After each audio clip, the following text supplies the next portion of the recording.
thrilling adventures of the Shadow are on the air, brought to you each week at this time by your neighborhood blue coal dealer. These dramatizations are designed to demonstrate forcibly to old and young alike that crime does not pay. The Shadow, mysterious character who aids the forces of law and order, is in reality Lamont Cranston, wealthy young man about town. Several years ago in the Orient, Cranston learned a strange and mysterious secret. The secret of hypnotic power to cloud men's minds so that they cannot see him. Cranston's friend and companion, the lovely Margot Lane, is the only person who knows to whom the voice of the invisible Shadow belongs. Today's drama, Dead Men Tell.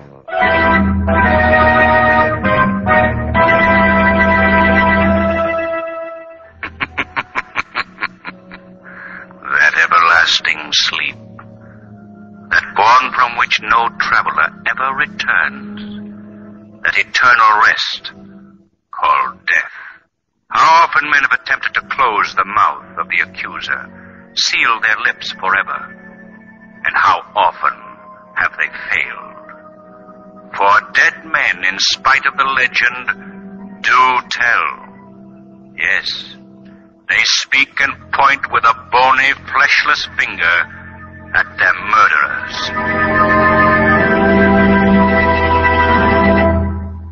Sign right here, Matley, right on the dotted line. No, I won't do it. You like living, Johnny. Either you pay up or it's free to make flowers for you. Okay, let go of me. I'll sign. That's better. But this notice of $50,000. Yeah. I only owe you $10,000. Just a little interest, Johnny boy. Just a little interest to keep me happy till your old man dies and leaves his dough to you. I gotta have something extra for waiting, don't I? Go ahead, sign. All right. Now remember, this is a little business between you and me. One word from you to your old man about this, and, I collect my money that much sooner. You get it? Now get out. Okay. All right, he's gone. You can come out. Get it, Max? Sure he got it, Julie. Where is it? Here. Read what the paper says, Julie. I promised to pay Max Murko the sum of $50,000. 50? When, Max? When his old man dies and leaves it to him. And you let him get away with this? His old man is good for 20 years yet. Yeah, but will he live that long? That's the question. Now listen, Murko. My cut of that 10 grand was $2,500. I want it now. And I say you can get it. I'll get it or I'll... You'll what, Julie? You killed him. Yeah. Let that be a lesson to you, Gloria. Max Murko does things his own way.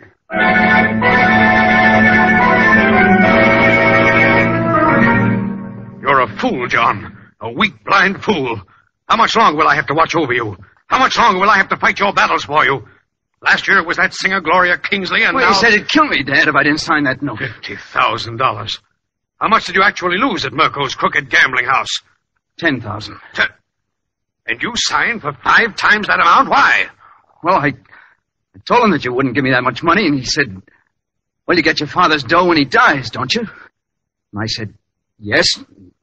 He said, well, I can wait, but I want interest. So you'd even gamble on your father's life? But, Dad... Get out, I'm through with you. Dad, I'm calling Arnold Fanders right now and cutting you out of my will. Look, Dad... Get out, I said. All right, Dad, but you're not changing your will. There are ways to stop that. More ways than one. So my son would even threaten me, huh? Threaten me. Well, we'll see about that. Hello? Oh, hello, Arnold. Is that you? Yes, Gustav. What is it? You sound upset. Oh, it's that son of mine again, Arnold. I've decided to disinherit him. No. This time I'm serious. I've never been... Look, how soon can you get here? Well, I'm right next door. I can get there in 5 minutes, but can't this wait till tomorrow? No, I'm changing my will tonight. I want you to bring... Oh, what's that? Bentley. My head... It feels like fire. Well, what is it? Oh, what's the matter? Gus!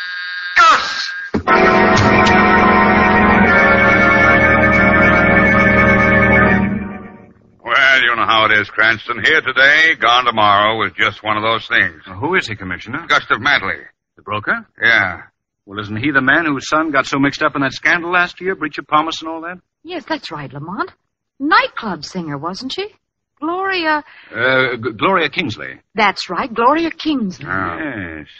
And if I remember correctly, that wasn't the first time that John Matley has been in trouble. Always had his father to buy his way out of scrapes. All of which means... That the father's death looks very suspicious. Hold on to your hats, boys. Here we go again. Now, look, Cranston, there were no marks of violence on Gustav Matley's body. Medical examiner says there was no evidence of poison, no foul play, and you're making a murder out of it. Commissioner Weston? Yes? I'm John Matley. Oh, yes. You told me on the phone that you wanted to see me. Yes, Matley. Sit down, boy. Thank you. This is going to be something of a shock to you, but you... My father. It is about my father, isn't it? Yes. He's dead. I knew it. I knew it would happen. You did? You knew it would happen. Well, my father was a very violent man. He flew into such terrible tempers. The doctor warned him that he would die of heart failure someday. Heart failure? Well, it might interest you to know that the medical examiner found no indication of heart failure. No evidence of anything that might have caused your father's death. Oh, what did he die of? That, Mr. Matley, is a mystery. I was just wondering... Huh? Say, what is my office? Grand Central Station? Arnold Fantis. Yes, John. I heard that the police had sent for you, and I came here to help you. I don't want your help. Why, you young... Wait a minute. Where do you two think you are? I'll have no more of this. I'm sorry, Commissioner. You see, I'm Arnold Fantis, the deceased Gustav Matley's attorney. Well, why did you come here, Mr. Fantis? I thought it was my duty to help John defend himself against this murder charge. Murder? What are you talking about? The murder of your father, of course. It's strange that you say that, Mr. Fantis, because as yet the police are not even sure that it was murder.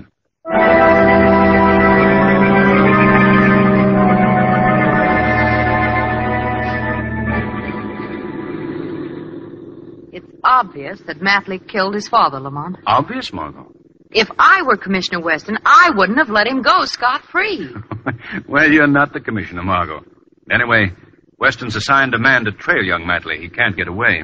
Pardon me, Mr. Cranston, Miss Lane. Oh, what is it, Shrevey? Well, it seems my bosom friend and companion, Big Charlie, and me is discussing this now Matley case in full detail we are discussing. And what conclusion did you reach? Well, we reached that if we had been the father of this now guy, John Matley, we would have taken the boy gently but firmly by the hand and kicked him the heck down the stairs. Oh, here it is, Mr. Matley's house. Well, I'll see you later, Margot. Oh, Lamont, can't I come along, too? No, Margot. Gustav Matley's will is to be read here today, and the shadow is going to be present.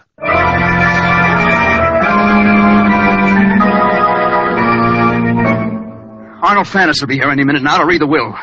You both better go. Oh, no. Don't forget I got a 50 grand interest in that will, Johnny boy. I stay. Me? What about me, Johnny? You were paid off, Gloria. My father gave you $5,000 for those letters I wrote you. That's right. Now that I think of it, they were worth much more than that, Johnny. You get out of here right now, both of you. Listen to him. He ain't very polite, is he? After all I've done for him. What have you done for me? Gee, much more than you know, kid. More than you know.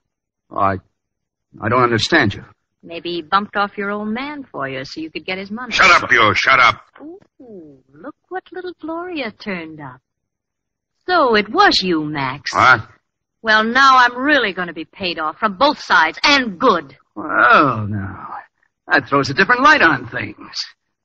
How'd you do it, Max? Who are you kidding, Johnny boy?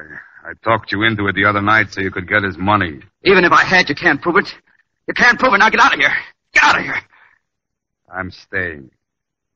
Well, we'll see about that. We'll see. Nice little act of yours, but I'm not buying.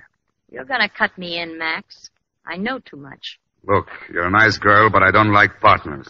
It's unhealthy for any partner of mine. Like it or not, Maxie, I'm in.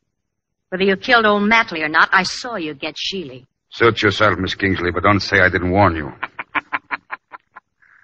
the vultures gather. Who said that? I heard something, too. You heard the shadow, Miss Kingsley. Shadow? I can't see anyone. The shadow cannot be seen. Huh? No, don't look for me. What do you want? I want to know how Gustav Matley died, and you, Mr. Merkel, can shed some light on that subject. No, I don't know anything about it. You murdered Gustav Matley. That's a lie. Sure. That's it. That's how it happened, Shadow. As for you, Miss Kingsley, the law concerning blackmail is very severe. You got nothing on me. Nor me, Shadow. We shall see, Mr. Max Merkel. We shall see. Hello? Hello? No one on the wire. Someone probably got the wrong... Oh.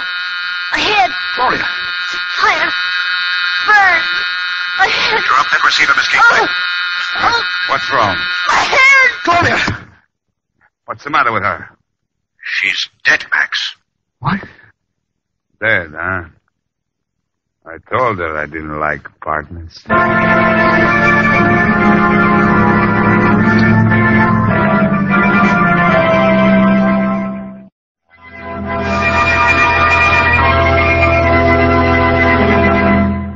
And there it is, Cranston. The telephone people say definitely that the phone had not been tampered with. Well, then why did this Gloria Kingsley die when she picked up the receiver? Commissioner, what sort of an autopsy was performed on the body of Gustav Matley? Look for yourself. Here's the report on my desk here. Thank you. No marks of violence, no poison. Commissioner, can you get an order to exhume the body of Gustav Matley? Yes, but why do you want it?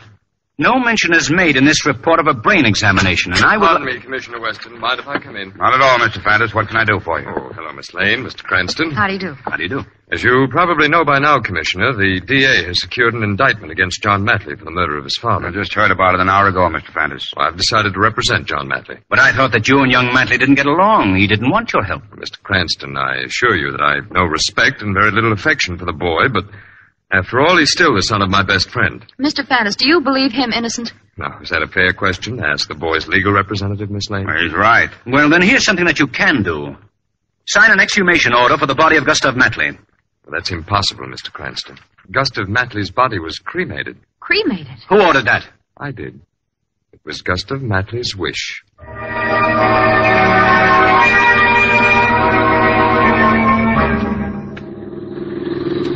All right, Lamont, be mysterious if you want to. I'm not being mysterious, Margot.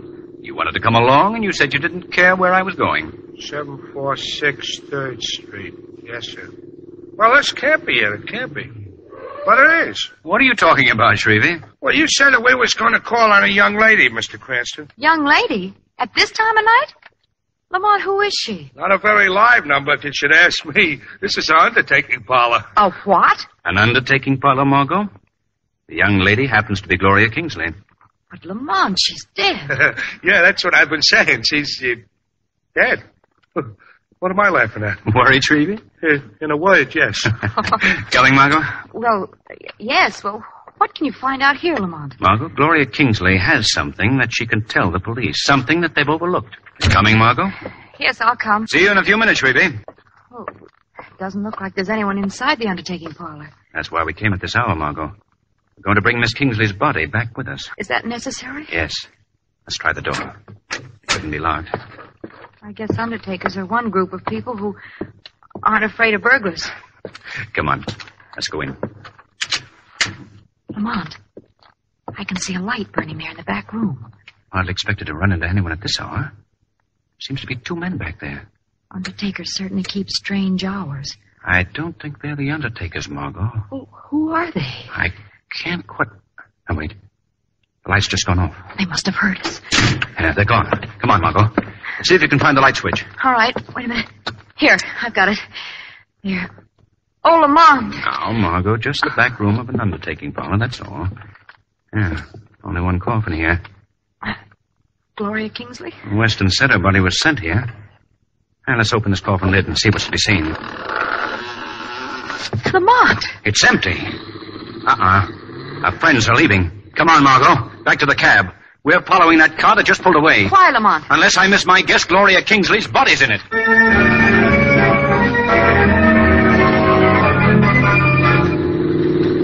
Keep your foot down on the gas, Shrevey. I think we're gaining on them. Yes, sir. Down the floor of the cab, Margot. They're shooting at us. Where do you think I am? Oh, there goes my windshield. I'll buy you a new one, Shrevey. Keep after them. Hey, they're slowing down. They're slowing. Look. They've just tossed something out of their car. Stop. Stop, Shrevey. It's a pleasure, Mr. Cranston. A pleasure. Now, let's see what it is. You stay here, Margot. Come on, Shrevey. This big bundle must be it. Wrapped in a sheet, it's wrapped. I'm going to open it. Maybe I ought to go back to the cab and garden the sled. Stay here, Shrevey. Good heavens. Oh. Gloria Kingsley's body. And the head is missing.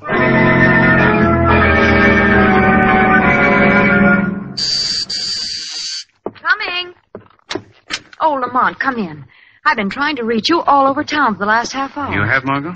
Yes, Arnold Fantas called and says that he has a full confession to the murders from Max Merkel, the gambler. What? Max Merkel confessed? Yes. Fantas has Merkel over to his home, and he wants us to come over there to witness the confession. It doesn't add up, Margot. Why? I'll tell you later. Look, you go to Arnold Fantas' home. Tell him I'll be a little late. But, Lamont, why can't you go with me? Margot, it just occurred to me that Gustav Matley's will has never been read. And I have a hunch that the solution to this whole mystery can be found there.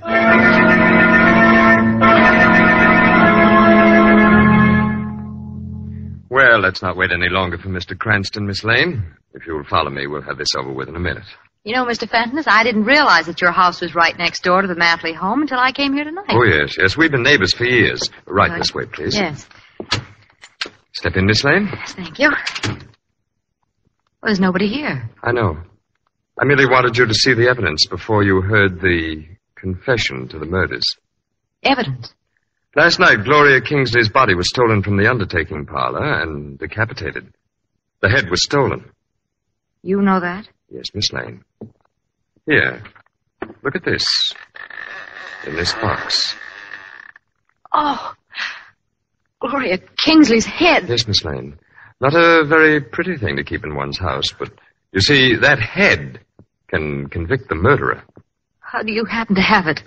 Because, Miss Lane, I am the murderer. What? You? Does that surprise you, Miss Lane? Oh, how stupid of me. I wouldn't have had to kill you after all, would I? But you see, I thought you and your friend, Lamont Cranston, were onto me last night when you went searching for Gloria Kingsley's body. And it was you who stole it, not Max Merkel. No, Miss Lane. We both had a hand in the theft of the body, but unfortunately, Max had a violent dislike for partners, so there was nothing I could do but cure him of that dislike permanently. But why do you keep this head? Because locked in it is the solution to the mystery of the deaths of both Gustav Matley, my deceased client, and Gloria Kingsley. You see, the brain is burnt to ashes. Why are you telling me all this?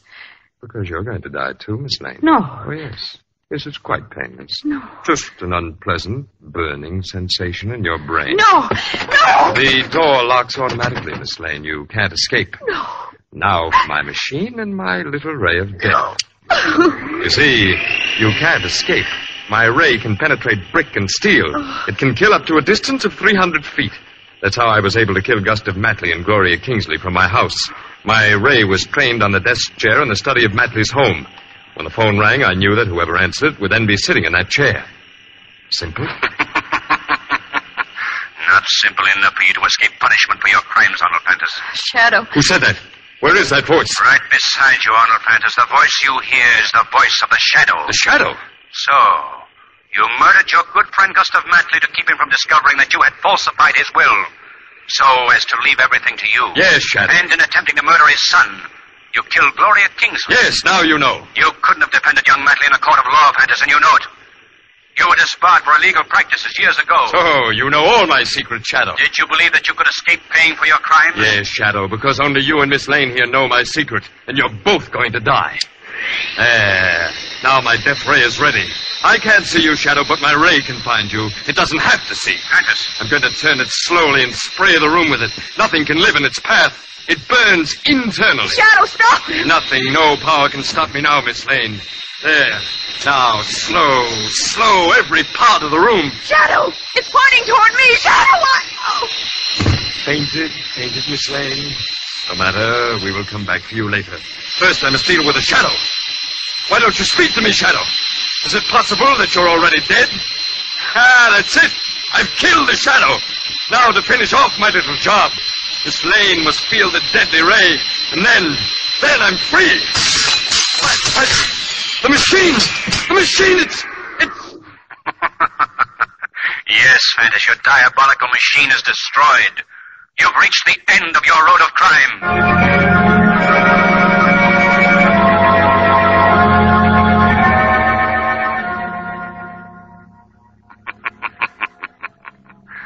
That everlasting sleep, that bourne from which no traveler ever returns, that eternal rest called death. How often men have attempted to close the mouth of the accuser, seal their lips forever, and how often they have failed. For dead men, in spite of the legend, do tell. Yes, they speak and point with a bony, fleshless finger at their murderers.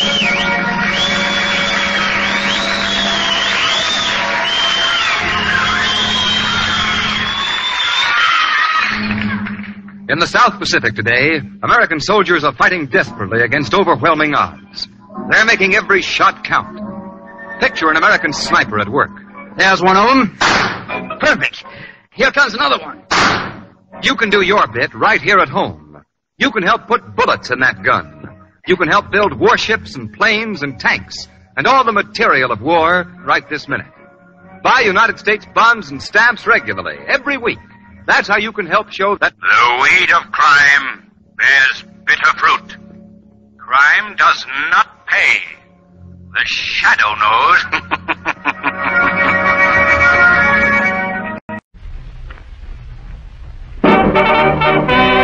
General Mills, makers of kicks, invite you to beat the band. If you can.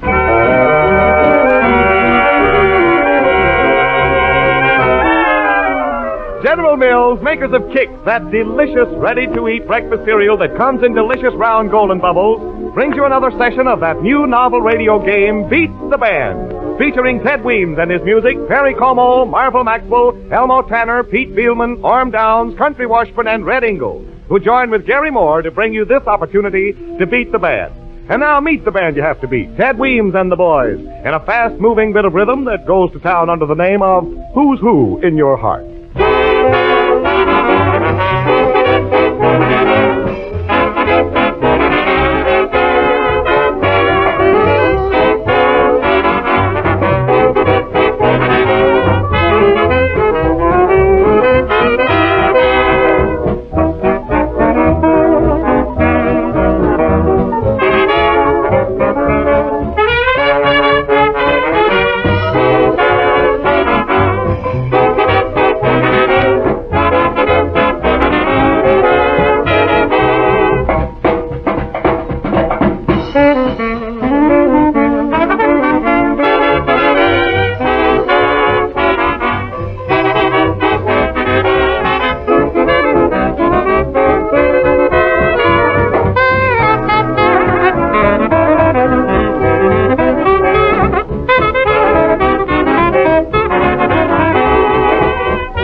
And now, ladies and gentlemen, we bring you one of the nicest young men in radio today.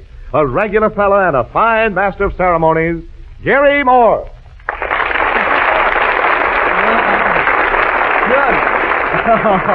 Oh, poor G, you didn't have to say all that. Oh, I know, Gary, but I sincerely meant it. Why, I'd like to see you be a big Broadway star. Oh, thanks. Yes, I'd like to see you getting pictures. Gee. Yes, I'd like to see you the country's #1 star, Gary. Gee, would you really? Yeah, I'd like to see you. I should have known better than that. That was Fort Pearson, ladies and gentlemen, a very fine fellow. He'd picked the lock on his own trunk. Now let's talk about the questions. Let's talk about the questions for today, shall we? For each question used, the makers of Kix will pay exactly $10. The extra smart folks who beat the band will receive a guaranteed minimum of $20 and a case of delicious Kix. But remember our $100 bonus. That sum might go to $25, $50, or even $100. Plus, of course, the $10 for the question.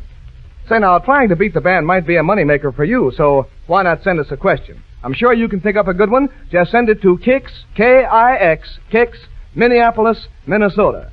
And coming ready or not, gentlemen, here we go with our unrehearsed portion of the program, and the first question is from Mary V. Boyd of Oneida, New York, who writes, Legend tells us that the mythical giant Paul Bunyan once dove into a river and threw up great drops of water, which fell to the ground and became lakes. A college song, the college song of a Midwest state where all this is supposed to have happened, will tell you where these drops fell.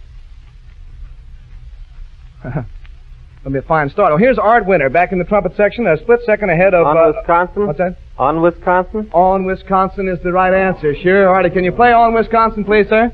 Hmm?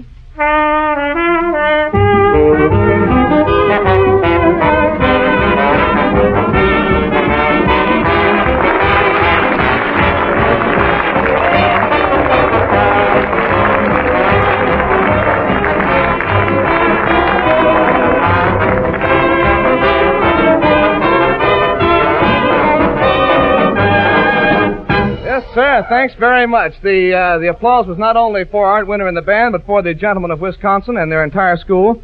Of course, yesterday, when they played Northwestern, On Wisconsin became Northwestern's theme song. Every time Wisconsin started a play, Northwestern was On Wisconsin. Hey, hey. Some jazzy, huh, kid? If I better head and keep out of Wisconsin from now on, I don't know. Here comes a bit of a jingle from Dorothy Jean Raymore of Sacramento, California. Consider the stature of the gentleman in question, and you'll find the answer in a song title of 1929. Doc Defoe, one day in May, looked in a mirror and was heard to say, That last part isn't part of the song. Pete Beelman's got his hand up in the air. 5 o'clock whistle. Doc Defoe, one day in May, looked in a mirror and was heard to say, the 5 o'clock whistle. Well, that's well, it's time to quit. He wanted to quit. 5 o'clock. Fine rhyme, then. No, the answer is, little man, you've had a busy day.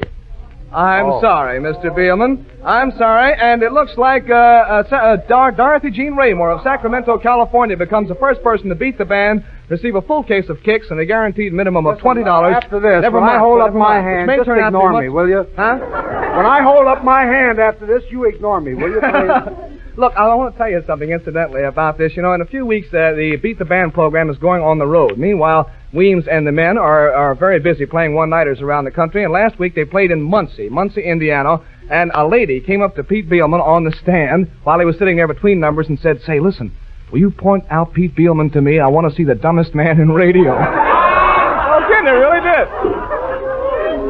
So Beelman looked at her for a few minutes, and he looks around and he says, it's me. The woman pretty nearly died. Well, anyhow, let's get on to this next question here. Mrs. L. Thomas of Chicago, Illinois, writes a bit of snappy dialogue which took place between two babes in a hospital nursery. Two babies, this is, not two babes. In a hospital nursery. Said one, I'm a little girl. What are you? And the other said, I'm a little boy. Said the first one, how do you know? And the little boy looked at his coverlet and says, I know because I'm... What? A song of 1933 gives you the answer, and Marvel Maxwell put her hand up in the air, as did several others. Because I'm under a blanket of blue. Under a blanket of blue, Marvel? You couldn't have been righter. Can you sing Under a Blanket of Blue? Under a blanket. Oh, wait. Come. Oh, I can't find it. Of course, you spent your early days under a blanket of pink. You wouldn't understand. Da da da da da da da. Da da da da da da.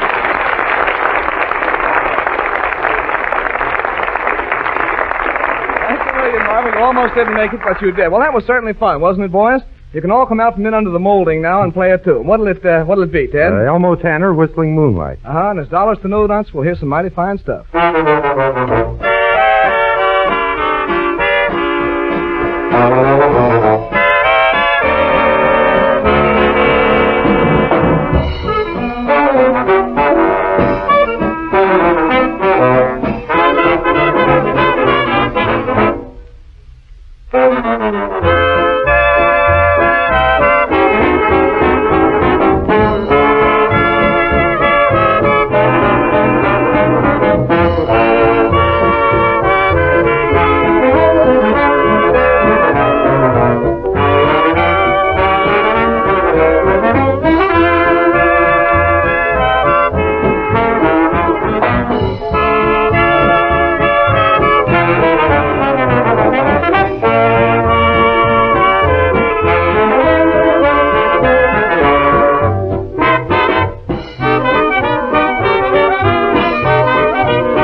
Just for variety, we're going to bring out a few potent points about kicks in a short session of True or False.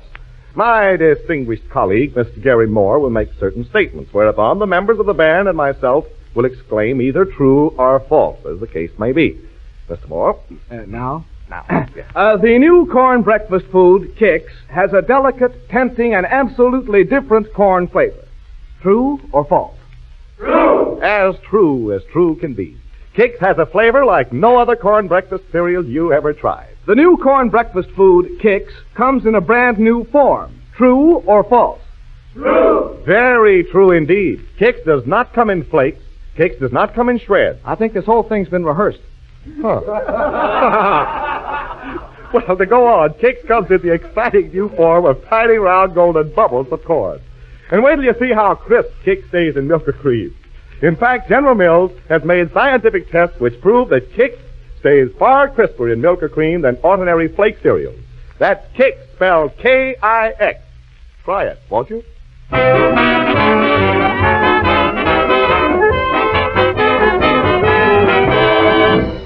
And in my last Kix program, we come to our second group of questions. Oh, dear.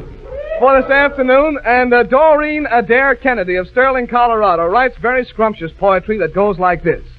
Gentlemen, no doubt you've heard the ancient poem, word for word. When the wind is in the south, the bait is in the fish's mouth. When the wind is in the north, no sailor men should venture forth. Well, here's a tale that's based on this.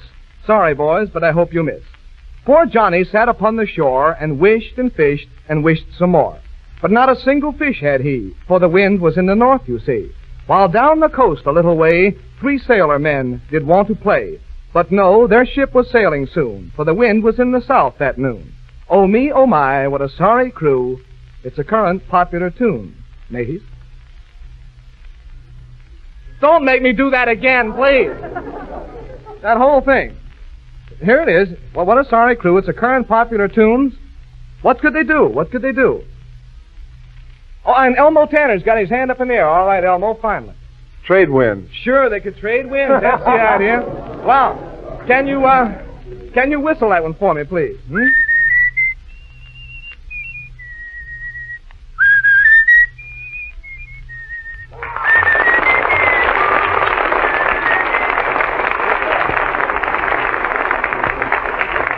Thank you very much, Elmo Tanner. Now, Mrs. A. Durno of Minersville, Pennsylvania, writes, Junior still had his mind on music, so he was about to be spanked for making too much noise on his drums. What did he say to his father, who was about to lay on the paddle? It's a jam tune that's just as new can be, and Rosie McCarg is the first one to put his hand up. Beat me, Daddy, 8 to the bar. Beat me, Daddy, 8 to the bar. That's good. Particularly a hep cat. Oh, beat me, Daddy. Yeah. 8 to the bar.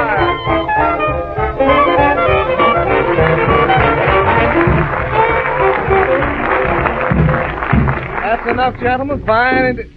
Control yourself there, Orm. Just carried away. Ed Dorenberg of Cincinnati, Ohio says, one chaw of tobacco asked another one, what is the extent of your travels? And the other replied with the title of a dancing number about 5 years ago. And Pete Beelman had his hand up just a split second ahead of Country Washburn and Parker Gibbs. All right, Pete. Cheek to cheek. Cheek to cheek, that's right. Wow. Yeah. Killer, Boy, am I hot today. I think that's a very easy question. Anybody could have gotten it, but if you care to play it, go right ahead. Even when I do get the right answer, you don't give me any credit. What's the matter with you? Never mind, Pete. I'm sorry. That was very cute of you. I had to redeem myself some way. All right, now let's hear you play cheek to cheek, please. Go. Now he's forgotten how it goes.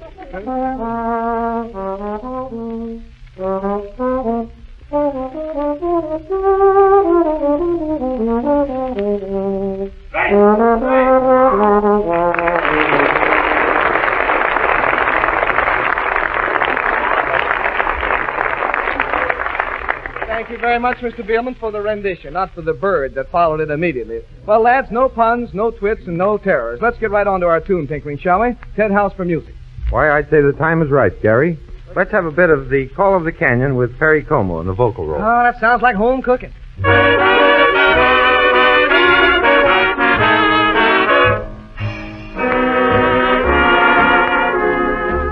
just a melancholy echo, lingering when the day is through. It's the call of the canyon. Once again I'm dreaming of you. Every night I search the moonlight, up and down the river shore. It's the call of the canyon. Maybe I will find you once more, standing there alone by the ashes of the fire we said would never die. Will I ever find an ember burning from the days gone by? Then I hear a lonely whisper as the little spark I see. It's the call of the canyon, bringing back your answer to me.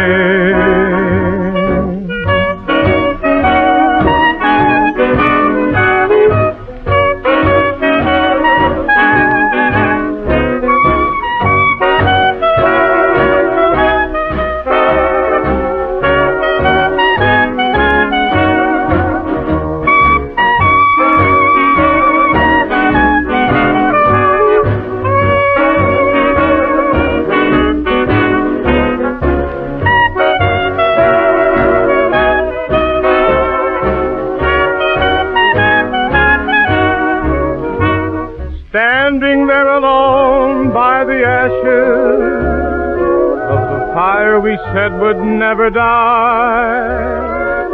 Will I ever find an ember burning from the days gone by? Then I hear a lonely whisper as the little spark I see.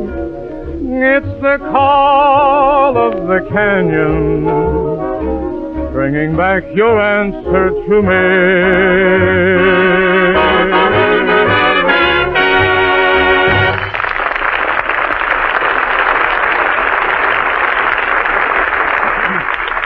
Do you know what a lot of people say about the taste of Kix? They say that Kix is America's #1 corn cereal in taste. That's big talk, but remember, that's not us talking. It's the people who buy Kix and have it every morning for breakfast. Yes, sir, we know of people who actually refuse to eat any other cereal for breakfast except Kix. And the reason is they consider Kix America's #1 corn cereal in taste. But let me tell you about another way that Kix is America's #1 corn cereal. I mean in the matter of vitamins and minerals. Take vitamin B1, for instance. You know how important that is. For one thing, you can't even have a normal appetite without vitamin B1. And yet that very vitamin is one thing most likely to be lacking in the average American diet today. Well, sir, Kix gives you this vitamin B1 in whole grain strength. That is, the same amount of it you'd get in whole corn. The amount nature intended you should get from corn. That goes for protective vitamin G as well. And for the minerals, calcium, phosphorus, and iron. Kix gives you all these precious food elements in full grain strength. And what's more, Kix is the only corn cereal that does.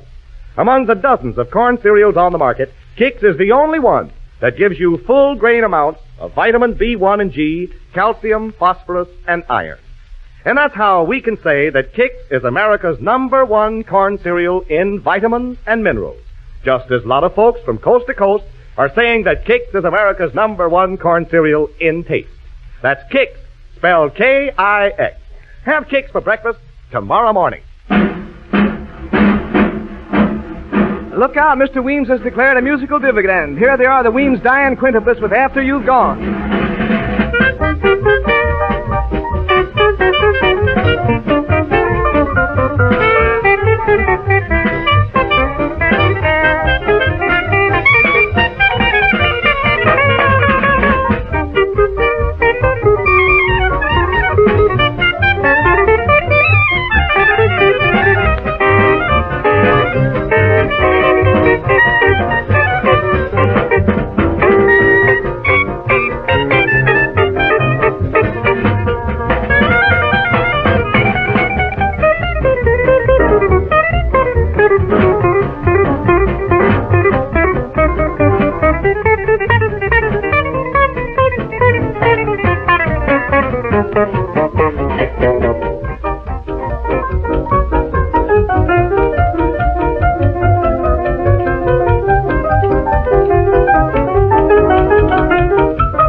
The Killer Diller from Manila. And now here we come with our last group of questions for this afternoon, with so far only one person having managed to beat the band. Bill DuPont of Escanaba, Michigan asks, why can the members of the varsity football squad get away with breaking training while the second team cannot? It's a tune popular about 1927.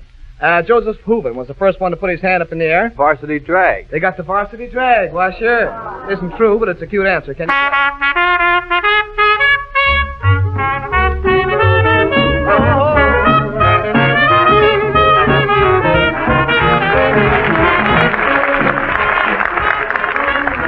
Thank you very much, gentlemen. Good enough. And George O. Burroughs of Collingswood, New Jersey is the next petitioner, and he writes, Mother, said Junior, Rose will marry me on Christmas Day. And Mother replied with a quaver in her voice, you've been my son for 24 years, but you'll be... And Ralph Blank was the first one to put his hand up in the air. All right, Ralph, would you care to know it's a tune about 3 years old? Roses in December. That's right. You've been mine for 24 years, but you'll be roses in December. Can you play Roses in December, friend?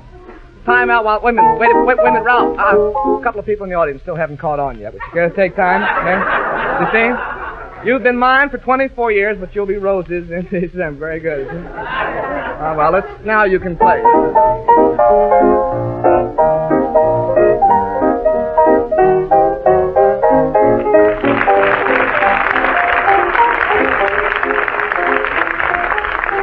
Very good indeed. I don't get it. L.K. Eagle, excuse me, I don't know which it is. It's L.K.E.G.E.L. of Westfield, New Jersey, offers a very tricky bit. He says, certain airs are united, and a classical waltz melody tells the occasion of this union. Certain airs are united, and a classical waltz melody tells the occasion of this union. Does that make it any clearer to you, Mr. Engel? I think Red thinks he's got it. Have you read, or do you think so? Wedding of the... You've got it. I heard you say it. What is it now? Wedding of the Winds? Wedding of the Winds, that's right. Sure, the Wedding of the Winds. Now, all you've got to do is play it. All you've got to do. Oh, man, I'm still suffering from Muncie. Oh, you give up? I'm lost. I'm sorry, L.K. Eagle of Westfield, New Jersey becomes the second person to beat the band, receive a full case of kicks, a guaranteed minimum of $20, which will undoubtedly be much more, keeping that $100 bonus in mind. And now as we come to this next question here from Sherman Novak of Schenectady, New York. He offers a bit of poignant verse anent a certain member of our band whose name won't be mentioned until later. It seems a trombone player's life is anything but sweet. For every single Sunday night, that Moore guy picks on Pete. The way he treats our Beelman is really quite a shame. Beelman, come back! I haven't finished the question yet. The way he treats that Beelman is really quite a shame. Pete has an artist's temperament. He isn't one to blame. If Moore keeps treating him that way, he'll prove he's rather crude. For Pete just doesn't care to play unless he's... You get it, Pete? We're going to give you a chance to answer this one. All right, Pete. In the mood. In the mood. Very good. Can you play In the Mood real quick? Don't applaud for yourself. Just play it quickly, if you will. We're trying to get off the radio.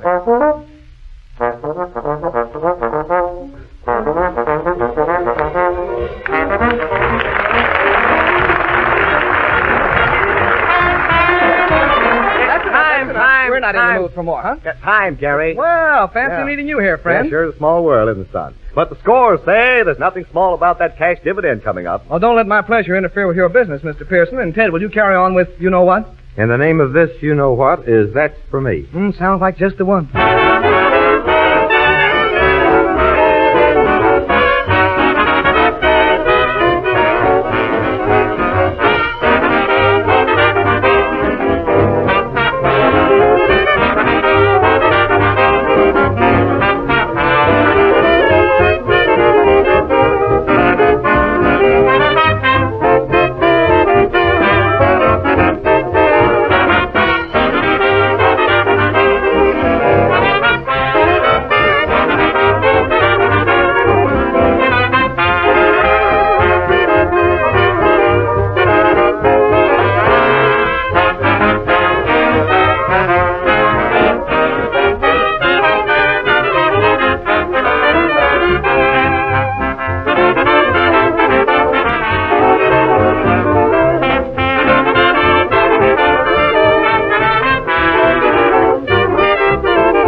Gosh, oh, gee, all week I live for this moment. Folks, no less than 10 people collect $10 each for a total of $100. Because that's the count of our questions used today. However, 2 people beat the band and will collect exactly $60 each, and that's getting up into the column labeled important money. We take trial balance in our books for today and discover that the makers of Kicks paid out no less than the round sum of $200, and that's on the square. Well, folks, as much as we'd like to linger longer, we've got to move along now. Thanks in great big chunks for stopping in to have fun with us, and by all means drop back again next week, will you? And say, don't forget, we want you to take part in our program by sending us a question. Remember the address, Kicks, K-I-X, Kicks, Minneapolis, Minnesota. And goodbye for now.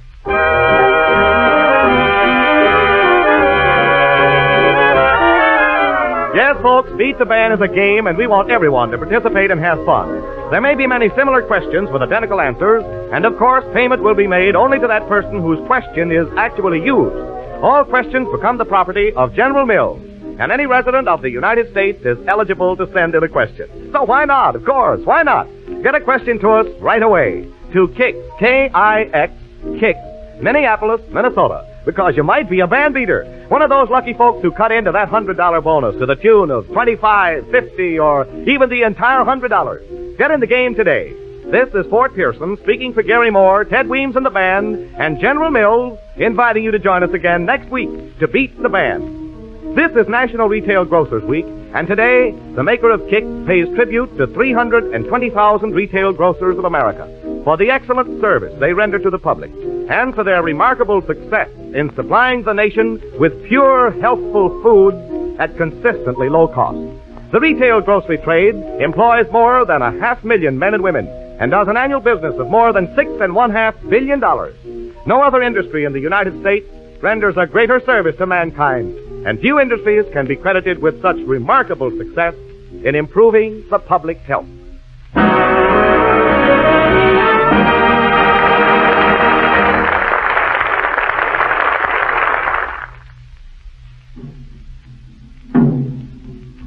Odds Bodkins, old boy. I say, have you heard about poor old Jones? Oh, what about it? Left home, went to Africa, poor bloke. Lives all by himself in the jungle. And do you know what he eats? So what? Nothing but different kinds of jungle grass and an occasional tiger. All because he got so jolly well tired of always eating the same old thing for breakfast.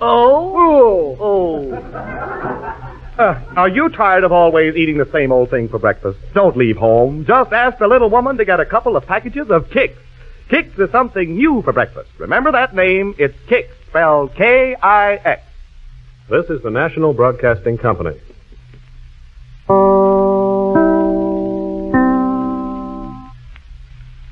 Kraft presents The Great Gildersleeve.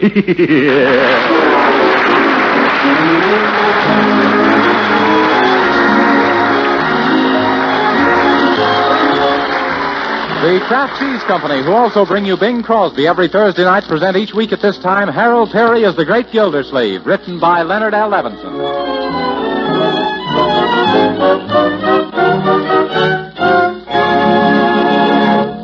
And now let's visit our friend, The Great Gildersleeve, who's at the Bundles for Blue Jackets Bazaar, preparing to do his bit by acting as the barker at the booth where the pretty girls are going to sell kisses.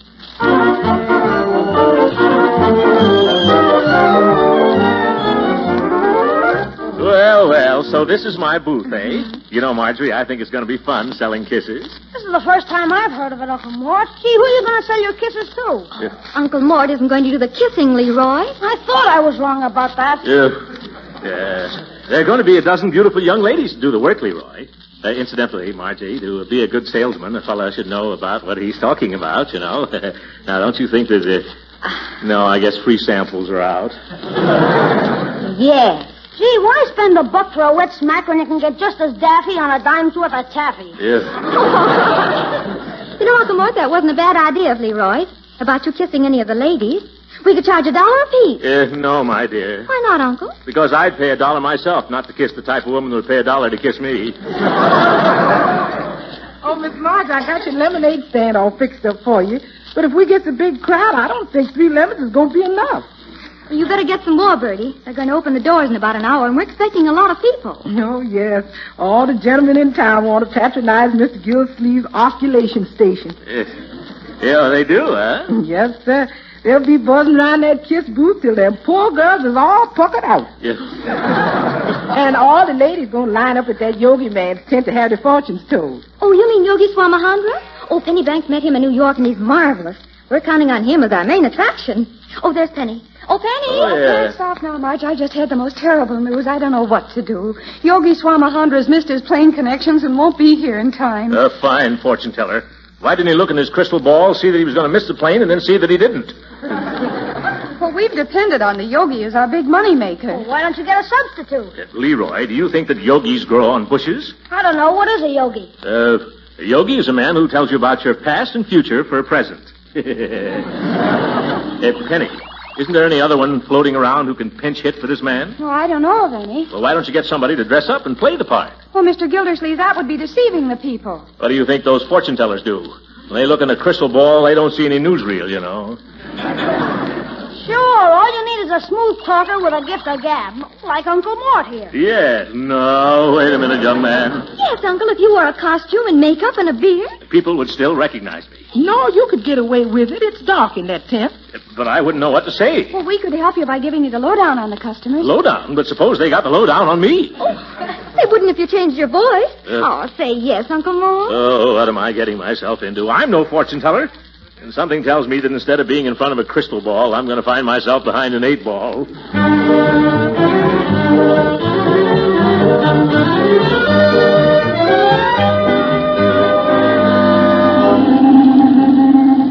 Well, what are we stopping here for, Unc? The costume place is 3 blocks down the street. I know, Leroy, but read the sign. Oh. Have your past, present, and future revealed by famous gypsy physique. Yes. That's psychic, Leroy. Yes. Madame Rosalie, the gypsy who reveals all. Gee, Gypsy Rosalie. I've heard of her. Leroy, that's another one. I thought maybe I could pick up a few pointers on how to go about this fortune-telling business from this woman here. Okay, let's go in. No, Leroy, you'll have to wait here. I'll be right back.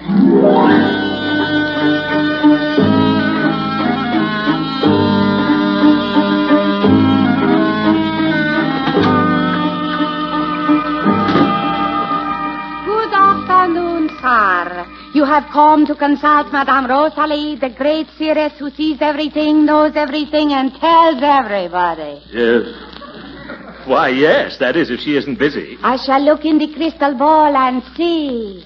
No, I am not. I see. It's you, huh? You're free, huh? No, it will be necessary to cross my palm with silver. Oh, yes, of course. How much? $1 for 3 questions. A past, a present, and a future. All right, let me see. Give it here quick. Don't grab, lady. Thank you. Now sit down and look deep into crystal ball. All right, I'm looking. What next? Alla canta umo holocadorazzoli. Excuse me, would you mind repeating that? Al canta umo holocadorazzoli. That's what I thought you said. I'll have to remember that. What does it mean? I am calling on the spirit of my forefathers. Yeah, they must have been tobacco auctioneers then. Well, go right ahead, madam. First for the past. I see not long ago trouble. Yes. There was smoke, a dark cloud behind you. Oh, yes, Bertie burned the toast at breakfast. Very good. Madame Rosalie, she never fails. And now for the present.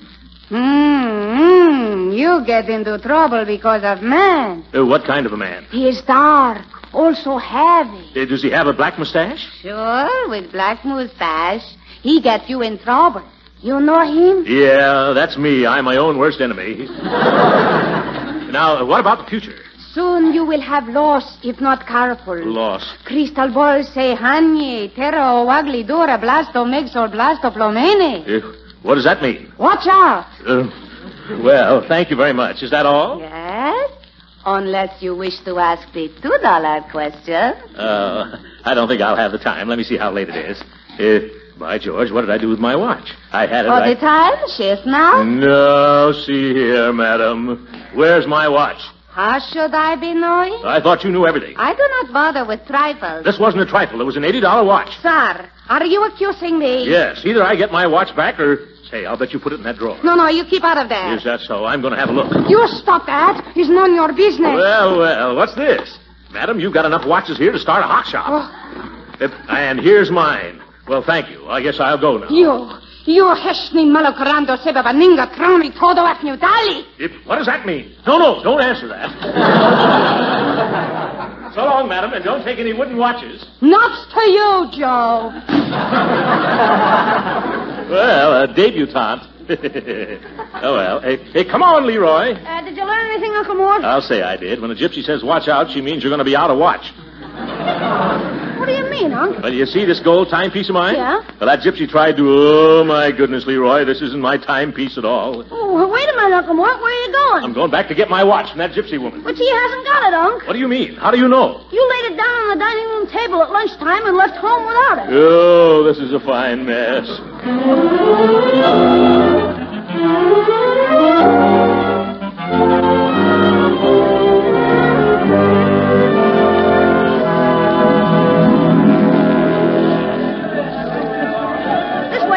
I mean, Maharaja. The bazaar is in full blast. Not so fast, Leroy. Is everything all right with my costume? How about the turban? Your laundry mark's showing. Yeah, well... There, that's better. Oh, thanks. How about this beard? Gee, your best friends won't tell you. From a Hindu, I mean. Shh. There's Penny and Marjorie and Bertie. Let's see if we can fool them, huh? You pretend I'm the real yogi. All right. Hey, Penny, this gentleman was outside and said he wanted to see you. This is Miss Banks, Mr. Yogi. Greetings, Mem Sahib. 1,000 pardons if I'm late. Oh, Uncle Mort, you look cute. What's the... I'll never get away with this. Oh, yes, you can, Mr. Gildersleeve. Oh, sure, Uncle. You look just like you stepped out of Kipling. Doesn't he, Bertie? That's right. I'd swear he's been Kipling all his life. People are waiting to have their fortunes told, Mr. Gildersleeve. Now, here's what we'll do. Marge, you sell tickets. Okay. And Bertie, you and I will spot the customers and tell Leroy their names and all about them. Yes, ma'am. I knows the lowdown on the high-ups. And then, Leroy, you go round to the back of the tent. There's a hole there, and you whisper the information to your uncle. Well, how'll I know when Leroy's there? Suppose I knock 3 times. On a canvas tent? That's like knocking on a wet sponge. How about whistling something, huh? That's a good idea. What do I whistle? How about something boogie-woogie? Yes. No, Bertie. Spare me the hot licks. Why not something Indian? Oh, like by the waters of the Minnetonka? No, Marjorie. East Indian, like pale hands I love beside the Shalimar. Wouldn't you rather hear deep in the heart of Texas? No, Leroy. Pale hands, not clap hands. That should be easy to remember. Just look at your hands. Oh, just look at your hands. What's wrong with them, Unc? You better wash them. They're not pale enough. People are waiting, Mr. Gildersleeve. You better go in the tent and get started. Wait a minute, girls. I'm getting cold feet. Well, just fold them up underneath you and sit on them, Uncle. Now, in you go. Hurry all up. right, if you insist. Careful there, Stoop. Leroy, what did you call me? Stoop, Uncle. You'll knock your turban off. Oh, yes, of course. I thought you... Well, never mind what I thought you said. Just get comfortable in there, Uncle Morton. We'll start sending in the victims. All right, whenever you're ready, just shoot the gulls to me, gals. Now, let me see. How do you do this, Mahatma Gildersleeve? Oh, they must be ready to start.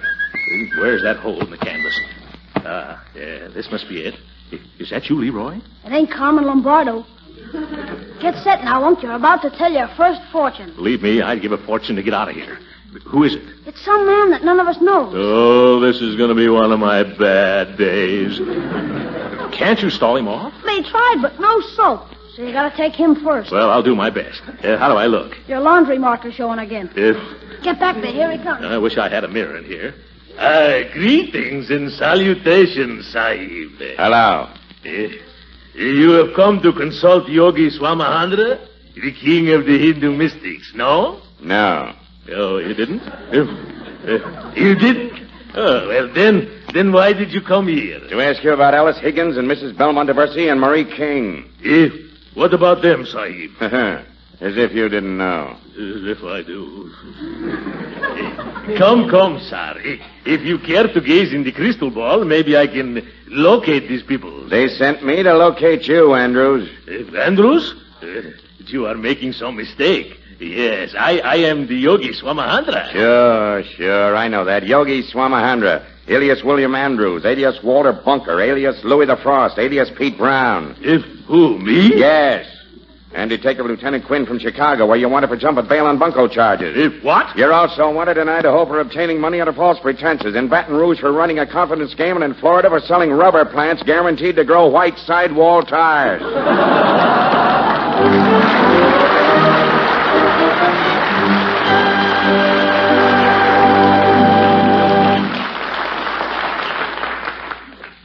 We'll hear from the Great Gildersleeve again in just a moment.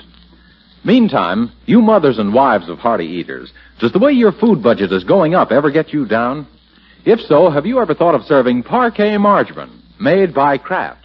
Because using Parquet margarine is one sure way to economize and please your family, too. You see, Parquet margarine is different from the margarines you may have tried a few years back.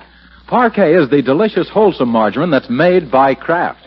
And like all the famous Kraft foods, it's mighty good tasting. But there's no need to take my word for it. Parquet costs so little, why not buy a pound tomorrow and try Parquet yourself? I'll bet you agree Parquet's delicate, appetizing flavor is pretty hard to beat. Then, too, Parquet margarine is a nourishing, wholesome food. It's one of the best energy foods you can serve. And to make it even better for you, Kraft adds vitamin A to Parquet margarine. 9,000 units to every pound. So give the food budget a break. Order delicious Parquet margarine tomorrow. Yes, ask your dealer for Parquet. Parkay. Parquet, the delicious margarine made by Kraft.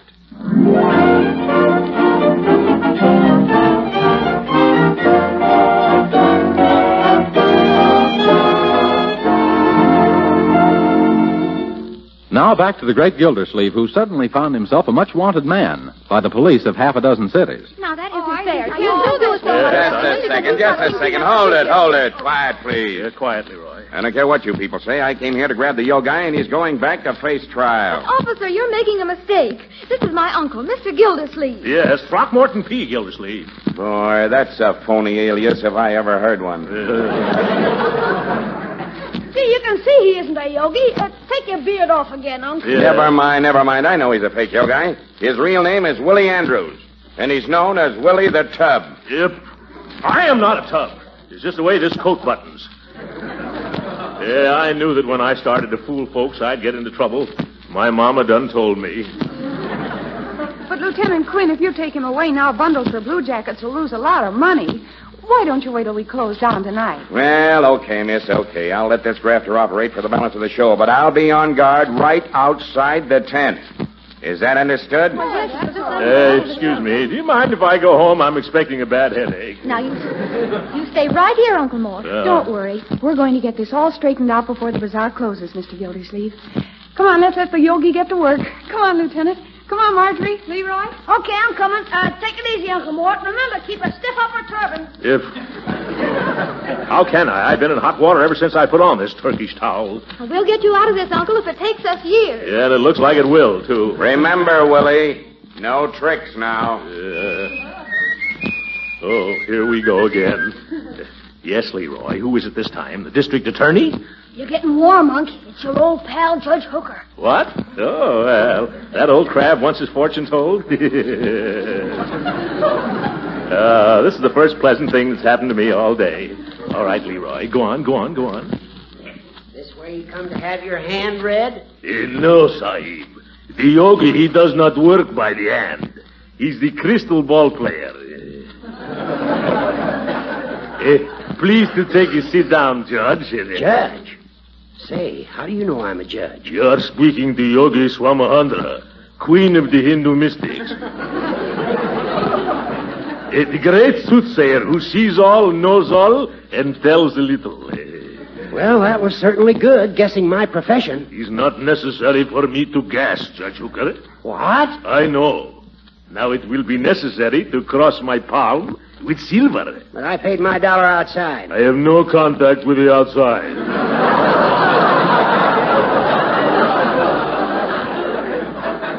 That is separate business. The silver, please, in form of a $5 bill. I will not. No, sir, I will not. How about that $5 bill you won at poker last night? Say, how did you know that? Shh, don't worry. I shall not tell a soul you were supposed to draw one card and you picked up two. Thank you very much, Sahib. Now look deep into the crystal ball. Hey, what are you doing? I am calling on the spirit of my forefathers. But if you're going to tell my fortune, why don't you call on my forefathers? Because, Sahib, I cannot bark. What's that? Silence, please. I am gazing into your past. It is mighty murky. Well, what do you see? I see you have a friend. A dark man with mustache. Is he a fat fella? No, not fat. Maybe a little plump. But on him, he's look good. He's a handsome dog, no? I wouldn't call him handsome, but he's a dog, all right. Enough. You are always abusing this friend fella, giving him the hot foot in his soul. That is bad. For you, I mean. You think so? Yes. Oui. Da. He said in my native tongue, Anyi terauguale dura contester comenase roca sol blastumeg. Is that so? Say, what does it mean? It means be good to Gildersleeves or he give you coughing around, that's what. Say, you're a whiz. I'd like to put you to one last test, though. Now, this is a hard one. What's this friend's first name? I know it as well as I know my own. He's Throckmorton P. That's absolutely right. Say, Yogi, elections are coming up pretty soon. Can you tell me if I'm going to win again? Let me look in the crystal ball. Yeah. I can see the day of election. You can? Yeah, lots of voters, in and out, all day long. Yes. Now it is late, twilight. They close the polls. I see, and then? They're counting the votes. Yes, go on. It's getting dark. They're adding up totals. I see. Well, what is it? I think I see. No, I can't. What's wrong? What's the trouble? It's so dark I cannot read the results.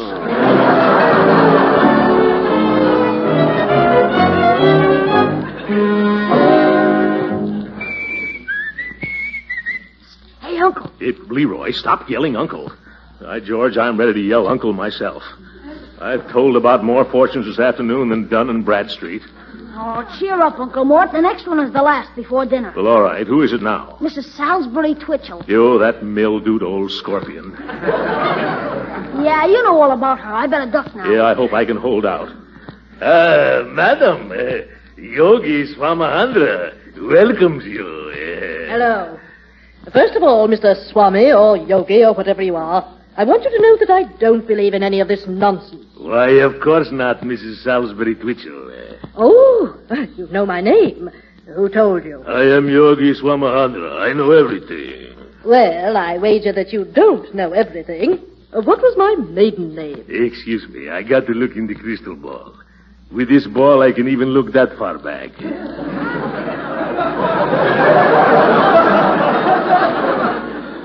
Oh, I got it. Madam, before you were married, your name used to be McGillimcuddy. Babe McGillimcuddy.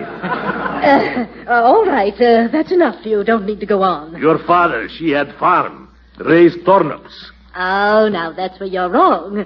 They were beets. Excuse, please, but beets look like turnips because this is not Technicolor crystal ball.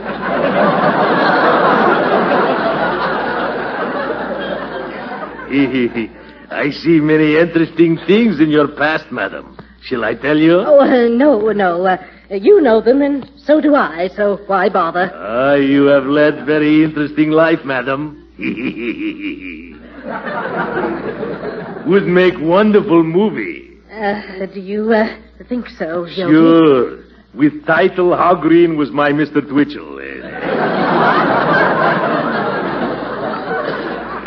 Tell me, madam, you still do not believe in my powers? No, I've changed my mind. You're positively uncanny. Now, sir, I have a number of problems and I need your advice. Suppose I tell you all about them. Some other time, Mrs. Twitchell. Now I got to go eat dinner. Oh, of course. Why don't you come out to my house? What? Oh, no, I got to relax. And besides, I've already promised Miss Forrester I got to have dinner at her house. Oh, but I must talk to you some more. I know what. Oh, Marjorie! What'd you do? Did anyone call me? Yes, my dear. I've become so fascinated with the yogi that I've insisted on his coming to dinner at my place. You must come, too, and bring your little brother and that uncle of yours, Mr. Gildersleeve. Not him, not Gildersleeve. If he comes along, I'll not be there. Oh, Yogi, I'm getting to like you more every minute. Very well. Let's get out of this tent. My car is at the curb. Looks like we're stuck, Uncle. Shh. I've got a reading out of my hand, Marjorie. I'm coming, Mrs. Twitchell. Hey, wait a minute. Where do you think you're going? Shh. I'm going out to dinner. Not without me, you ain't. Oh, Yogi, who is this gentleman? Who? Oh, this. This is Mr. Quinn. He's trying to get me to do some work for the state. You might as well invite him to dinner, too, because he's going to come along anyway.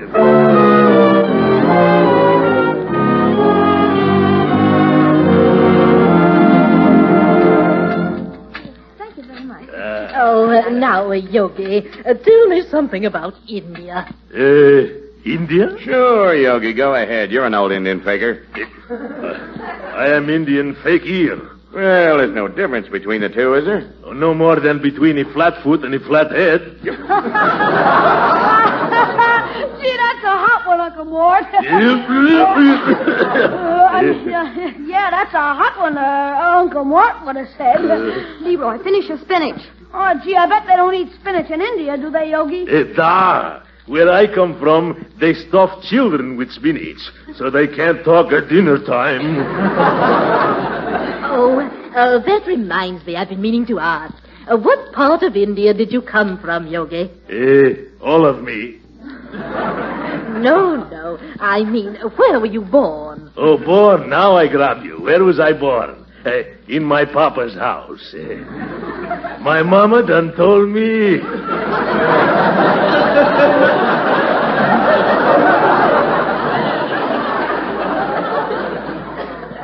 Well, I think it's time for me to return to the bazaar. Let me see. He's already 15 minutes coming to 8 o'clock. Oh, what a beautiful gold watch. Where did you get it, Yogi? It was given to me by Gypsy's woman. She thought I was a fellow named Joe. I must remember to mail it back to her. Excuse me, Yogi. Yes? Your beard is coming off. Oh, my goodness. How's that? Oh, it's crooked. It points off to the left. Oh, how's it now? Any better? Yeah, but we better get out of here before it falls into your finger bowl. Okay. I'm sorry, Mrs. Twitchell, but now I must make the grand scram. Yes, and after he finishes tonight, we've got to go on a little trip, don't we, Yogi? Oh, well, aren't you staying in town for a few days? No. We have a little legal business to attend to in Chicago. Oh, that's too bad. Madame Twitchell, you said a mouthful. Well, take good care of the Yogi on the trip. Oh, sure. I won't let him out of my sight. In fact, I'm going to simply attach myself to him. Oh, holy catfish. What did you say, Yogi? Nothing, madam. I was only praying to the holy catfish of the Ganges River. Goodbye, Mrs. Twitchell. Come on, everybody.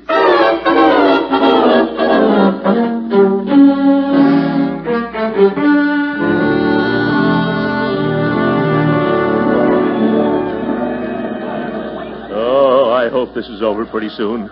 I'm plenty tired of tenting tonight on the old campground. Is that you, Leroy? No, sir, this is Birdie. What are you doing whistling Pale Hands? Where's Leroy? It's late. He's gone home, and I'm on the swing shift. Oh, I see. Well, who's next, Birdie? There's a big gentleman with a dull red gleam in his eyes. Huh? Have y'all been telling some wife her husband's a philanthropist? Birdie, I've told so many different people so many different stories, I don't know what I said. I better get out of here. Birdie, you go out and stall him a little while, huh? Okay, but he ain't the type that stalls good. Oh.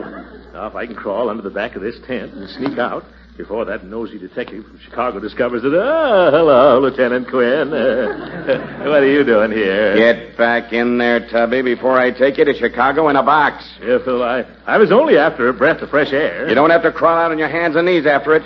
Now get back in there, Willie. All right, and stop calling me Willie. Man. Excuse me, but are you the man who calls himself Yogi Swamahandra? Have you got an appointment? No, I haven't. Then I can't read your fortune. Okay, then I will read yours. If... Take a good look in the crystal ball, Yogi. What do you see? I see nothing.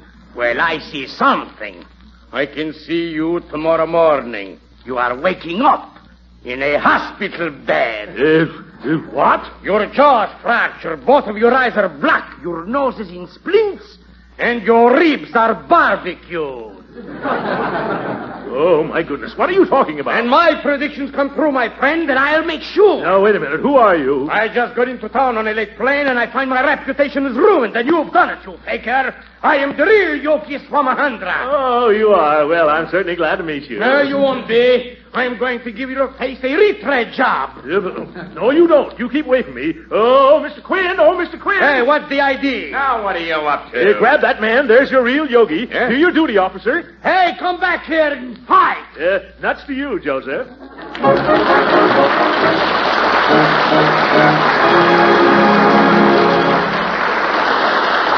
The Great Gildersleeve will be with us again in a few minutes. But first, are those Lenten meals becoming a problem to you homemakers? I mean, are you finding it hard to make them as tasty and appetizing as your regular meals? Well, if you do, here's a hint that may be mighty helpful. Yes, it's this. You can add rich extra flavor to all kinds of dishes by using plenty of parquet margarine, made by Kraft. You see, the delicate, tempting flavor that makes parquet margarine a favorite spread for bread makes it grand for cooking, too. Parquet margarine is swell melted over hot vegetables. It's a real flavor shortening that adds delicate extra flavor to cookies and cakes and pie crust. Parquet makes pan-fried food tastier because it tastes so good itself. In fact, parquet margarine adds extra flavor to all kinds of dishes, and the extra zest that makes your family ask for more. Best of all, using lots of parquet margarine is no extravagance. When you find how little it costs, you'll certainly agree to that. And remember, parquet margarine is a highly nutritious energy food that's a reliable year-round food source of important vitamin A. So right now, put delicious parquet margarine at the top of tomorrow's shopping list. Remember, it's Parquet, P-A-R-K-A-Y.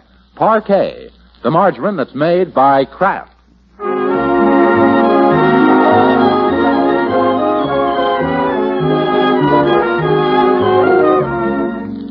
And there we were, Judge. Me and Willie the Tub locked in mortal combat.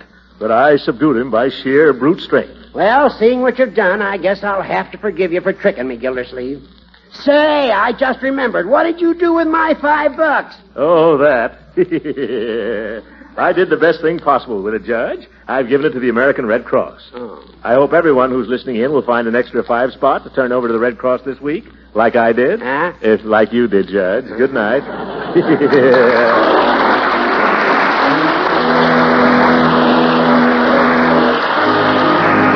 Great Gildersleeve has come to you from Hollywood.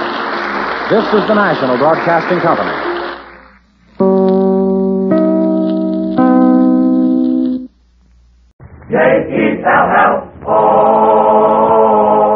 The Jell-O program, brought to you by Jell-O and Jell-O Pudding, starring Jack Benny, with Mary Livingston, Phil Harris, Dennis A. Rochester, and yours truly, Don Wilson. This opens the program with Captains of the Clouds.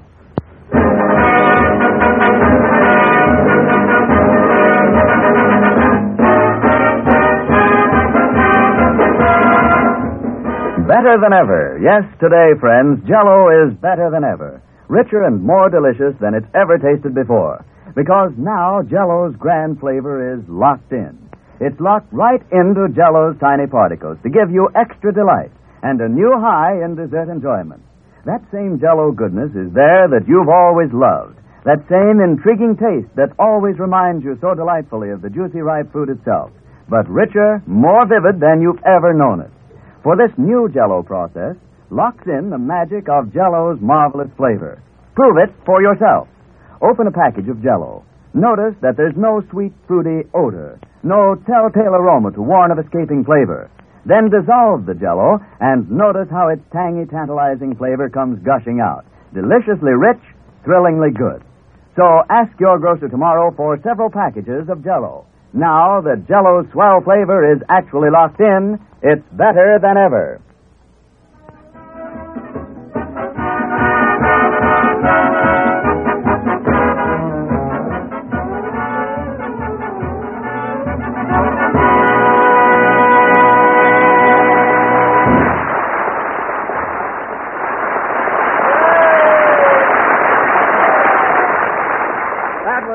Rhythms of the Clouds played by the orchestra. Now, ladies and gentlemen, as is my custom every Sunday night at this time, I bring you a man who... Hold it a second, Don. Jack isn't here yet. He isn't? No, he's been wandering around in a daze ever since last Thursday. Why? What happened Thursday? That's when they had the Academy Award banquet, and boy, was Jack disappointed.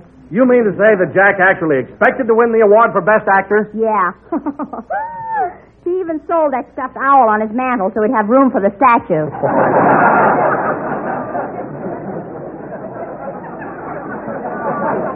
Imagine. So he's still pretty upset about losing, huh? I'll say he is. I was in the drugstore just now, and Mr. Benny was dunking donuts in his coffee. Well, what's dunking got to do with being upset? He was splashing people all around him. See this brown suit I got on? Yeah? Well, it was gray tweed when I went in. Well, personally, I can see no excuse for Jack being so mad. You'd think that... Uh-oh. Quiet, fellas. Here he comes. Well.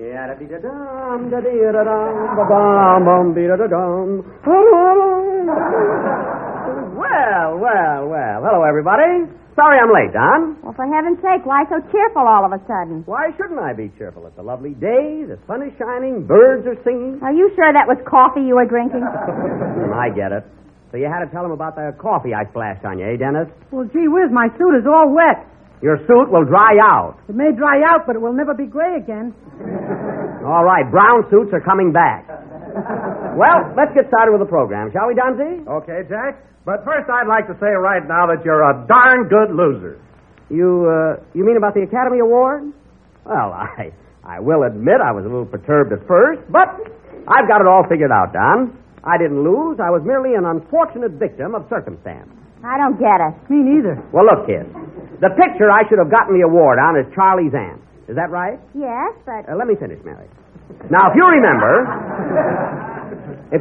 in Charlie's aunt, I played the part of a man, and I also played a part of a woman. And I was exceptionally good in both roles. Well, for heaven's sake, what's that got to do with your not winning the Academy Award? Simply this, the voters were baffled. They didn't know whether to elect me Best Actor or Best Actress.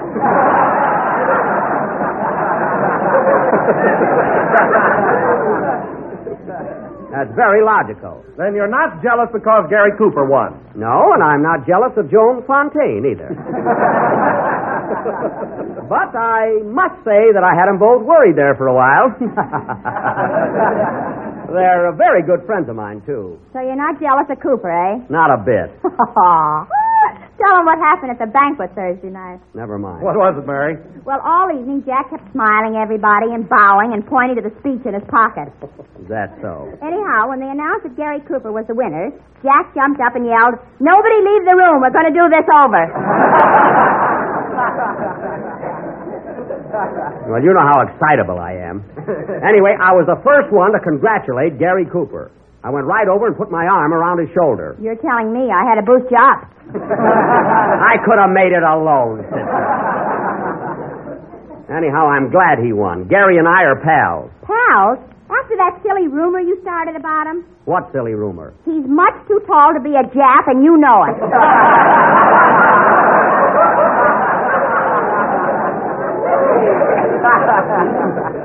I never called him a Jap. I said he was a chap. A full-blooded chap. If I don't talk plain, that's his worry. Now, let me tell you another thing. Holy smoke, get this. What's the matter, Dennis? I think my suit is shrinking. You could be growing. Keep still. Forget it. No, sir, my suit is shrinking. So what? It's shrinking. Your sleeves were too long anyway. I know, but my elbows are getting cold. Dennis, what goes up has got to come down. Don't worry. Now, where was I? We were discussing the Academy Award, Jack. Oh, yes. Now, let's get this straight, fellas. I don't begrudge Gary Cooper getting recognition for Best Actor, but I still think I'm the most versatile. Jeepers, I can do anything. A man, a woman, do comedy, drama. I can play hokum. I can play Shakespeare. You can sell Christmas cards. That's seasonal. Now, take me as Hamlet. To be or not to be? That is the question. Boy, this suit is cheap material.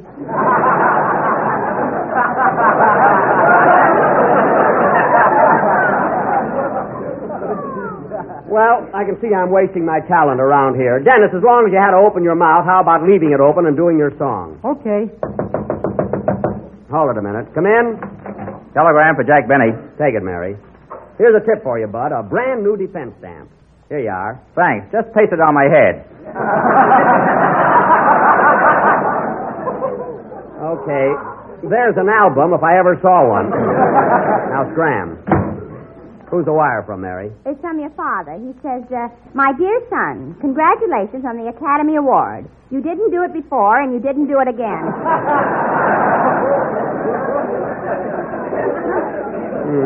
Good old Dad. He'd have voted for me. Sing, Dennis, before your suit strangles you, will you?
Everything I Love, sung by Dennis Day. Everything I Love. There's a beautiful idea for a song. Yeah, sure is. Yes, sir. It's so sentimental. Everything I Love. What do you love, Dennis? Apple pie and Hedy Lamarr. Ice cream on the pie. All right, ice cream on it. That's a marvelous title, though. Everything I Love. You know, a song like that... Tutti Frutti.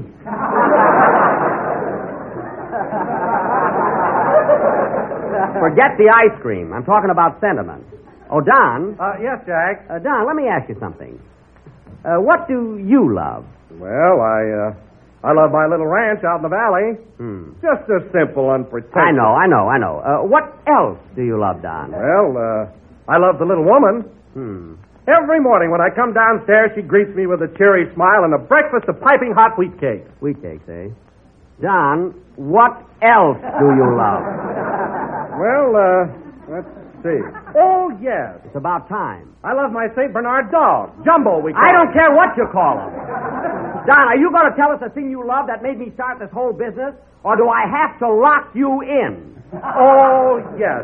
Ladies and gentlemen, I love Jell-O with its new locked-in flavor. Bingo. Jell-O is not only economical and easy to make, but it's America's favorite gelatin dessert. So look for the big red letters on the box. I thank you. Well, certainly glad you finally thought of it, Don. And wait till the sponsor finds out that you love your wife and home before Jell-O. You better watch out, Bub. I'm sorry, Jack. I'll never go home again. Oh, you don't have to go that far, Don, but watch it, that's all. Oh, hello, Phil. Hiya, Jackson. How's the old gent with the gray hair? Oh, fine. I saw Frank Morgan at the fights the other night. And, he looks swell. Phil means you. I know who he means. I'll tell Frank you asked about him, Phil. Okay, I can go along with the gag. You better, brother. You know, Phil, when you... Hey, get a load of the kid. Where'd you get them knee pants, Dennis? I splashed coffee on him. It's a long story. Forget it. Oh, say, Jackson, I hate to mention it, but that's a pretty tough break you got the other night. What tough break? You know, not winning the Academy Reward. Reward? If you're talking about the award, Phil, in my opinion... Hey, what's that? Well, there goes my coat button.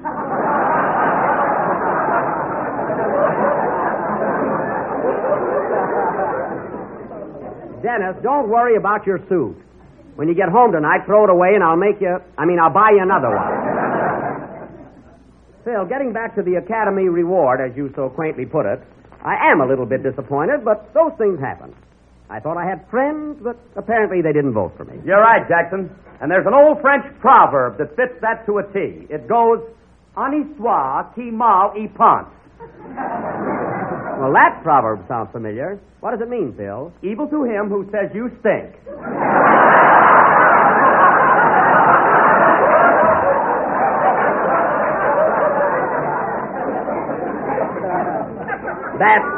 That's evil to him who evil thinks. No one said I Molly Ponce. They just didn't vote for me. That's all.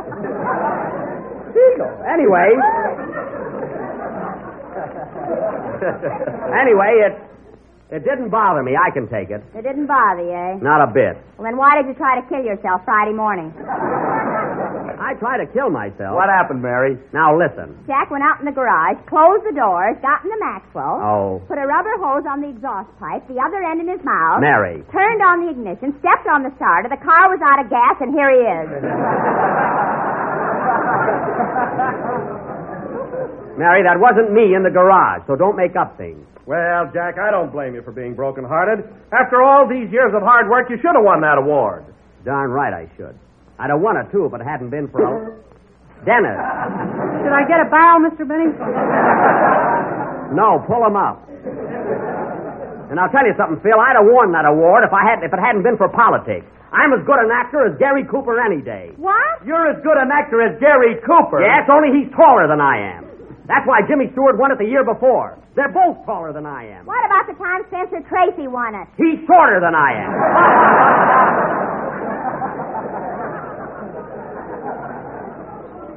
Well, I'm 5'9". So is Paul Muni. Yes, and they gave him the award, brother. Oh, yeah? Yeah. Oh, yeah? Yeah. Well, let me tell you something. Oh, yeah? Oh, nuts, I'm going home. Wow, that Jackson is really burned up, isn't he? Yeah, he takes everything so seriously. What does he want? Every year at this time, he puts that hose in his mouth.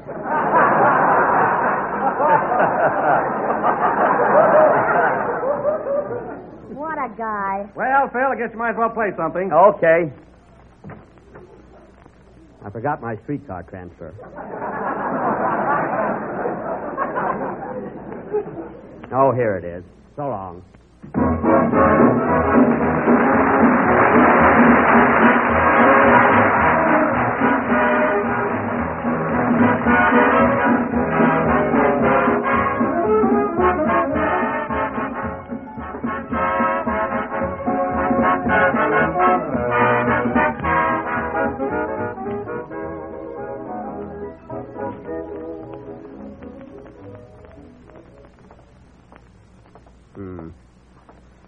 Can't understand it.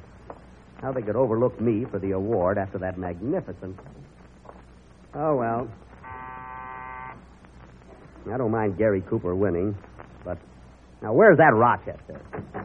Oh, hello, boss. Ain't you home kind of early? Yes, I am. I'm a little upset, and I... Rochester, what have you got in that cocktail glass? Some water. I was thirsty, boss. Water? With an olive in it? I was hungry, too. Don't kid me. That's a dry martini. Rochester, is your girl here by any chance? My girl? No, sir. Well, was she here? That ain't Ivy climbing over the back fence.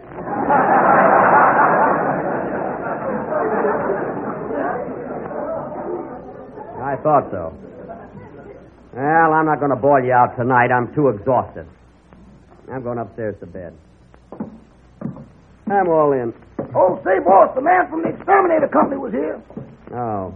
Did he find that mouse? Yes, sir, and it sure was a big one. Put in an awful fight. Oh. Well, where's the man now? He went out to get another man. Holy smoke, it must be a big one. I wonder if Frank Buck is in town. He could catch that mouse. I'd catch it myself if you only let me put a piece of cheese in the trap. No, there must be some other way. Sure be glad to get to bed. Here, hang this up, Rochester. You need a new one, boss. Just comb it out. It's okay.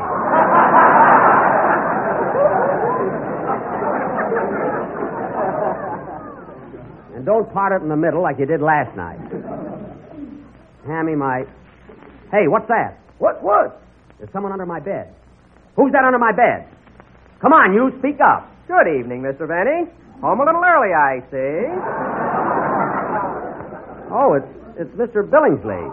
Now, come out from under my bed, Mr. Billingsley. Come out. All right, you asked for it. Ask for what? If I come out and see my shadow, there'll be 40 more days of winter. Oh, my goodness, today's a groundhog. Now, Mr. Billingsley, you must go to your own room. Very well. Good night, Mr. Benny. Good night. And what's wrong with that, may I ask? Nothing.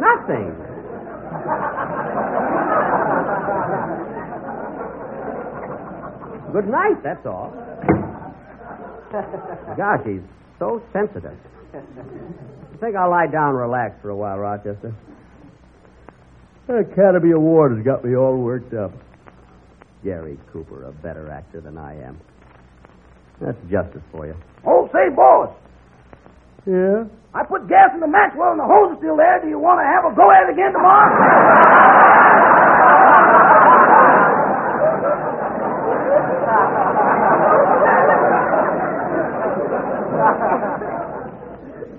No. Next year, maybe. Rochester, take Mr. Coleman's hose back to him and thank him very much. He don't know we got it. Good. See, I hope I'll be able to sleep. Rochester, sing something, will you? That always lulls me. Okay, boy.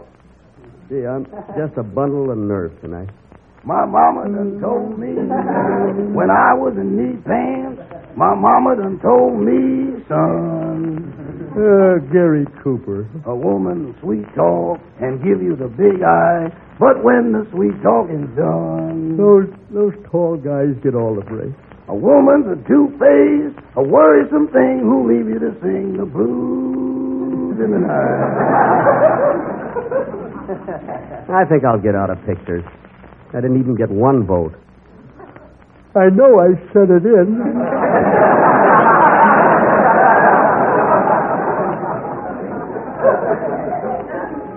Oh, well. From Natchez to Mobile, from Memphis to St. Joe. St. Joe. How they used to love me there. And the food at the old Busy Bee lunchroom. Wherever the four winds blow.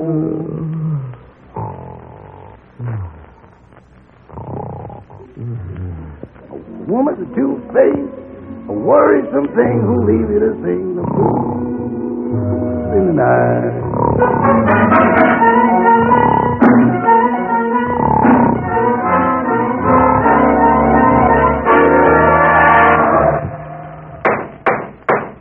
Ladies and gentlemen, this is the 12th Annual Academy Award Banquet, and all of Hollywood's glamorous stars are gathered here in the Busy Bee Lunchroom in St. Joe, Missouri.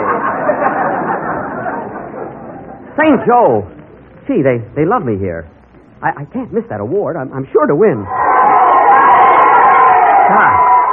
Gosh, look at all those celebrities here. There's Wendell Willkie and Joan Fontaine and Ernst Lubitsch and the Exterminator Man. And look, there's Walter Wanger and Barbara Stanwyck and Mervyn LeRoy. Hey! Hello, Mervyn! Hello, Leroy! Gee, he knows me.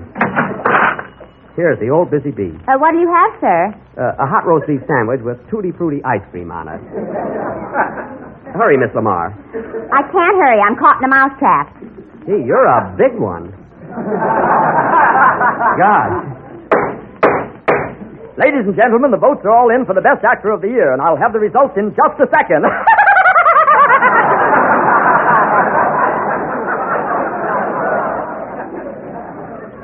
Gee, I'm nervous. Hey, there's Gary Cooper. He's got a pretty good chance of winning, too. Hello, Gary. Hello, Jack. How do you like it here in Memphis? Memphis? We're in St. Joe, aren't we? You're in Memphis. I'm in St. Joe. You see, I'm taller than you are. Oh, yes. Yes, that's right. Look, the master of ceremonies is getting up. It must be Bob Hope. Thank you. Good evening, ladies and gentlemen. That's not Hope, it's Allen. Fred Allen. I'm very happy to be here in good old St. Joe. They love me here. Listen to him. That Allen's a two-faced, a worrisome thing who leaves me to sing the blues in the night. I thank you. Ladies and gentlemen, the votes have been counted, and I have the honor to announce that the best actor of the year is that old gent with the gray hair, Frank Morgan. No, Benny, me. Jack Benny. Yes, Jack Benny. And here's that gold statue for you, Jackie. Ouch. Thanks.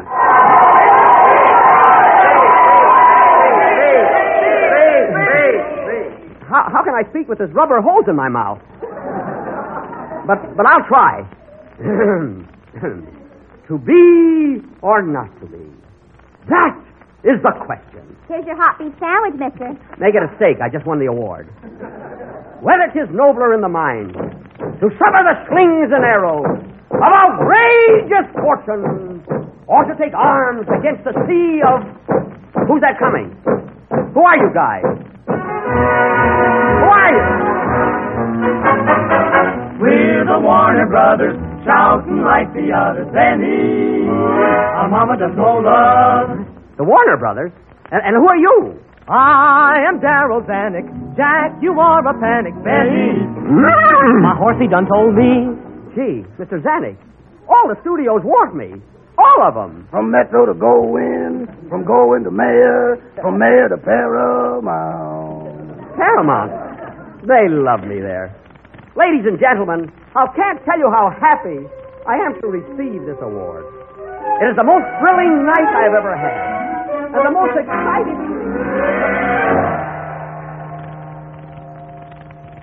What's the matter? The banquet's over. Everybody's gone but Gary Cooper and me.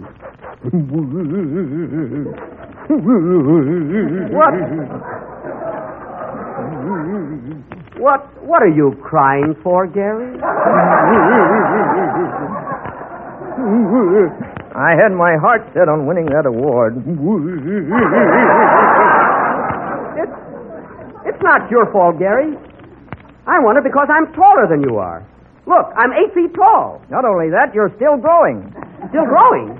That's right, I am. Look at me. I'm 9 feet, 10 feet, 12 feet. Whoop, whoop, hold it. I'm tall enough, hold it. I'm going right through the roof.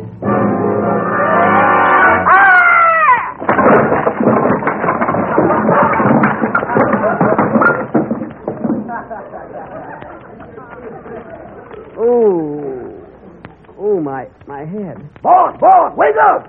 Gary, where are you? Boss, wake up! You've been dreaming.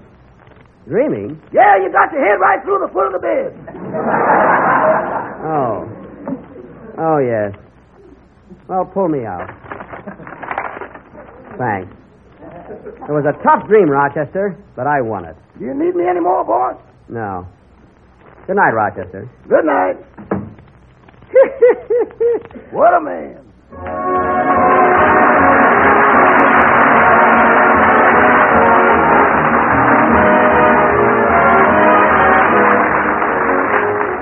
Well, here's a treat that just can't be beat for real downright goodness, and one that's sure to become a family favorite the first time you try it. The name of this grand dessert is Cherry Cubes with Pineapple, a brilliant combination of golden canned pineapple and bright crimson cherry jello. It's a dessert that fairly coaxes you to pick up a spoon and begin because it's so good-looking. And it's nothing less than a masterpiece of delicious flavor. You'll like the simple, easy way you make it, too. Just dissolve a package of Jell-O imitation cherry flavor in 1 pint of hot water and hot pineapple juice. Turn into a loaf pan and chill until firm. Then cut into cubes and pile in sherbet glasses along with 3 slices of canned pineapple diced. And there's a dessert that's really extra special. juicy golden nuggets of canned pineapple, temptingly blended with tiny glistening cubes of rich red cherry Jell-O. So get a package of cherry Jell-O tomorrow, and when you buy, be sure to get genuine Jell-O. It's extra rich because its flavor is locked in. The last number of the 22nd program in the current Jell-O series, and we'll be with you again next Sunday at the same time. And by then, I'm sure Jack will find something else to worry about. Good night, folks. The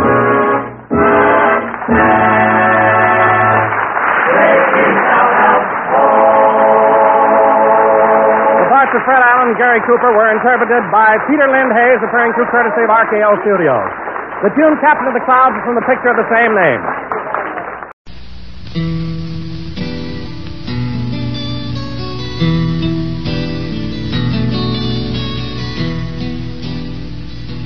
This Saturday, the Blockbuster takes a long look at the music of Judy Collins. Molly, pretty Molly, come, go along with me. But that's not all. Farewell, Angelina, the bells of the crowd. This Saturday, we'll also play lots of Joan Baez and the music of Joni Mitchell, along with Judy Collins and Joan Baez, this Saturday. I've been sitting up waiting for my sugar to show. I've been listening to the sirens and the radio. That's the Saturday Blockbuster this Saturday from 7 to 6 on KERA-FM, Dallas. He's back in the saddle. Once again for Melody Ranch and Gene Autry. I'm back in the saddle again, out where a friend is a friend, where the longhorn cattle feed on the lowly Jimson weed. I'm back in the saddle again. That's right, folks. It's another visit with all the gang here at Melody Ranch. There's Pat Buttram, the Cass County Boys, the Gene Autry Blue Jeans, Carl Cotner's Melody Ranch Hardway 6 featuring Alvino Ray, and yours truly, Charlie Lyon. Right now, though, meet the boss man himself, America's favorite cowboy, Gene Autry. Down yonder someone beckons to me. Down yonder someone reckons on me. I seem to see a racing memory between the Natchez and the Robert E. Lee. Swanee Shore, I miss you more and more. Every day, my mammy land, you are simply grand. Down yonder when the folks get the news, don't wonder at the hullabaloo. There's Daddy and Mammy, there's Ephraim and Sammy, waiting down yonder for me. Down yonder someone beckons to me. Down yonder someone reckons on me. I seem to see a racing memory between the Natchez and the Robert E. Lee. Swanee Shore, I miss you more and more. Every day, my mammy land, you are simply grand. Down yonder when the folks get the news, don't wonder about the hullabaloo. There's Daddy and Mammy, there's Ephraim and Sammy, waiting down yonder, I mean way down south, waiting down yonder for me. Well, greetings, friends and neighbors, and welcome once again to Melody Ranch. Folks, here's one of my favorite Columbia recordings that will sound familiar to you if you've ever been in Canada, especially around Lake Louise. In the blue Canadian Rockies, spring is sighing through the trees, and the golden poppies are blooming round the banks of Lake Louise.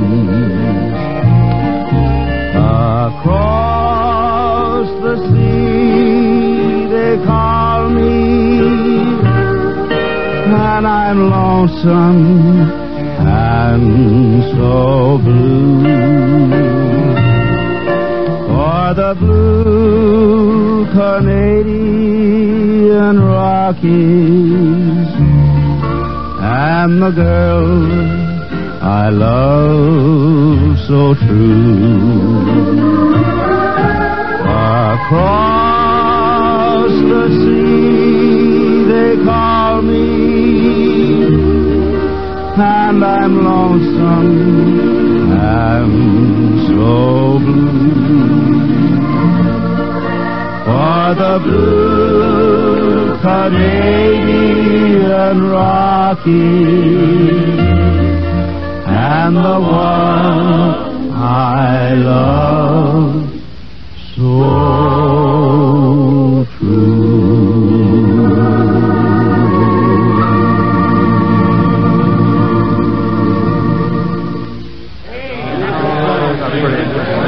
Thank you, friends. I'm glad you liked that tune. And now we've... That could only be Pat Buttram. Hi, Mr. Autry. Hi. Well, put the door back on the hinges and come on in. Well, I am in. Say, that's a pretty song. You know, you ought to do like I do and gargle your throat with vinegar and garlic sometime. Vinegar and garlic? Gosh. Is that good for your throat? No, but whenever I sing I'm Walking Behind You, people sure know why. I got that out of my own head.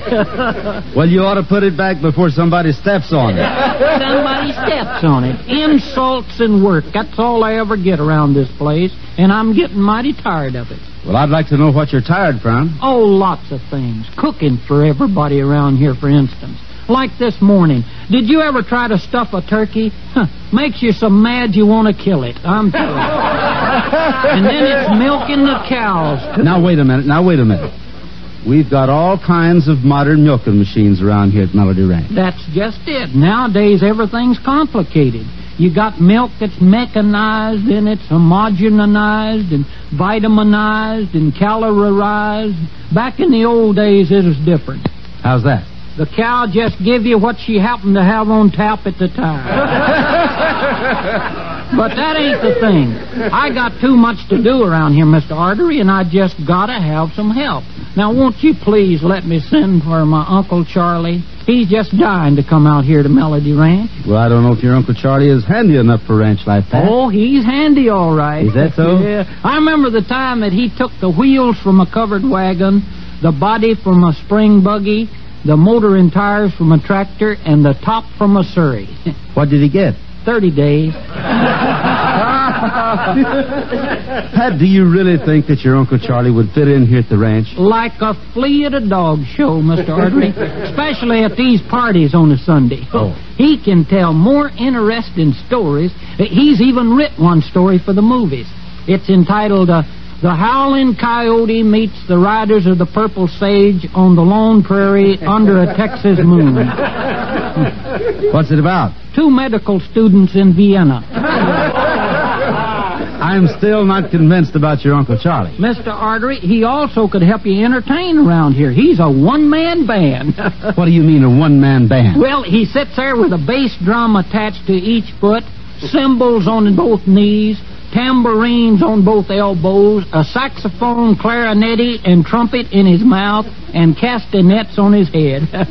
What does he do with his hands? He holds them over his ears. Come on, Mr. Autry. Think it over about Uncle Charlie. Yeah, I'll think it over. I did, and it's all over.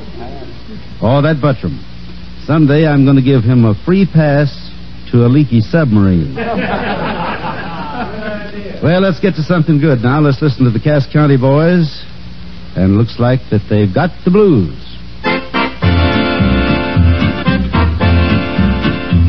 When the ordinary feller gets off on Saturday night, and he gets a chance to see his pals, which ain't no more than right. But when the saddle is your life, there's no time to carouse, and you don't know what lonesome is till you get to herding cows. Do me all my do me all my day, all alone, all alone. Now the keeper of the lighthouse and the sailor man at sea and the lookout on the mountaintop ain't got a thing on me cattle all out. And you don't know what lonesome is till you get to herding cows. Do me my do me my day, by myself, by myself.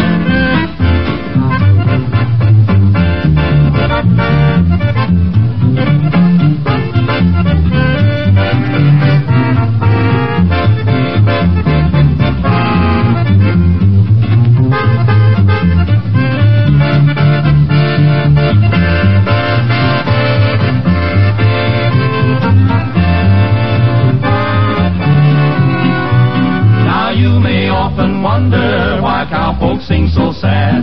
He's thinking of the many things in life he's never had. No pal, no gal for company, just the cattle as they browse.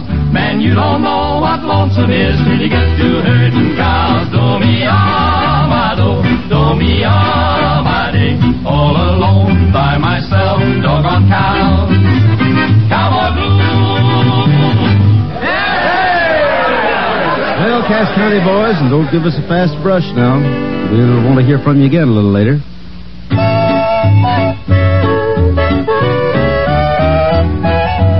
Jilted, jilted, you found a new love. Didn't even say we're through, love. Jilted, jilted, but I'm as happy as can be. Been thinking it over ever since you're slipping around me, gun. Now I've become a rover who could play that game as well as one. And even though our hot romance is wilted, wilted, thanks for the favor. Baby, you're a real lifesaver. I'm happy that you jilted me. I've been thinking it over ever since your slipping around begun. Now I'll become a rover who can play that game as well as one. And even though our hot romance has wilted, wilted, thanks for the favor. Baby, you're a real lifesaver. I'm happy that you jilted me.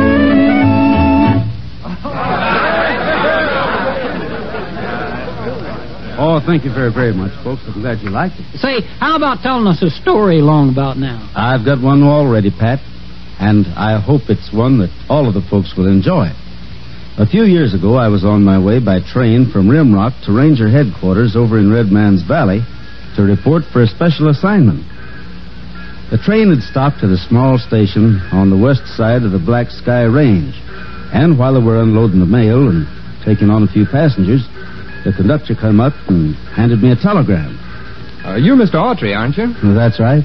Well, the agent here at this station told me to give you this telegram. Well, much obliged to you. He said to tell you it was important.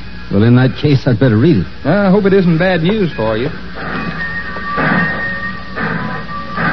I opened the telegram and read it. It said, "The Indian Springs Bank robbed this morning. Banker killed. Local mob threatening to lynch prisoner. In answer to call for ranger help, I have wired Sheriff Dobbs to meet your train. Stop there and investigate same. Signed, Tom Martin, Ranger Captain."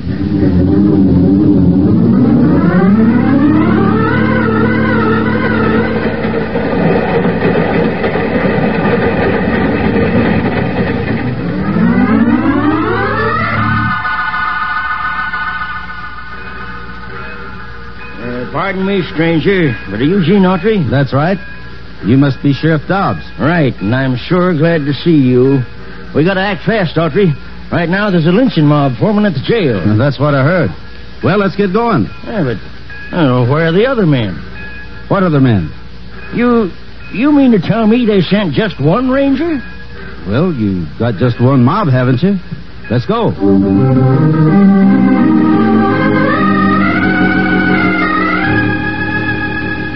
When we neared the jail, I could see that Sheriff Dobbs hadn't stretched the truth a bit. Well, Autry, now you see what I mean. We got real trouble on our hands. That mob means business. Who's your prisoner, Sheriff? Young Joe Phillips. some of Pete Lance's gang identified him as one of the robbers, and I had to arrest him. Then they stirred up this lynching deal. All right. Unlock the door. Are you crazy, Autry? Nope. I'm going out there and talk to that mob. Well, you'll never get away with it. They're kill mad. I'll have to take my chances. Open the door. But, Autry... Wait till I start talking, then you walk out. Open the door. All right. But you're just digging your own grave. All right, fellas. All right, let me have your attention. Quiet, please. Quiet. Now listen to me, all of you. It'd be an easy thing for any one of you to draw a gun and plug me, but I'm asking you to listen to what I have to say first. Well, that ain't going to do any good. We come up here for Joe Phillips. We're going to get him. Now, wait a minute. Wait a minute. Now, listen, men. This prisoner's got a right to a fair trial before a judge and a jury. He'll get what's coming to him if he's guilty. But if you men take him, enough rangers will swarm into this town to put every one of you under arrest for murder. You don't know any such thing, partner. And it's not for you to decide. Yeah, Pete Lance ain't going to be liking this, Ranger. Then you tell Pete Lance that I'll drop over and find out what he does like. Now, come on, man, let's break it up. You'll be glad you did.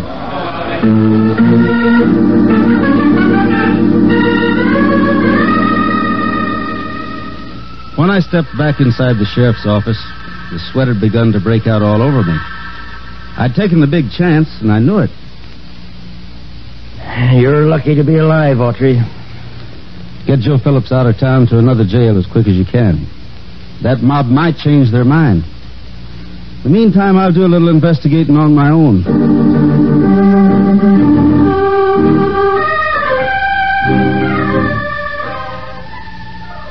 In the next few minutes, the sheriff told me the details that led to young Joe Phillips' arrest. When I heard that, I figured my next move was to call on Lance and talk to the man who identified Phillips. Something for you, friend? Yeah. Where'll I find Pete Lance? His office in the back there. That door marked private. Much obliged. But I said the door was marked private. Yeah, I heard you. Hey, what's the idea of breaking into my office like this? Nobody's breaking, mister. And if you're Pete Lance, I want to talk with you. That's him, boss. He's that ranger. Oh, well, that's different. Come in, Ranger. Didn't know who you were at first. I'll make my business quick and to the point, Lance. Which one of your men identified Joe Phillips as the bank robber? Well, it was Gunner here. He spotted him. All right, Gunner. You're coming with me. Hey, now, wait a minute. You can't do this. I just done my duty as a citizen. That's right. You're carrying things a little too far, Ranger. Well, if it's proven that Phillips is the right man, Gunner, then you've done this town a good service. But right now, we're going to find out. So crawl out of that chair and come on with me.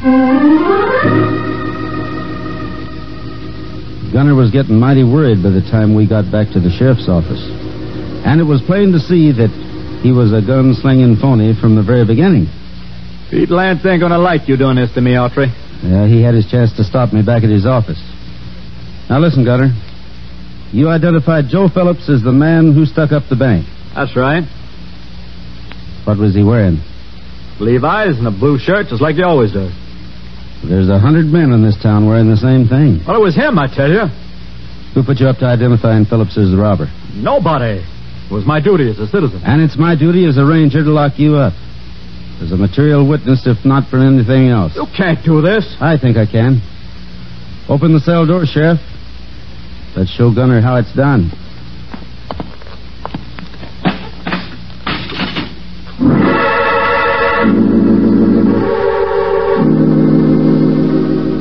It was a little hard to tell just how much Gunner knew about the robbery and murder, but since it was perfectly legal for the sheriff to hold him as a material witness, I decided to let him cool off in jail while I talked to a bank clerk who was the only other employee in the bank at the time of the robbery.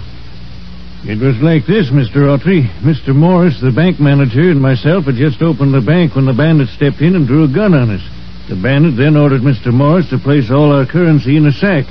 When Mr. Morris hesitated to give him the money, the man shot him down. How did he get the money? The bandit ordered me to hand him the money through the cage door. I tried to open the door, but it was stuck. This kind of made the bandit mad, so he raised his foot up and kicked it open. I handed him the money, and he made his getaway. And you don't think you could identify him? I doubt it. But this might be of help. I found it stuck in between two of the upright bars in the cage door after the bandit kicked it in. Must have come off his boot heel. The bank clerk handed me a thin, worn rubber tip from the heel of the boot. Now I had a little something to go on. I lost no time in getting back to the sheriff's office. My one hope was that the robber had not yet discovered the missing part of his boot heel. Any luck yet, Autry? Well, we're getting warmer, Sheriff. I'd like to see the cell where you kept Joe Phillips before you moved him. And I want to have another talk with Gunner. Sure. Come on back. I got the gunner in the same cell I kept Phillips in. About time you let me out of here, Autry. Pete Lance will get you a job for this. That's got me scared to death, Gunner. And besides, you're not getting out yet, I don't think. What are you talking about? Let's see the bottom of your boots. Huh? Now, wait a minute. Come on, hold them up here before they turn your bottom side up. All right. Now the other one. Hey, what is this? I'm just checking you for hoof and mouth disease. We got to keep this jail clean. All right, Gunner. You're a free man. Huh? Well, it's about time. Just see to it that you don't leave town. I knew you didn't have nothing to keep me in jail for. Then get moving before I change my mind. I'm going. But you'll hear from Pete Lance about this. Autry, I don't get it. Why'd you let him go? I had a very special reason, Sheriff. In the meantime, send some of your men after Joe Phillips.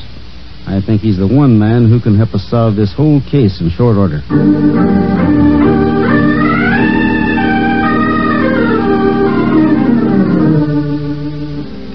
The sheriff sent 3 men over to Painted Rock for Joe. Later that afternoon, they brought him back to the Indian Springs Sheriff's office. Here he is, Gene. Hello, Joe. How are you?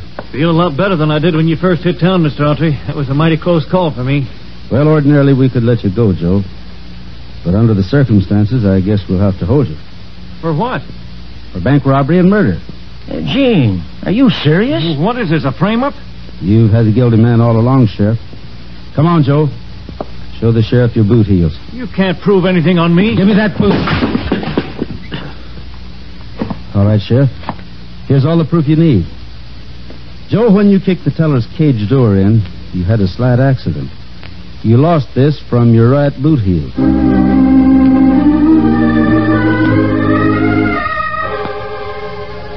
Gene, what made you so sure that Joe was guilty before you matched that rubber tip to his boot heel? Sheriff, if you look at the wooden floor of that cell you kept Joe in, you'll see a lot of small tack holes. When I went back to examine Gunner's boots, they were okay. That could only mean one man, Joe Phillips.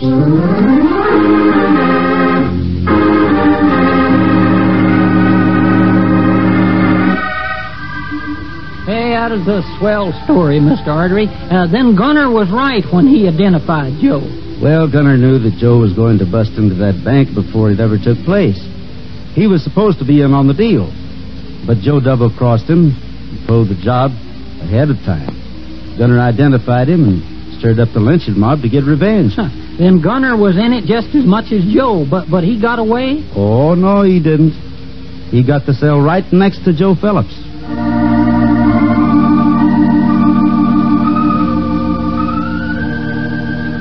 Friends, the feeling expressed in the Cowboy Classic that we've selected for today is familiar to everyone who spent a night out under the open sky. Who made the mountains? Who made the trees? Who made the river flow to the sea? And who hung the moon in the starry sky? Somebody bigger than you and I. Who makes the flowers bloom in the spring? Who writes the song for the robin to sing? And who sends the rain when the earth is dry? Somebody bigger than you and I. He lights the way when the road is long, keeps you company. With the love to guide you, he walks beside you, just like he walks with me. When I am weary, filled with despair, who gives me courage to go on from there, and who gives me faith that will never die? Somebody bigger than you and I.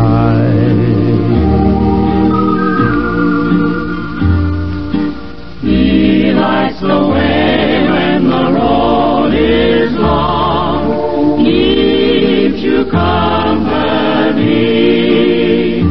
With love to guide you, he walks beside you, just like he walks with me. When I am weary, filled with despair, who gives me courage to go on from there, and who gives me faith that will never die? Somebody bigger than you and I.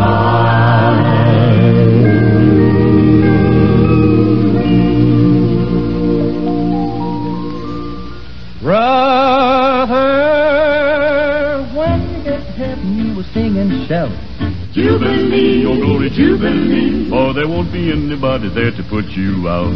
Won't there be a happy Jubilee? Jubilee, Jubilee, Jubilee, Jubilee. I've been invited to a Jubilee in heaven after a while. Satan's just like a snake crawling in the grass.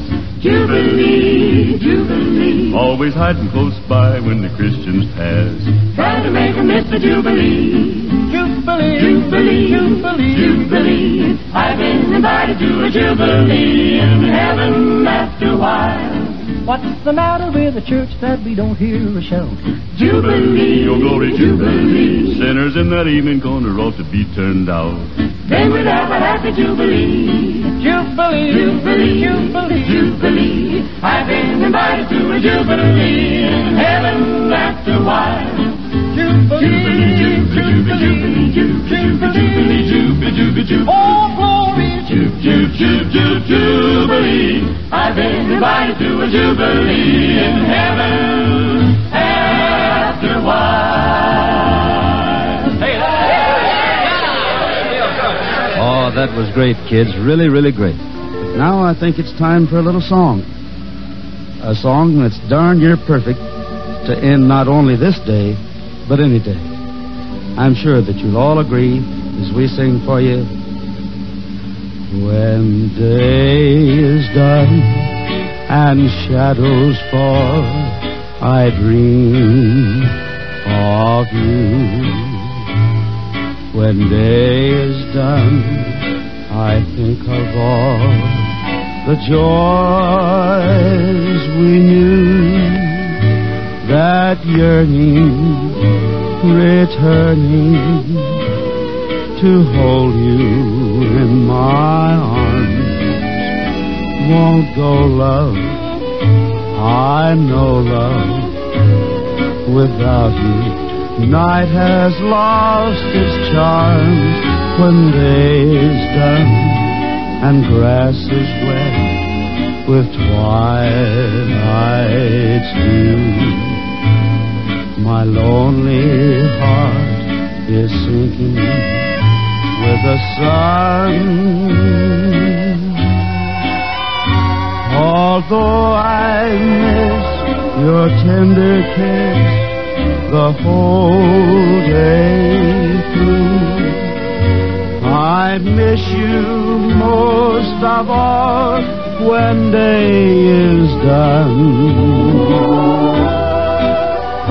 When day is done and grass is wet with twilight's dew,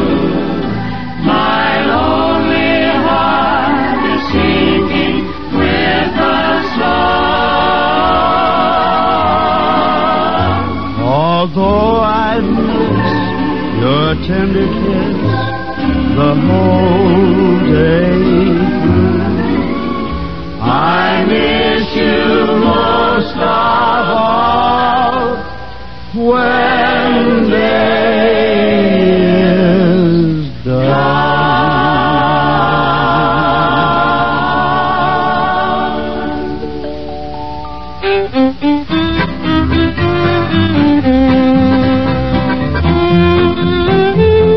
America's favorite cowboy, Gene Autry, will be back this way next week. And he'll bring along Pat Buttram, the Cass County Boys, the Gene Autry Blue Jeans, Carl Cotner's Melody Ranch Hardway 6 featuring Alvino Ray, and yours truly, Charlie Lyon. For an exciting and entertaining half hour, be sure you're listening next time I say, it's time for Melody Ranch and Gene Autry.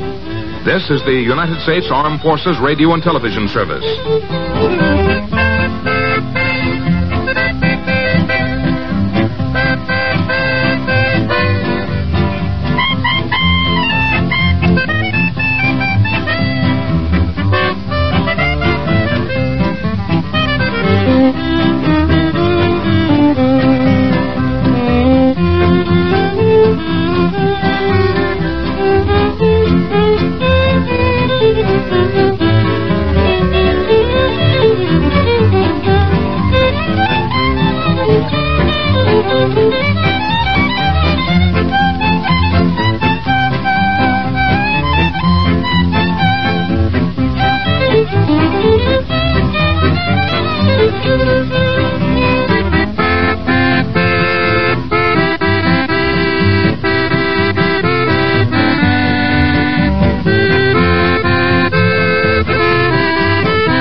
Tonight's Playhouse 90 has featured old-time radio with Hopalong Cassidy and Gene Autry.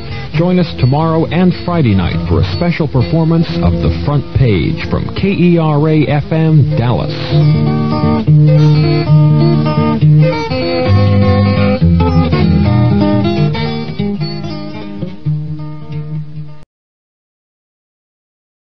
The Columbia Broadcasting System presents the Columbia Workshop. Today, the Workshop offers a psychological drama about a prize fighter, written by Henry W. Denker and Ralph Berkey. It is titled When the Bow Breaks. The special musical score was written and will be conducted by Van Cleve. Production and direction by Perry Lafferty. The Columbia Workshop presents When the Bow Breaks.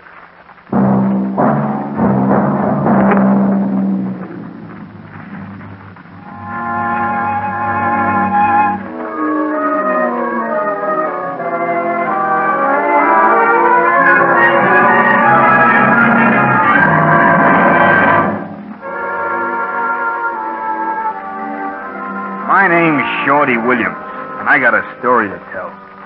Any guy who drives a taxi in a big city has got lots of stories to tell. There can't be no argument there.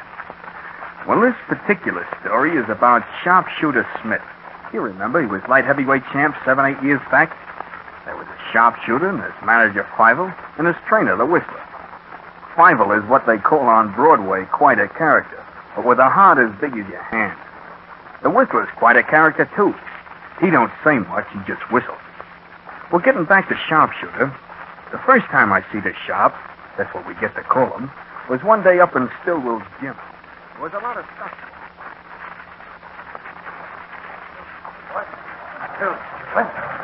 1, 2. Hiya, Shorty. Hello, Punchy. How's Trick? Okay. Still looking for a fight? Oh, yeah. Hey, remember how I give it a slug of Harrigan? Yes, sir. You sure were good in those days. What do you mean, those days? I could lick most of these. Sure. I was only kidding. Quite a crowd working out. Bums. Nothing but bums. Suckers for a right cross, all of them. Except for Smith. Who? Smith. See over there in the far ring, working out with a black boy? Oh, yeah. Hey, not a bad-looking guy. You said it. I think I'll move up closer and get a better gander. Okay. I'll see you later. But he's a comer, I'm telling you. Yeah? I'm going over and see Fibber. Keep your left up, kid. Keep it up. That's it. Okay, in your corner.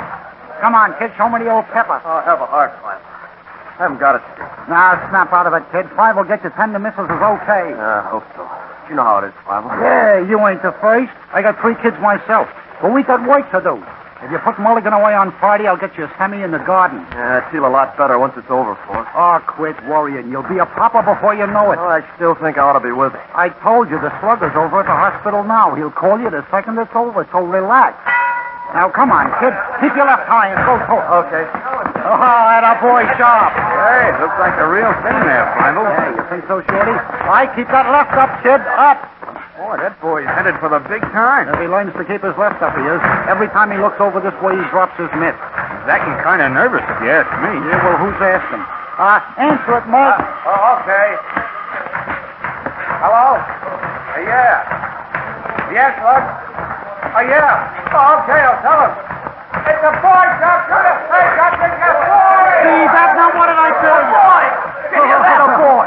Hey, Fibber, I got to see you to the hospital. Sure, kid. You grab a shower. See you tomorrow. Yeah, thanks. Say, Smith. Yeah? My name's Shorty Williams. Congratulations. Oh, thanks. You're going over to see the missus, ain't you? Yeah. Well, in case you don't know, I drive a hack. Okay. As soon as I get dressed, I'll be right down. I'll be waiting.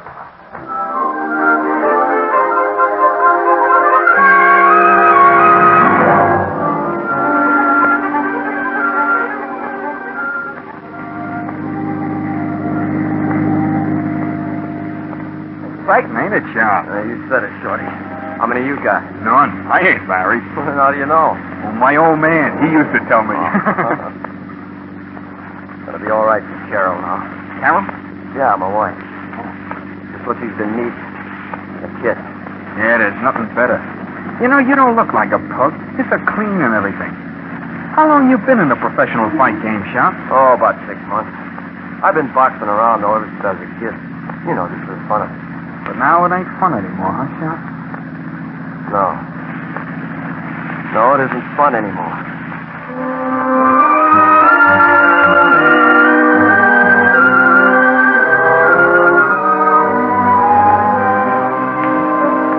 Well, that's how I first met the Shop. You know, from the way he spoke in a cab, you didn't have to be a genius to feel that there's something not right there. And I'm curious to find out because, well, I took a liking to the guy. So I make it my business to drop into the gym more regular. He got into the habit of taking my cab wherever he went. Maybe he figured I was good luck because he tied me up with my being there when his kid was being born and me being around the first time and taking him to the hospital. And I don't know. Anyway, the day came when I was driving Shop to the hospital for the last time. He was telling me. You take it easy, real easy, huh, Shorty? What's the matter? You on edge? Yeah, just the excitement of taking the 2 of them home sort of got me. It's going to be different from now on. It's got to be. There'll be 3 of us. Yeah, guess I sound kind of batty, huh? Oh, go on, kid. Have your fun. It's a great thing for you, huh? Yeah. But for Carol, it's the first real break she's ever had. She had it tough, huh? Yeah, I guess you could call it that. Seeing her father and mother killed at the same time.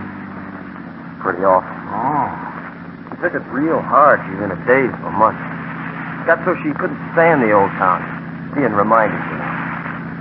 Now I'm hoping the baby and everything. Maybe she'll snap out. Oh, sure she will. You'll take it easy, won't you? Yeah, you bet. Well, here we are. Wait here, Shorty. We'll be right down.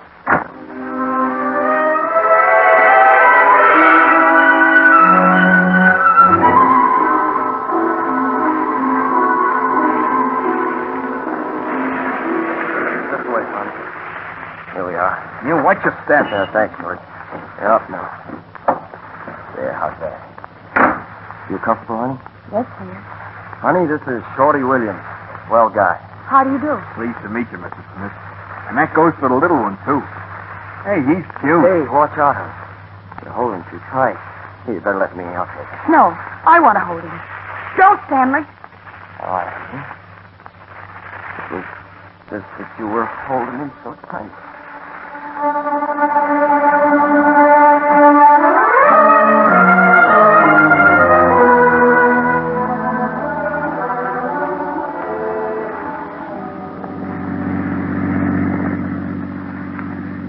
put up a great fight tonight, kid. He didn't lay a glove on you. Hey, how'd you feel fighting in the garden shop? Oh, it's about the same, Shorty. More people, that's all. Hey, Fibber, they say that guy had dynamite in his right. Suppose he could have hurt you? You carry your left high like you did tonight, kid, and nobody's ever going to hurt you. They'll never even touch you. Yeah. Hey, drop us at the 21 Club, Shorty.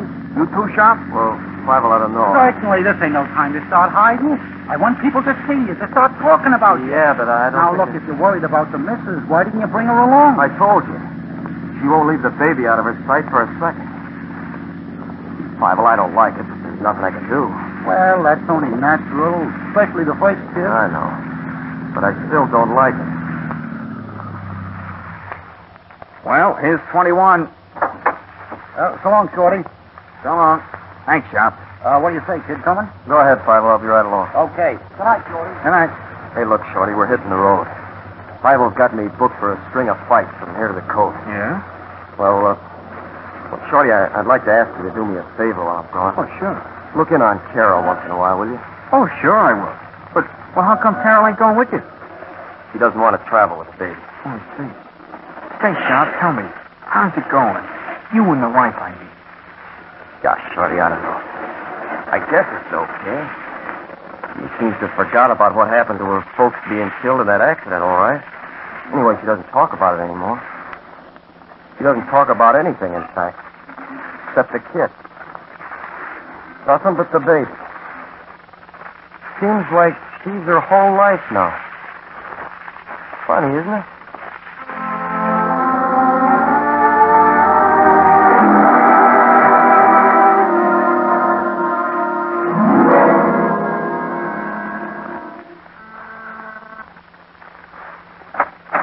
Oh, hello, Shorty. Come in. Thanks, Mrs. Smith. Sit down. I happened to be in the neighborhood, so I thought I'd drop in again. I brung the clipping from today's paper in case you missed it. Hey, listen to this. As a result of the Brady fight, sharpshooter Smith definitely establishes himself as the leading contender for the light heavyweight crown now held by Mike Palermo. Yes, I read it. And I'm proud of the sharpshooter, Shorty. Because if he has to be a fighter, at least be scientific about it. They say he never gets touched. Mind you, not so much as a scar on his face. Nah, I guess it's not like this. Oh, go ahead, Shorty. What? Well, what I was going to say is, well, I can't understand you cooping yourself up here, for instance. It ain't good to be alone. Did you say alone? Yeah. Come here, Shorty. In here. Huh? Yeah. You there? Oh, the kid. Yeah. The kid. Look at him. Sure looks sweet. I guess he is a showpiece to you. Well, he's all of life to me. He's meat and drink and air and all the things the poets write about to make you feel and see that wonder of a mother's love. You want to pick him up and hold him close. So very close and never let him go. Look at him. My baby. Yeah. So, don't ever say I'm alone, Shorty. Don't even suggest it.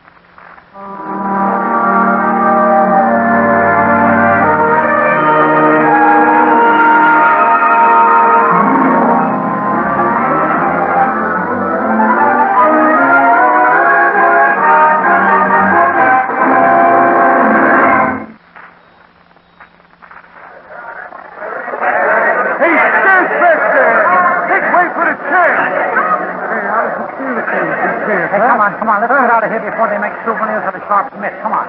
Great fight, Smith. Hey, here's a cab for you. Hey, wait a minute. Where's your cab, Shorty? I got it down the block. Come on. Oh, wait. Carol, you sure you don't mind? I promise as long as I call. Of course not. Stay as late as you like. Okay. Shorty, you take Carol home. Pick me up later at the Chateau. Okay. See you later, honey. Bye. Come on, Mrs. Smith. The cab's down this way.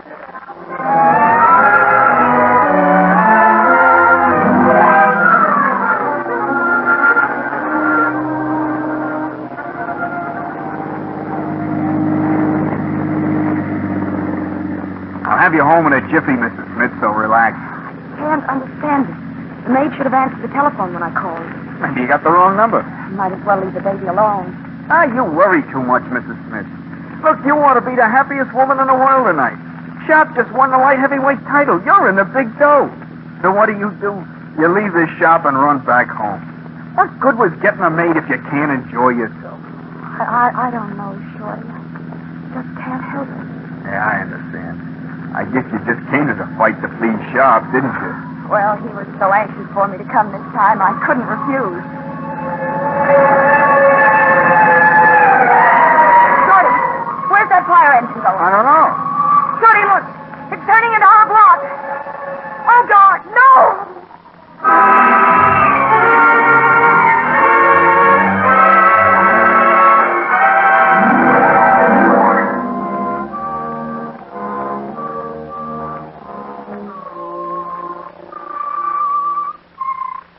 How's he taking it, Tribal? Ain't you seen him? No, not since the funeral. I figured he'd want to be alone, you know. Yeah. Oh, you lose your kid that way, being burned alive. Yeah, he'll come out of it. It's that missus of his that I can't figure. You've seen her at the funeral. There was the champ bawling his eyes out. I ain't ashamed to tell you my own eyes was wet just looking at her. And there she was, just standing there. She didn't bawl or nothing. It ain't natural, I tell you. Yeah, it gave me the creeps, too. Especially after the way she took on about the kid. I don't know. Say, Fievel, did Miller call you about his boy taking a crack at the Sharp title next month? His boy ain't meeting Sharp next month. Or any month. Huh? Sharp ain't fighting anymore.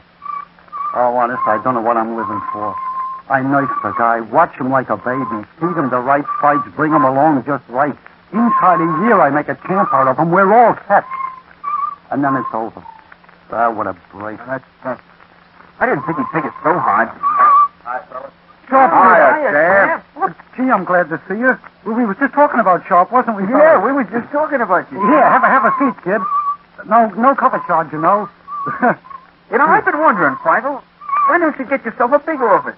It don't look good for a guy like you managing the champ to be sitting in a 2x4. Yeah, I got to do something about that. Hey, what do you say we go out and look for an office, Sharp? Well, what are we waiting for? Huh? Come on, Whistler, let's get over to this. What? Yeah, we got work to do. You hear that, fellas? Oh, gee, that's great, Sharp. Boy, what a relief. You know, after what you said. Yeah, I know. Well, I was wrong.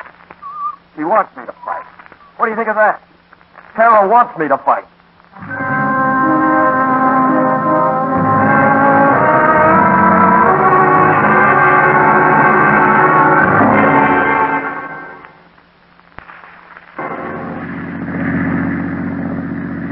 Shorty, take us right home, will you? Okay, Sharp.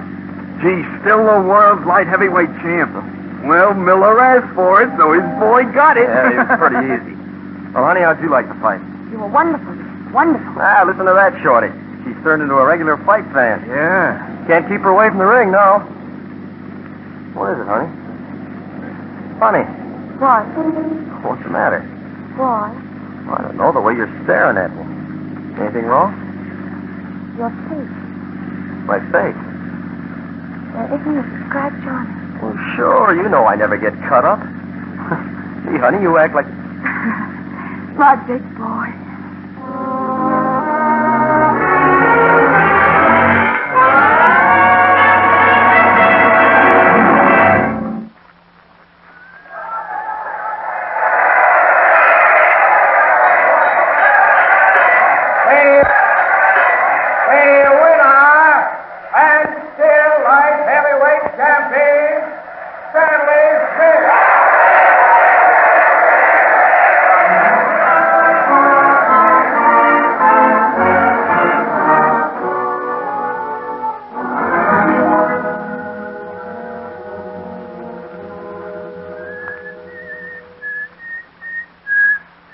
Okay, Whistler, take his gloves off. What's the matter, kid? I'm okay. Oh, you don't look so good. It's all right. No, it ain't. I won, didn't I? There's a lot of guys out there that didn't think so. You just got by your last 3 fights. Now, what's happened for you? Okay, champ. Lay down. There we are. Thanks. Feels better. Look at that pretty pan of yours now. All those other fights without a mark, and now look at you. Looks bad, huh? Now, listen, kid, on my knees, I'm begging you, keep that left hand up. You fight that way next month, Murphy will knock you dead. Now, please, kid, if there's anything wrong, tell me. I'll lay off with you, Fibber. I'll be done in a second, champ. As soon as I finish this cut.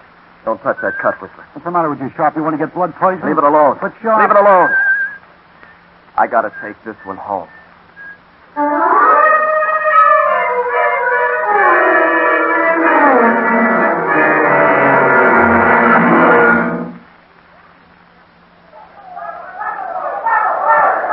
There they go again. Come on, Murphy, finish him off.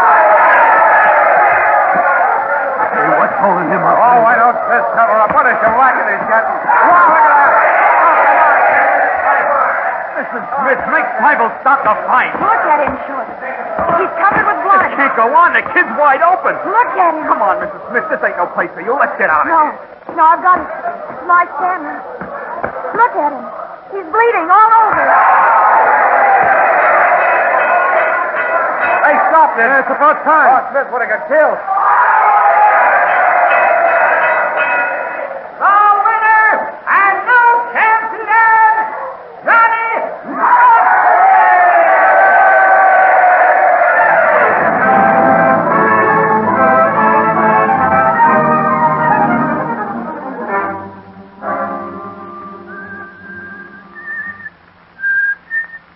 And now, take it easy. Put him over here. That's it. Now, cut his gloves off. How bad's he hurt, Whistler? Pretty bad. But he'll come through as soon as he gets a whiff of this. I should cut my right arm off before I let him take a beating like that. He wouldn't quit. Fibber. Yeah, kid, it's me. It's a tough one, Fibber. Now, you take it easy, kid. Don't talk. What round is it, Fibber? The ninth. The ninth, huh? Yeah. Here you are, Sharp. Take some of this. What is it? It'll do you good. How'd I look, Whistler? Quiet, kid. Hey, what are you doing with that bandage on my face? Take it off. What's the matter? Later, Whistler. Not yet. The gentleman of the press. Tough luck, Fibber. How do you feel, Sharp? Not here, Mrs. Smith. I think you ought to wait outside. No, please, I must see him now. Stanley, he won't let me. Okay, come on. Stanley, boy. It's me. Hi, honey. Look at him. He'll be okay, lady. You know Mr. Smith, boys? Yeah, howdy, Hey, what's the big idea, Shorty? You don't want her to see him like this? I did all I could, Fibber. You seen what you did. Oh, does it hurt much, my sweet boy? Yeah, it does. Oh, my poor little darling. Give me the salve, please, Mr. Whistler. Here. How does that feel? That's fine. Eyes are all puffed. Can hardly see. Can you see me? Yeah, I can see that. What do you see? My sweetheart? Yes. What else? Oh, honey, not here. What else? Mommy? Yes, sir, that's my baby. No, sir, don't mean maybe. Yes, sir, that's my baby. Yes, sir, that's my baby. That's my baby. That's my baby. My baby. Baby! My baby.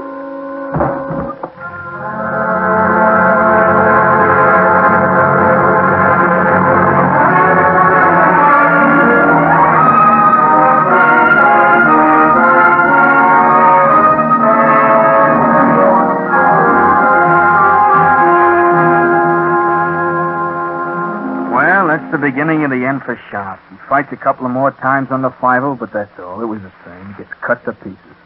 When Fibber refused to get him any more fights, he leaves town. Then every once in a while, I'd hear about his getting knocked off by some third-rate bum out in the sticks. Then I lost track of him. And about a year ago, I'm cruising along Canal Street. Hey, watch out, you stupid bum. You want to get killed? Why don't you watch what you... Sharpshooter! Sharpshooter, it's you! Come on, get in. I'm blocking traffic.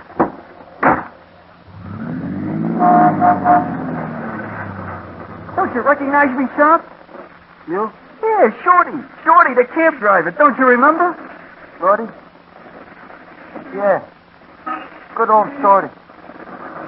You remember me? Oh, I could never forget you. I was wondering what happened to you. You still fighting? Sure. Remember the old right? First truth. Oh, yeah. Say, how's the missus? The missus? Yeah, Carol. Carol. Yeah. She doesn't feel so good. Oh, that's too bad. I'm sorry to hear it. Yeah. She doesn't feel so good. They took her away. Oh, that's tough, Shop. She was pretty, wasn't she, sir? Oh, she sure was. Pretty as a picture. You sure got a tough break. That's all right.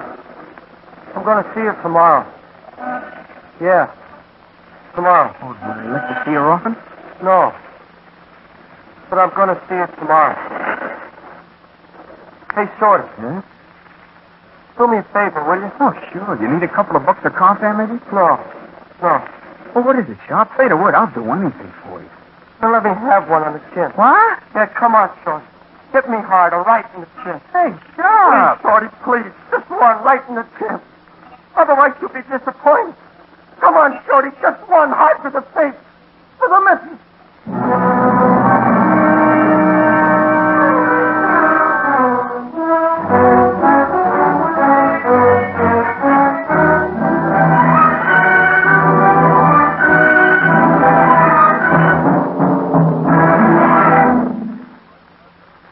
You've been listening to the Columbia Workshop's production of When the Bow Breaks, written by Henry W. Denker and Ralph Berkey. The special musical score was composed and conducted by Van Cleve.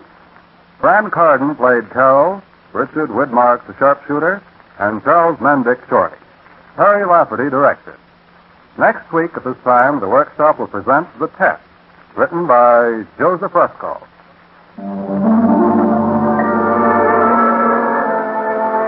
This is the Columbia Broadcasting System.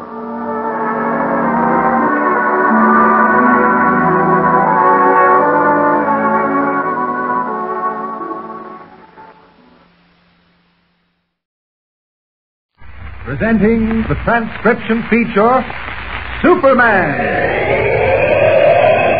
Look, up in the sky. It's a bird. It's a plane. It's Superman.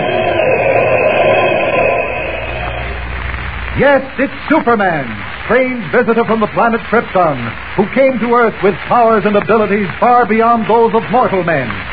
Superman who can leap tall buildings at a single bound, race a speeding bullet to its target, bend steel in his bare hands, and who, disguised as Clark Kent, mild-mannered reporter for a great metropolitan newspaper, fights a never-ending battle for truth and justice. But before we join Superman, listen. And now to our story. Ordered back to Metropolis by an urgent telegram from editor Perry White, Clark Kent, Lois Lane, and young Jimmy Olsen left the Barrow Dude Ranch and caught the Tri-State Limited for the city. En route, Kent received another telegram from Perry White telling him to get off at Walden Junction with Jimmy and instructing Lois to continue on to Metropolis. When no one met them at the Walden Junction station, Kent examined the telegram closely and decided it was a fake. Leaving Jimmy to take the next train, Kent followed the Limited as Superman. Once on board, he resumed his reporter's disguise, only to find that Lois had vanished, was nowhere on the train. At the Daily Planet office, Kent was faced with more mystery. Editor White denied having sent the first telegram summoning them back. Puzzled, Kent was at a loss to explain what had happened to Lois or who was responsible for the mystery, when the phone rang and Lois' excited voice sounded over the wire. "I haven't time to explain," she said. "Everything's all right. I'll call you tomorrow morning at 10. And with that, she hung up. As our story continues today, both Kent and Perry White have spent a sleepless night worrying. It's 5 minutes to 10, and the two men are seated in White's office awaiting Lois's call. There's something missing in your story, Kent. It just doesn't make sense. I'm the first one to admit that, Mr. White. But there's nothing missing. I told you everything had happened. Well, how did Lois get off the train, as you seem to think she did, if it didn't stop between Walden Junction and Metropolis? I could answer that. I wouldn't be sitting here waiting for a phone call. It's a lot of nonsense. She was on that train. You just couldn't find it. Probably didn't want you to find it. Well, now, does that make sense? Well, why not? Maybe she ran across a good story and didn't want you to horn in on it. What about the telegram to the Barrow Ranch? She couldn't have sent that. What about the telegram I received on the train? Wouldn't surprise me if she framed all that up to get you out of the way. I doubt it. That must be Lois. Yeah, I'll take it. Hello? Mr. White. Lois, where are you? I can't tell you now. What do you mean? Believe me, I just can't. Is Clark there? Yes? Let me speak to him. You'll finish with me first. Now, look here, young lady. Please, Mr. White, this is important. Put Clark on. All right. Here. That anyway. That at least gives us the point. We've got to work fast. Now, Lois, wait a minute. Now, listen to me. I've uncovered the biggest story of the century. Where are you? Never mind that now. Listen, I need $20,000 in cash immediately. I know. I said that I need $20,000 in cash immediately. Wait a minute. She says she needs $20,000 immediately. Is she crazy? Let me talk to her. No, wait. Lois, why must you have all that money? Don't ask questions, Clark. Tell Mr. White that he'll get it back, but I've got to have it by noon today. Send Jimmy with it. Tell him to deliver it to, Now, wait a minute. You'd better let Mr. White bring it himself. Now, look, Lois. And stick around the office, because I'll have to phone the story into you when it breaks. Lois, what in heaven's name is Tell this? Mr. White to bring the money to 407 South Street. You got that? Now, I'll be waiting there for him. I've got to go now. Lois, wait a minute. I want... Well, hung up. What's this about $20,000? Is she out of her mind? She said you're to deliver it to her at 407 South Street before noon. Huh? Yes, and I'm to stay here to get the story when she phones it in. Story? What story? I don't know. The biggest story of the century, she said. No story on earth is worth $20,000. She said you'd get the money back. And I'm to deliver it? Yes, to 407 South Street. Well, I can promise you it won't leave my hands until I'm certain I'll get it back. How does she want it? Cash or check, did she say? Cash. All right. If this doesn't pan out, Miss Lane is going to be out looking for a job. I'm fed up with her shenanigans. Lois wouldn't pull anything like this as a joke. Well, I hope not. I'll have to call Darwin, the cashier, and have him run over to the bank. Did she say anything about big bills or small bills? No, just $20,000 in cash. No, this newspaper business is a madhouse. Oh, Miss Harvey, get Darwin, the cashier. Tell him I want to see him immediately. Yes, that's all. I don't understand what Lois can possibly have up her sleeve. My mind's a complete blank. If you ask me, hers is, too. But don't worry. Nobody gets a dime of that $20,000 until I see what's what. Come in. Yes, darling. Come in. You know Clark Kent? Yes, of course. Hello, Darwin. Darwin, I want you to issue a check for $20,000. 20,000? Yes. Make it out to me. I'll endorse it. And then send it down to the bank and get it cashed. You mean you want $20,000 in cash, Mr. White? Yeah. Have it issued in $1,000 bills. And you better hurry. There isn't much time. Well, what are you waiting for? $20,000 in cash. I'm in a hurry, Darwin. Get going. Yes, sir. $20,000. Now, what was that address, Kent? 407 South Street. What time is it? 10:15. And she said to deliver the money before noon, didn't she? Yes. Maybe I'd better go along with you, Mr. White. What? Don't you think I can be trusted? Oh, it's not that, but I just thought... I won't need any bodyguard. And anyway, you're supposed to stay here to write the story of the century when Lois phones it in. Story of the century. I'll lay 10 to 1 this is all a lot of nonsense. I don't think so. We'll find out soon enough. I'm going down for a cup of coffee. You hang around. When Darwin comes back with a check, tell him to wait. Okay. If anyone calls, I'll be back in 10 minutes. Right.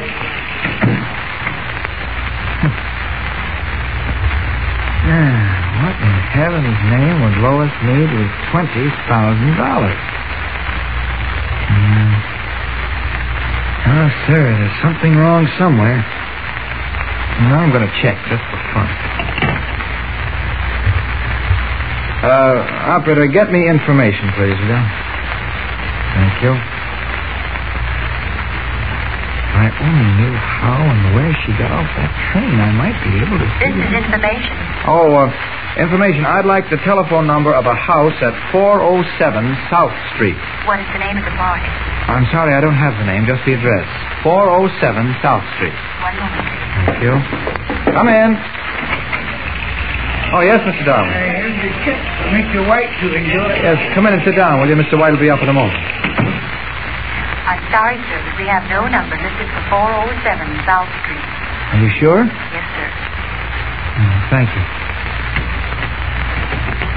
Mr. White went down for a cup of coffee, Mr. Darwin. He should be back in a moment. It's quite all right, Mr. Kent. Won't you sit down? Thank you. You excuse me if I seem a little nervous. Nervous? Oh, what's the trouble? Well, $20,000 in cash is a lot of money, Mr. Kent. Oh, yeah. I'll have to go to the bank for it myself. I wouldn't dare trust anyone else. $20,000. I've never seen that much money at one time, ever. Oh, here's Mr. White. Oh, yes. You got that check, Darwin? Yes, sir, right here. Good. I'll endorse it. Now, why in tarnation's name that secretary of mine can't learn to keep ink in this desk is beyond me. It's always empty. Yeah, I have a fountain pen, Mr. White. Right there. Thanks. There you are, Darwin. Now get the cash back to me as fast as you can. Yes, sir. Oh, wait a minute. Here's your pen. Oh, thank you, sir. I wouldn't want to lose it. I always say a man's pen is perhaps the most... Yes, of course, Darwin, of course. Now get that check cashed quickly. I'm going to the bank myself, Mr. White. Fine, but don't waste any time. No, sir. Anyone call, Kent? No, but I checked on 407 South Street. No phone. So what? Every house in Metropolis isn't equipped with a telephone. No. Some of them haven't even got bathtubs.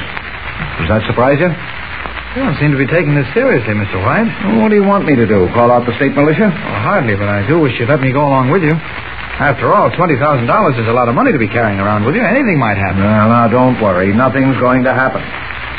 All right. You're the boss. I got some work to do in my own office. I'll be waiting for the story. Don't hold your breath.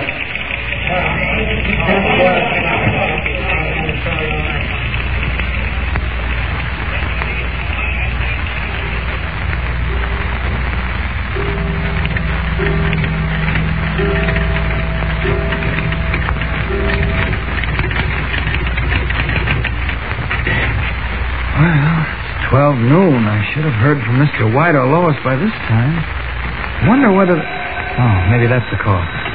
Hello? Kent? Yes, Mr. White. Well, I wondered what happened to you. Everything's okay. Lois uncovered a whale of a story. Oh, that's swell. I'm ready to take it. We can't give it to you yet. What? No. Now, listen. Yes? I'll need another $20,000. Well, what? Yes, I must have it fast. Well, wait a minute now. How am I going to get it? Darwin won't give it to me. Who? Darwin, the cashier. Oh, yes. Well, tell him I said it was okay. That won't be enough. What are you doing with all that money? Never mind. I'll call Darwin directly and tell him to give the money to you. Delivered to 407 South Street as fast as you can. What's this all about, Mr. White? I can't tell you now, but it's terrific. Well... I'll call Darwin. And don't waste a second getting over here. Yeah, but So long. Mr. White, where are you calling from? Mr. White? Hello? Hello, Mr. White? I'm sorry, sir, but your party disconnected. Okay, can you trace the call? We have no way of tracing a call once the party disconnects, sir. Oh, all right, thank you. Something very queer about all this. And I think I know what it is. Well, if Clark Kent does, he's smarter than we are because, frankly, we're puzzled. Why does Perry White need another $20,000? And what is the story that Lois has uncovered? Something is going to break soon, so don't fail to be on hand when it does. Tune in and follow the exciting story with Superman. Don't forget, tune in again for the next thrilling episode with Superman. Look, up in the sky. It's a bird. It's a plane. It's Superman. Superman is a copyrighted feature appearing in Action Comics magazine.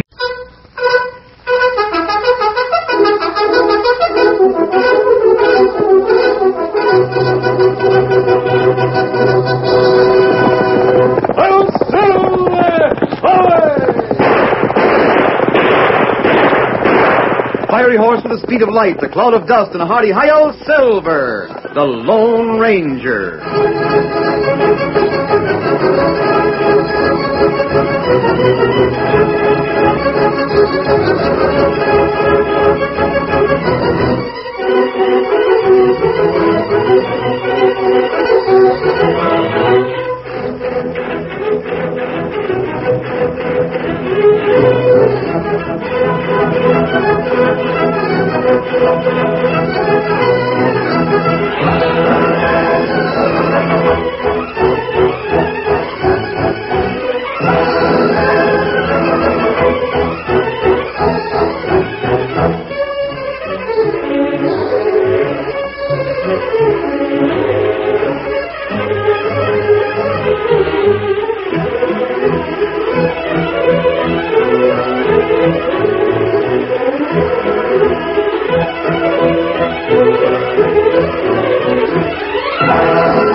When gold was discovered in the Black Hills, a new wave of emigration swept into the western United States.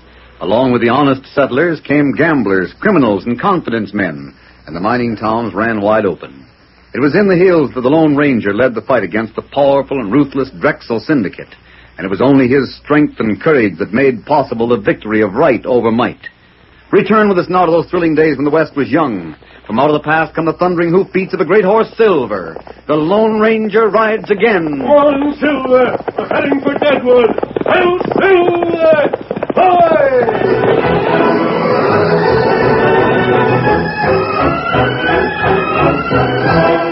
The Lone Ranger and Tonto reined up at the side of the trail on the ridge above Deadwood. The setting sun was at their backs and flashed from the silver-mounted bridle of a horseman who rode toward them. Ted Lawson, all right, Kimosabe? Him not know you. Better you have gun ready. The sun's in his eyes. He won't be able to see our faces until he gets right up to us. Howdy! Right up. Whoa there, boy. Whoa there. Who is it? I can't... Well, you're mixed. Don't go for your gun. An outlaw and an Injun. Well, you two are running into bad luck. I haven't got an ounce of gold dust on me. Yeah, this isn't a holdup. And what's the idea of the mask and the gun? This Lone Ranger. Him wear mask all time. The gun's to keep you from going for your own. We're friendly, Ted. We only want to ask you a few questions. You know who I am? Yes. You're a surveyor, and you work for the Drexel Mining Company. Yeah. Well, I've heard of you, too, but what do you want me to tell you? You've been surveying all of the syndicate's property in the Black Hills, haven't you? That's right. Just finished up with the job today. I'm on my way back to the office to report to Mr. Beasley. He's the agent. Well, did you have any trouble? Trouble? Yes, with the miners. Why should I? They must have known what you were doing. They must have seen where you were running your line. Oh, now I get you. It's possible that when you file your report with the land office, they may have to restake their claims and lose part of their land. It's possible, but that isn't the way it's going to happen. They'll gain land instead of losing it. How do you mean? It's the Drexel stakes that we're off. Drexel's going to lose a few feet from nearly every one of our claims. You won't like that. Yeah, what's a few feet to a big man like him? Why, I'll bet that Beasley doesn't even tell him about it. Didn't he order the survey? Sure, but that's just routine. With all his holdings, he isn't going to take a chance on a lawsuit. You seem to have a high opinion of Clark Drexel. Well, I don't know him personally at all, but you've got to admit he's important. He owns a lot more land around here than anybody else. Yes, he owns a lot, and he wants more. Well? Perhaps he doesn't want to buy it. How else would he get it? Ground's all been claimed. Beasley might have some idea about that, but I don't think you have, Ted. You've told me all I want to know. Thanks and adios. Wait a minute. Come on, Silver, get him up.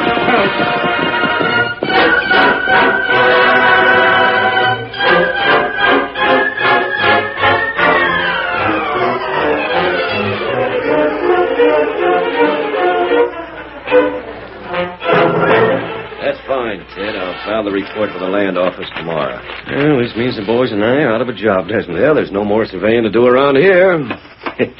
Here's your pay and the pay for the crew. They'll be getting into town tomorrow morning. I was sort of hoping that... hoping what? Well, that Mr. Drexel might have some other work for us. But if he hasn't, that's all there's to it. Maybe some of the other big mine owners around here could use us.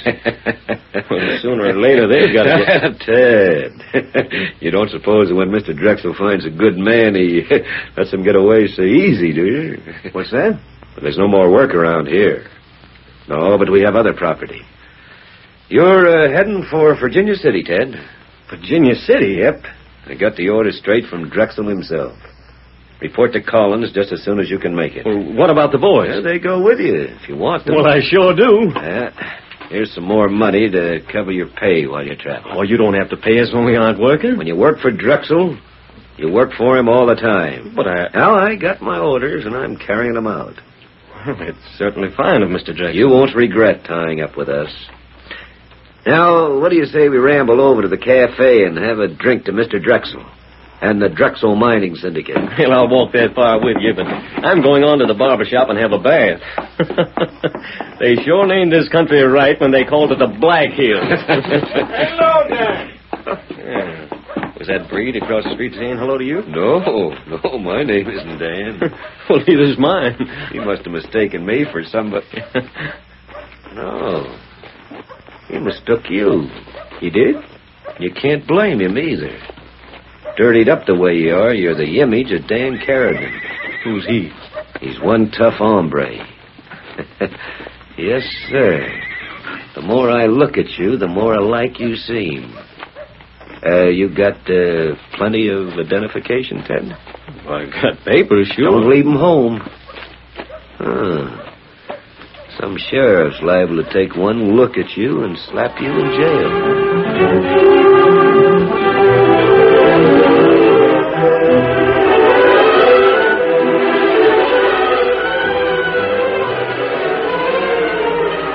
That chance greeting gave Beasley an idea. Ted Lawson and his crew started for Virginia City the following day. But the day after that, Ted was apparently back in Deadwood. The sheriff stopped him in front of the Drexel office. You, where do you think you're going? I'm just going in to see my boss. Your boss? That's what I said. You're coming down to my office. I've got some questions to ask you about that hole-up on the hill trail. Well, there's some mistake. There's no mistake. You're Carradine. Don't try to tell me different. I'm Ted Lawson. What's that? I'm Ted Lawson, and I can prove it. I told you, Sheriff. What are you laughing about, Beasley? He sure looks like Dan Carradine, doesn't he? He is Carradine. Now, you take a look at these letters, these papers. That's all right, Sheriff. His name is Ted Lawson, and he's a surveyor. He works for the company. Yes, I heard about your surveyor. He left for Virginia City yesterday. I sent after him. He's needed here. If I was an outlaw, do you think I'd be walking up the main street of Deadwood in broad daylight? Dan's done it. We haven't enough proof against him to put him in jail. He knows it. Well, I'm not Dan. You're a dead ringer for him. I can't help that. Well, I guess maybe I made a mistake. Maybe I should apologize. That's all right. But Dan's somewhere around here. And even if I don't have proof against him, there's other lawmen who have. I'm going to write to the sheriff of Pierre today. That's fine. Now, mark my words. He'll be in jail before the month's out. You can't put him there too fast to suit me. Huh? Oh, yes, I see what you mean. There's been others who thought you were Dan. A few. I didn't know what it was all about until Beasley figured it out. Come to think about it, though, I never did see Dan when his clothes were clean or when he didn't need a shave. I guess you're Lawson, all right. If you don't mind, I want to keep that proof. Oh, yeah, your papers. Thanks. Well, sir, don't apologize. So long, Sheriff. Come on inside. I don't like this. You're getting $1,000 when the job's done. But how long is it going to take? Oh, a few weeks, that's all. Weeks? Well, what's the matter with that? You're a lot safer carrying those papers and shaving every day than you would be hiding out in the Badlands. Now, come on. I've got to take you through that report again so you won't make any mistakes.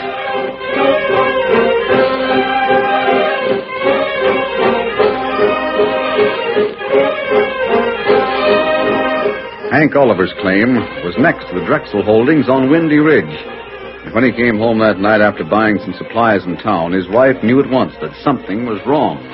Land sakes, Hank. You knocked the door off its hinges, slamming it that way. Of all the low-down, crooked coyotes. You talking to me by any chance? He's crooked, do you hear me? And that Beasley's no better. Beasley's no better than who? Ted Lawson. What are you talking about? Ted Lawson's a fine young man.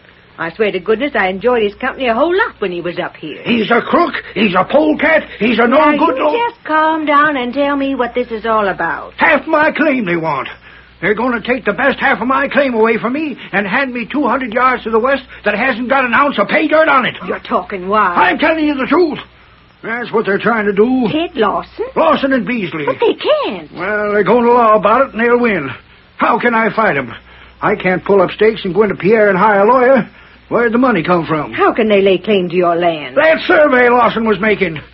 According to him, every line on this ridge has got to be moved 200 yards to the west. And that gives Drexel all my pay dirt. The figures are down there in black and white, and he's sworn to them. And I'm not the only one who'll be losing good land. There's Eddie Southern over in Banjo Creek, and Pete Wilkins, and Norm Lacey, and all but those... Hank, if the figures are right, there's nothing you can do about it, is there? They aren't right. It's nothing but a crooked scheme. Can you prove it? Not without hiring a surveyor myself. Well, go ahead and hire one. There isn't another one around here, and even if there was, I couldn't pay him. There's that case in court to think about, too. You're panning out gold every day, Hank. Well, the first thing Beasley will do will be to get an injunction and stop me. Don't you understand, Martha? It's all a trick. In a few days, Beasley will come around and offer to buy that 200 yards for next to nothing. I've heard about the way the Drexel Company works, and there's no way a small miner like me can fight against them. There might be somebody who could help you. Who? That masked man they call the Lone Ranger. I've heard tell he was somewhere in the hills. There's nothing or nobody can help us, Martha. We're going to lose that land as sure as Beasley and Lawson deserve to be in jail.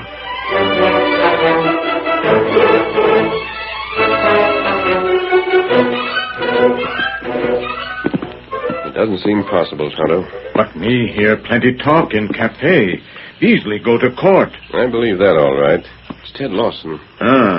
Him swear. He told us that Drexel would be the one to lose by the survey. Maybe him tell lie now. You're a good judge of character, Kimosabe. Did he impress you, the type of man who would lend himself to a crooked scheme? No. Well, I feel the same way about it. And yet he either lied to us before or he's lying now. Something strange about the whole affair. Why did he start out for Virginia City and then come back without his men? Beasley sent for him. If Beasley needed him, why did he let him go in the first place? Tonto not know. There's only one person who can tell us. And that's Lawson himself. Come on, we're riding into town.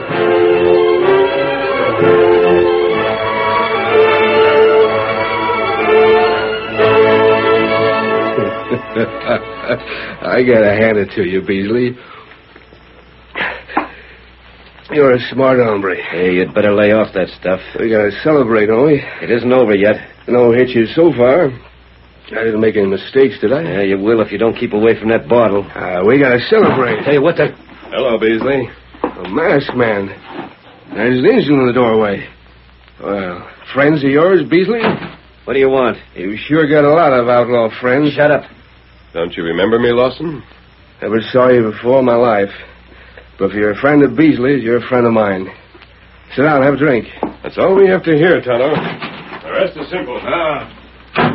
What's the matter with him? Listen. They're riding off. What got into him? He must have met Lawson someplace. And when you said you'd never seen him before, I wonder if he suspects who you really are. What's the difference what a masked man suspects? He's just as much crook as I am. Fool, that was a Lone Ranger. Huh? He'll go after Ted. He'll bring him back, and if Ted gets a look at the way I've changed his figures... Did you say the Lone Ranger? Yes. Now listen to me, I've got an idea. I've got an idea that'll put Ted behind bars. What if that masked hombre is... And if he tries to interfere, he'll pay for it with his life.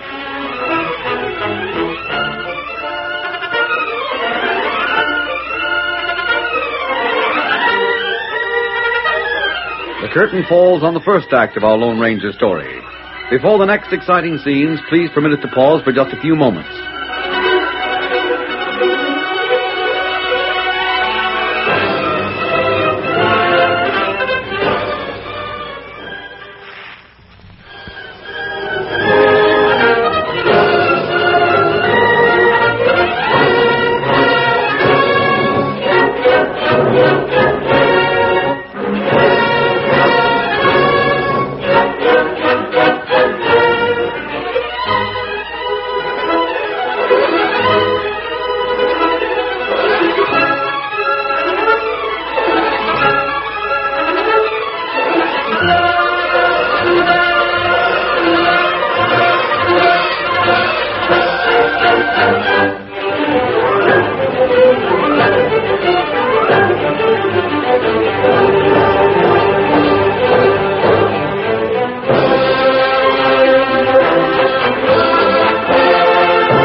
Now to continue our story. The Lone Ranger and Tonto rode through the night on the trail to Virginia City. At daybreak, they stopped to eat, and then once more they were in the saddle. Steady, Silver. Steady, boy. Kimasabi. Yes, Tonto? Maybe we not find Lawson.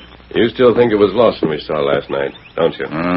Maybe so. No, it was Dan Carradine. You told me yourself that the sheriff tried to arrest him. Him show paper to sheriff. They could have been forged. They must have been.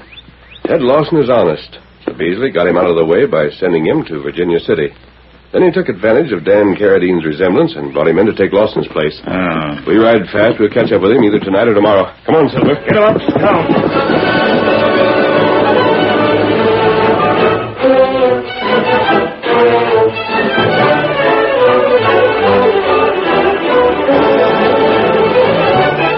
That night in Deadwood, Beasley and Dan Carradine completed their plans.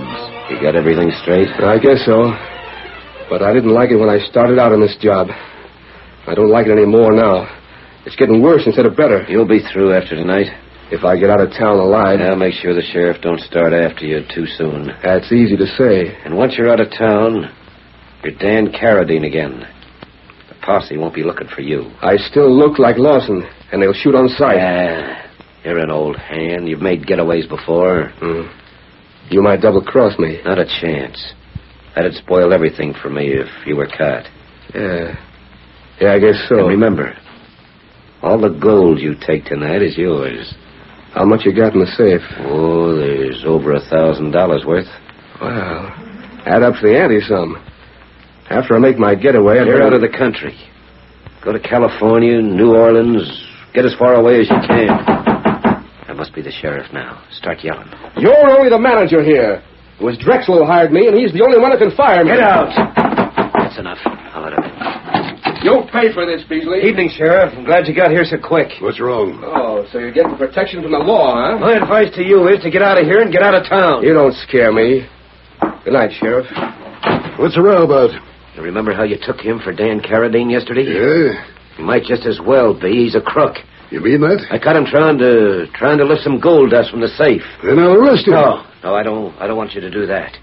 You see, he didn't get away with it, and it's only my word against his that he tried. Well, why did you send for me if you aren't going to press charges? I want protection. You heard the way he was talking?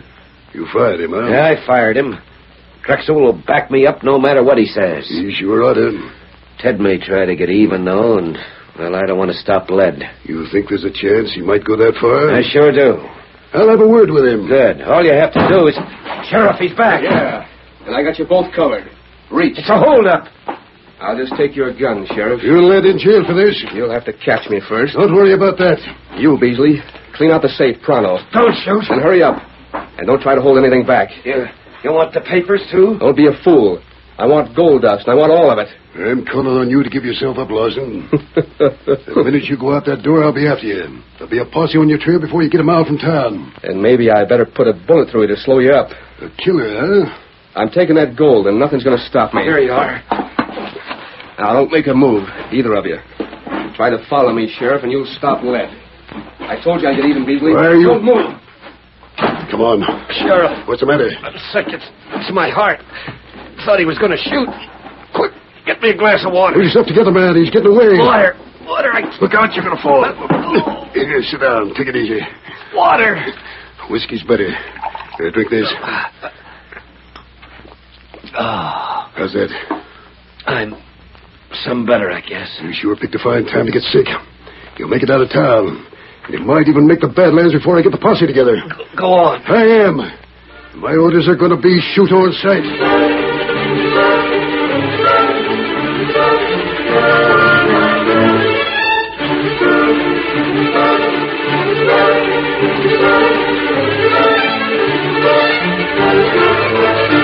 15 minutes later, the sheriff's posse raced out of town. But Dan knew the country well. With the start Beasley had given him, he was able to reach the Badlands ahead of them. Then through one canyon after another, he guided his mount without leaving any trail. He was safe from pursuit, but suddenly... his horse stumbled and fell. Dan was thrown clear and was on his feet in a flash. So was the Mustang, but his left foreleg had been lamed. Of all the rotten luck. Somehow I'll have to get back to town and find another horse.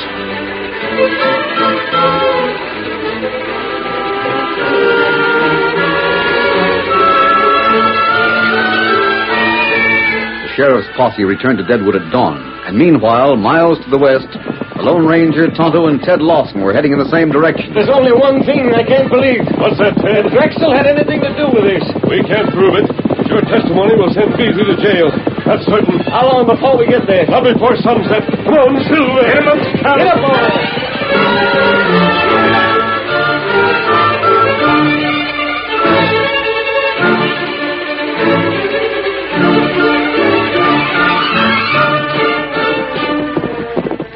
Night had fallen when they reined up outside the town. Steady, Silver. It's still early, Ted. You may be able to find the sheriff at his office. What about you? Aren't you coming with me? There's no need of that. And Tonto and I want to be sure that Dan Carradine doesn't escape. Do you know where to find him? We know where he's been living. Maybe he's left town. If he has, we'll have to get after him. And you won't need us to save the miner's land and put Beasley where he belongs. I'll see you later. Get up there, boy.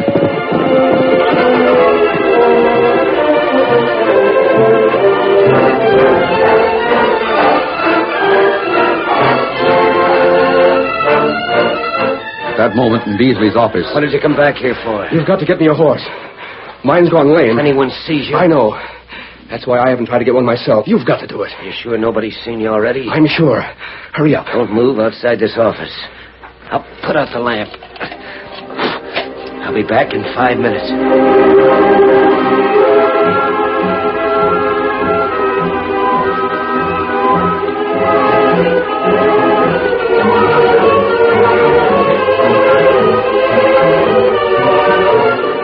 Lone Ranger and Tonto found Dan's cabin dark and deserted. Then the Indian headed for the cafes while the masked man followed him toward the center of town, keeping to the rear of the buildings on the main street. He waited in the shadow of some trees near the back entrance of the hotel. The strident voices of the miners reached him from the street. They must have learned how Beasley tried to trick them. They may be starting for his office. Steady, Silver. Steady, boy. Quiet. There it is. Down there, and that looks like somebody out in back of it. Yes, he's mounting a horse. I wonder if that could... There he goes.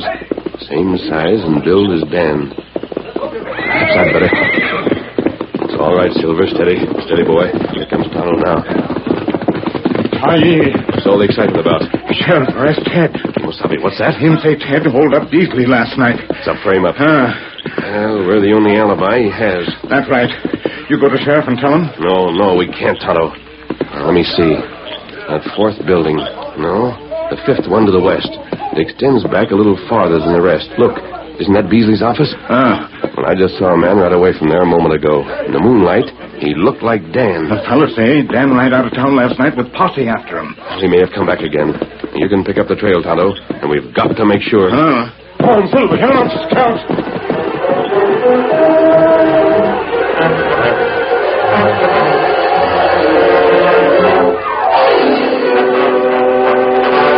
It was hard to follow the trail through the back section of the town and up the ridge.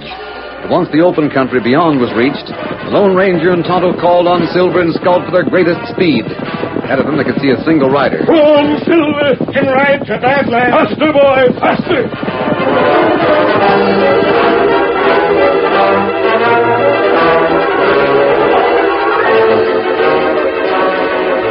An hour later, Beasley was summoned to the sheriff's office.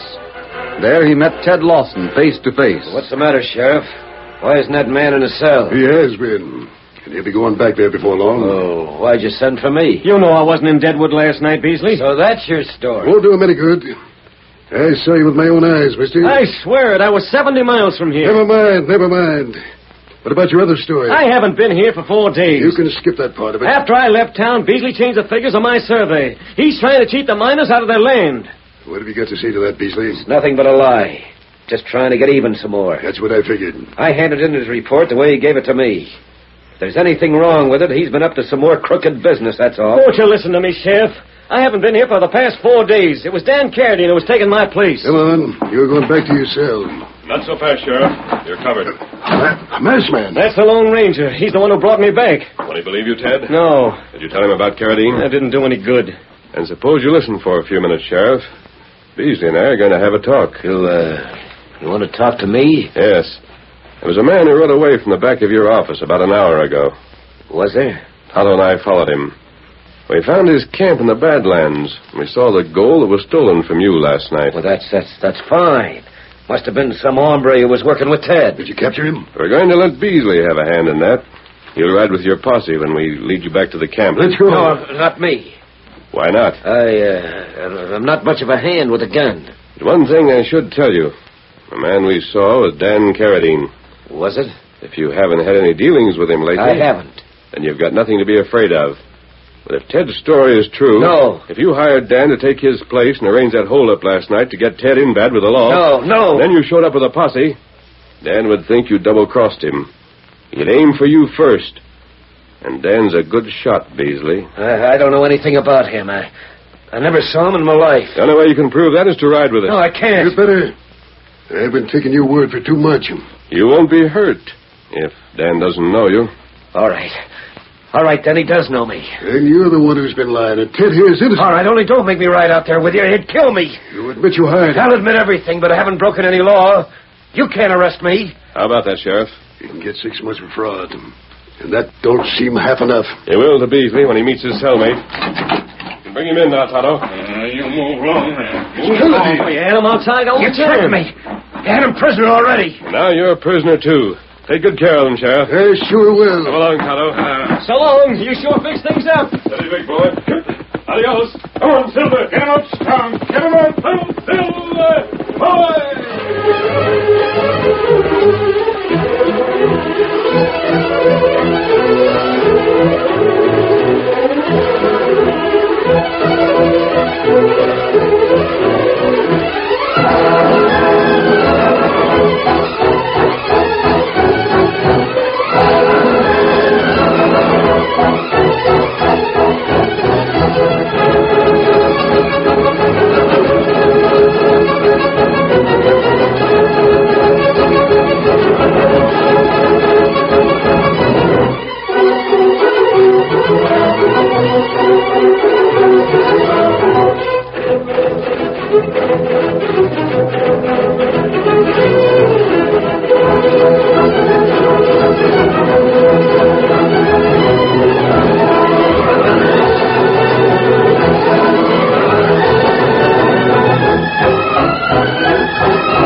The story you have just heard is a copyrighted feature of the Lone Ranger Incorporated.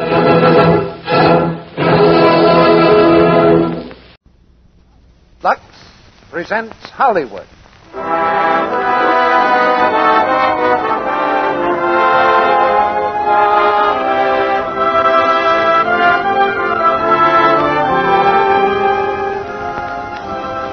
The Lux Radio Theater brings you Loretta Young, George Brent, and Mary Astor in The Great Lie. Ladies and gentlemen, your producer, Mr. Cecil B. DeMille.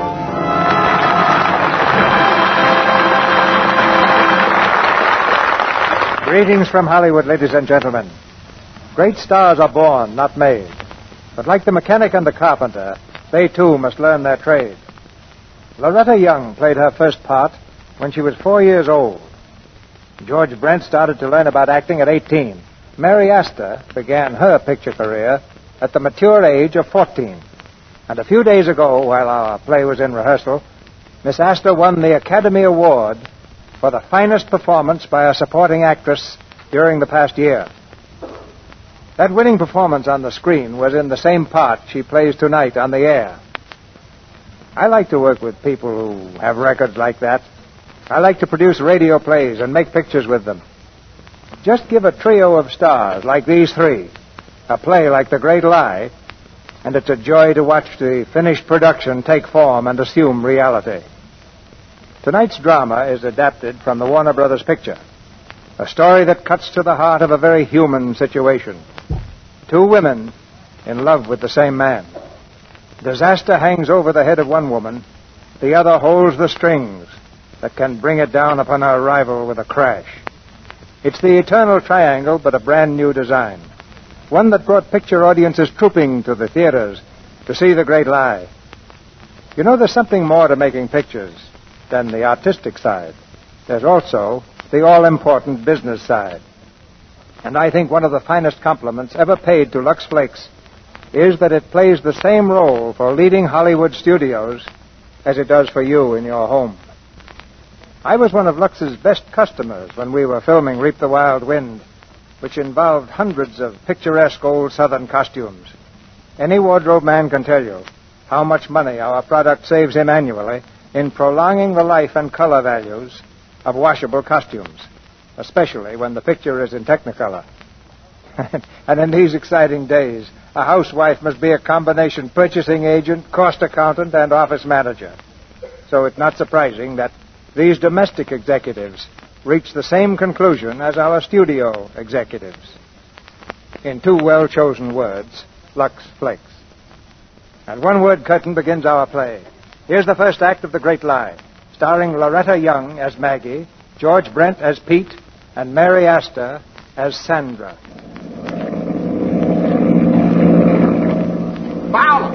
Fowler! What is it? That's Mr. Pete up there, flying down from the sky like an angel of the Lord. Oh, hush your mouth. He ain't no angel, and he ain't coming to this house no more.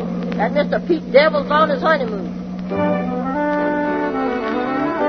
Out of the blue Maryland sky, an airplane drops to the pasture land beside a rambling old colonial master mansion.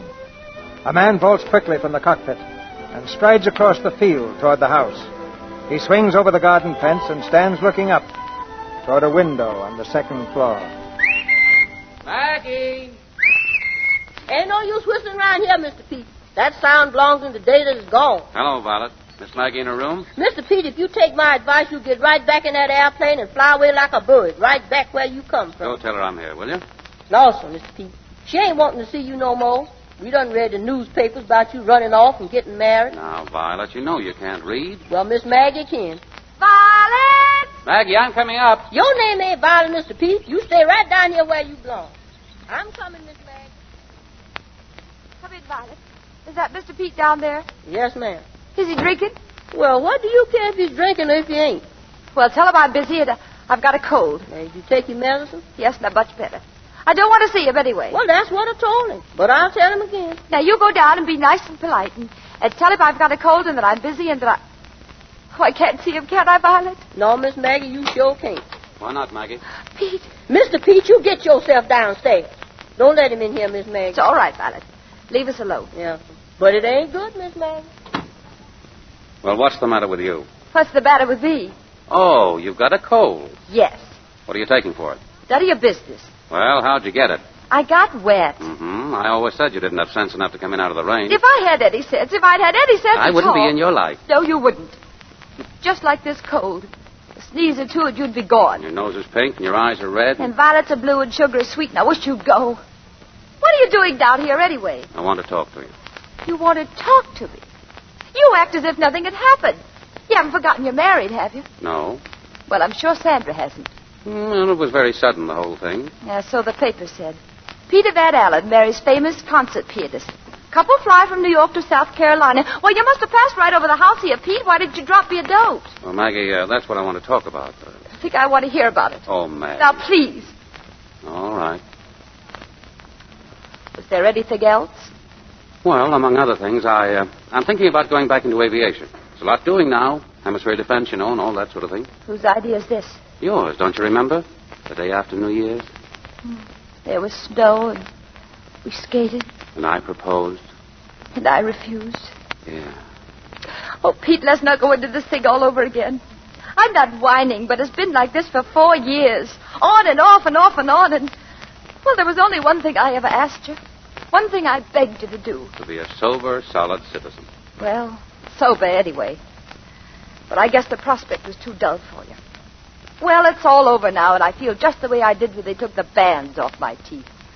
I had those blasted things for 4 years, too. Yeah, I know. Tell me honestly, Pete. Is this marriage of yours going to help? If I thought it would, I'd be completely for it. Well, you know Sandra. Yes, I do. Like her? I hate her. Oh, not because she's married to you, Pete, but... Oh, you know. Well, I won't talk about it. The fact remains that whatever she was or is, she's your wife, and I can't discuss it. Well, Maggie, let me tell you something. Violet was right. You shouldn't have come here, and I shouldn't have seen you. Every time I do, I feel like your little gray-haired old mother with the roses over the door and the lamp at the window. Well, the lamp is out. That's not true. Anyway, I'm tired of being your haven. Did your wife know you came down here? No. Don't you think it would have been nicer if you'd have told her? Yes, but she was asleep. Besides, I wanted some fresh air, and I wanted to talk to you about something. Aviation. That was only part of it. Maggie, listen, after all, we all make mistakes. Have you come down here behind her back in the first week to tell me you've blundered? Oh, Maggie... Come in.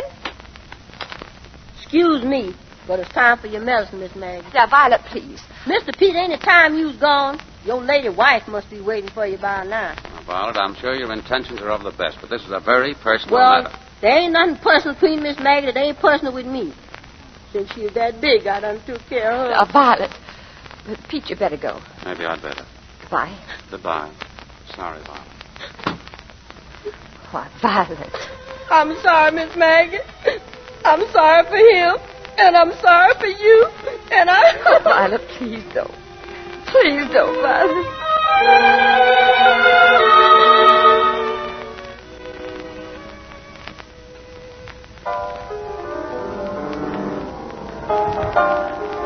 Listen, that's her latest recording. She plays like a man. Look, do you think I could go in and see her? Certainly not. She's listening. She doesn't want to be disturbed Yes, now. but I'm her husband. I'm her manager. No. All right. That's what I get for marrying a genius. Madame Kovac is a genius. Turn that thing off. It's horrible.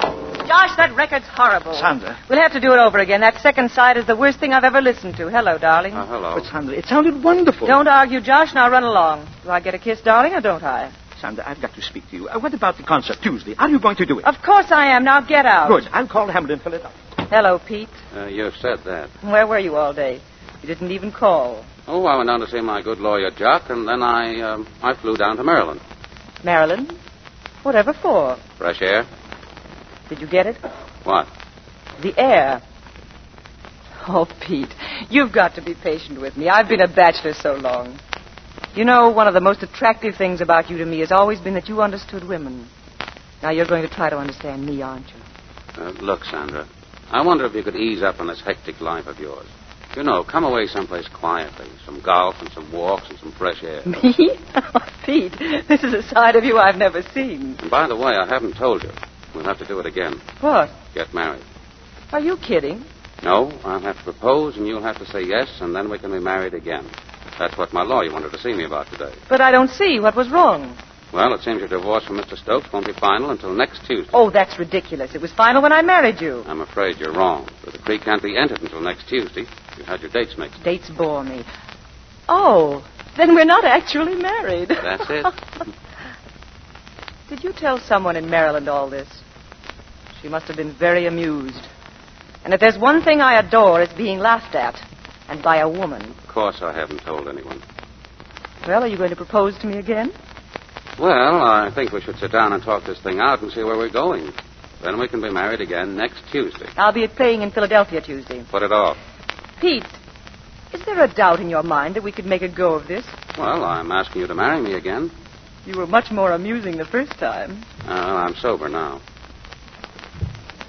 Well, suppose you go out and get yourself into another mood. All right. Good night, Sandra. Pete, when are you coming back? Next Tuesday. I'll be in Philadelphia. Look, Sandra, that's the day we're going to be married. I've already told you I won't be here. Then don't go to Philadelphia. Pete, darling, please try to understand. Marriage or no marriage, I'm doing a concert in Philadelphia.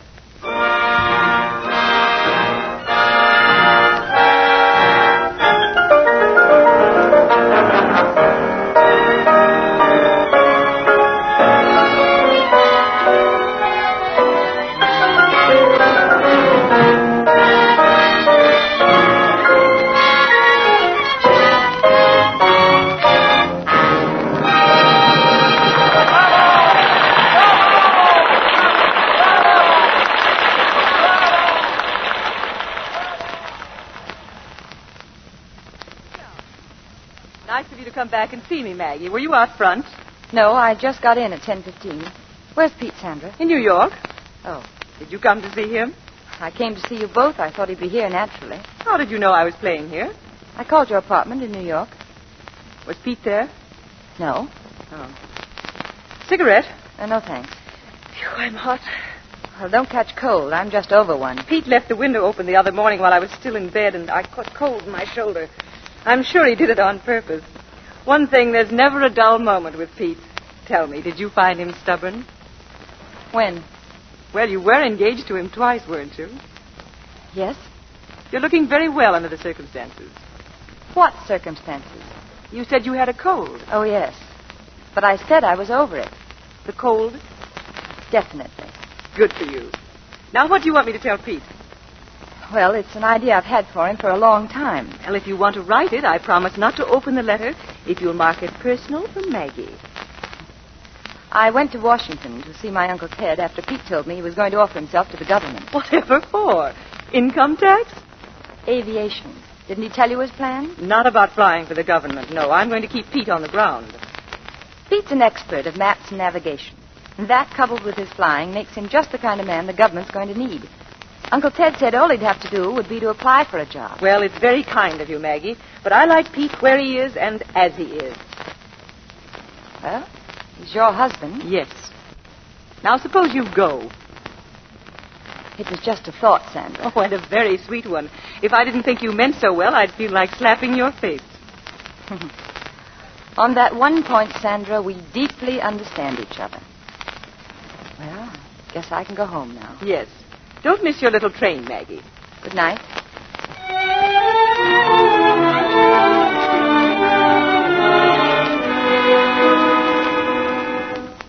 You certainly have a nerve, Pete. Now, hold your horse. I will not. This is not a roadhouse that you can drop in and out of whenever you happen to be passing. I don't want you here. Go back to your wife. Don't be a fool. And don't touch me, Now, let's please. not have a brawl. At least you might have the good manners to listen to what I have to say. Even a prisoner has a chance to speak before he's sentenced. Oh, you sound like a book and a very cheap one. I did love you more than anything else in the world, and it does hurt. Now, what could you possibly say that would alter that? Do you suppose I came down here if I didn't have something to say? Oh, what about your wife? Sandra? Well, Sandra was not properly divorced from our predecessor, Mr. Stokes, when it was thought that we were properly married. And the necessity for a second and sober marriage ceremony was explained to me by my lawyer, Jock Thompson, last Wednesday when I came down here to see you. You didn't tell me that. Well, I wanted to tell you, but I had a clear duty ahead of me. I went back to New York and explained the situation to Sandra. I asked her to marry me when her divorce papers were final. That was yesterday, Tuesday. But she preferred to go to Philadelphia and perform on her piano. So I waited in New York until midnight, and then by every stroke of my conscience, I was free. And I'm free right now. Maggie, you're not going to turn me down again, are you? Oh, darling. Darling, do I look crazy?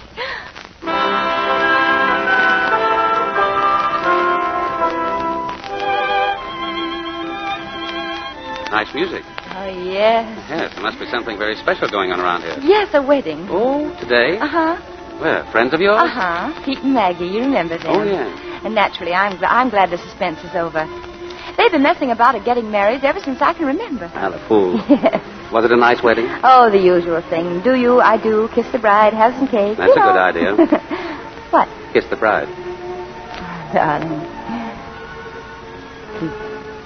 I can hear your heart beating. Oh, don't be silly. That's my watch. Well, it's getting late. I really should be on my way. Oh, dear, so should I. I'm on my honeymoon, you know. So you are. Having a lovely time, darling? Lovely so far. Darling, we have been such fools. Think of all the time we've lost. All those precious hours we could have been together. We've just thrown those hours away, Pete. Yeah, 4 years of them. Well, don't let's think of them now. Hold me, darling. Make me forget there was ever a moment when I wasn't close to you.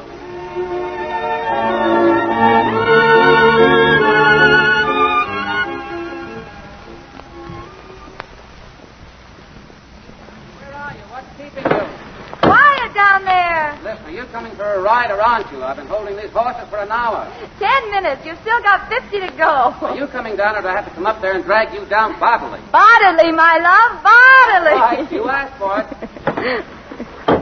Miss Maggie, there's a letter here. What, Violet? The letter just come. Special delivery. Let me see. Oh. That's from Washington. Washington? What do they want? Oh, it's probably something about... Oh, Violet. You got some bad news, Miss Maggie? No, not exactly, but Mr. Pete has to go to Washington at once. And you just married 5 days? Why, just let that letter blow away in the wind. You think I could get away with it? Maggie. In here, Pete. Now, Violet, don't you say anything yet. No, I ain't saying a word, not me. What's going on up here anyway? Come on. Oh, that letter for me? No, it's for me. It's from Uncle Ted. Oh, how is he? All right, I guess. Doesn't he say? Well, I haven't read it all yet. Come on, Pete, let's go for that ride, shall we? Wait a minute. What's the matter with you? Nothing. Oh, yes, there is. Anything in that letter? No. Let me see it. No, Pete, Oh, yes, well, come on, I'll give it to me. Oh, I'll take it away. Pete, Give me that. Oh, all right. Come on. All right, I'd have had to tell you anyway. It's from Washington. They want you to leave right away. Really? Mm-hmm. Let's see it. Well, Uncle Ted says, if Peter is really serious, I advise that he lose no time in coming here. And then he goes on to say that Aunt Ada's in New York now and that... Pete, I have a wonderful idea. You fly to Washington. I'll go on to New York and stay with Aunt Ada. You see your man in Washington, and then come on up to New York, and we'll have a spree. What do you say? Well, that's great. But you were going to lie to me, weren't you? Yes. Mm-hmm. You were going to hold out on me. Oh, darling, I know you've got to go, but I hate it. No. We made a bargain, didn't we? I know we did, but I'm going to miss you so, darling. Oh, Maggie, you smell of hay and horses and sunshine. Gee, what lovely kids you're going to have. Oh, darling.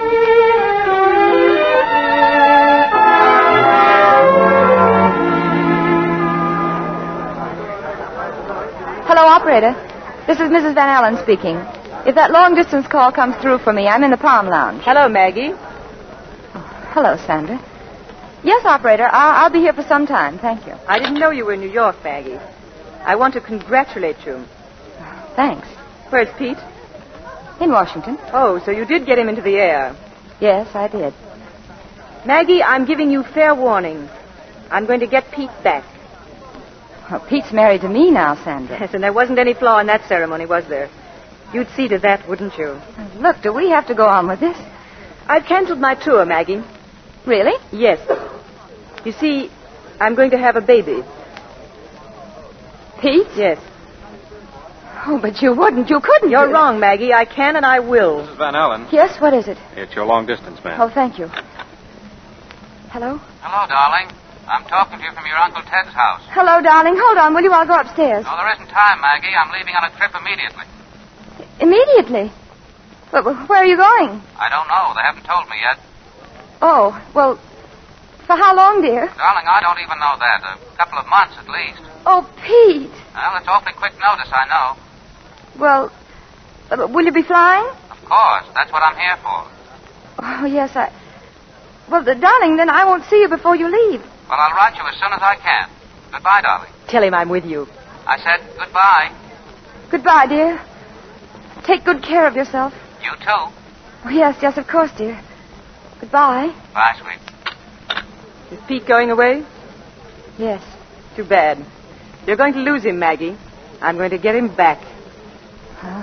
Time will take care of that. I told you I'm going to have a child. You're lying. Am I? Time will take care of that.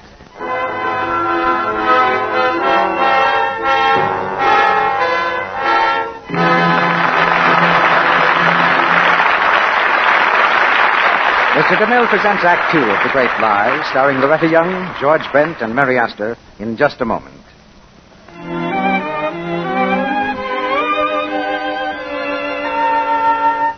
Now, if Sally and I may take a few liberties with an old saying, of all sad words, there's one that's shocking to girls today. A run in my stocking. Yes, stocking runs are real tragedies today. With a couple of bold, bad villains to blame for many of them. Harsh, alkaline soaps.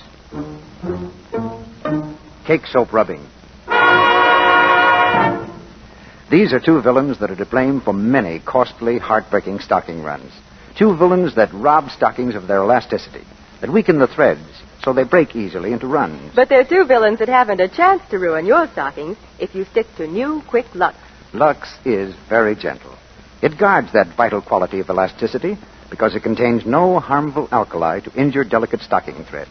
And, of course, with Lux, there's no cake soap rubbing to weaken them either. Nightly luxing takes away soil and perspiration quickly, thoroughly, and safely. So you get better wear from your precious stockings.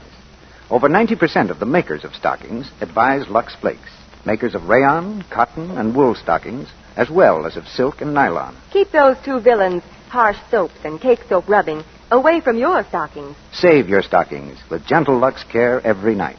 It's easy and very thrifty. One big box of Lux Flakes does stockings every night for months.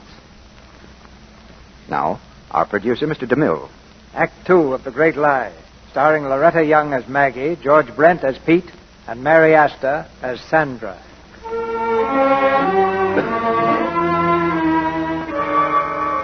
For weeks, nothing has been heard of Pete, until at last, to an office in Washington, comes a confidential message. Confidential, not to be released. Peter Van Allen plane forced down. Search party leaving for interior tonight. 24 hours later, Maggie has still not heard the news. Now in her aunt's apartment in Washington, she meets a man from the War Department.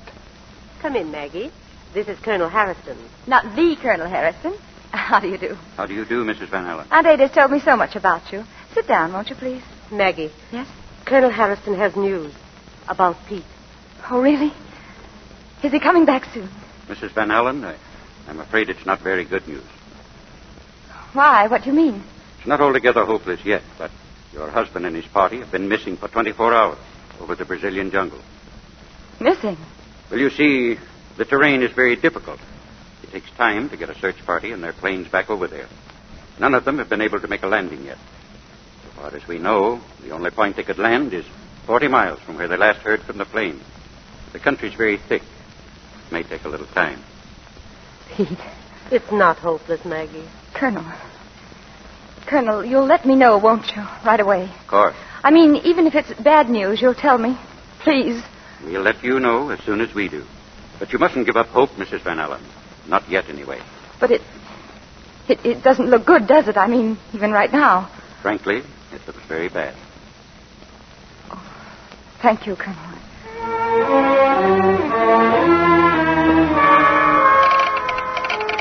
Last search party returned tonight. No sign of plane or flyers. Search abandoned.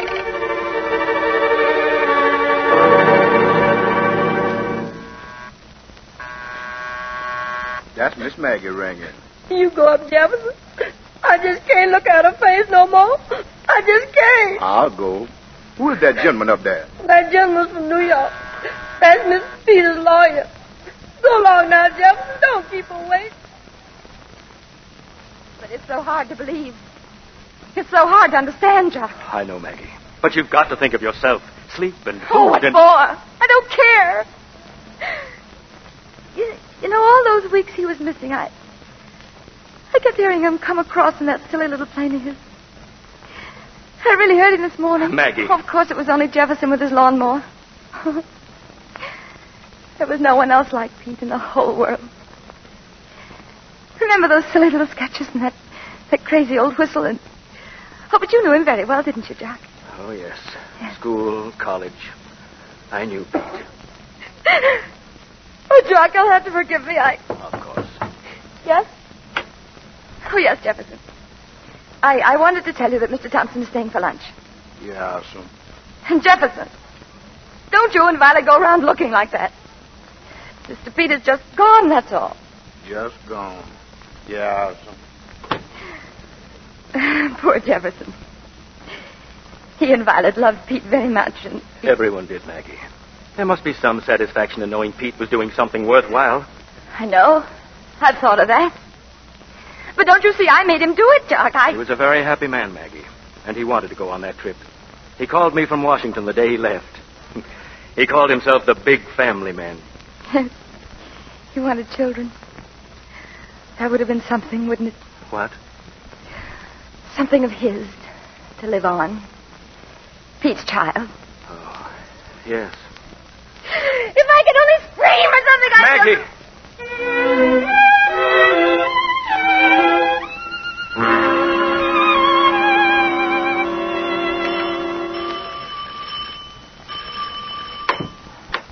Yes? Is Miss Kovac in, please? I'm Mrs. Van Allen. Oh, no, she isn't. I've been calling on the phone since yesterday. May I wait, please? I'm afraid it won't do any good. You mean she won't see me, is that it? Who is it, Bertha? Oh. I'd like to speak to you, Sandra. Oh, I'm sorry, Miss Kovac. It's all right. Come in, Maggie. I haven't been seeing anybody these last few days. Sit down. Sandra, were you lying when you told me you might be going to have a child?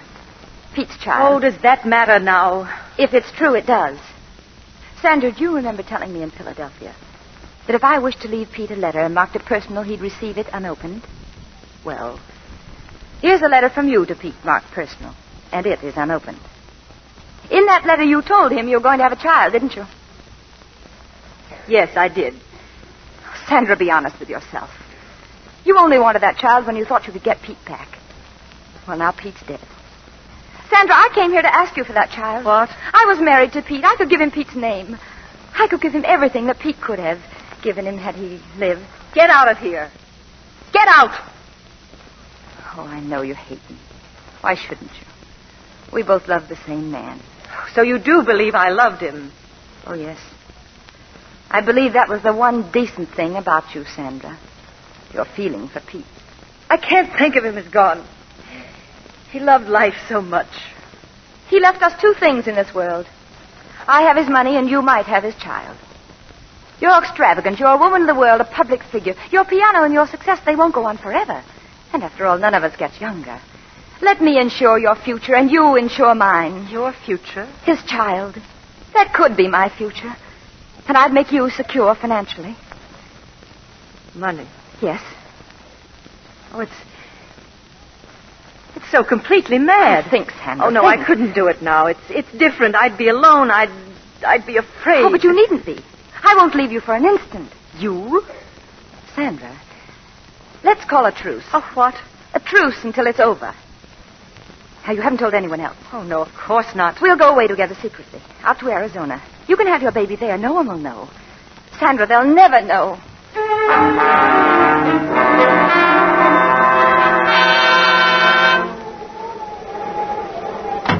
Maggie, is that you? Hello, Sandra. Where have you been all this time? Well, I drove into Yuma for a few things. You have to stay all day? That's 100 miles round trip. Here's some things for you. Cologne, talc, bath salt. It's lilac I couldn't get gardenia. In that big box. Oh, things we'll need later. What things? Stuff the doctor ordered. Oh. Did you bring my sleeping tablets? No. Forget them? No. But why? I asked the doctor. What did he say? He said no. Well, you couldn't have told him how badly I was sleeping. I told him how badly I was, and he demanded it. But I have to keep my eyes on you. You're an expert at that. Where's the match? What for? I want a cigarette. Sandra, how many is that you smoked today? My third since lunch. Well, there are only 7 left, and this pack holds 20. All right. I smoked 12 cigarettes since lunch, and if you really want to know, I had 6 this morning. I knew that. Spying on me. Well, I had to. Why? Because, Sandra, you're such a liar. Well, you smoke your head off. Oh, sure, but that's me. I'm not special. Come on now, why don't we take a walk? Oh, it's too cold. Well, you wear your fur coat. That's a good idea. I'll wear my new mink cape. There might be a photographer from fashion waiting to snap me as I step over a cactus.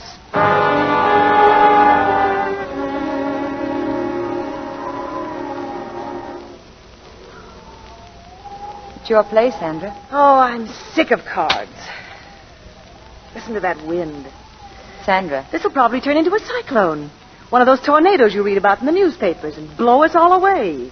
Come on, Sandra. We've got time for one more game. Can't you do something about that lamp? It's choking me. It's a pity you couldn't have found a place with electric light. Well, I could have, but I'd also have found newspaper reporters. If you want privacy, you have to pay for it. I want another cigarette. All right. Why don't you tell me I've smoked enough tonight? Well, it'll take your mind off the weather. Go ahead. That's right. Be patient with me. I'm a spoiled child, an imbecile to be humored. Maggie the martyr, you make me sick. Come on, Sandra, let's play. I've had enough of this. I'm fed up with the whole business. I'm going to get out of here. Sandra, no. Let me go. You can't keep me here. I won't stay. Don't let yourself go like this. Sandra's not good for I'm going outside and start that car and get out of here. Sandra, be careful of that lamp. You'll set the house on fire. Oh, I will. That'll be fine. That'll settle everything. Sandra, come here. Let me go. You burned me. You burned my hand! Stop it, you have to slap me!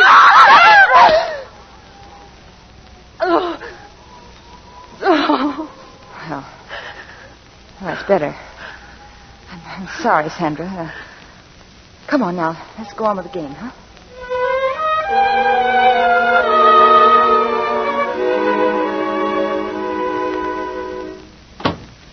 Well, Doctor? Any minute now. Got that water? Yes, it's all ready.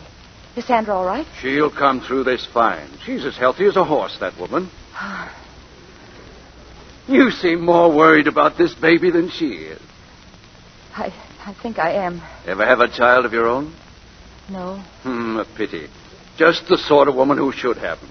Oh, well, you'll have plenty of time. I suppose so. It spells life with capital letters. A woman without a child is like a man without an arm, the right arm. Tragic, the father dying before the child's born. Did you know the father? Yes. No. What sort of man was he? Oh, he was very handsome, very clever, and very gay. Doctor! Doctor! Well, this is it.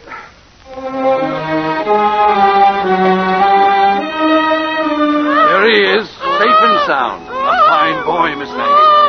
Oh, Pete. Pete, my beloved.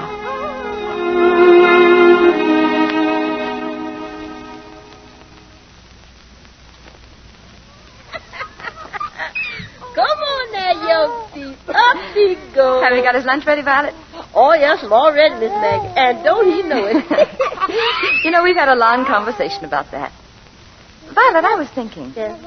Mr. Pete went to college at Yale. I suppose he'd like young Pete to go there, too. Oh, yes, Miss Maggie. But shall I go up and pack his things now or would in the morning be soon enough? He's sure going to look mighty fun up at that Yale College without no teeth. Maggie. Yes? Your Aunt Ada's automobile just come through the gate. Aunt Ada? Oh, I didn't know she was coming. Here, you better feed him, Violet. Yes. Come on, young Pete. Jefferson, there's a telephone. Answer it. Yes, sir. I was coming telephone. Maggie, where are you? Aunt Ada, I'm in here. Where did you spring from? Washington. I came like the wind. How are you, Maggie? I never felt better. Maggie, I want to talk to you. What's the matter? I hardly know how to begin. Oh, darling, you're trembling. What is it? Miss Maggie. Yes, Jefferson? You want it on the telephone. It's a telegram. All right. Come on out here, Aunt Ada. Listen, that's what I wanted to see you about. Aunt Ada, wait, will you? Maggie. Hello? Yes, this is Mrs. Van Allen. From where? I'm Pete. Maggie, your Uncle Ted was down in a place called Manea. Darling, please. Go ahead. Yes. Could not wait. Telephone connection. Yes.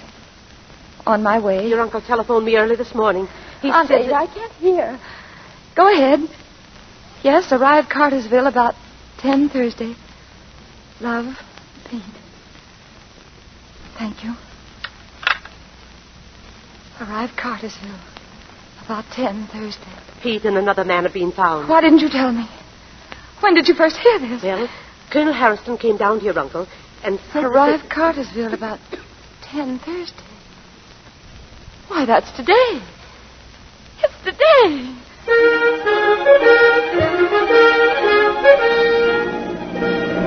There he is. There's Mr. Pete coming down from the sky like an angel of the Lord. Jefferson, you go right in and call that airplane coach. Tell Miss Maggie he's coming straight there. Hurry up!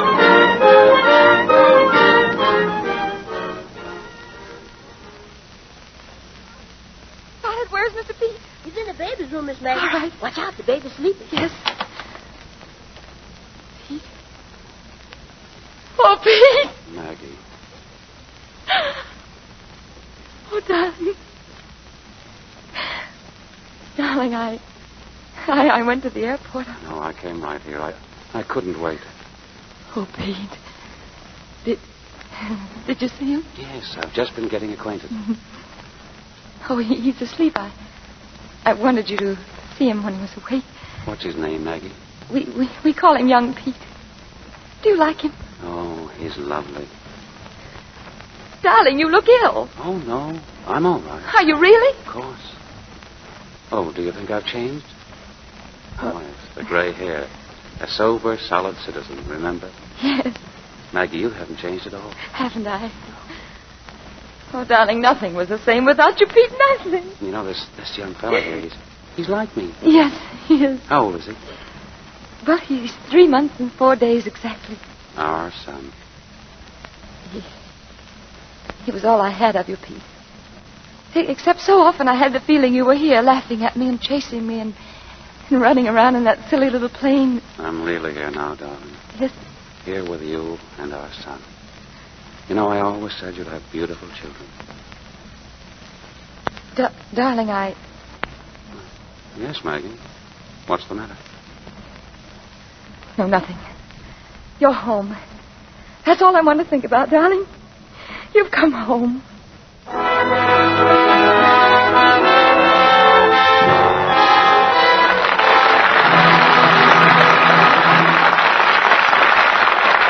We pause now for station identification. This is the Columbia Broadcasting System.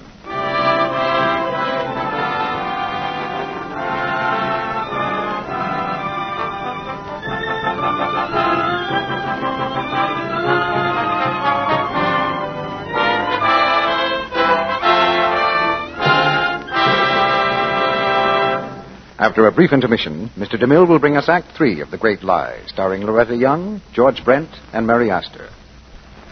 In our mail the other morning came an interesting letter from a lady in Spokane, Washington. It's my first fan letter, she writes, and it's a very nice letter indeed. A gracious thank you for the Lux Radio Theater and for Lux Flakes. She tells us this story. One day a neighbor dropped in while she was getting ready to wash the lunch dishes. Now, don't stop your work, my dear. Let me help. Oh, an offer like that's too good to refuse. Here's a dish towel.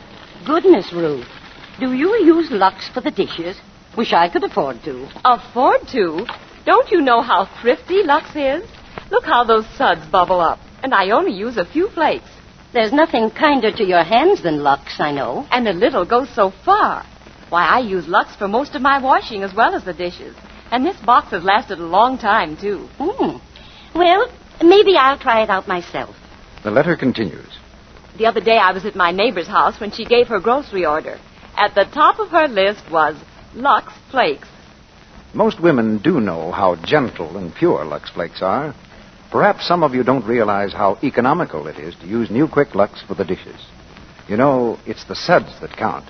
And Lux gives more suds, ounce for ounce, than any of 10 other leading soaps tested. Now, that's true even in hard water. Why not save your hands from that unattractive dishpan look when it costs so little? Tests have proved that red, rough hands begin to grow lovelier in from 2 to 7 days after changing from harsh soaps to gentle, new Quick Lux. Just try it. You'll never want to do dishes any other way. Now, Mr. DeMille returns to the microphone. Act 3 of The Great Lie, starring Loretta Young, George Brent, and Mary Astor.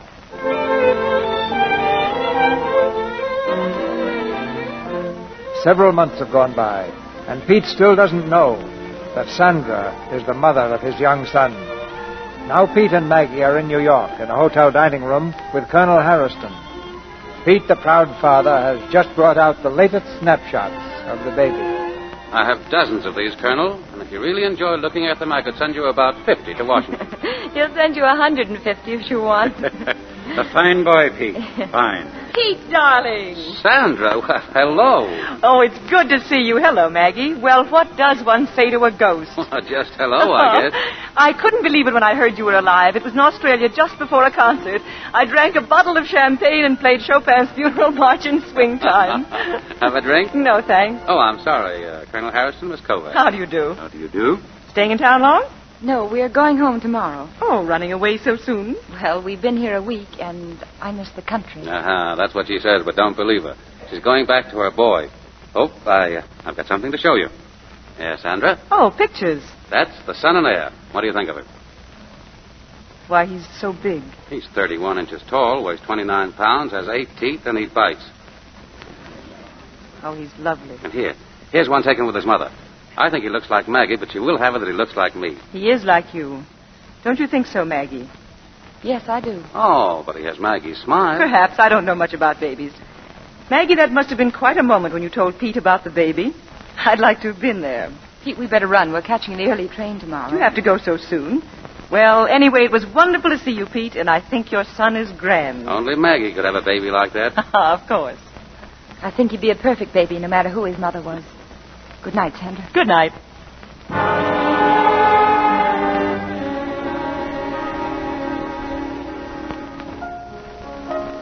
Well, Miss Maggie, there's a lady here to see you. I know. Where is she, Violet? Inside there in the living room. Go tell Mr. Pete, please. Yes. Hello, Maggie. Well, here I am. Yes, I was expecting you. Going to ask me to stay? No. You'd better. What do you want, Sandra? Can't even guess, can you? Oh, Maggie, you're marvelous. Well, hello, Sandra. Pete, hello, darling. How are you? Well, what are you doing in this part of the world? Well, I hardly know myself. I was motoring to White Sulphur Springs. All of a sudden, I realized I'd gone straight through to Maryland. Uh-huh. I remembered you lived in Maryland, and here I am. I hope I'm not intruding. Why, of course not. You're looking fine, Sandra. I feel well, a little tired. Oh, I love this place. Oh, I must show it to you. I was wondering, could you put me up for the night? I was going to White Sulphur for a rest anyway. I've had a tough season. Why, yes, I suppose we could. Couldn't we, Maggie? Why, yes. Oh, that'd be lovely, thanks. By the way, where's the baby? I can hardly wait to see him. It was a boy, wasn't it? Yes. Would you like a drink, Sandra? Not now, thanks. I'm dying to see the baby. Oh, come on, then. It's upstairs. Oh, Pete, it's time for his bath. Oh, I know. Well, can't I see him in his bath? Certainly. Come on. Isn't the proud Mama coming? Come on, Maggie. No, not now. I want to speak to Violet about dinner. You run along. I'll join you later.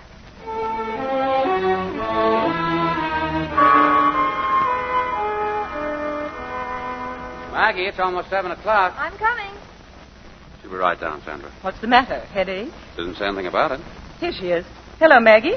Sorry, I'm late. Cocktail, dear, we're way ahead of you. We've had 3. 3? Oh, Maggie, that wifely tone.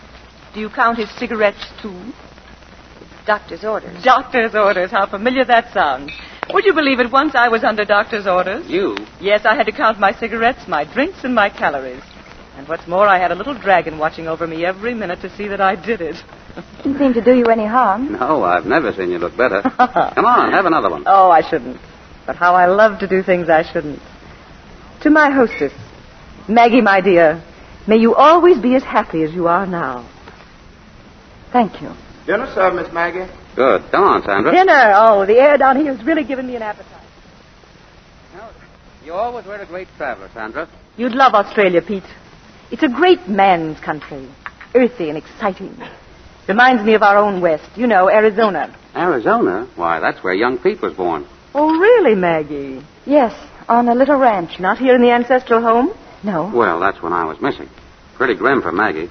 No wonder she wanted to get away from people. Mr. Pete. Yes? You wanted on the telephone, sir. Long distance. Oh, excuse me. Jefferson, we'll have our coffee in the drawing room. Yes. I'll take my brandy with me if you don't mind. Oh, I love this room, Maggie. It's very like you. Quiet and peaceful. Sandra, what are you going to do? What are you going to do? Nothing. You going to hold me to my bargain? Why, yes. When I made it, I didn't know Pete was alive. When you thought he was dead, you didn't want that baby. Now that he's alive, you want them both. It was never a part of the bargain that Pete should be alive. The money you gave me is in trust. It's never been touched. You're not going to tell Pete. No, Maggie. I'm not going to tell him. You're going to tell him. And I'm going to stay here until you do. Well, that's that. Harrison, that's the new planes he wants me to see. Pete, I think I'm going to say good night. I won't have any coffee. It might keep me awake. And I want a good night's sleep. Sleep? Why, you're not turning in now. Oh, Maggie looks a little tired. Are you, Maggie? Well, but it's so early. Oh, I won't go to bed right away. I'll read and write some letters.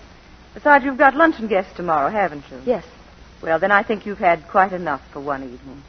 Good night, and try and get some rest. Good night, Sandra. I'll come up with you. Oh, don't bother, Maggie. I can find my way. Good night. Good night. Coffee, dear? What's going on between you two? Nothing. Well, something must have happened. Did Sandra say anything to upset you? No, she didn't. Well, then, my darling, don't you think you've let me down a little? How? Well, I don't know why Sandra came here, but I'm sure she came here for some reason, and I particularly wanted to see how happy we are. We are happy, aren't we? Oh, of course, darling. Well, then don't you think you might have taken some other way of showing it? You hardly ate and you hardly spoke. Anyone would think that I beat you in private. I'm sorry. Oh, Maggie, there's something between us tonight. I don't know what it is, but it's like flying in a fog. I can't seem to get my bearings, and I don't like it. We've always told each other everything, haven't we? Yes. That's been the great thing. No secrets. Always honest with each other, haven't we? Yes. Well, then, don't you think you can tell me what's making you unhappy? Maggie, I think I know what it is. It's Sandra. Her being here has upset you, hasn't it? And you think that, well, that I still find her attractive, don't you? Do you? I'd be lying if I told you anything else. Any man would find Sandra attractive. Perhaps even a little exciting. But don't you see, Maggie, I'm not just any man now. I'm your husband, the father of young Pete, and believe me, that makes a whale of a difference. You and young Pete. You'd have to be a man to know what that means, but it's the tops.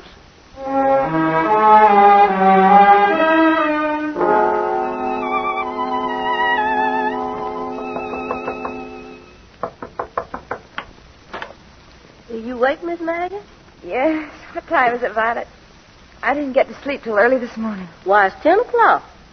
Oh, that wretched lunch. What am I going to do? Well, the first thing you're going to do is drink your coffee. There ain't nobody coming for almost an hour. I don't want anything to go wrong, Violet. Is Madame Kovac up yet? Lordy, yes, and she was up with the birds, had breakfast, and then come to the nursery and took the baby. Where? Where did she take him? Miss Maggie, what's the matter with you this morning? You as white as a tablecloth. Why, she just took him for a little walk. They're downstairs there now. Oh. Well, get my clothes, Violet. I'm getting up right away. Morning, Maggie. Good morning. Sleepyhead. Hello, I'm sorry I slept so late. I'm getting acquainted with this young man. He's a darling. Yes, isn't he? I'm thinking of stealing him. You'd better not try it. Come on, Sonny. Back to the nursery for you. Sit down, Sandra. I want to speak to you. Yes. I think we ought to have a talk, Maggie. I've changed my mind since last night. If you think I can stand by and let Pete think that child is yours and say nothing, you're crazy. Why didn't you tell him the truth when he came back? Why did you lie to him? I didn't lie to him. But Pete thinks that child is yours? He is. What? I didn't lie to Pete. That child is mine. Your part was finished the minute you gave that baby to me. From that day on, I've had only one purpose in my life. To make that baby mine and to forget that you ever existed. So you told Pete the baby was yours. What did you think I'd do about that? I don't know what I thought. I thought that you'd never come back, that perhaps you'd marry and stay away, or perhaps you'd die.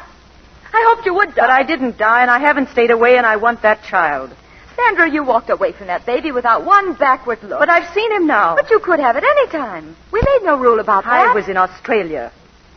Oh, it takes more than an ocean to keep a mother from a child she really wants to see. In all those months, you never wrote me one line asking about him. You were perfectly satisfied to take him off your hands, to send him with me. Why, if that had been my child, I'd never have given up. But he's not your child, and you're going to give him up. You could justify that lie to yourself, but you can't justify it to Pete. He'll never forgive you, Maggie. Sandra, you're not going to tell Pete, are you? You see, you're afraid. You don't dare tell him how you've lied to him. And I'll tell you something else you're afraid of. You're afraid you'll lose Pete, too, and you will. He never loved you as much as he loved me. You were second choice. You caught him on the rebound. There's only one thing holding him to you, Maggie, and that's my baby. I'd be too proud to hold a man with another woman's child. Pete, come here. What's the matter? Come here. Anything wrong? What are you looking so solemn about? I've got something to tell you. Well? I've lied to you about young Pete. What do you mean? I mean, he isn't mine. What are you talking about? He belongs to Sandra. Sandra's his mother. He's mine, Pete. Yours and mine. I'll tell you as simply as I can. When you were in South America, before you were missing, Sandra told me that she was going to have a child. Your child. And then when you didn't come back and we thought you were dead, well, it wasn't an easy situation for Sandra to face alone. So I went away with her and stayed until young Pete was born. And then I persuaded her to let me take him. It was the only way he could have the place that he was entitled to. After all, he was your son. So Sandra gave him to me so that he could have that place. Wait a minute. That's why you went to Arizona alone. That's why you didn't take Violet or Aunt Ada with you. Yes. Yes, I thought there was something funny. You were always so shy about taking credit for young Pete. And I remember you saying, no matter who the mother is, the baby would be perfect. At the time, I thought that was very sweet. I liked it. I thought it rather touching myself. And you, Sandra, ever since you've been in this house, you've been hammering sarcastically at Maggie about that baby. The proud mother business. I thought there was something. But, Pete, don't you see Yes, I see. You told everyone the baby was yours. You lied to everyone. When I came back, you even lied to me. How long did you intend to go on lying, Maggie? I couldn't bear the thought of losing either of them. Why are you telling me now? Because now Sandra wants the baby. Oh. You mean you're going to take the baby away? He's mine, Pete. When I gave him up, I didn't know you were still alive. It's different now. Oh, how is it different now? Sandra just told me that I was only holding you because of young Pete, her child. And that if you knew I'd lied to you, you'd leave me. Well, Sandra, the baby is yours. If you want to take him, there isn't very much we can do about it. He's a wonderful kid, and we'll miss him, naturally. But, Maggie, thank heaven we've got each other. Oh, darling. Well, this is another side of you, Pete. The noble, forgiving husband side. You're very pathetic, darling, and just a wee bit nauseating. Sandra, wait.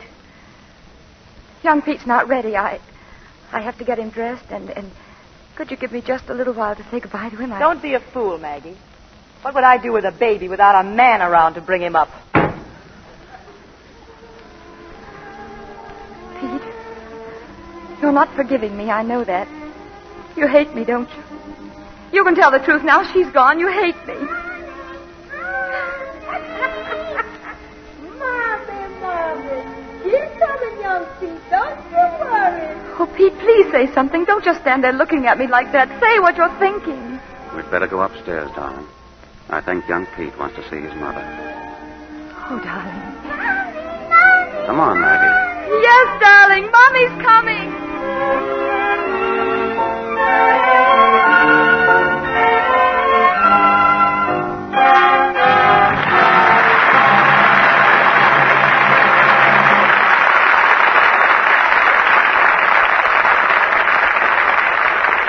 In just a moment, Mr. DeMille will bring our stars back to the microphone for their curtain calls. Now, here's our fashion reporter, Libby Collins, with a prescription for a spring tonic. This one's fun to take, too. And for just a few dollars, it makes you feel like a million. Here's what you do. Take one spring suit. Doesn't have to be a new one. Add a collection of bright new blouses, and there you are. Take one blouse printed in splashy red roses with a soft bow at the neckline. One tailored blue and white checked chambray with white piqué collar and cuffs. And a plain bright red or stark black to change off, and you've got a grand variety. There are lovely new blouses in the stores. And, of course, if you want to buy the fabric and make your own, they're even less expensive. Add a dash of New Quick Lux to your prescription, Libby, and it's even thriftier, because Lux is so safe for those bright prints and deep colors. Safe for anything safe in water. Lux Care keeps colors fresh and unfaded and new-looking longer, so your pretty things wear better. And better wear is more important to us today than ever. Yes, it's thrifty as well as easy to save our pretty washables with gentle Lux Care. It's care that experts advise. More makers of fine washables advise Lux Flakes than advise all other soaps combined. Now, here's Mr. DeMille with our stars. When 3 stars have taken as many curtain calls in the Lux Radio Theater as Loretta Young, George Brent, and Mary Astor, it goes without saying that we're delighted to have them take another. Well, thank you, Mr. DeMille. I always look forward to these weeks in the Lux Radio Theater. You 3 were certainly convincing in The Great Lie. Well, that's the only time I've been called a liar that I enjoyed it, C.P. Careful, George. Careful, you'll get me in wrong with the ladies. I feel a little embarrassed, Mary, that every time you've been our guest here, we've given you the rather disagreeable part of the other woman. The Northwest Mounted Police in reverse, Mr. DeMille. The lady who never gets her man. But the lady who did get an Academy Award for her performance in The Great Lie. Mary, we all want to congratulate you on winning that award. And everybody in Hollywood agrees with that, Mary. Thank you both. It's the nicest thing that ever happened to me. Naturally, I'm very proud of the honor. And I think the audience should know that when Mary arrived here for rehearsal the day she won the award, our whole cast broke into spontaneous applause. That was exactly how we felt about it. Say, what's going on here next week, C.P.? A delightful comedy, George. It's Paramount's hit motion picture, The Lady Eve. And our stars will be Barbara Stanwyck and Ray Milland. You'll hear Barbara Stanwyck in the same part she played on the screen, the beautiful card sharp, who finds a victim in Ray Milland until love takes a winning hand in the game. And we're sure to win with fortune dealing us The Lady Eve next Monday night. Well, the picture was a great success, Mr. DeMille. I know you'll have a fine play. Good night. Good night. Good night. The Great Lie was certainly worth telling.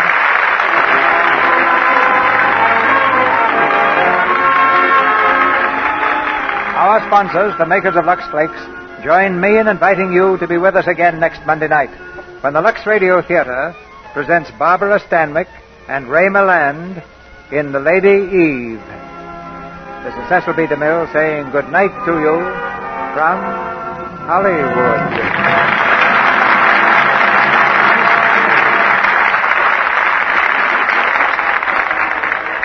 Ladies and gentlemen, the Honorable Henry Morgenthau, Jr., Secretary of the Treasury, has honored our sponsor, the makers of Lux Flakes and Lux Toilet Soap, with a citation, which reads as follows.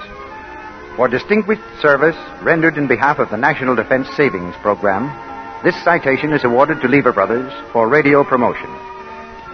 Needless to say, we are proud that our sponsors' efforts on this program and on all other Lever Brothers programs have won this recognition.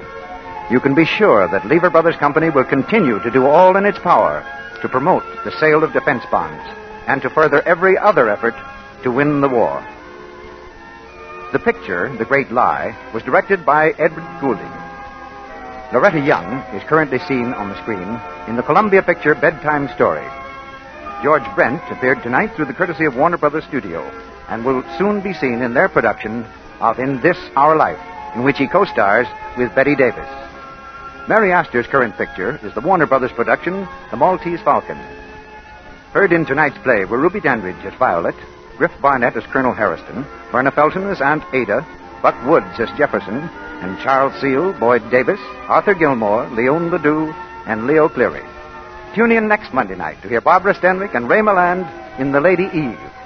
Our music was directed by Louis Silvers, and your announcer has been Melville Ruick.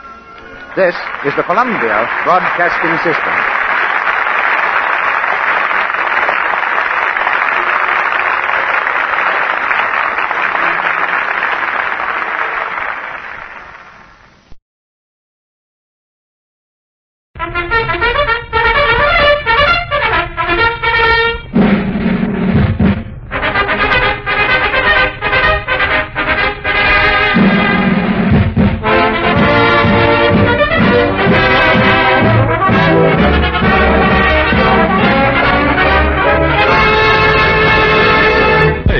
A star-studded review featuring the greatest entertainers in America as requested by you, the men of the United States Armed Forces throughout the world.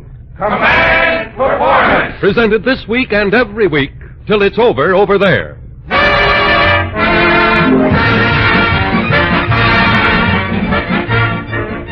This is Eddie Cantor, fellas, and I'm mighty proud to be laying the cornerstone of Command Performance USA, a radio show in which we of the American entertainment profession are taking orders from you, the soldiers, sailors, and Marines.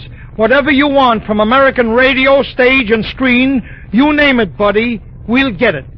Here's our first command, a letter from a U.S. Army private, first class, initials R.G., stationed somewhere in the North Atlantic. He says, I'm kind of lonesome for my favorite singer, Bee Wayne, and for the way she sings Chattanooga Choo Choo. If you could shortwave a bit of it up here, us guys would be mighty grateful. How's about it? Well, Private R.G., Command Performance has the Chattanooga Choo Choo here in person with its lovely little engineer, Bee Wayne. Stoke up, Bee!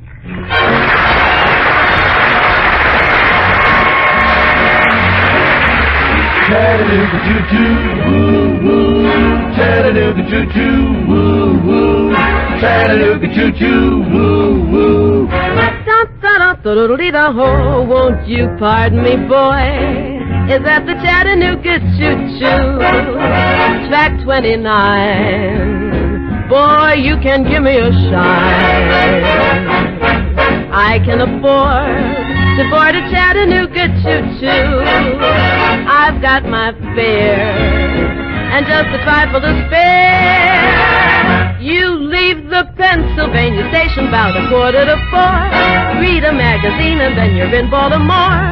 Dinner in the diner, nothing could be finer than to you have your ham and eggs in Carolina. When you hear the whistle blowing 8 to the bar, then you know that Tennessee is not very far.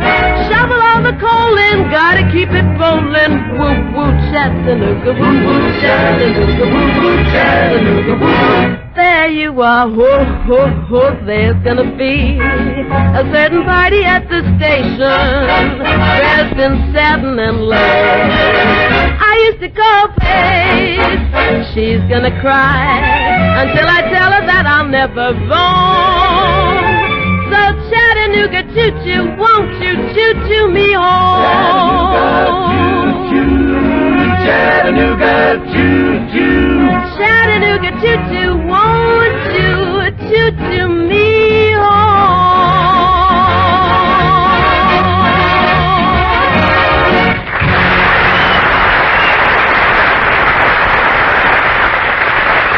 Thank you, B. Wayne, and thanks to the Ambassadors Quartet for their capable assistance. Here's another letter from Corporal L.W., somewhere in the Philippines, who says, the gang around here are all wondering about the heavyweight boxing situation back home. What about Joe Louis and Buddy Bear? What are the odds? Boy, we'd sure like to be in on that fight. Well, Corporal, you're as good as in right now. We've made a special recording of the big title scrap, which was staged the night before Joe Louis joined the Army. Joe Louis, who gave his entire share of the purse to the Navy Relief Fund, versus Buddy Bear, with Don Dumphy doing the blow-by-blow and Bill Coram handling the ringside comment. Let's have it. They're coming up to the center of the ring. Here's Frankie Fulham. You'll hear these instructions. Frankie Fulham, the referee, is about to give instructions to Lewis and Bear. Here they go. All right, I know you two boys are both familiar with the rules and regulation of the New York State Athletic Commission. In the event that either one of you two boys hit low, I'm going to take the round away here. Furthermore, we all know you two boys fight the American way, which is the clean way. Good luck, shake hands, come out fighting. And they go back to their corners. You heard the instructions. There couldn't be any doubt about that. Both men look very fit indeed. Lewis is dancing in his corner a little bit. Looks the same as usual. Looks down at his feet. Bear standing with Hoplin pounding him on the back. He's looking up now. They're waiting for the bell. Here it is. Don Dumphy, round one. Thanks, Bill Coram. Bear is first to lead. He comes in, rushes Lewis to the ropes with a hard left and a right to the body, but Lewis immediately goes into a clinch and ties up his opponent. Referee Frankie Fulham goes between them. Bear fights in a crouch, takes a left jab to the head. Lewis misses a left hook to the head, and Bear goes in close with a light right uppercut to Lewis's chin. Lewis jabs, then hooks the left and crosses the right to Bear's head. Bear goes back a little bit, then comes on. Lewis jabs with his left and comes in close with a light right uppercut. Bear takes the blow. He's fighting behind his right hand. Lewis jabs twice. The blows are blocked by Bear. Bear fires a right, hooks the left to Lewis's chin, landing very nicely for the challenger. But Lewis is back with a left jab, opening up with a hard left and a right to the head. A left hook to the jaw drives Bear into the rope. Lewis is pounding him with 3 straight rights to the head. Bear is getting ground now, working his way out into the center of the ring. Lewis is out to end it in a hurry if he can. Bear misses with a left and pounds a right to the head and takes a hard left hook to the jaw, a right to the ribs, opens up with another right to the Bear's head, and Bear pounds a hard right to the body. Lewis comes back in the infighting with a left and a right to the midsection. They're at close quarters now, standing toe-to-toe. Lewis hooks a left to the jaw. Bear goes behind his gloves into a crouch, takes a left jab to the head, a right to the jaw, a right to the body, a left to the jaw, another right to the jaw by Lewis, a right cross to the jaw by Lewis. Bear comes out of his crouch, jabs a left to the head, and then crosses a right to Lewis's jaw. Bear comes back fighting with a right to the body and a right to the jaw, and the referee is watching for close quarters. Lewis opens up again with a left and a right to the head, and Bear is taking a lot of punishment, but really taking it. He's not flinching, though. He fires a left to Lewis's head, throws a right, which is blocked by the champion. Boys out in the center of the ring, 1.5 minutes of round one gone. A left jab to the nose by Lewis and a left hook to the jaw, and he crosses the right to Bear's head. But Bear comes back fighting, rushing Lewis to the rope with a right and a left to the head. Bear misses the left, which goes over the crouching Lewis's head, and Lewis goes into a clinch, rips the right uppercut to Bear's head as they come out of it. Bear stands out in the center of the ring. Lewis pours away with a left hand, misses a left hook, aims for the body. Bear goes fighting straight up now. He takes the left to the jaw. Bear trying to get behind that right hand. Bear is down on the right cross to the jaw. He's prostrate in the ring at 3, 4, 5. He's coming up to one knee. 7, 8, 9, and he's up. There's less than a minute to go, about 55 seconds in round one. Lewis is trying to measure him. He crosses a right to the jaw. Bear takes a right to the head. He's just taking punishment now. He reels back from another right to the jaw. and Bear is down flat in the center of the ring. Lewis is going to a neutral corner. Bear's trying to get up. It's 5, 6, he's coming to one knee. 7, he's on both knees. 8, he's just getting up. It's 9, Lewis is rushing in for the kill. The referee brushes the gloves from Bear. There's a left and a right to the jaw by Lewis. Bear goes back, a right to the jaw, another right to the jaw, and a right uppercut. And Bear pounds to the canvas. 2, 3, he's railing around, trying to get up. 4, 5, 6, 7, and it looks as though it's all over. He's trying to get up yet. He climbs to his feet, but the referee says no go. It's all over. A one-round knockout for Joe Louis. And here's Bill Corum. Don, we'll never see a more sensational round. It was short, but Bear showed all the gameness in the world, and he was still struggling to his feet, trying to get up along the rope after that savage bombardment. 3 times down, 2 times for 9. The last time he was on his feet. Here's the bell and the official announcement.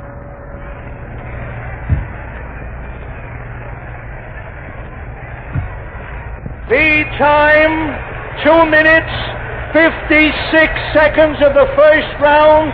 The winner by a knockout, and still the heavyweight champion of the world, Joe Louis.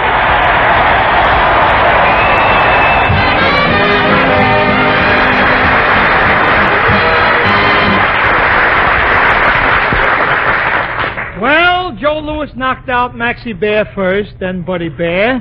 Now he's taking care of the bears. He's joined the army to take care of the snakes.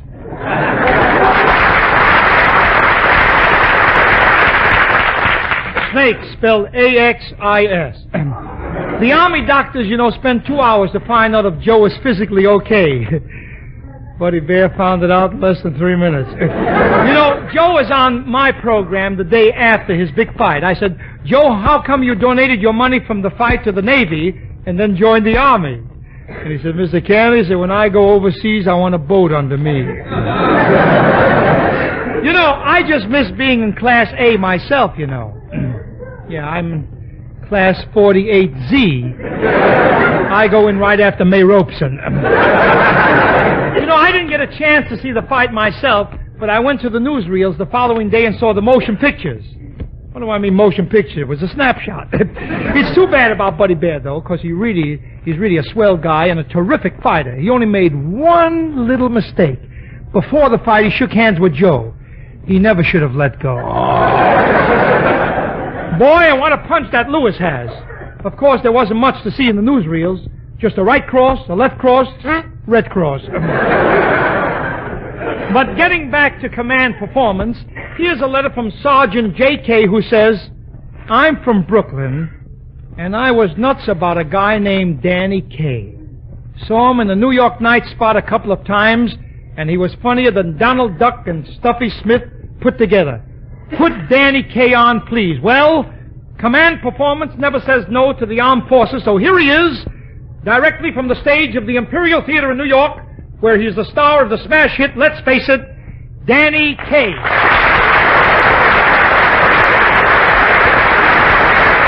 Hello, fellas. For many years, modern dancing has won great public favor, but recently there has been a revival of interest in the ballet. I should like to give you a slight glimpse into the private life of a Terpsichorean.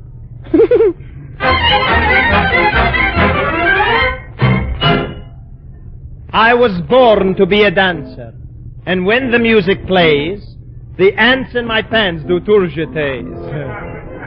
And what is the answer? Why is this condition? Because when I was born in 5th position.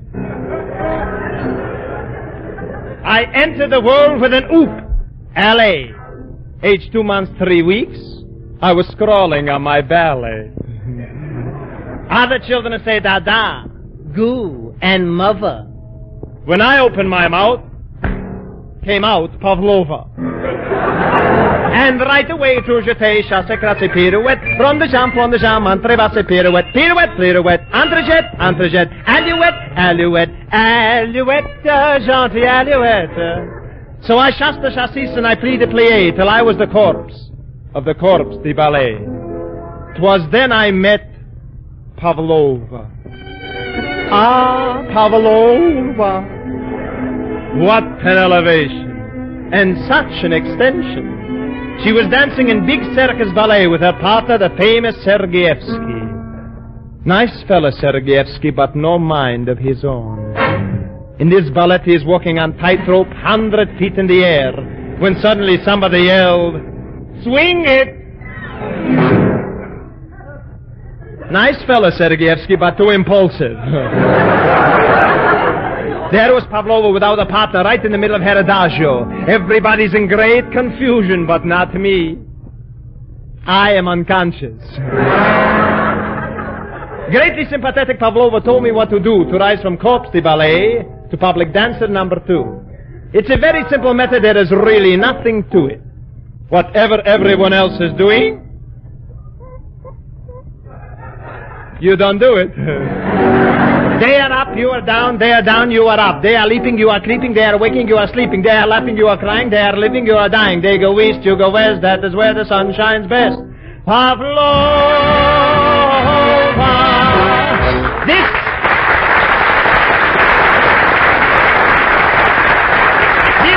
brings me to the time I got out of sick bed to dance in The Healthy Prince. It is bitter cold night. And for costumes, we are wearing strings of vitamin pills. Here am I with ache in my legs, cold in my back, pain in my head, and trouble with my ballerina. So I say to myself, what is more important, art or pneumonia? I make whole appearance in red flannel underwear. Next morning, I am hailed by the critics as the first hot ballet dancer. From then on, when Paul Haken starts a faking, when he's making with a shaking, Apple Draper starts a vapor on the floors. Then who's the man they call on when they cannot get a Paul? I'm the man in the red flannel drawers. When Nijinsky, the Stravinsky, like a chorus boy from Minsky, enters out one of the worst toreadors. Then to scare the bull and Carmen, they just send a 3-alarm. And for the man in the red flannel drawers. When Balanchine is busy Balanchining up the dancers, who gives Orina all the answers in her pantsers? Not Lishin, Masin, Dukin, Firkin, Klosberg, Dubova, Tumanova, Lubanova, Yusanova, Pavlova, Igzevsky, Yosegorevsky, Opachevsky, but of course. This brings me to the time I came to America to make my 54th farewell debut. But between my farewell and my debut, what has happened to the dance? They're now dancing with angles. They're now dancing with barefoots. They're now dancing with significance. Martha Graham. Martha Graham and her 6 little crackers are performing monster ballet called Diesel Engine number 45. Martha Graham is playing part of Diesel Engine. 6 little crackers are playing spark plugs. And Charles Weidman is making guest appearance as Flywheel. The ballet starts.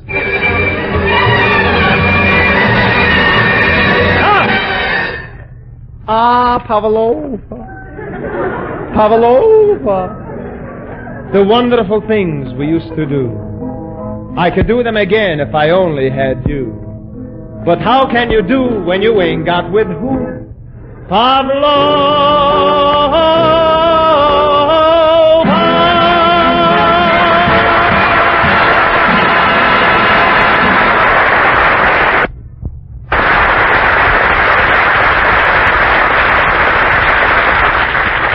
you, Danny Kaye. When I left the States, the number 1 record tune was Yes, My Darling Daughter. So goes a letter from Second Lieutenant V.W., somewhere in the Far East, and it asks, what tune and what glamour gal are first in the hearts, the jukeboxes of my countrymen right now, and how about a sample? Lieutenant, and all you men of Uncle Sam's fighting forces throughout the world, your wish is our command, and this order goes to the number 1 pop songstress here on the home front, Dinah Shore. Dinah, you tell him, huh? Hello, fellas. This is Dinah Shore, and you're awfully sweet to order me to sing on your very own show, Command Performance. I think a gal should be very proud to be ordered around by the United States Army and the Navy and Marines. I know this gal is. But here's a tune a lot of folks back here seem to be enjoying right now. Blues in the Night.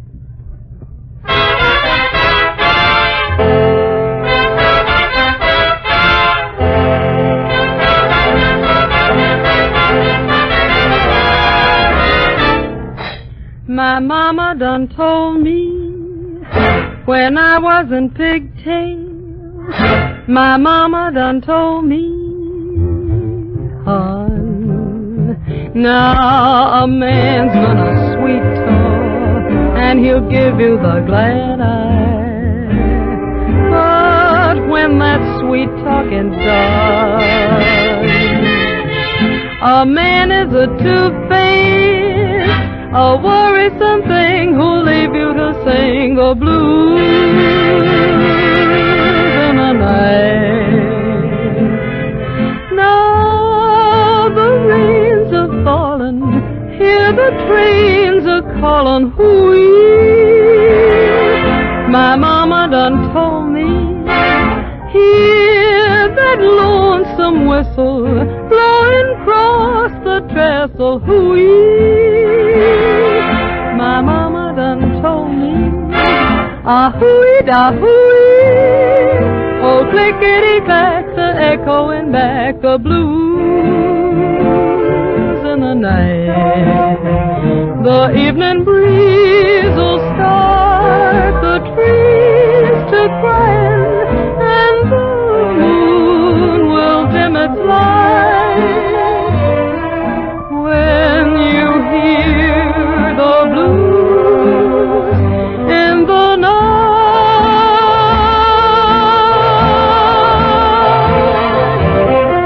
la,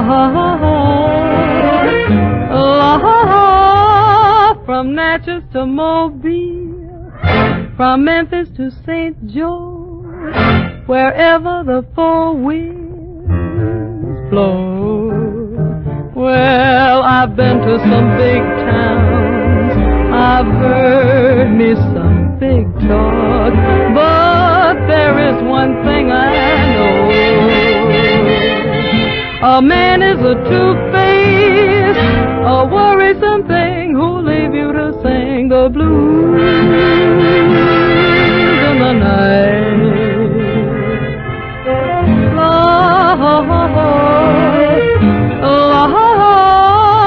My mama done told me there's blues in the night.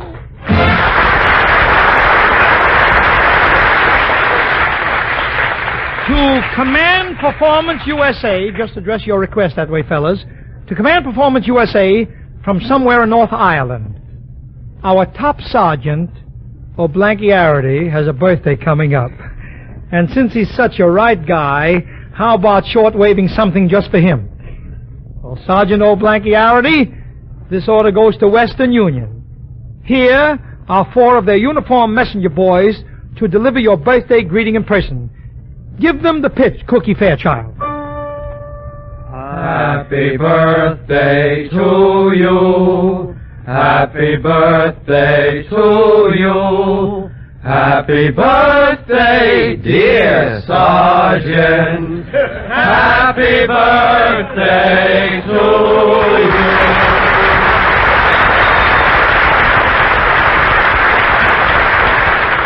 The next order from the Armed Forces to Command Performance comes from Private SF by way of the Caribbean. His favorite movie star is Merle Oberon, and he'd like to hear from her tonight.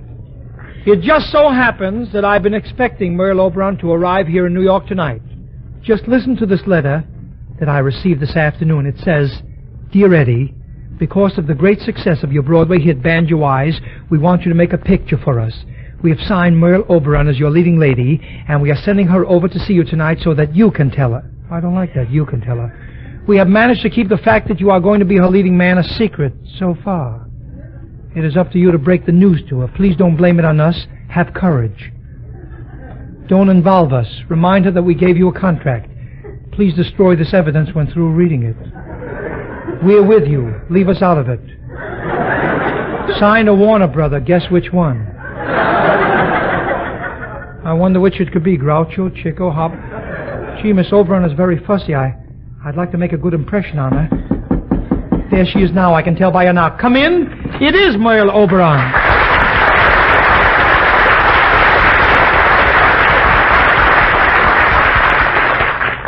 Merle Oberon, you are certainly looking wonderful. Eddie Cantor, you certainly are looking. Huh? Well, Merle, I can't help admiring your beauty. Oh, is my face so pretty? Your face? Oh, you have a face. Oh, you have a face. Oh, yeah. Please don't misunderstand my odd expression, Merle. It's because I never hoped to meet such a gorgeous woman. Never, never. Not if I lived 100 years. Haven't you? No, of course not. Of course not. I'm sorry if I offended you, Eddie, but I'm terribly upset over my new picture. The studio won't tell me who my leading man is. Finally, when I insisted, the studio assigned a man to tell me. Yeah. Unfortunately, I didn't get to him until after he shot himself. Well, look, I don't understand. Why doesn't your manager tell you the name of your leading man? He knows. I know he knows. Oh, he does? Yeah. Well, that's wonderful, Eddie. My manager's waiting for me in the next room. I'm going in there right now to ask him. Never mind. His lips are sealed. Look, I know who your leading man is. I know him like a book. And I'll show you how versatile he is. Oh, you should hear him do a love scene. He's so good. Oh, I adore him. He's on such a lovely night. 'Tis fitting that fate brings us together. At last we meet, you and I. Where have you been all my life? Well, for the first 50 years, I wasn't born yet. Now listen to me, Miss Oberon. Oh, that must be the producer, Jack Warner. He promised to call me and tell me who my leading man is. No. Don't touch that phone. Let me take it. It's such a stuffy phone booth. No, I'll talk to him. Yeah, but... Hello, Mr. Warner? How are you, Jack? My mama done told me when I was... Yes, Jack, that's wonderful. You're going to tell me who my leading man is. What do you mean I'd better sit down? Tell me, who's my leading man? My mama done told me. Jack. Oh, Jack, will you speak a little louder? I didn't catch the name. My mama done told me. What's that, Jack? What? What did he say? He says his mama should have done told that jerk who's singing to shut up.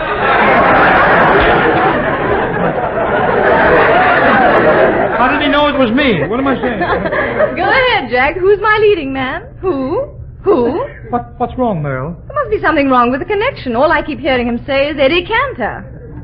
Isn't that funny? Yes, it's comical. Jack, will you repeat clearly what you've been saying? What's that? Eddie Cantor is? Oh, you must be kidding. What do I think of him? Wait, I'll close this door. Closing door, secrets, as if I care what she's saying. Not the least bit interested. Hey, you! Quit trying to pull that phone wire out of the wall! Get away, Gestapo! Oh, Eddie, Mr. Warner wants to talk to you. Oh, thanks. Hello, Jack. Now, look, Jack. You know how much I like the Warner Brothers, Jack. But no matter what your brother Harry says, Jack. Now, listen, Harry. No, Jack. But Harry. Jack. Harry, wait a minute. I can't talk to both of you. Please, Jack. No, Harry. Yes, Jack. Who? Albert? Where did you come from? Now, Jack, about the picture. I know it's a lover's part. What about the age? How old am I? Exactly? Wait till I close this door.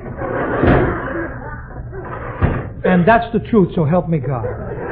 I'm full of pep. I'm lively. I'm active all the time. Even Merle Oberon will tell you how I look healthy. Go ahead. Please tell him, Merle, how healthy I look. Healthy? You look like a rejected draftee from the Japanese army. Wait. Now, see what you've done? He hung up. I'm sorry, Eddie, but you're not the romantic type. But I could be. Look, Merle, with the proper direction, I could be the greatest lover on the screen. And I know just a director who could do the job. Who? Who? How do you do? Great Gordon, the Mad Russian. Now, be nice, Russian. You're in the presence of the beautiful Merle Oberon. Do you know what makes her the most glamorous figure on the screen? Yes, of course it's...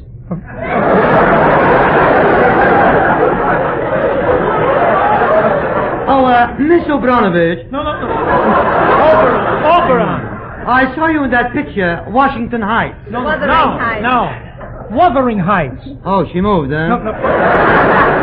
Fine director. You don't even know the name of her pictures. That's because for the past year, I've been directing in Germany.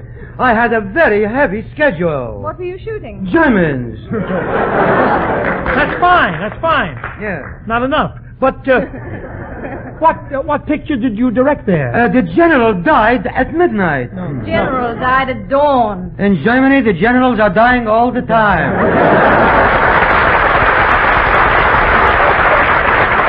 Be careful, Russian. Yes, if you're going to be my director, you must prove that you have shrewd cinematic finesse. You must show me your keen foresight, crafty acumen, and unfathomable perspective. How do you do it? Fooled me, too. Russian, you see, Miss Oberon means that you must be a prolific entrepreneur. That's a lie! I'm a citizen. A citizen? Murray, think of the bargain you're getting. Besides directing you, I could also be your leading man. No, Russian. My leading man must be at least 5'11". 5'7". 11. 7. 11. Roll the dice, you fail it. Yep. Russian, don't be ridiculous. Murley, forget about comfort as your leading man. I will fling myself at your feet. You want to win my love? No, I want to steal your rubber heels. Get away from her, Russian. Leave him alone, Eddie. Russian, in you I recognize genius. I'm going to let you direct me. Steal!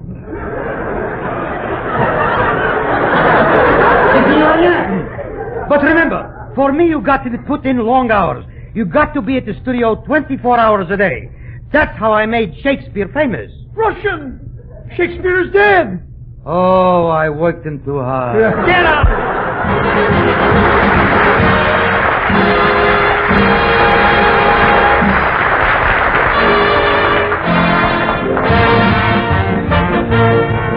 Well, that's it, fellas. Number one in the New World Wide Show, Command Performance USA. Shortwave to the armed forces. To Uncle Sam's fighting soldiers, sailors, and Marines around the world. Command Performance is your show, men. American radio, screen, and state stars are taking orders from you. You tell us what you want, and we'll get it. Simply address your letters, Command Performance USA. Look for your program each week at this time. And let me speak a last word for all of us who put this first show together and say, don't thank us, it's a privilege. This is Eddie Cantor saying, so long, the best of the best to all of you from Command Performance USA, and brother, that USA address is permanent.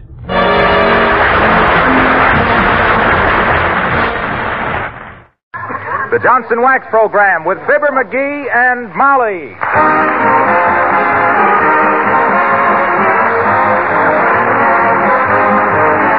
The makers of Johnson's Wax and Johnson's Self-Polishing Glow Coat present Fibber, McGee, and Molly, written by Don Quinn, with songs by the King's Men and music by Billy Mills. The show opens with New Sun in the Sky.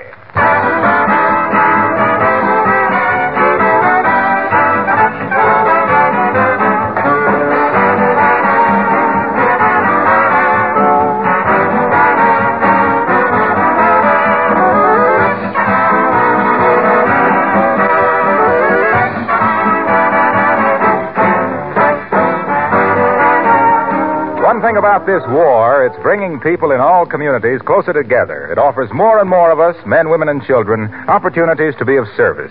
Many of you ladies face the problem of keeping your homes up, taking care of your families in less time, so you can give part of your time to defense work when needed. Anything that can save you unnecessary work is welcome, which means that in millions of homes, Johnson's Self-Polishing Glow Coat is most certainly welcome. With Glow Coat, you can keep your linoleum and other floors clean and beautiful and save hours of work. You do away with floor scrubbing, and you save again because there's no rubbing or buffing required with Glow Coat. The regular use of Glow Coat makes linoleum last 6 times longer than an unprotected floor. If you have signed our government's consumer pledge to take better care of the things you have, you'll find Glow Coat a great help. Be sure you get the real thing, Johnson's Self-Polishing Glow Coat.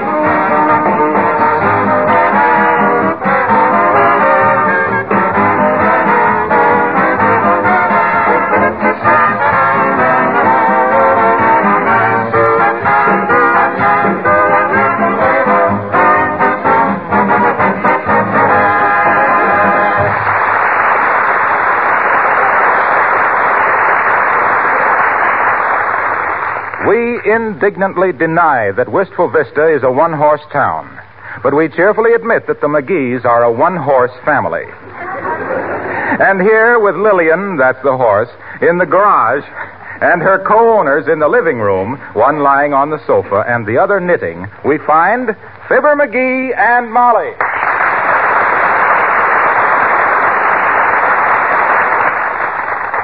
McGee, why don't you go out and shovel off the front walk?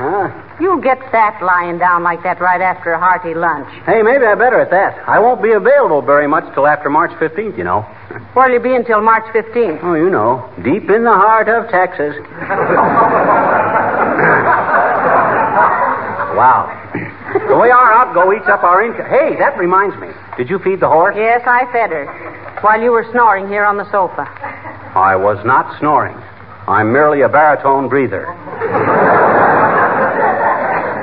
What'd you give Lillian? Did you give her oats? Yes, but she didn't seem to like them very much. I never heard of an nag that didn't like oats. Must be off her feed. Yes, she probably looked in the window and saw you eating like a horse and got jealous. No kidding, Molly. Wouldn't she eat her oats? Well, not all of them. Maybe I put too much cream and sugar on them. Cream and sugar on Lillian's oats? Oh, my goodness. Yeah, and then I tried her with some cornflakes. She liked those fine. She ate 4 boxes of them. 4 boxes? Oh, well, that ain't so much for a growing horse. Say, you know, McGee, she's got bad table manners, too. Huh? She kept blowing the cornflakes off the spoon like this, you know. I guess I better feed her myself after this, Molly. I know more about... Come in. Well, I'll be Horatio K. Boomer. Hello, Mr. Boomer. Good day, my dear, and a tittering Tuesday to you, titmouse. Haven't seen you for a long time, Boomer. What you been doing?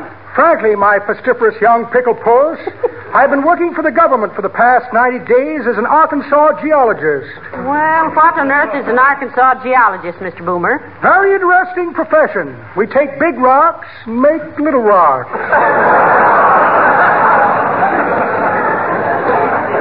I catch on. One of those jobs where you're board and room are thrown in after you are. Exactly. By the way, Boomer, I never been dunked in a dungeon myself. What kind of food do you get? Not bad at all, bug-face. I remember one night I had a tasty appetizer of stuffed eggs Romanoff, a delightful pourri de Mongol, julienne, romaine salad with Russian dressing, breast of guinea hen under glass, an artichoke with hollandaise, and a bit of camembert with my demitasse. Well, heavenly days, that sounds like a New York restaurant. It was, Golden Girl, it was. Unfortunately, I was reapprehended that same evening and returned to the Bastille, where slum conditions prevail. Which isn't bad if you care for slum. Well, what'd you stop by here for, Boomer? Want us to join the Crook of the Month Club? That's very good, Limberlip, very good. And clean, too. I can tell that one to my mother when she gets out. But I just stopped in to request a small favor. What's the favor, Mr. Boomer? Just wondered if I could leave this suitcase in your care for a day or so. What? What's in it? A few valuables belonging to an old aunt of mine. She's moving and doesn't want this stuff lying around. Oh, well, all right, Mr. Boomer. We'll take care of it. Is your aunt moving today? Yeah, she is, my dear. Seems that her husband, my Uncle Winthrop, by marriage on my father's side, he was the only one who was on father's side. Anyway, it seems he had a little printing press in the basement that made too much noise. Well, the neighbors complain? No, but we began to suspect it was being heard in Washington, D.C. If you know what I mean, if you do, keep your trap sharp. Thank you very much, Glamagam, and a stiff little nod to you, little stiff.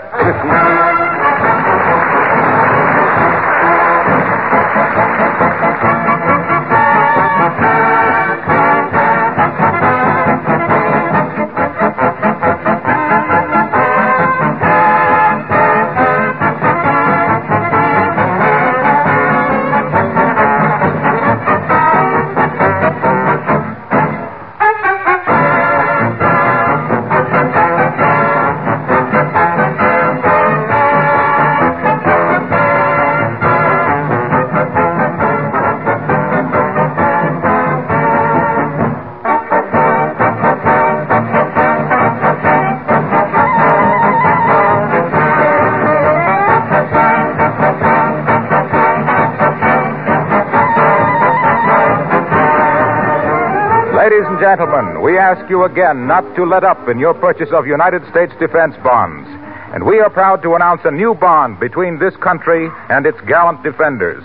Fibber, McGee, and Molly programs for the rest of this season will be sent by delayed shortwave broadcast to our troops in Iceland, Newfoundland, Ireland, Cuba, Bermuda, Trinidad, Panama Canal Zone, the Philippines, the Far East, and all parts of the world. We hope the boys enjoy the broadcast as much as we do the thought of sending them a few smiles from home.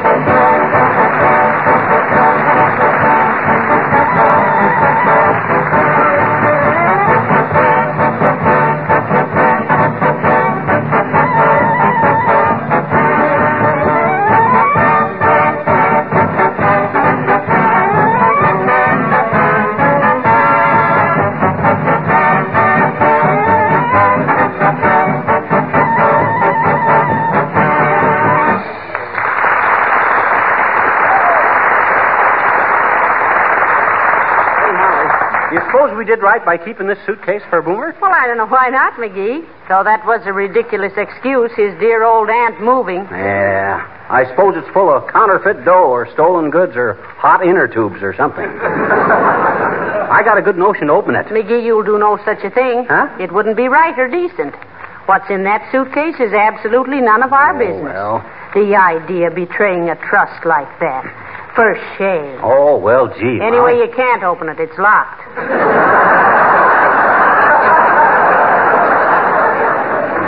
How do you know? Well, my hand accidentally bumped against the latches 2 or 3 times, and it didn't open. I'll bet I could get it open. Give me a hairpin. I will not. It's one thing to have it open accidentally, and quite another thing to deliberately break into it. Well, I guess you're right, Molly. After all, Boomer did trust us with it. Why, of course he did. Yeah? And if we're not the kind of people who can be trusted with a little suitcase, I'll bet it would spring open if you knocked it off the table.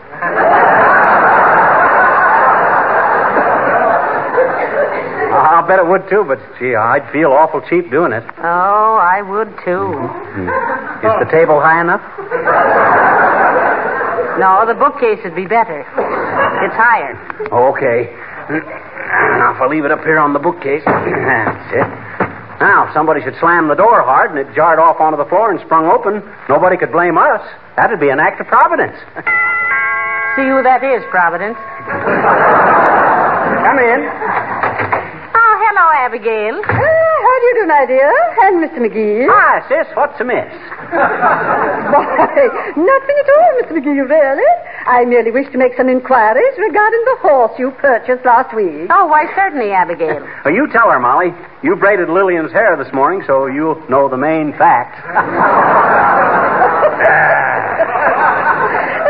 Mr. McGee, I just adore listening to you when you're in one of your humorous moods. That was it, too.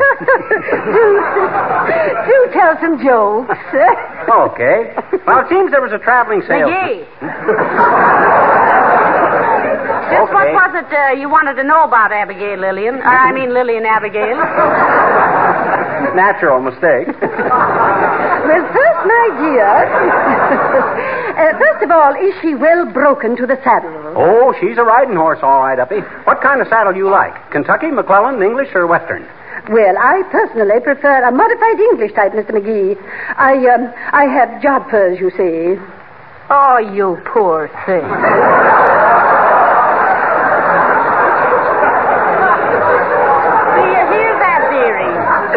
She has jodhpurs. I had jodhpurs once. Couldn't ride a horse for 6 months. Doctor says it was the worst case of jodhpurs he ever saw. Started with a little small jodhpur on my neck and spread... Now, please. Mr. McGee, jodhpurs is not a disease. Jodhpurs are a type of riding breeches. For women? Yes. And it's still a disease. You're prejudiced, McGee. Oh, by the way, when I saw Mr. McGee leading Lillian around the block this morning, she seemed, just a touch, sway-backed. Oh, really? I hadn't noticed. What do you mean, sway-backed? She ain't sway-backed. She's just big-hearted. And what is that to do with a sagging spine, Mr. McGee? Her spine don't sag, I tell you. Her heart is so big it pulls her down in the middle. Mr. McGee, I seem to sense an attitude of ridicule on your part. Oh, now, Abigail. And for your information, Mr. McGee, I hold 7 blue ribbons for equitation, and furthermore... Furthermore what? Pardon me, but this suitcase on the bookcase is about to fall off. I'll push it back a little. Oh. Now, that's much better. What was I saying? Oh, yes. Goodbye.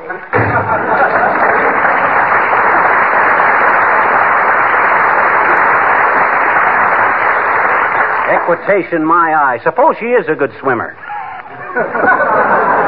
What's that got to do with riding a horse? Well, search me, but shove that suitcase a little forward again, McGee. It'll never fall off that way. Well, thanks to Uppy, the meddlesome old moose. There we are. It'll fall now if a mosquito winks at it. Where can we get a mosquito at this time of year? I was just speaking metaphorically. What I meant to say... Oh, folks, say, I hear you have a house guest. House guest? Yeah, somebody named Lillian. Oh, yeah, Lillian. Yeah, she's a great kid, too, Harlow. She's out right now. Well, I'd like to meet her sometime. Blonde or brunette? Well, I don't know. I'd say she's almost a platinum blonde, wouldn't you, McGee? Yeah, with big brown eyes, Harlow, nice white teeth, and the softest lips. Oh, is she married? I don't think so. Is she, McGee? I think she was once. Some old horse named Prince, I think. He's in the Army now. Last I heard of him, he was, well, I think he's just under a major.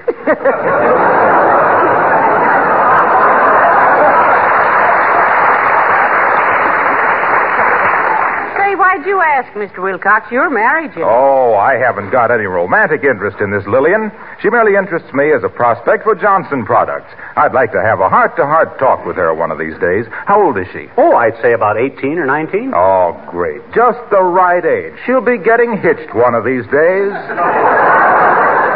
And have a little home of her own. And I hate to think of a girl settling down without knowing about Johnson's wax and Johnson's self-polishing glow coat. Say, incidentally, is Lillian a local girl? No, she's from Kentucky, Mr. Wilcox. The bluegrass country. Oh. Accent? Just a trace of southern drool at times. Why? Well, these southern girls sure know how to make a home. Famous old southern hospitality, you know. The old mansions down there have always been great users of Johnson's wax. That's why some of them have been so well preserved. And it's even more important now, isn't it? It surely is. And there's nothing like Johnson's wax to give longer life and better wear to wood and enameled products and 1,000 other things. Just like Johnson's self-polishing glow coat beautifies and preserves linoleum with a minimum of expense and work. Gee, I wish Lillian were here so I could tell her. Well, now, you come back any time, Mr. Wilcox. We'll be glad to introduce you. If you really want to make a hit with her, Harlow, bring her an apple or a carrot. Oh. Vegetarian, eh? Strictly. Say, I've got a great idea. Huh? My wife is going to a fashion show at the Bonton tomorrow. I'll have her call Lillian and invite her to go along. How's that? Oh, well, now, I don't know. Oh, now, listen, a girl's got to get out and meet people. She's got to get out. She can't just hang around home and eat carrots and apples. What do you think she is, a horse?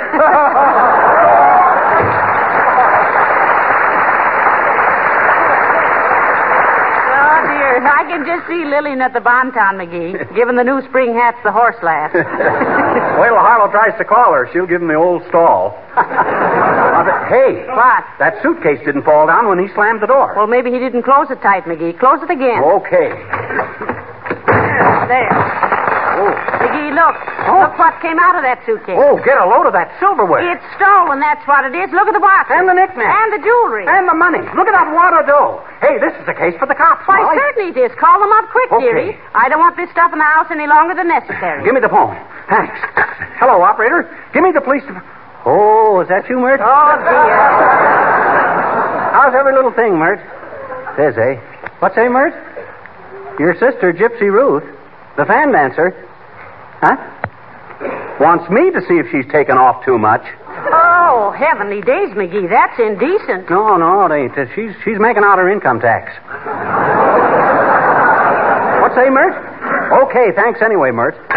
She can't take any calls from us, Molly. I forgot to pay the bill. Oh, dear. I'll run over to Mrs. Stoops and use their phone, McGee. You keep an eye on this jewelry and stuff. I'll say I will.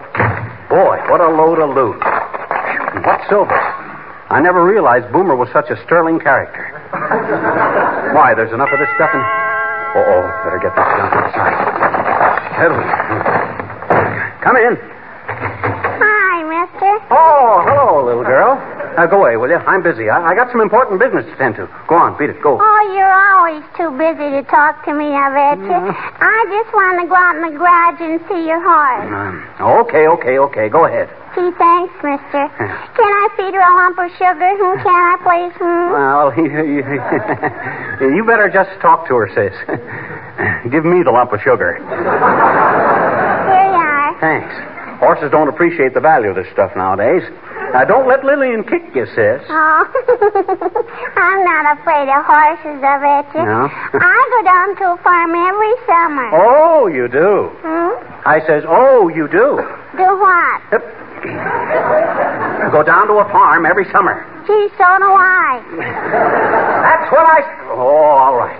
Go on, sis. Go see Lillian. All right. I want to see her little baby, too. Baby? Our horse hasn't got any baby. Oh, yes, she has, I bet you. Oh, no, she has. Oh, yes, she has. Oh, no. What makes you think our horse has a baby? My daddy said so. Oh, he did, eh? Your daddy done told you, huh? What does he know about our horse? Well, I don't know, mister, but this morning when you were leading Lillian around the block, Daddy saw you out the window and he said to my mama, "Hey, Susie, get a load of the hoofs on that hay burner. If she isn't a mother, I never saw one." Thank you.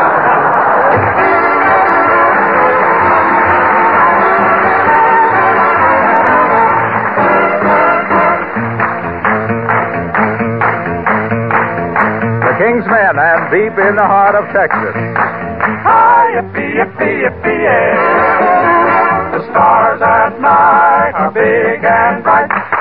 Deep in the heart of Texas, the prairie sky is wide and high. Deep in the heart of Texas, the sage in bloom is like perfume. Deep in the heart of Texas, reminds me of the one I love. Deep in the heart of Texas, I love every little yellow rose. I love it when the Texas norther blows. I love every blade of grass that grows. Down in Texas, the midnight train whistles over the plain. Deep in the heart of Texas, and by the spring, hear the cowbells ring. Deep in the heart of Texas, the rustlers race to their hideaway place. Deep in the badlands of Texas, they'll never get away, for crime doesn't pay. Deep in the heart of Texas, the coyotes wail along the trail. Hear all the cowboys cry as they gallop on by. Yippee-yi! I love to listen to the bawling of the cattle. I love to ride around the prairie in the saddle. So let the doggies cry. I want to live and die deep in the heart of Texas. Yippee-ki-yay!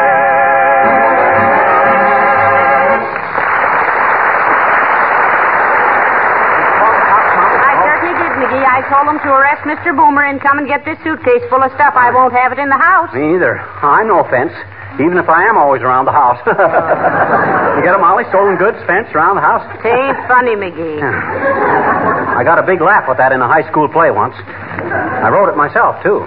You did? Yeah, I called it Abe's Irish Rose, and it was all about a young couple that You wanted... didn't write that. Ann Nichols wrote that, and it ran for years in New York. It did? Sure. And she never paid me a dime royalty. How do you like that? I guess I better copyright my other one. What other one? Tobacco Road? No, but there's a good title. I can use that sometime. My other play is about a rich millionaire playboy that gets married 7 times. His name is Moore, and I call the play The Moore the Marrier. It's a play on words, but people go for that kind of stuff. Oh, here's the police, McGee. Get the suitcase. I hope they caught Boomer.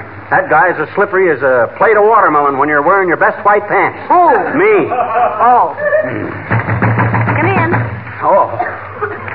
Oh, hi, Latrivia. We thought it was the cops. And Mr. Boomer, what on earth are you two doing together? Seems to have been a slight error in judgment, my dear. Yes, indeed. I'll say there was. By leaving that suitcase here, you... Excuse me, please. I'll handle this. Mrs. McGee, you called the police, I believe, and had them arrest Mr. Boomer? I did. Any man who would deliberately leave a suitcase full of stolen goods without... Ah, yes. Better and better. I am now accused of being a thief, and in front of witnesses, too. Well, you are. I think you'd better not say any more, McGee, until you've heard the whole story. What story? We have checked thoroughly on Mr. Boomer, and we find that his aunt is moving today. This suitcase and contents is her property, and Mr. Boomer did leave it with you for safekeeping. There is no case against him whatsoever. Oh, dear. Well... I'm sorry, Boomer, but you know how it is. Give a dog a bad name, and people are bound to bark up the wrong tree. I made it. Keep your condolences, Prune Pit. I have been sorely wounded, cut to the quick. My self-esteem has been rudely shattered, and I shall seek equity in the court of law. What? My attorneys, Wagstaff, Wormser, Clamwell, Offendorfer, Bergheim, O'Toole, and a sightly wench in their outer office, will serve papers on you shortly. You have been guilty of libel, slander, and defamation of character. Can he do that to us, Mr. Mayor? As a public official, Mrs. McGee, I cannot advise you, but privately, in my capacity of lawyer, I should say he has a clear-cut case. He can recover large amounts of damages. I'll make it easy, riffraff. 50,000. 50,000? Why, you big crook. 100,000. Oh, yeah? I bet you planted that suitcase here on purpose, knowing that we couldn't resist the knowing that it might come open, and then you could sue us. You chiseler. 200,000. Do I hear any further bidding? Going, gone to the overnourished little termite and the repulsive necktie. If I might make a suggestion, my friends, let's talk this thing over. I'm sure there's been some misunderstanding. 200,000, not a cent less.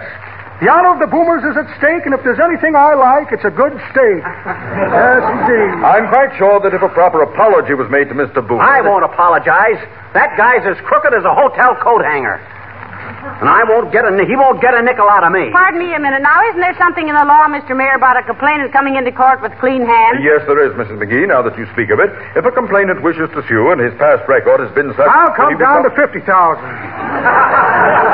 He can't sue anybody.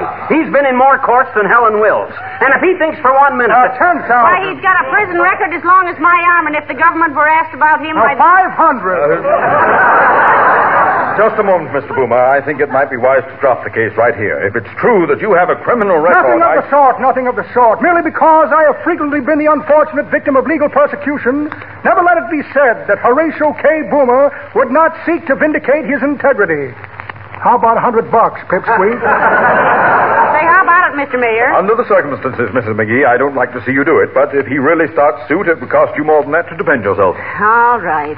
Pay him, dearie. Well, okay. I just got 100 on me. Here, Boomer. Thank you, my boy, thank you. We shall consider the whole unfortunate matter closed as of now.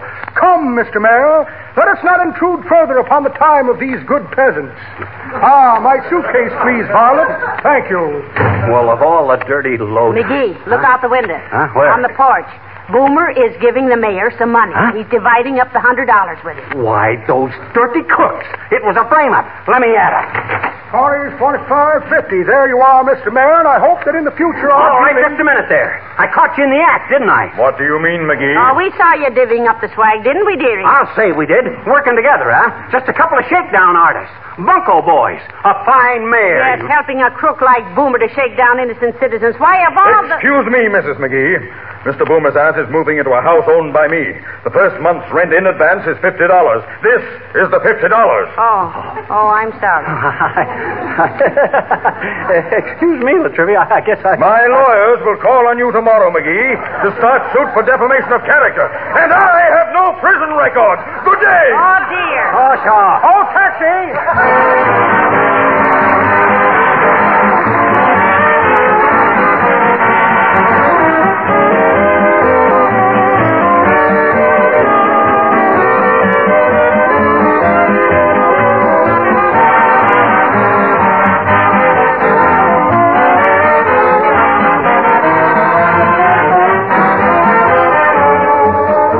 everybody has had the experience of rubbing a nice red apple to make it shine. But few people realize that the apple shines because it is protected with a coating of wax. The petals of the rose are also wax protected. So marvelously does nature safeguard the life and beauty of her kingdom. Centuries ago, man began to copy nature by using wax for protection. Over 50 years ago, S.C. Johnson perfected a blending of waxes for use on floors. Today, Johnson's wax is used in millions of homes, not only for protection of floors, furniture, and woodwork, but also to bring greater beauty to our homes. A Johnson waxed floor grows more beautiful every day. Floors that are waxed never need scrubbing. They're easily cleaned and work is saved throughout the year. Be sure always to have genuine Johnson's wax, either paste, liquid, or cream, in your home. It has over 100 labor-saving uses.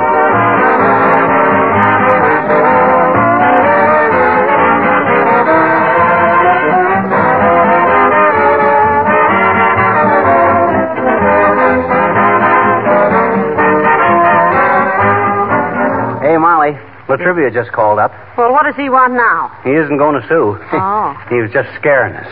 Well, that's nice. Yeah. Say, how did you happen to have $100 in your pocket? Who, me? Yes, you. Where'd you get it? Out of that suitcase. I thought it might be counterfeit, and I was going to check with the bank. Good night. Good night, all.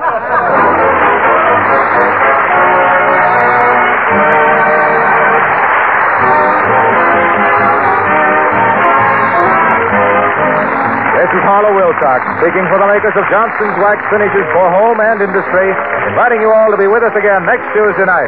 Good night. Have you looked carefully at the paint job of your car recently? Chances are it needs cleaning and polishing, an essential part of any program of better car maintenance. You can give your car back its original showroom shine with Johnson's Car New, the labor-saving polish that both cleans and polishes in one application, 2 jobs at once in quick time. It's no fun driving a car that's dull and dingy. Why not make a note now to buy a can of Johnson's Car New tomorrow? It's spelled C-A-R-N-U. This program came to you from Hollywood. This is the National Broadcasting Company.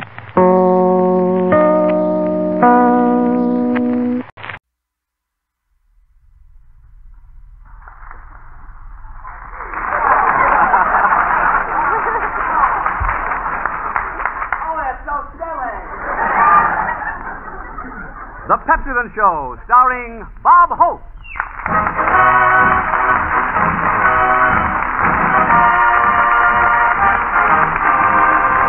Hello, Camp Cook, we're here to give you boys a cheer. The stage is set, and now you get Bob Hope, so lend an ear. Ah, thank you. So much. How do you do, ladies and gentlemen? This is Bob. Oh, I've got to tell you. I forgot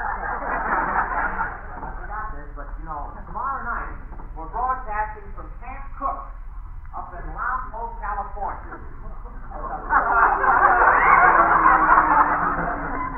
That's the name of it.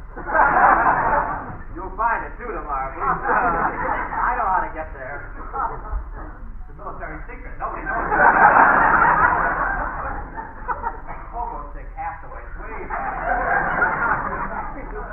No roads, then. We'll get there. Put on my rubber heels tomorrow. Listen, we're broadcasting from Camp Cook, and well, you just have to imagine if you're sitting in Camp Cook with naturally prepared script. It's not bad, Make believe you're Camp Cook, everybody. Give me I can't. I've got to get a fresh start. I just can't.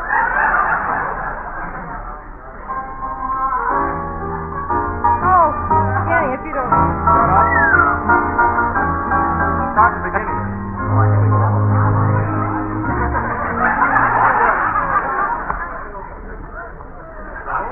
The Pepsodent Show, starring Bob Hope.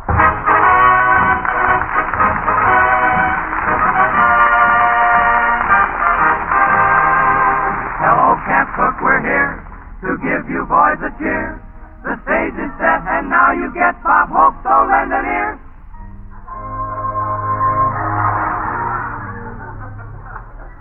Oh, thank you so much. How do you do, ladies and gentlemen?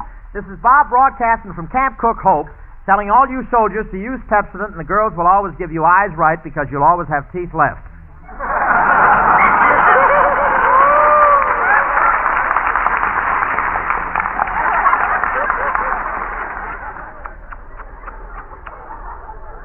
you're going coast to coast and I love you. Or, this is Bob Blues in the Night Hope saying, my mama done told me that if you use Pepsodent, you won't have your clickety-clacks echoing back, phooey, phooey. Which isn't bad either. Well, here I am at Camp Cook. I had a little trouble getting down here.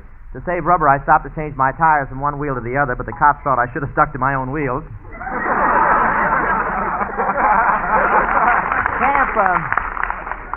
Camp Cook is located on the Censored Desert, just west of Censored, and right near Censored River. When I got here, you should have heard them yell my name, but that's censored too. This is really some desert here. You know what a desert is. 2 gas stations separated by Burma shave signs.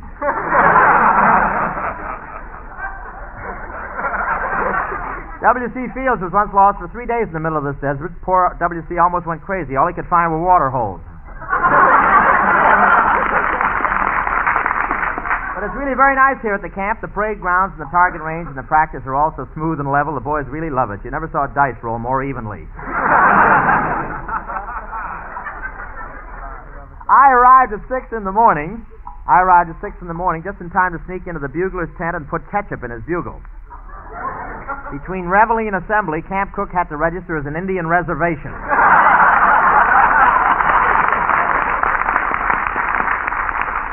But you can say all you want to about buglers blowing reveille, and you usually do, don't you?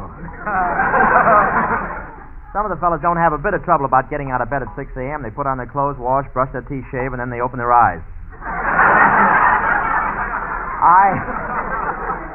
I went into the washroom when I arrived this morning and took a shower with the soldiers, and you should see the mob. The first time I ever scrubbed my chest with both hands while 2 hands scrubbed my back.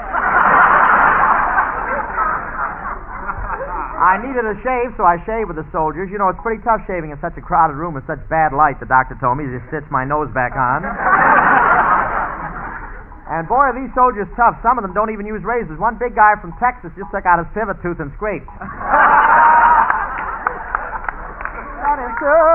And do some of these soldiers have tough beards? One guy's beard was so tough, every time he managed to cut through a whisker, he stepped back and yelled, "Timber!" And all the soldiers here do their own washing, and you've never seen a sight like a couple of happy soldiers finished with a day's washing, hanging up their second lieutenant to dry.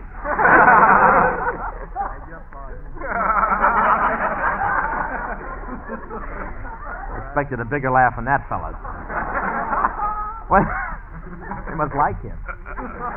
They like him. When those soldiers wash, this is my luck. When those soldiers wash clothes, they just bend down over the sink and reach out blindly for the next article. I got skinny Ennis just before the third rinsing.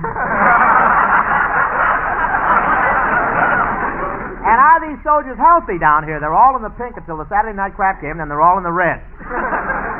The mailman here made a very serious mistake. He held up a copy of Esquire in front of 500 soldiers and yelled, "Come and get it." And before he got to get it, he got it. Then I went for a ride in one of the tanks. You know what a tank is? That's sort of an iron-covered Jeep with muscles. You should see all the gadgets inside that tank. I pressed one button, the tank went to the right. I pressed another button, the tank went to the left, and I pressed something else. They're rebuilding the officers' quarters now. Those tanks will go anywhere horses will go, except where the racetrack players keep telling Crosby's horses to go.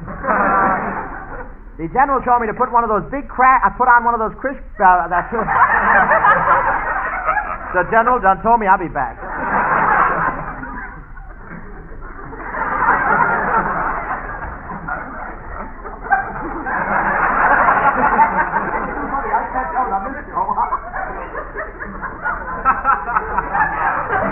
Oh, thank you so much. The general told me to put on one of those big crash helmets, and I just laughed out of the side of my mouth.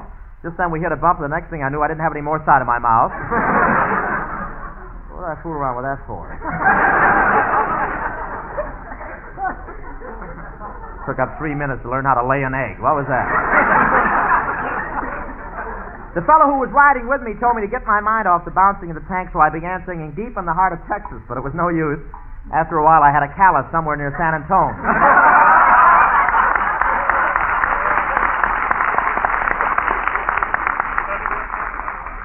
And those tanks are almost unstoppable. We went through fires, across rivers, over deserts, and through mountains. Then we got to Hollywood Boulevard and had to retreat. You know, one of those heavy tanks with a sergeant in it can stop anything there is except a private coming home from a date in a Jeep.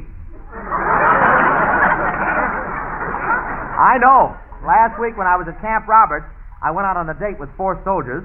3 of them had 6-hour passes, and the other one had the sentry by the throat.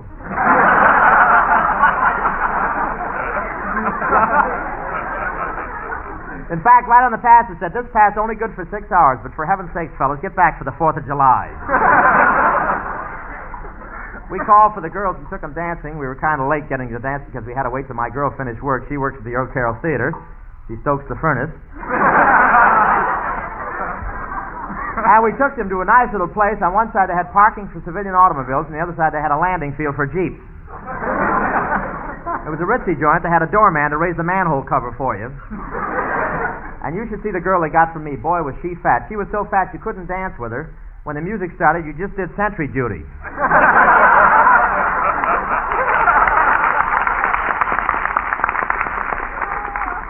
To give you an idea how fat she was, well, they got up a big conga line, and she was both the front and rear ends of it.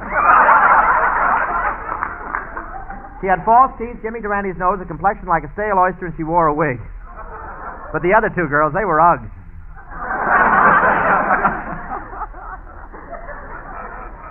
And what big buck teeth my girl had. You should have seen the size of those teeth. When I asked her to dance, she nodded yes and cut off 3 of my toes.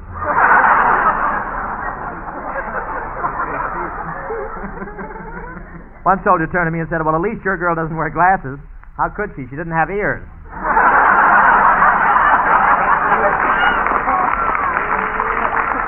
And one of the girls said, "You know, I've been crazy about soldiers for a long time.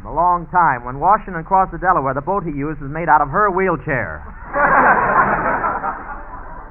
But she had a very patriotic smile. She pasted in her teeth with defense stamps. Every Pepsi and 50-tusk toothbrush you buy contains a certificate. I'm rehearsing because any day now Keating may be drafted. Would you like to cut into this, old boy? Cut in. How are you, Ben?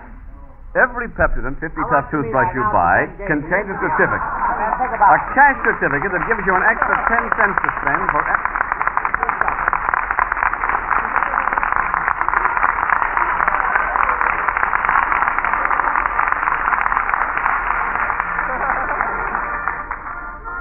Go ahead, don't let it stop you. And you can use this certificate just like you would a dime. Just select any article costing 10 cents or more, and you can use this certificate just like you would a dime. What you do? Forget to tell them to put pleats in your pants? Your dealer will accept it in payment for a defense stamp, too. So go to your store tonight. Get a Pepsodent 50-tusk toothbrush. Buy one for each member of your family, because every brush you buy gives you an extra 10 cents to spend for anything you want in the store. What'd you say? Again? No, that's fine, Larry. All right. That's all right. Oh, that's fine. For anything you want in the store. Hey, Ben. Stick around. Sing a song after a while, huh? Here's Francis Langford and the 6 Hits and a Miss singing I Got It Bad and It Ain't Good.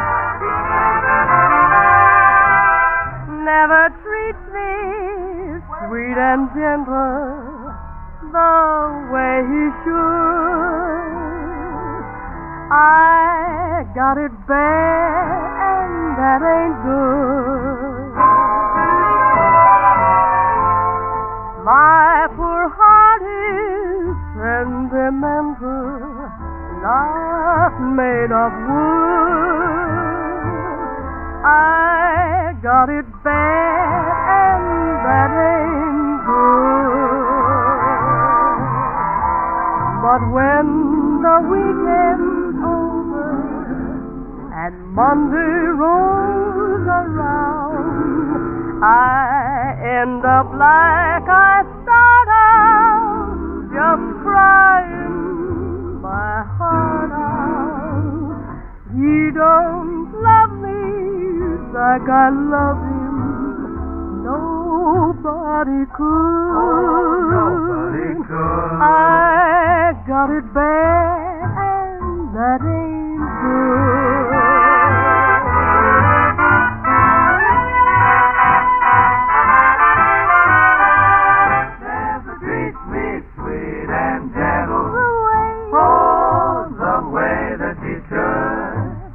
I got it bad, and that ain't good.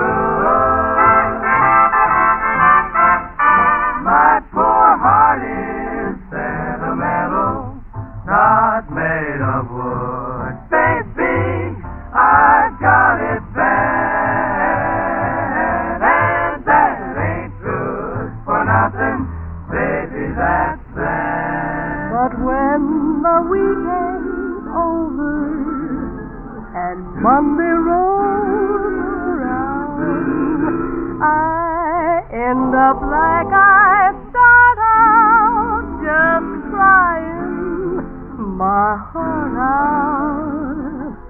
He don't love me like I love him. Nobody could. Oh, baby, you're sad. I got it bad, and that ain't good. That ain't good.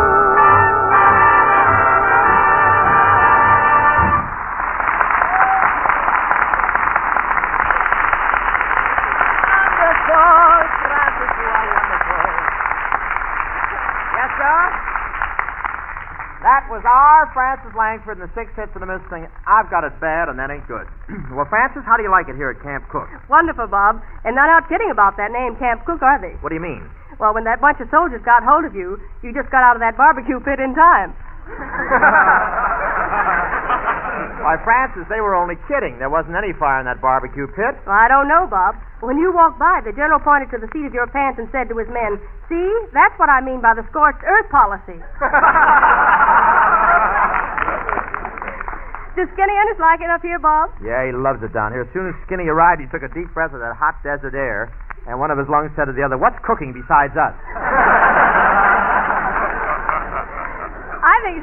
I think Skinny would like to be a soldier. Yeah, he applied here at the camp this morning. Was he accepted or rejected? Oh, neither one. The commanding officer looked at him with a puzzled expression for a minute, then he sent him over to the quartermaster with a note pinned on him, said, "If this is a hot dog, boil it. If it's a salami, slice it. If it's anything else, it's spoiled."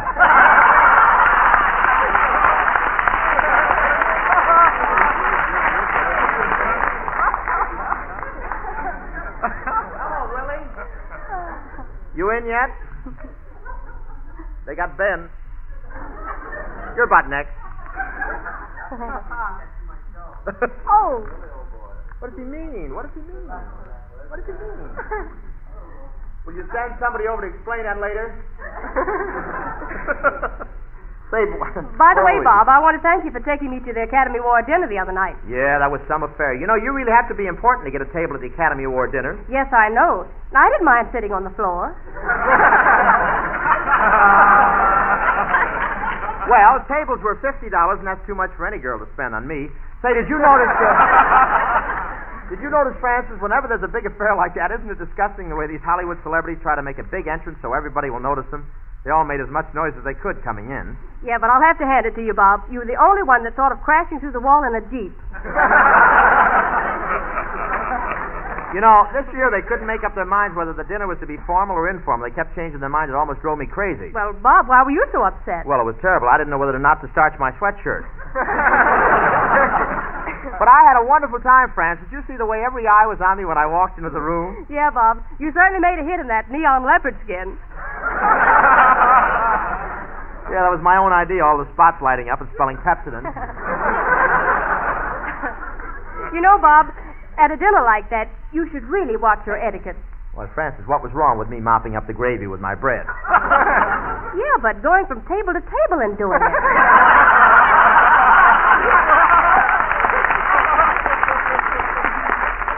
Yeah, the tips I found were hardly worth it. Just think. Francis, at that dinner I sat right next to Wendell Wilkie, and I said to him, "Gee, Wendell, I had my heart set on winning the top award, but I didn't get enough votes to make it." And what did he say? "Shake hands, brother. You belong." Bob, hasn't Mr. Wilkie got a beautiful head of hair? Yes, once during his speech he ran his finger through it, and 3 Hoover buttons fell out. You know, Francis, the awards committee certainly had a tough job picking the best actor this year. There was Spencer Tracy. Yeah, he's a great actor. Robert Montgomery. Yeah, he's a great actor. Bob Hope. Francis, I said Bob Hope. Hello? Okay. The union says I don't have to read this next line.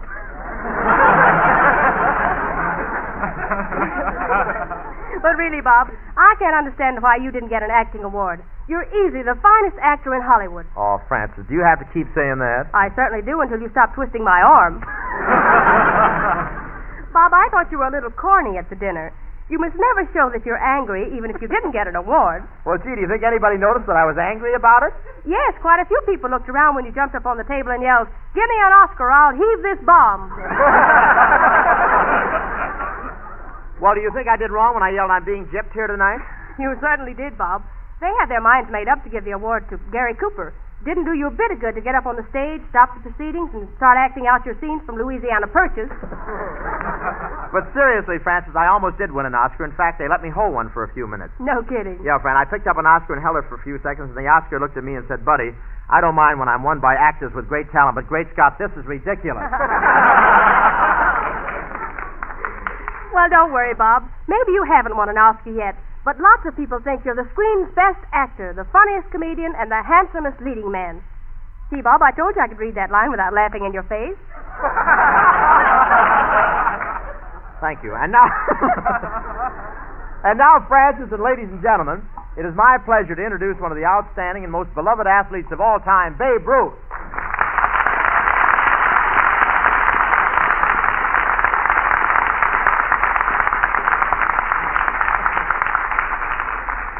Thank you, Bob. Yes, sir. What do they mean, shortages? Well, Bob, what's cooking? I don't know what's cooking, but whatever it is, you've certainly had your share of it. Well, hiya. Give me that apple. Look. Well, hiya, babe. Well, I'll bet that's the first time you ever said hiya, babe, to anyone wore pants.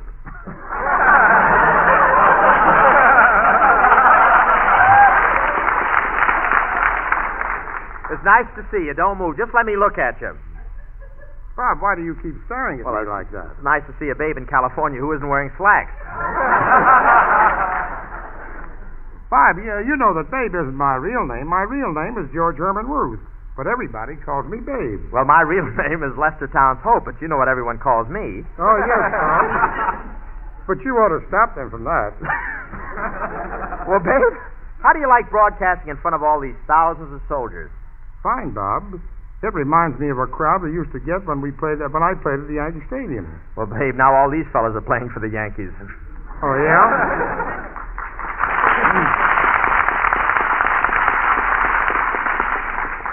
And they're going to do it to the Yankees as we did to the Cubs. Well, gee, Babe, you know, it's funny seeing you holding a script instead of a bat. Well, Bob, I read this script, and I feel safer if I were holding a bat.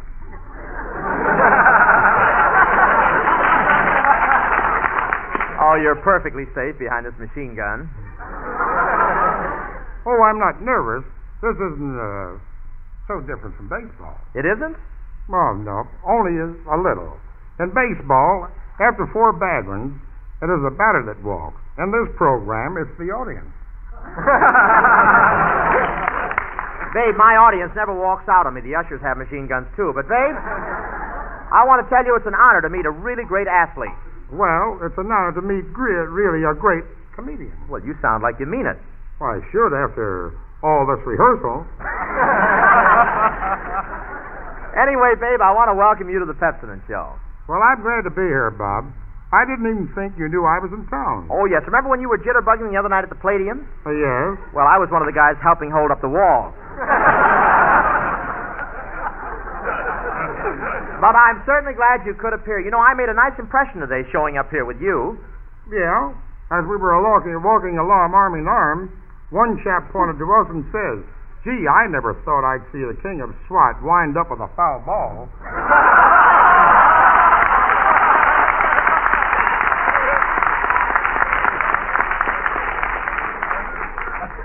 I wonder what made him think you were a foul ball. But let's talk about baseball. You know, I'm very interested in baseball. Oh, that's strange. What's so strange? Oh, that a man should be interested in baseball and have a figure like a tennis racket.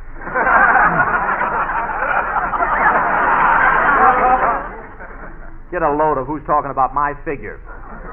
Are you inferring that I'm chumpy?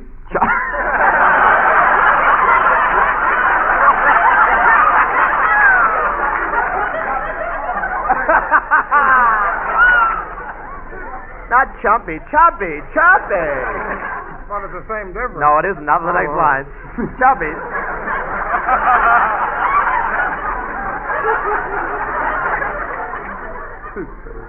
Chubby, why, every time you get through talking, it takes over a minute for your second chin to come to a full stop. Well, I'm much thinner than you are, babe. I'm much thinner than you. Okay, I refuse to argue with a man who pays a guy to write the script. You know, Bob, maybe I can give you some pointers of how to keep in shape. You want to give me pointers? Look at that shape of yours. Well, what's wrong with it? Well, a soldier passed by before it, pointed to your ankles, and said, "Ain't that kind of a small landing gear for a flying fortress?" Don't give me that fawn look. Why, brother, if you were ever drafted, you'd have to enlist as a division. Look here, Pogo Nose. You're not exactly streamlined. Wait for that. Huh? Pogo? Pogo. Look here, Pogo Nose. You're not exactly a streamline yourself. Look at that bunch you got on you. I'm punchy. Why, you won't walk down the street because you're afraid of being arrested for hoarding meat. Why, I'm in good shape, Bob. Here. Feel this muscle in my arm. Hard. Now feel my muscle. Large.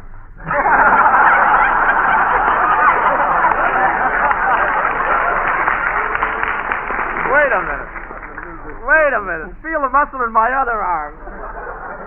Okay. Well, what does it feel like? Tell me, does this come in the 6 delicious flavors?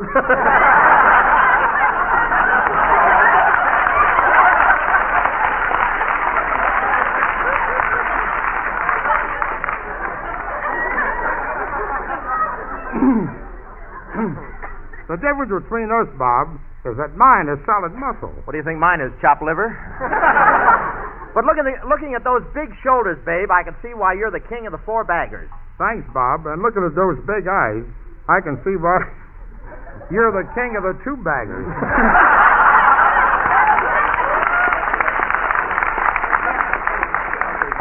Well, anyhow, they make a swell place to hide sugar. You don't have any complaint, Bob. Just look at those wide shoulders. You must be strong. You think so? Sure, otherwise, how could you carry all that padding?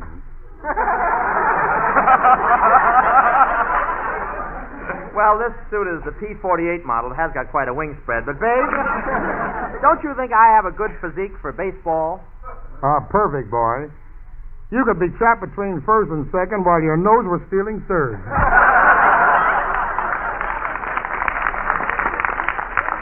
Well, my profile does look a little like the Burma Road. Say, do you think I could be a good soldier, babe? Sure, even with all those he-men. There's still a place in the service. Where's that? Where's that? Why, you could join the ambulance corps.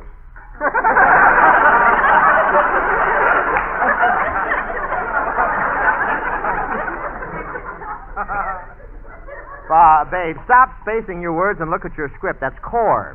You look in the mirror, it's corpse.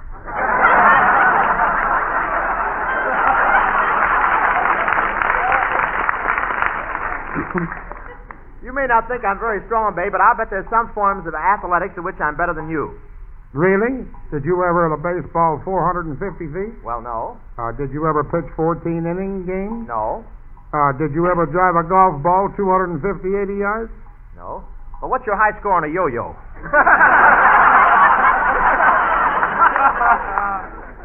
And you've got to admit, I didn't do so bad in that charity golf match we played this weekend up at Sacramento, you and I against Bing Crosby and Governor Olson. What do you think of the way I played golf? Why, Bob, I think you're one of the finest golfers the game has ever produced. Honest Injun? Nope, lying pale-faced. You should talk. You play golf like it was baseball. You got up there in the first tee at Sacramento, slammed that golf ball across the lot, and started running for home. What would you do if you broke Governor Olson's window? Same thing you did. Pay for it with a bad check.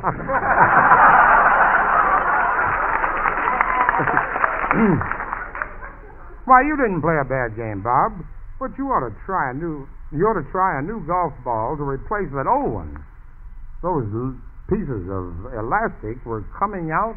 Coming out of it. No, those pieces of elastic weren't for my ball. Crosby was wearing his old girdle that day. Boy, that Crosby can really hit a ball, can't he? How come he hits them so hard? Well, somebody told him they were stork's eggs.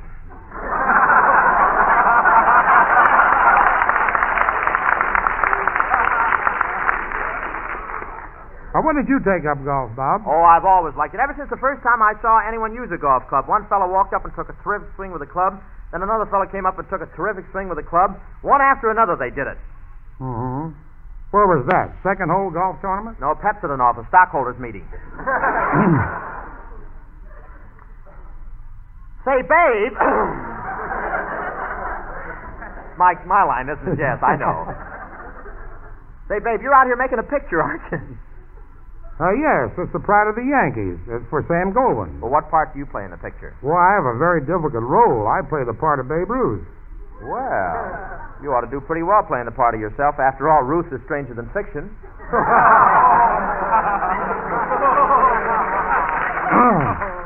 Now, look, Bob, I agreed to laugh at everything you said, but this is ridiculous. Say, babe, since you're here, is there anything you'd like to know about acting? Why, Wait yes. just a second. All right, I'm finished with that. Why, yes, Bob. Do you know an actor? Are you inferring that I'm not an actor? Why, babe, I've studied acting for years. And I've spent thousands of dollars on a dramatic course at the Yale School of the Drama. Did you see my performance in Louisiana Purchase? Yeah. Think I can get my money back? Why not? I got mine.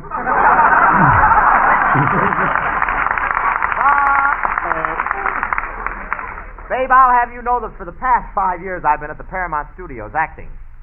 I know that. But in what capacity? Acting before a camera. With film in it? Oh, well, if you want to get technical. But acting is very simple. It's like baseball. You just keep your eye on the ball. Yeah, but I don't like this Hollywood pitching. I'm a sucker for a curve.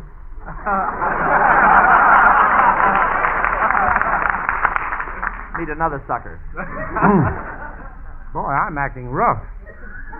Is your acting rough? Well, look, maybe I can give you a few tips. You know, I just finished a picture with Madeline Carroll. Yeah, I know, Bob, but your acting is different. In my scene, I'm the guy that swings the bat. In your scene, it's Madeline Carroll. Oh, did I show you those scars? Even though you're out here making a picture, I guess baseball is still your first love, isn't it, babe? Well, yes, Bob. There's nothing like thrill of hitting a home run in the World Series games. What a feeling. Do you know what I mean? No, make it easier for me to understand. Well, let's see. I like the thrill... wait a minute, Bob. I like the thrill as an actor getting... It's like a thrill of an actor getting when he wins the Academy Award. Make it easier for me to understand. I'll try and do it. Say, babe, you may not know this, but once I was sitting in the Yankee Stadium, you hit me right on the head with the ball. I did? Sure, don't you remember how I ran over and you autographed the lump? But it didn't hurt much. I've been beaned quite a few times. You've been beaned? I never knew you played baseball. I didn't, but I was in vaudeville for 7 years. You know I've been beaned occasionally. Let's talk about something else, babe. These soldiers here have been beaned more than either of us.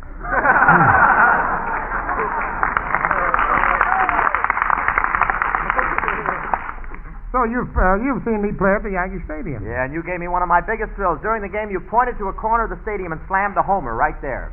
Oh, Bob, you gave me one of my biggest thrills. And you're doing in vaudeville show at the Paramount Theater. And you pointed to the corner of the stage. You laid an egg right there. But I got a kick out of hitting home runs myself. I used to make the horse-sized travel fast. I'm glad you met Bing Crosby. He's the guy that slowed it down. Thank you, loser. Babe, you know, I used to play a little baseball when I was a kid. When I was a kid, I used to be an umpire. An umpire? What's that? Well, you know, the guy that everybody yells, kill that bum. Oh, an MP. Gee, I'll never forget my... I'll never forget my first game. I'll never forget I covered first base, and I stooped to get a grounder, and I ripped my pants. For the rest of the game, first base covered me. Did you like the game? Yeah, and I always wanted to be a good batter, babe. Tell me, what was the secret of your great power at the plate? Wheaties. Wheaties? Yeah, before every game, I used to fill a heaping bowl full of Wheaties and then break it right over the pitcher's head.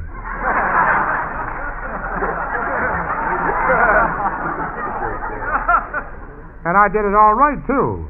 When I got at the bat, the outfielders used to back up about 20 feet. That's nothing. When I stepped up to the plate, all the outfielders would back up about 40 feet. Honest? Yeah, then they used to sit down in the shade and say, let's get out of the car. What the hell is that? I can understand it now. I stepped up to the plate, all the outfielders would back up about 40 feet. Honest? Yeah. And they used to sit down in the shade and say, let's get out the car. Sister Hope is up again.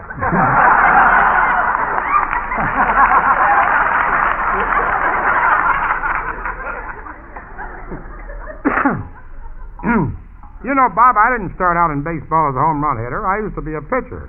The only trouble was, when I was a little wild at first, I gave out so many bases that the other team wanted me to pitch.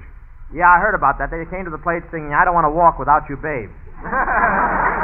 You know, babe, we had a Dizzy Dean on this program about a year ago. He's a ball player, too. When was he with the Yankees? Oh, he was never on the Yankees. Then what do you mean, a ball player? Well, there are a lot of ball players that aren't on the Yankees. Take Hank Greenberg. Oh, he's on the Yankees now. He's trotting a rifle. And let me tell you, Bob, he's an asset to the Army.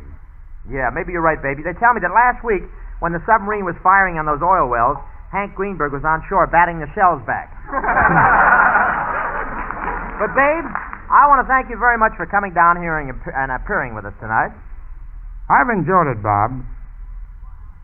But what I mean, I want to ask you, do you think of those soldiers here would rather have had a glamour girl in this program instead of me? Oh, of course not, babe. These soldiers don't care anything about girls.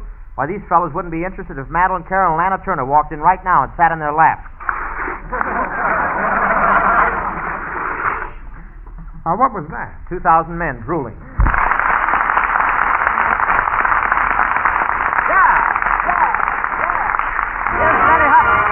Dixieland Band. Better. Did you ever hear the story of the Dixieland Band? Let me tell you, brother, that the music was grand. They had a piano and a clarinet. Only thing they needed was a second cornet. And that's what led to the ruin of the Dixieland Band. When the folks would holler for the maple leaf rag, the hay would get to swinging, but the trumpet would drag. They had to keep him 'cause he played so sweet, but they needed someone who could give them the beat. Someone who swung with the rhythm of the Dixieland Band. They needed this, they needed that, then the trumpet would drag. Oh, the trouble they had for other fighters of beat. Pardon me, boy, they found the choo-choo in the rhythm of the Dixieland Band. He played so sweetly. Instead of playing Dixie, do-do-do-do-do-do-do, he played so sweetly. They'd be saying lightly, do-do-do-do-do-do-do. Now they're up in heaven and the happiest laugh, 'cause they found a trumpet man who really can blast. The way he swings them is an awful shame. He can really do it. Gabriel is his name. And now, folks, here is sample. Listen to the Dixieland Band.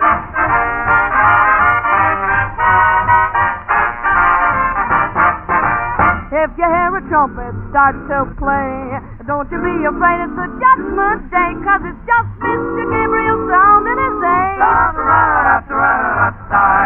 And the Dixieland Band, why is the best in the land? It's six to play, to play.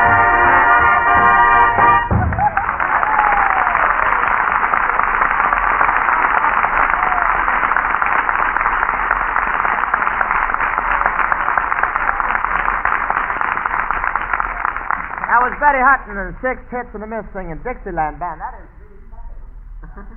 I want to tell you how every one of you can have more money to spend without having to do a minute's work to get it.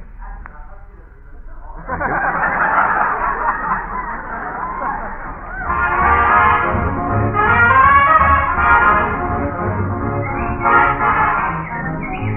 Ladies and gentlemen, Bob Hope has just concluded his broadcast from Camp Cook.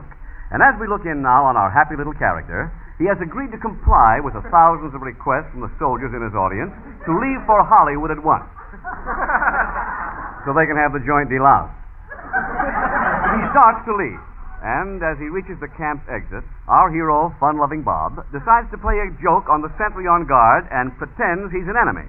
Halt! Who goes there? Friend or foe? Me very Sally. Me no telling who me am. Me make it big jokey. Oh! Jokey very smelly. And now all the members of the cast are ready to leave Camp Cook for the railroad station. They decide to drive down in the general's car, and Babe Ruth gets in first. They decide to drive down in the captain's car. Babe Ruth gets in first. Well, get a tank. With the cars ruined, 3 of the soldiers very generously offer to fly Bob Hope back to Los Angeles in an airplane, and the rest of the soldiers cheer wildly, because they know that those 3 have never been in a plane before. But instead, Bob gets a ride to the railroad station in a Jeep. Gosh, soldier, this is certainly a rough road. Oh, we're supposed to drive these things on the road? Well, anyway, here's the railroad station. Thanks, soldier. You're welcome, sir. I guess the ride in the Jeep was a trifle rougher than usual, sir. Look, here's your watch over here in the front seat. Good. Now let's back up a few miles and see if we can find my keys. And now as our sketch opens, we find the entire cast of the Pepsodent Show waiting to board the Hollywood-bound train. They're in the station sitting in a little restaurant where they've just had a bite to eat. Let's look in on Bob now. It's easy to recognize him. He's the only one at the table who's sitting with his back to the check. Here they are.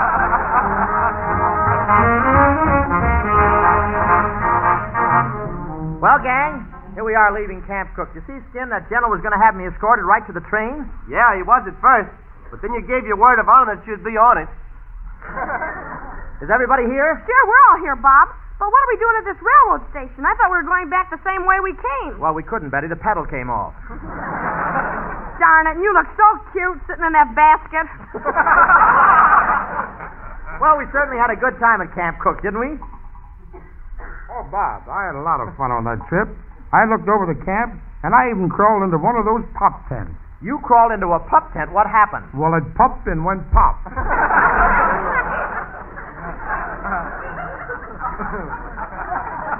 Gee, what did it look like when you crawled out of it? What did it look like when you crawled out of it? Well, did you ever see a khaki doodle?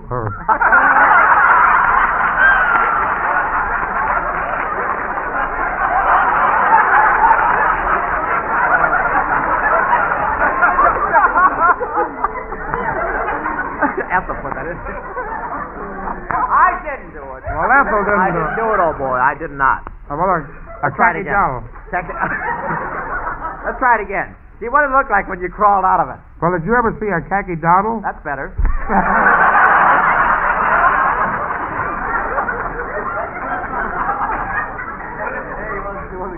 Yeah. See, the soldiers sure idolize you, babe. Who, me? Who, me? I mean Babe Ruth. Gosh, you're sure they're hero. Thanks. But I felt a little embarrassed. And the way some of those soldiers kept staring at my tummy. Well, I don't blame you. In fact, I saw one soldier point to your tummy and say, if the Army travels on its stomach, this guy can give transportation to a whole regiment. Yeah, Bob's right. You sure got a queer figure. Yeah, get a load of that casualty carcass, will you? I'd rather have a surplus and look like that I'd been ransomed. Oh, I missed. You know, I like to have you around when I play baseball. You would? Yeah, you make a wonderful bat for me. Hey, wait a minute now. You can't talk to me like that. Take off your coat and I'll bash you to bits. Take a sock at me. Go ahead. Just take one punch at me, and I'll pound on that fat stomach until... Hey, Bob, if I keep reading this script, I'm going to wind up as low man in the burial detail. What are you now? Hey, Bob, look. Here comes the soldiers from Camp Cook. I guess they're coming down to the train to give you a send-off. What an honor. Look, they're marching right toward us. Yeah, but with 6 bayonets. Hey, Bob, it's mess. I told you to wipe that egg off your face. They think you're a Jap. Oh, nonsense. They're coming down here to give us a nice send-off. Look, here comes the military van.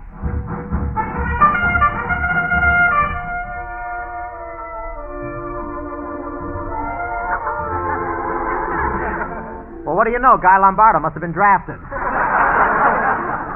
Skin, look. The soldiers are getting ready to fire a salute.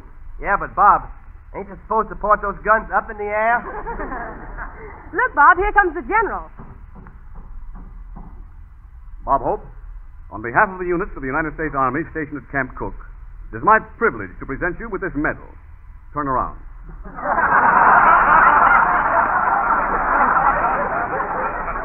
Turn around? Yes, that's it. And now, allow me to pin the medal on you. Well, at least it'll hold my pants on. We've got to leave for camp now. So long, everybody. Bye, General. Hey, Bob, wait a minute. Don't you want to thank the general and the soldiers for the reception? Hmm? What? Hmm? Loosen the rope, fellas. He wants to say something. Thanks, soldiers. I'll remember what you try to do for me every time I look at a yo-yo. So long. Our train will be along any minute. Gee, I hate to leave. I had a wonderful time. I met a swell soldier here, and he's doing nicely. What do you mean he's doing nicely? Well, he's got $21 a month on his own dice. Say, that reminds me. The one thing I shouldn't have done back at that camp was get into that crap game. I never had such bad luck in my life. Finally, I said, I'm sorry, fellas. I can't pay off. The only thing I get left is the gold in my teeth. What happened, Bob? Just my luck. There was a dentist in the crowd. There's a show? Well, Bob, all I can say is you better keep your mouth closed when you're around your sponsor. But, gee, it made me proud to see all those soldiers. Please don't drop those eggs on my shoulder, will you? But made me proud to see all those soldiers. It makes me fill my chest with pride. It made me want to cheer with every breath in my body. It made me proud to be a man. It made my blood run faster. It made me glad I'm alive. Where's an alien go to register? Say, where's Professor Colonna? Oh, Colonna's a little embarrassed. He's ashamed to show his face since the Army gave his mustache a Camp Cook haircut. Hey, Bob, just what does a real Army haircut look like? Oh, that's where your hair is very, very short in the front and AWL in the back. Oh, you mean a Jack Benny Bob? Hey, Bob, look over there. There's a Jeep coming up the railroad crossing. The train's coming. They're going to hit.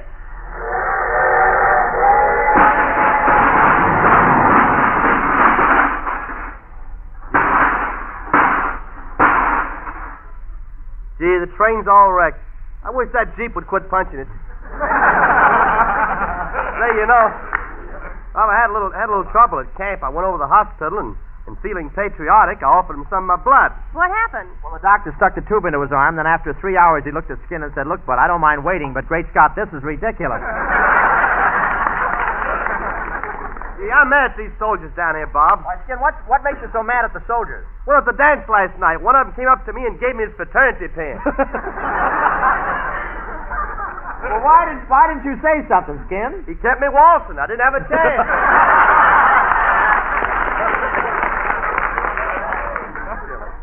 Say, I wish that train would come. I'm getting tired of waiting. Besides, I'm hungry. Hey, look, Bob. Here's a peanut machine. Oh, those aren't peanuts in there, Skin. It says in the machine, a rare delicacy that all soldiers love. I'll break the glass and we'll have something to eat on the train.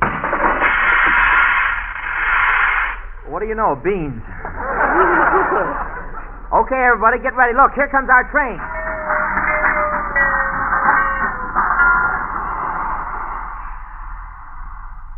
All aboard, all aboard. Greyhound bus now leaving for Hollywood.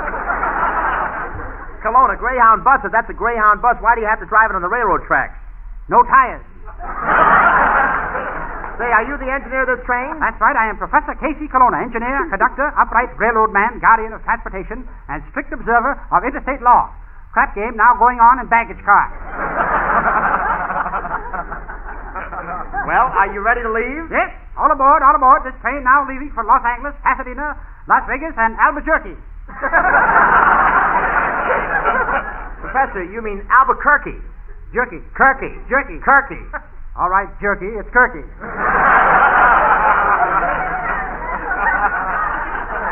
Kelowna, mind your manners. No, don't. You mind them. Don't worry. They're housebroken.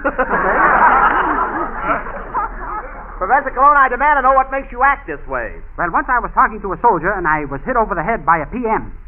No, Cologne, you mean an MP. PM. MP. PM. MP. You have anywhere to go? No. PM. MP. PM. MP. No. MP, PM, what difference does it make? The boys call them PU anyway.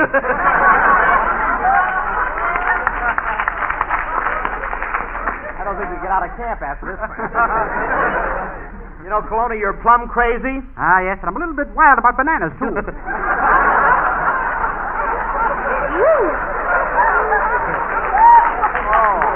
Good broad joke. Never mind. Just get us back to Hollywood safely. We're all going to get on the train. Come on now, everybody. Okay, I'll climb back on the engine. Hey, get off of me. Kelowna. That's Babe Ruth. He's not a railroad train. Oh, no? Get a load of that caboose. What has that guy got on his upper lip? A Victory Garden? No, babe. That used to be a used tire lot, and the weeds have grown in. Well, come on now, all aboard, all aboard. Passengers with Pullman tickets in the rear, passengers with coach tickets in the center, and for an extra $1.50, guys on AWOL can ride up front with me. Gee, I better get the tickets. Yes? I better get the... You know, Skinny, the railroad doesn't charge for a baby in arms. Well, don't look at me. This time somebody else wears the dotty. Well, how about buying tickets, folks? Well, I want a ticket to Los Angeles. I want a ticket to Los Angeles, too. And give me a ticket to Los Angeles. Okay, here's a ticket for you to Los Angeles, a ticket for you to San Francisco, and a ticket for you to St. Louis. Kelowna, wait a minute. They all want to go to Los Angeles. What's the big idea? Like to keep my stacks even.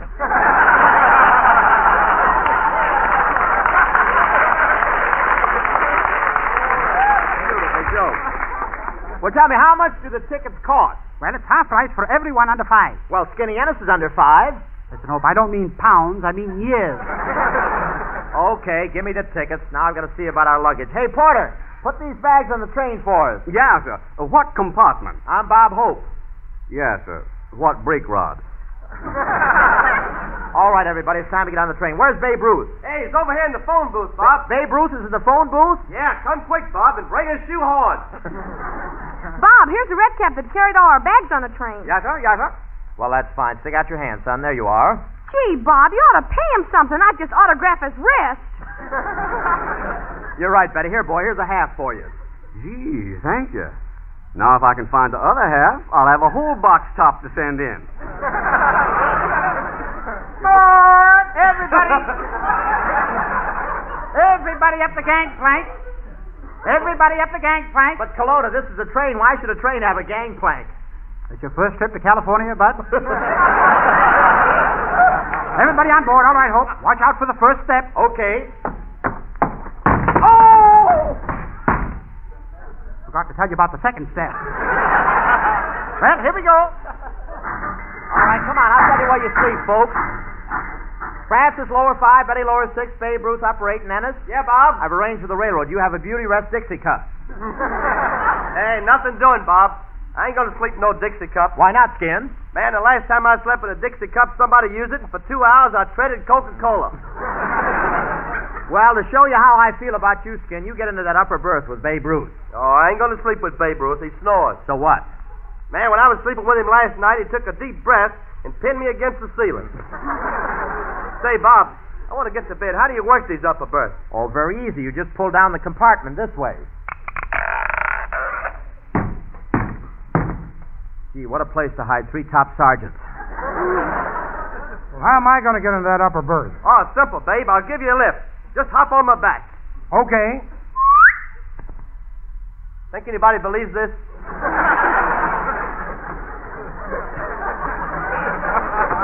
Stop fooling, Skin, and get in the berth. Okay, I'm in the berth. Gee, I like it here in upper. Climb in, babe. Okay, here I come. Laura ain't bad either.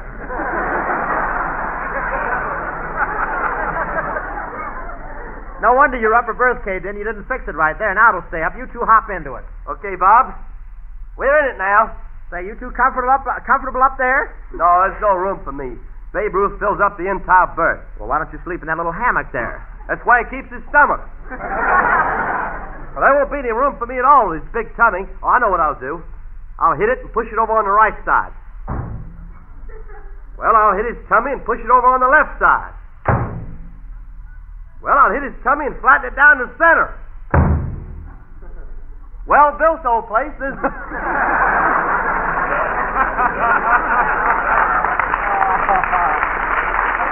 Played that very good. Say, Skin, what a train. I wonder where we are. Well, we're getting near Hollywood, Bob. What beautiful scenery. Look at that sunset. Oh, that isn't sunset, Skinny. Crosby's hanging out his shirt to dry. Gee, that's the beautiful shirt Bing has there. Look at it. Fluorescent lighting. Candy, chewing gum, cigarette. Candy, chewing gum, cigarette. Colonna, you're supposed to be the engineer. Why aren't you up in the engine? Too hot up there. Somebody started a fire.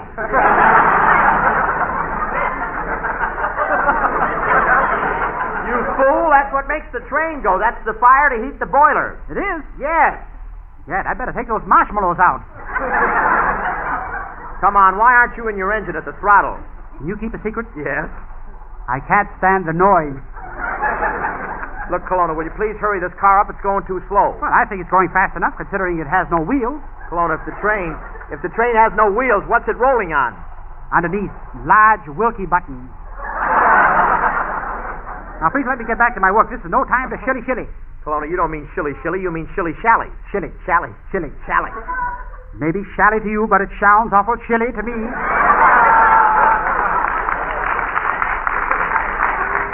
Colonna, have you got bats in your belfry? Yes, but don't worry. Tonight we set traps.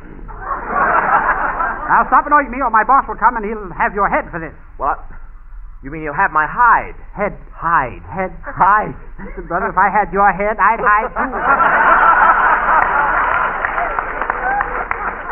Oh, Colonna, why must you always argue with me? I can't help arguing with you. You're an uncle's munkle. Colonna, you mean I'm a monkey's uncle? Good. Want to try for the $4 question?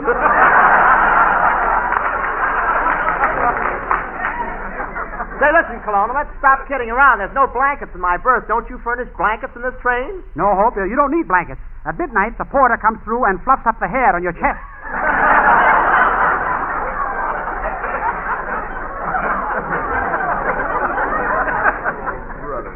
Hey, Skin, how are you two getting along in that upper berth? Okay, except the Bambino's snoring has given me trouble again.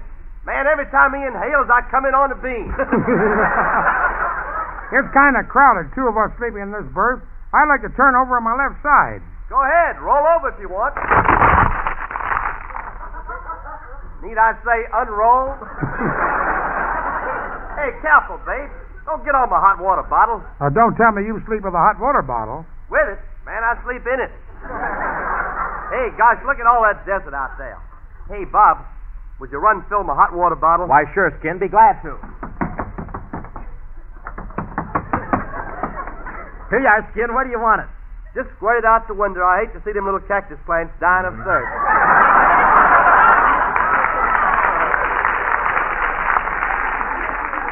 Oh, Colonna, where are you? Coming, master, coming. Colonna, are you running the whole train by yourself? No, I've got a beaver helping me. He throws the coals on the fire. Come on, Beav. Heave.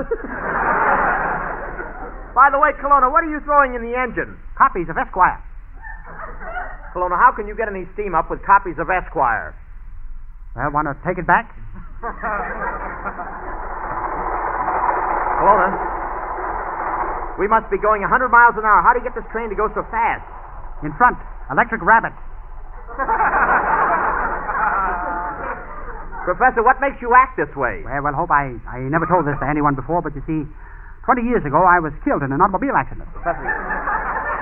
Professor, you were killed in an automobile accident 20 years ago? Then what are you doing here now? Well, a guy can hang around till he collects his insurance, can't he? Colonna, I don't think you know anything about trains. I don't think you're really an engineer. Don't be silly, Hope. I'm an excellent engineer. Why, I've been steering things ever since the day before I was born. You've been steering things since the day before you were born. How is that possible? Stork had handlebars. Yeah, and he left them on your lip. Now, Hope, relax. It'll take quite a while for the train to go through this tunnel. Well, why are we going through the tunnel so slowly? The gopher can't dig any faster. Colonna, if a gopher digs a tunnel for the train, then because the gopher is so small and the train is so big, the train will be too large for the tunnel. Very sensible deduction. Look, we're coming to the tunnel. I'll make the train fit through it. Of course, we'll have to put the top down. Colonna, you can't put the top down on the train.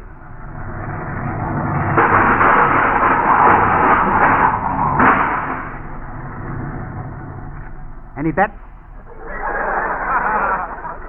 Well, I hope the brakes in this train are good. Brakes on this train? Good. Watch.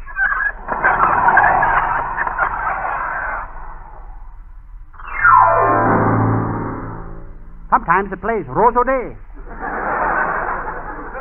Professor, stop all this nonsense and get us to Hollywood. Okay, Hope, but before we go any further, I'd like you to meet some of my friends here. They're engineers, too. Joe here used to work on a slow freight. Say hello to Mr. Hope, Joe. To work out ways in which radio could most effectively. And Max here used to be, are you through, Joe? Well, Max here used to be engineer on the Super Chief. Say hello to Mr. Hope, Max.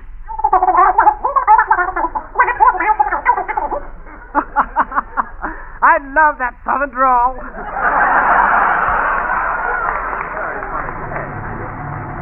Hey, fellas, something tells me we're lost.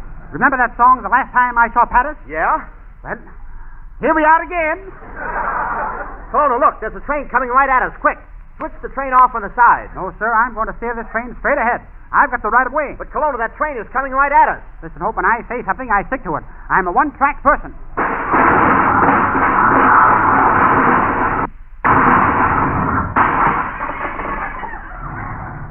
Now I cover 2 tracks. Here we go again.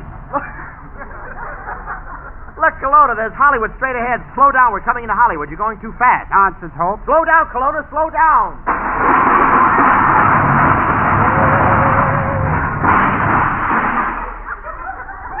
Colonna, what did you hit? I hope you know the Brown Derby? Yes, I know the Brown Derby. Well, look at it now. It's bareheaded.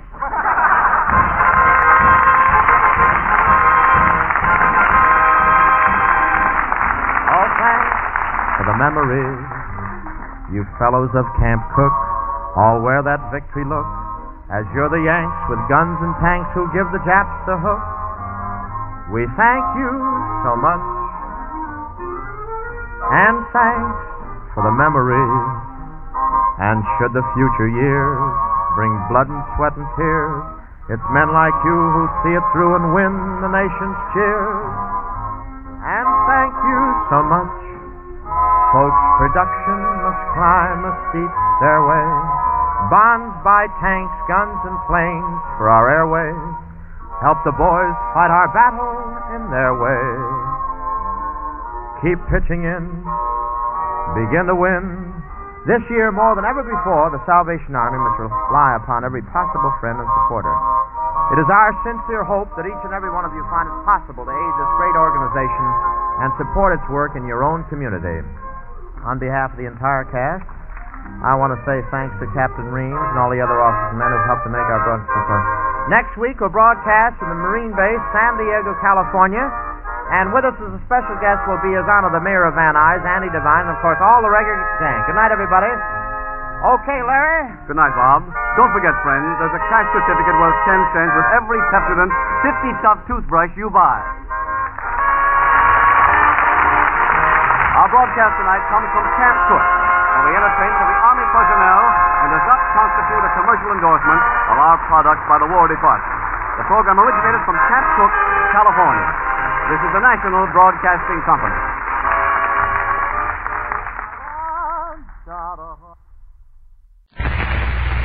Presenting the transcription feature, Superman. Look, up in the sky. It's a bird. It's a plane. It's Superman. Yes, it's Superman, strange visitor from the planet Krypton, who came to Earth with powers and abilities far beyond those of mortal men. Superman, who can leap tall buildings at a single bound, race a speeding bullet to its target, bend steel in his bare hands, and who, disguised as Clark Kent, mild-mannered reporter for a great metropolitan newspaper, fights a never-ending battle for truth and justice. But before we join Superman, listen. And now to our story. when Lois Lane vanished from the train that was bringing Clark Kent, Jimmy Olsen, and the girl reporter back to Metropolis, Kent suspected foul play. But soon after her mysterious disappearance, she called the Daily Planet office, said she had uncovered the story of the century, and asked editor Perry White to deliver $20,000 to 407 South Street immediately. Puzzled, White ordered a check cashed and proceeded to the address carrying 20 $1,000 bills, leaving Clark Kent at the office to take the story when it was phoned in. 2 hours later, a phone call came through from White. Everything was okay, he said, but he needed another $20,000. Kent protested that Mr. Darwin, the Daily Planet cashier, wouldn't accept his authorization for that much money. White said he would call Darwin directly and ordered Kent to bring the money to 407 South Street. As our story continues today, the elderly cashier has just entered Clark Kent's office, obviously disturbed. I don't quite understand it, Mr. Kent. It's very puzzling. What did Mr. White say when he called you? Simply to issue another check for $20,000, cash it at the bank, and turn the money over to you. He was very explicit about it. Well, you don't have to bother, Mr. Darwin. But you mean I'm not to issue the check? That is exactly what I mean. Mr. Kent, I received definite orders from Mr. White. I know. Just ignore them. Oh, but how can I? I've been with the Daily Planet 20 years, Mr. Kent, and I've never disobeyed an order yet. Well, don't you worry. I'll take full responsibility for this. I'm going down to see Mr. White, and I'll tell him I countermanded the order. Oh, you know where he is? Yes, at 407 South Street. Miss Lane is with him. Oh, I see. Hadn't you better take the money with you, Mr. Kent? No, he really doesn't need it. Doesn't need it? No. Strange. Over the telephone, Mr. White said it was imperative he have the money immediately. Don't you worry about it, Mr. Darwin. I'll explain everything to Mr. White. I don't know, Mr. Kent. Is there any way of reaching Mr. White by phone? I'm afraid there isn't. But I'll be seeing him shortly, and I promise you I'll straighten everything out. I hope so, Mr. Kent. I wouldn't want Mr. White to think I deliberately disobeyed him. Well, he won't. Now, I've got to go now. You'll be sure to explain my position to Mr. White. Absolutely.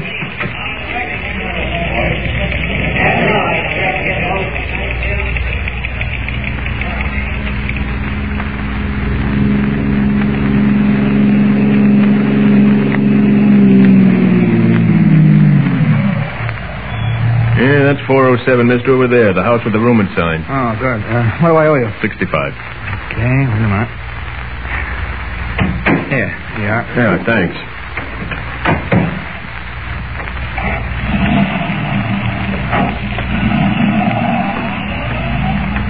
Now, let's see what we have here. Rooms for rent, day a week.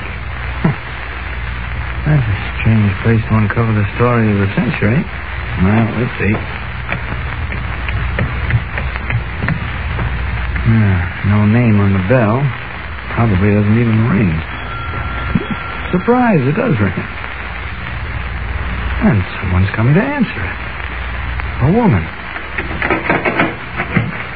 How do you do? I have an appointment here with Mr. White. Oh, yes, come in, please. Thank you. You're Mr. Kent, aren't you? That's right. Won't you step into the parlor? Mr. White should be back any minute now. Oh, you mean he isn't here? No, but he'll be back shortly. He told me to ask you to wait. Oh, I see. Is Miss Lane here? Miss Lane? Yes. You mean the young lady from the newspaper? That's right. She's with Mr. White. Just have a seat and make yourself comfortable. Thank you. You'll find some magazines on the table. If you'll excuse me, I have a pie in the oven. Oh, that's all right. Go right ahead. I'm sure Mr. White won't be long. Thank you. Yeah, this is getting stranger by the moment. What sort of place is this? Looks like a theatrical rooming house. Those signed pictures of actors and actresses on the wall. Great Scott. There's a telephone. Information told me there was no phone listed for this address. Oh, well, maybe it's disconnected. Oh, it certainly is not. Maybe I'd better answer it. I thought I heard the telephone. Hello? Mrs. Walsh? Is Mr. Kent there? Just a moment. It's for you. I think it's Mr. White. Oh, thank you. Hello? Kent? Harry White. Well, where are you? I had to go out for a while. You got the money? Why, No, Why not? Where is it?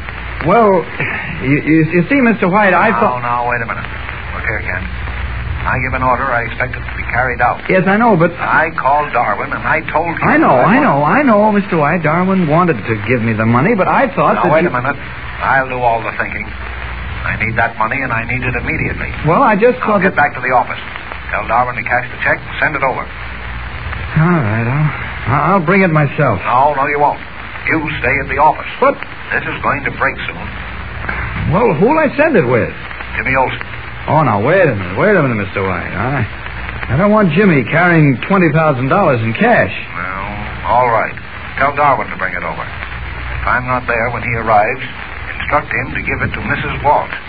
Who? Mrs. Walt, the landlady. Oh. She answered the phone. Yeah, okay.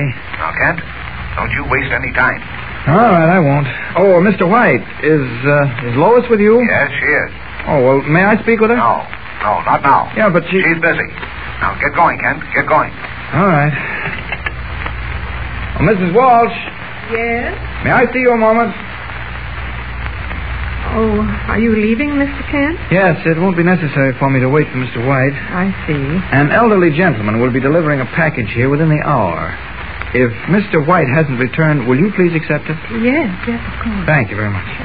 I'll open the door. There. Well, goodbye. Goodbye, Mr. Kent.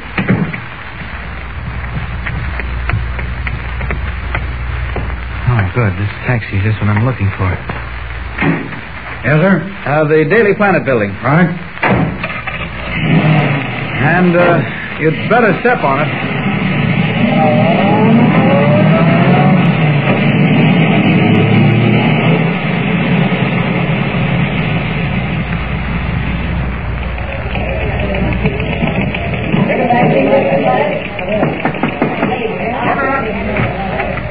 Oh, come in, Mr. Darwin. Thank you. You wanted to see me, Mr. Kent? Yes, I spoke to Mr. White, and you were quite correct. He wants that money, the second $20,000. Yes, I was quite sure he did. He was very emphatic about it when he spoke to me. Yes, well, you're to issue a check, cash it, and deliver the money to him at 407 South Street as soon as possible. I'm to deliver it? Yes, and in case Mr. White isn't there, leave the package with Mrs. Walsh, the landlady at that address. Of course, Mr. Kent, I'll do anything you say, but I don't particularly like the idea of being responsible for that much currency. Well, we're just following orders, Darwin, you and I. Yes, I suppose you're right. Well, I'll get down to the bank immediately. Yes, you'd better jot down the address, too. 407 South Street. No, I'll remember it. All right. You don't know what Mr. White's doing with all this money, do you, Mr. Kent? I haven't the faintest idea, Darwin. He hasn't let me in on his little secret. Certainly seems like a secret, doesn't it? Well, I'll be getting along. All right. Oh, if you see Mr. White, tell him I'll be waiting for his call, will you? All right, sir, I will. Thanks. Clark Kent speaking. Hello, Clark. Lois. Did that money leave yet? Well, Darwin, the cashier, is on his way over with it. Lois, for the love of heaven, what's this all about? I can't tell you now, Clark, but it's a terrific story. You say that Darwin left with the money. Yes. Will you tell me why you need $40,000? You'll find out.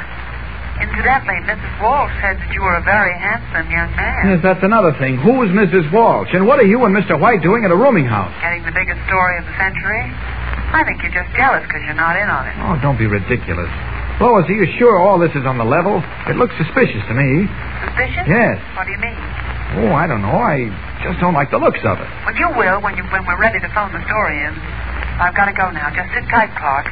So long. Oh, Lois, wait. Oh. She hung up.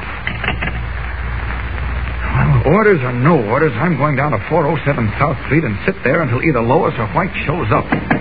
Come in. Hello, Mr. Kent. What? You...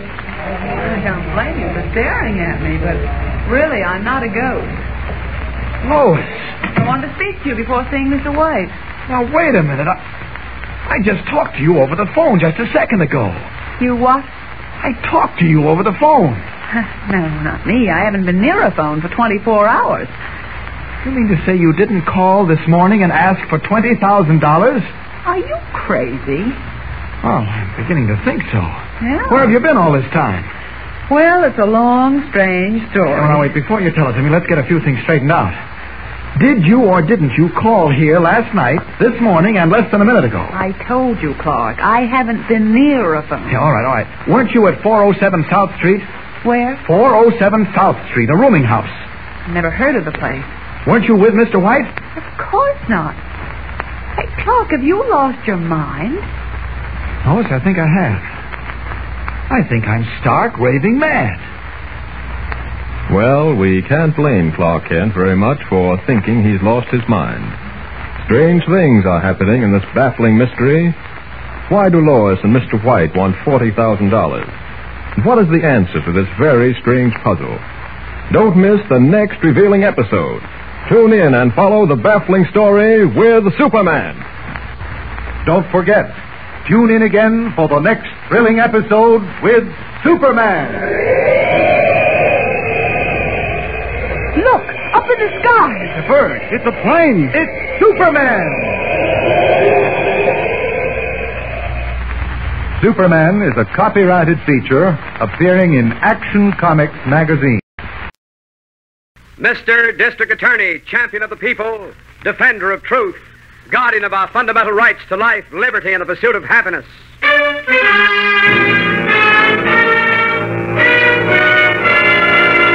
Mr. District Attorney is brought to you by Vitalis, Vitalis. Vitalis, the famous preparation that keeps your hair well groomed, and used with a speedy 60-second workout, helps you to keep your hair.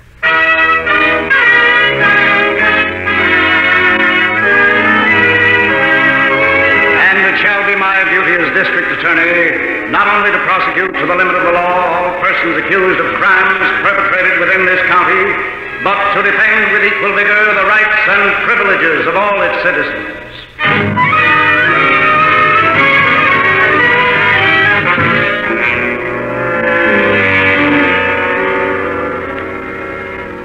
Our case tonight opens at the dairy farm of Samuel Putnam, a resident of one of the rural sections of your District Attorney's county. Mr. Putnam and his 15-year-old son, Billy, are working in their barnyard. Their chores are interrupted as a car enters the yard, and a man hails them from the driver's seat. Hello there. Yeah? Are you Mr. Putnam? That's right. Oh, very well. Who's that, Pop? I don't know. I never seen him before. Nice-looking car. Yeah. How do you do, Mr. Putnam? How do you do, sir? My name is Grant, sir. George Grant. I see. I wonder if I could have a few minutes of your time, sir. Well, if you're selling something, Mr. Grant, I can tell you right now... Quite the contrary, Mr. Putnam. Quite the contrary. I'm here to buy. How do you mean? Tell me, how many cows do you have here on your farm? About 60 head. 60, eh? Well, sir, I'm prepared to take them off your hands. Well, where'd you ever get the idea I wanted to sell? That's what your neighbors are doing. Pop, does he mean everyone's selling their cows? That's right, young man. Well, what's the purpose of all this? Haven't you heard of the meat shortage, sir? Yeah. Folks in the city need meat very badly. Oh, sure, yes, but this is dairy country. None of us has beef cattle. We all have milk cows. Well, they're beef, too. Sure, but supplying them folks in the city with milk is a lot more important than giving them beef. Now, look, Mr. Putnam, you farmers had better face the facts. There's a war on. That means a shortage of manpower needed to help run your farms. Well, me and my boy here can manage all right. Sure we can. Yeah, and so can most of the other fellows around here if they just put their minds to it. Now listen, Mr. Putnam. No, you do the listening for a change. Your coming up here to buy our stock is a pretty serious affair. How? Well, if my neighbors sell the cows to you, they're just killing off their only means of livelihood. Ordinarily now, I wouldn't pay no attention to their short-sightedness. But this very war that you speak of, that makes it more important than ever that we keep on producing milk. Is that so? Yes, sir. Youngsters and mothers down there in the city, they need all we can give them. I've got a little influence in this community, Mr. Grant. Really? Yeah. And I'm telling you right now that I'm going out and talk to these men you've been dickering with and get them to change their minds. Look, Mr. Putnam, I never get along very well with people who meddle in my affairs. You don't? You'd better lay off those other farmers. Listen, are you threatening me? No, just giving you some good advice. I came up here to buy beef, and you or anybody else had better not try to stop me.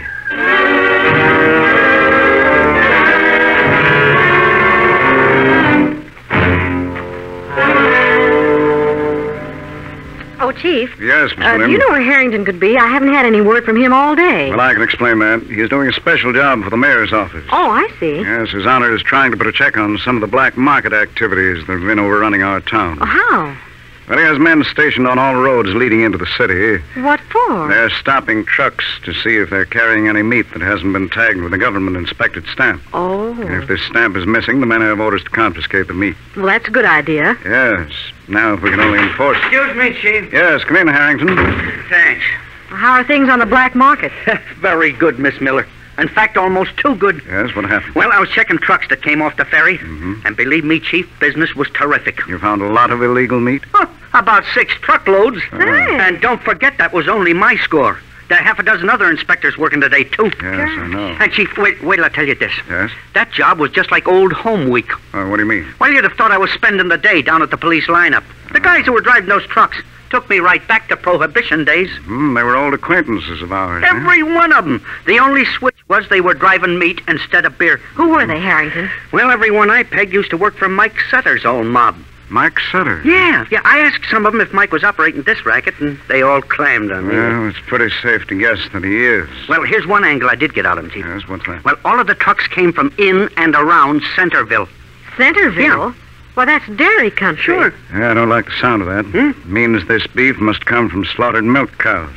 Hey, I guess that's so. Well, Chief, won't that have an effect on milk production? Yes, Miss Miller, very definitely. Well, isn't there anything we can do about it? I believe there is. What, Chief? I think we can carry the mayor's campaign one step further. How? By checking this racket at its source. We're going to pay a little visit to the farmers of Centerville.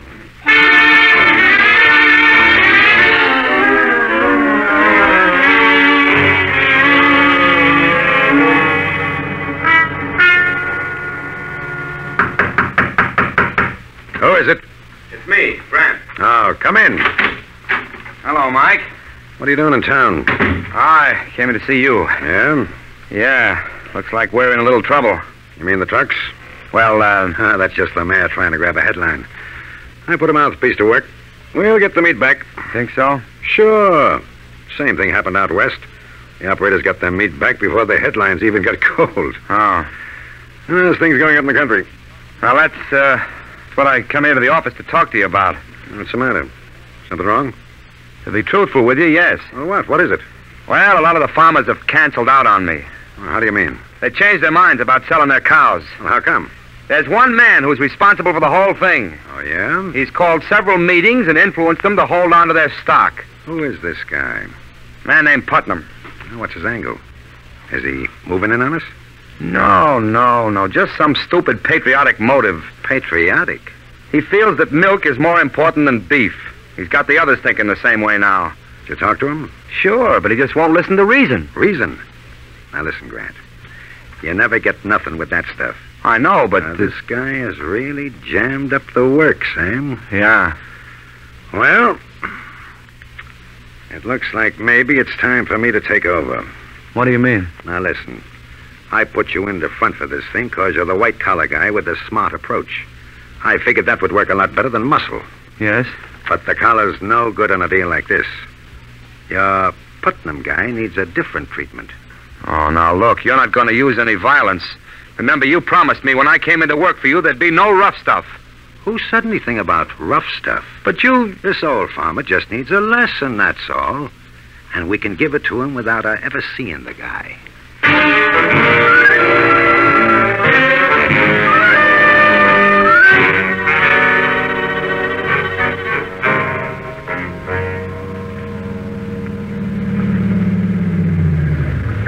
There's a boy standing there in the yard. Yes. I'll call him over, Chief. Hey, son. Yes, sir? Is this the Putnam farm? Yes, sir, that's right. Yeah, is Mr. Putnam around? No, sir, he's gone into the village. Are you his son? Yes, sir, my name's Billy. Hmm. Golly, ain't you the district attorney? That's right. Gee, I'd know you in a minute. You look just like you. Really? Sure. My brother took a lot of pictures of you when you made that speech in Centerville last year. Remember? Oh, yes, of course. My brother was a photographer on the Centerville Herald. He's in the Signal Corps now. He takes pictures for them, too. Oh, I see. That's what I'm going to do when I'm old enough. Go in the Signal Corps and take pictures. Well, that's fine, Billy, but Just remember that working on a farm is very important, too, right now. Oh, sure. Yeah. When do you expect your father back from the village, son? Oh, he'll be gone most of the day. Men? You see, we've had some trouble here at the farm. Trouble of what sort? 5 of our cows died last night. Oh, what a shame. Pop thinks there was something funny about it. Yeah? He had Dr. Thomas the vet out here this morning. Dr. Thomas thinks they was poisoned. I see. Pop has gone into the high school laboratory. They're going to analyze stuff for him and make sure. Billy, your father has been active in trying to organize the farmers around here against selling their livestock, hasn't he? Yes, sir. Chief, do you think this poisoning was done to get him to lay off? Well, it could have been. Yeah. Sounds like something Mike Sutter might do. Yes, but the description that the other farmers gave us of the man who tried to buy their cows doesn't sound like Sutter. Well, he probably has a front man working for him. He's always been a smart operator. If the cows were poisoned, you sure could find out who done it, couldn't you, Mr. District Attorney? Well, I could certainly try, Billy. I think we better be moving, Chief. We're going to cover the rest of this territory. Yes, you're right, Harrington. What shall I tell my pop? Well, just say that we were here to see him, and we'll come out again in the morning.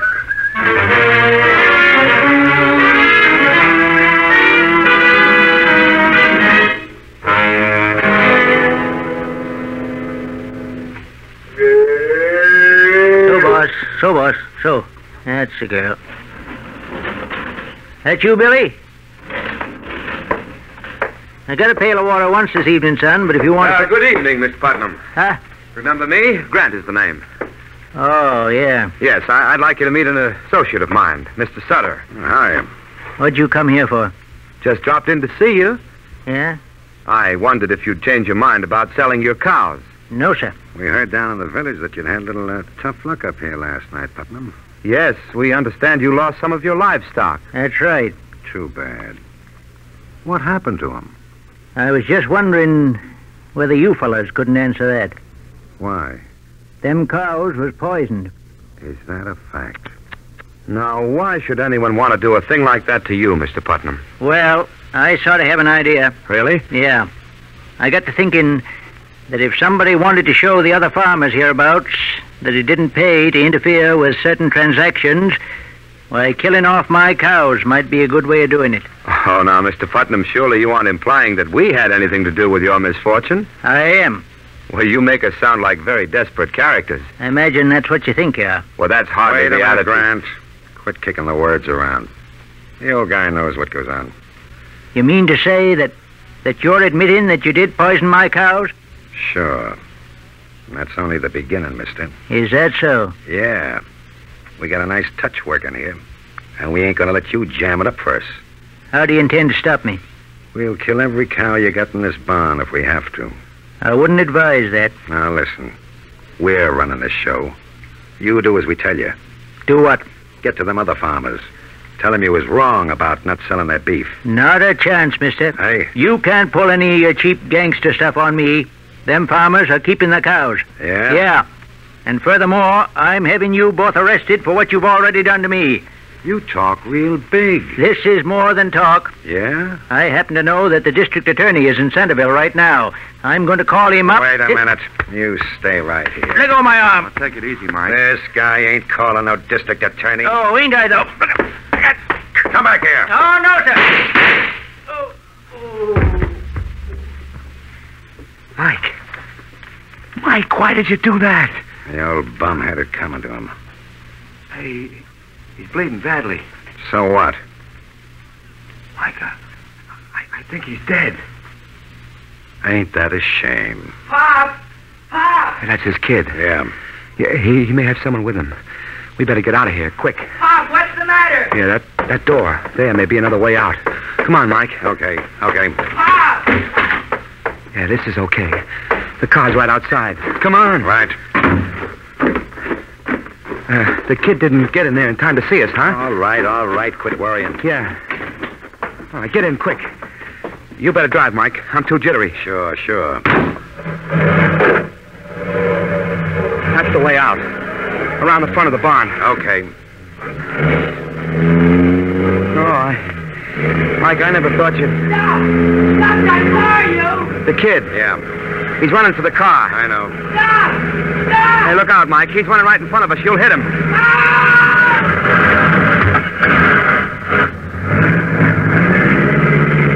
Mike, you ran over him. Sure. That's what I was trying to do.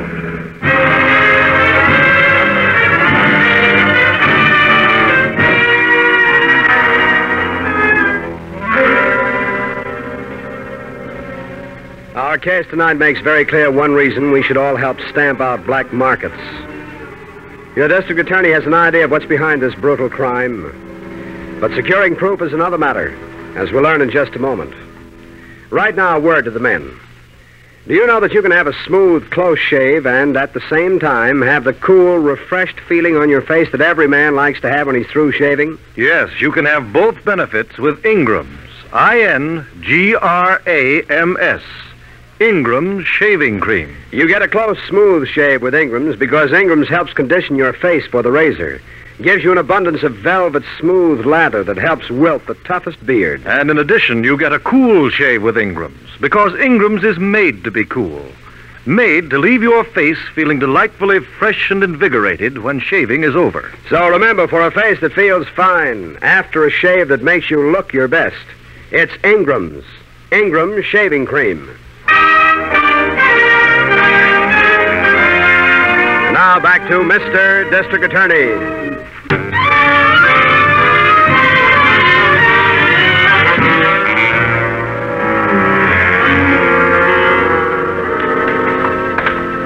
Nobody answers in the farmhouse, Chief. Well, maybe they're down in the barn. Yeah, okay, we'll take a look down there. Right.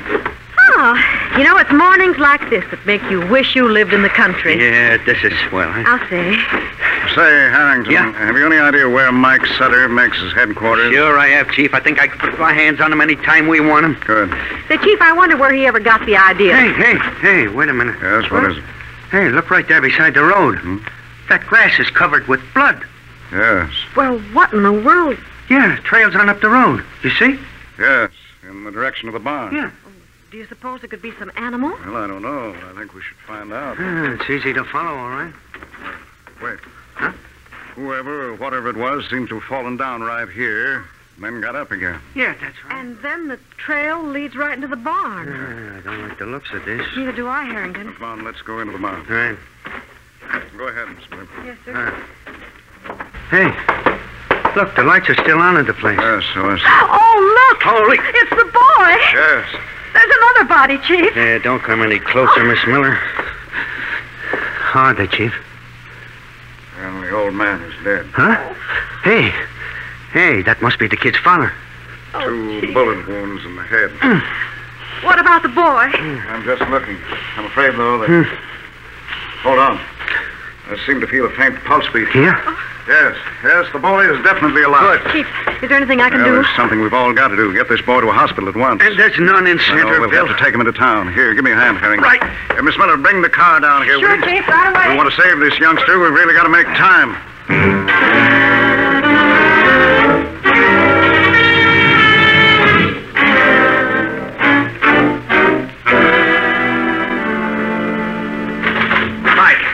Mike, look at this. How many times have I told you to knock before you come into my office? I just got the afternoon papers. They got the whole story. About the farmer? Yeah, look here. The kid didn't die. So what? He may identify us. Is that what it says in the story? No, according to this, he's still unconscious. Very close to death. Well, then what are you worried about? Well, I guess... Now, look, you said yourself last night that the kid never seen us when we did it. Huh? He didn't even know we were in the barn. I know, but... And even if he lives, what have they got on us? The boy might have seen the license plates, or the tire marks might even be traced. And that makes it tough on somebody else. Not us. Why? That was a stolen car, you chump. Oh. Well, the boys picked it up for me before we went out to the sticks.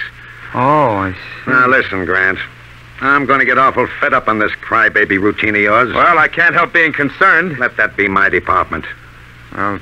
Now, the only thing we got to do now is to let this thing cool off for a few days before we start operating again. You mean you're going to continue this thing? Why not? It's better set up now than it ever was. How? That old man being dead will teach them farmers a real lesson. I guarantee we won't have to poison no more cows to get them guys in line. Oh, but Mike, it'll be much too dangerous to operate up there again. I, for one, don't want any part of it. No? I should say not. Now, look, chum. You're in this thing whether you want any part of it or not. But I... Shut up. Now, sit down. Yes? You and me are going to go over the books this afternoon and figure just how many cows is left up there to grab.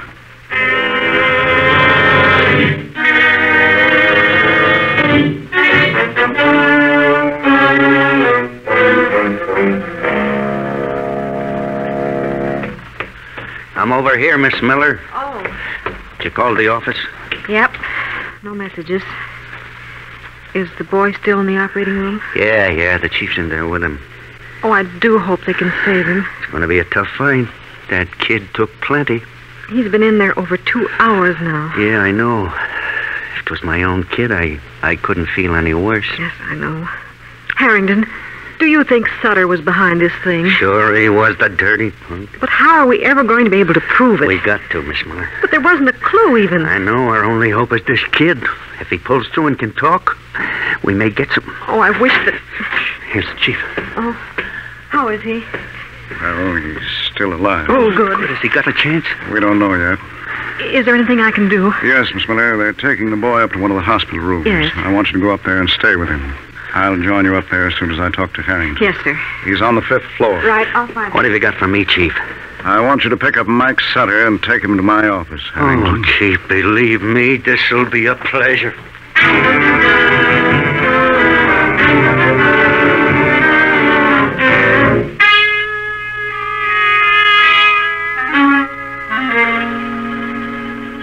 Chief. Yes, Miss Miller. Come here. Yes. Look, the boy's moving his hand. Do you think we should call a nurse? Oh, she'll be right back. Do you suppose he's coming around? I don't know. Well, what should we do? Nothing. Just watch and wait. Oh. Did you hear that? Yes. Yes, he seems to be regaining consciousness. Bob. What happened, Pop? No, it's all right, son. It's all right. Just take it easy. Pop's been hurt. Don't try to raise your head, Billy. Huh? What? Where am I? You're all right, Billy.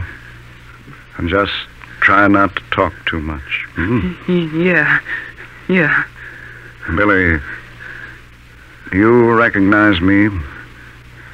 Sure. District Attorney. That's right. Now, can you understand what I'm saying? Sure. Good. Now listen carefully, Billy. Can you tell me what happened to your father? To Pop? Yes, your Pop. What happened to him? I don't know. Oh. I gotta get back to the barn, though. Back to the barn. Oh, easy, son. Easy. The door. The side door of the barn. District Attorney will get you. He knows. He's delirious, Chief. Yes. Signal Corps. Side door barn. Billy, please. Signal Corps. Side door barn. Chief, I think he's trying to tell us something. Miss Miller, I think he has.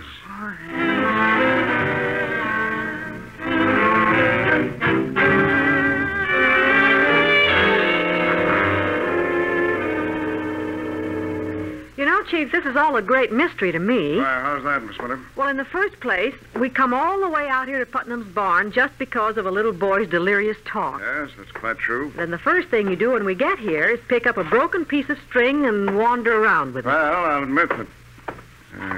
Just a minute. Do you see something, Chief? Yes. I'll get this box over here to stand on. Oh, can I help you? No, that's all right. I just want to reach this cross beam. There we are. Can you see all right? Yes. Well enough to find what I've been looking for. Oh, that's wonderful, Chief. Is it a definite clue? I have a feeling it can break the whole case for us. Oh, good. Come on, Miss Miller. Where to now? Back to the city. We have a lot of work to do.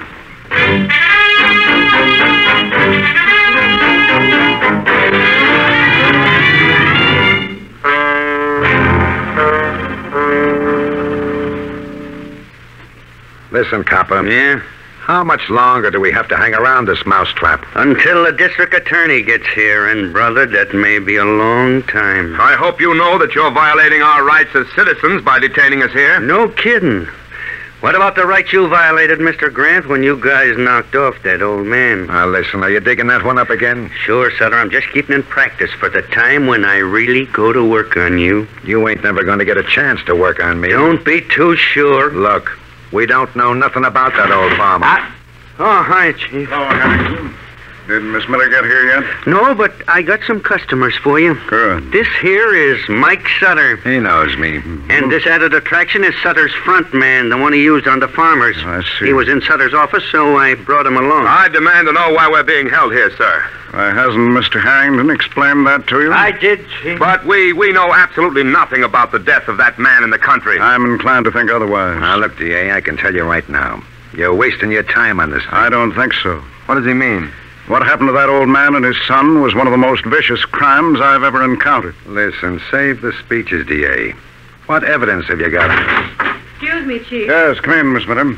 This may be the answer to your question, Sutter. Here's the envelope. Thank you, Miss Miller. What do you got there, Chief? It's the evidence we've been waiting for. Huh? Definite proof of who killed Mr. Putnam. Yeah? Harrington, you may arrest these two men on a charge of murder.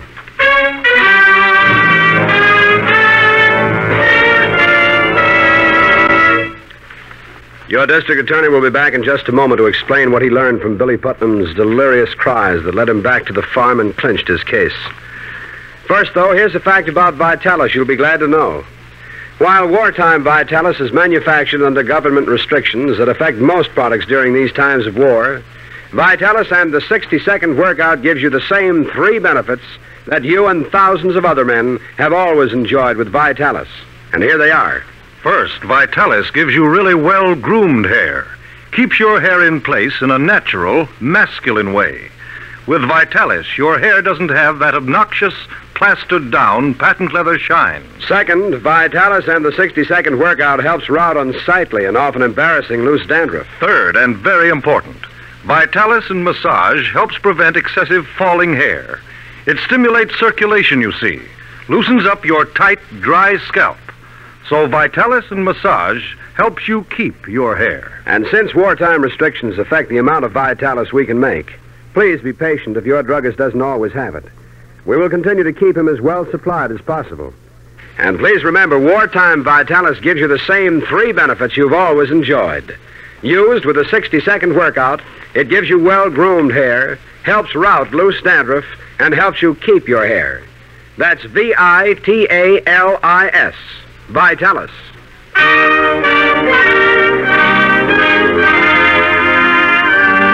Now, here is your district attorney.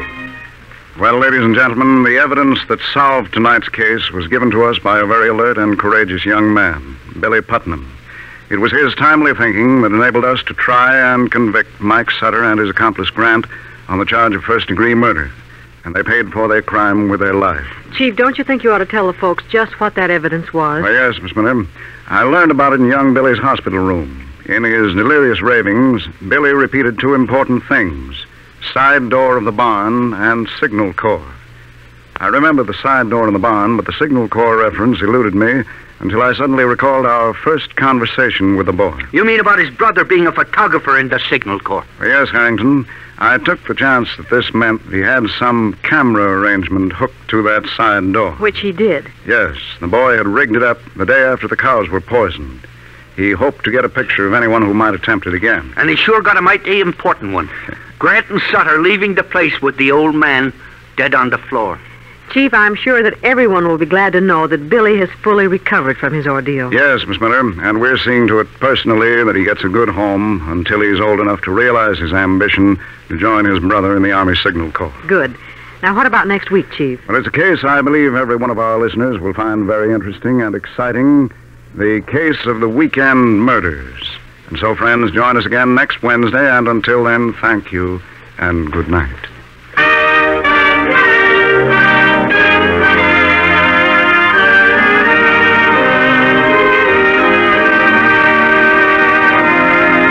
The names of all characters in tonight's dramatization are fictitious, and any resemblance to names of living persons or actual places is purely coincidental.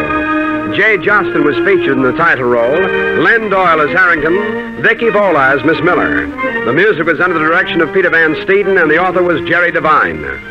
Mr. District Attorney is brought to you by the Bristol-Myers Company, makers of Vitalis, used by more men to keep their hair well-groomed than any other preparation of its kind. Now, just think of the word vital and add I-S, Vitalis, Vitalis for your hair.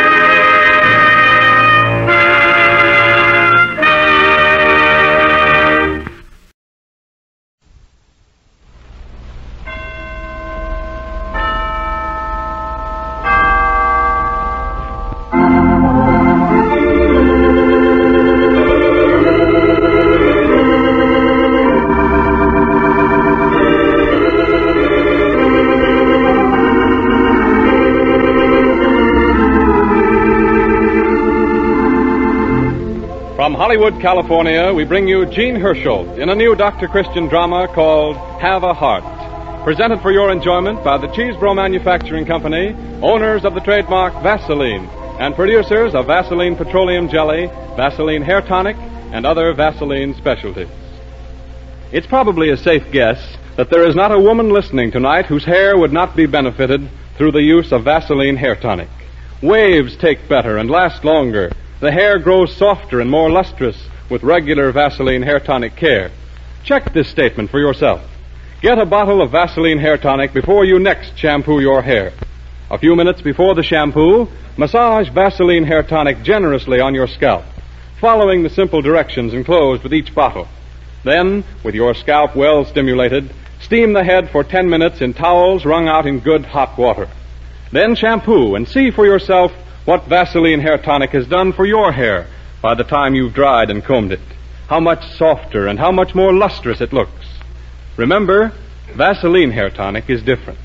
It contains no harsh ingredients nor anything which might dry the scalp. It supplements the oils that nature intended to keep the hair live-looking and manageable. Yet, Vaseline Hair Tonic is extremely economical. The 40-cent bottle contains enough Vaseline Hair Tonic for several scalp treatments. Get a bottle today at any drugstore. Well, here we are back in Hollywood after several weeks in New York with a brand new set of good Dr. Christian stories which Gene Herschel has selected for you. Tonight's play is called Have a Heart, and the scene is a shady street in River's End bordered by a neat white picket fence.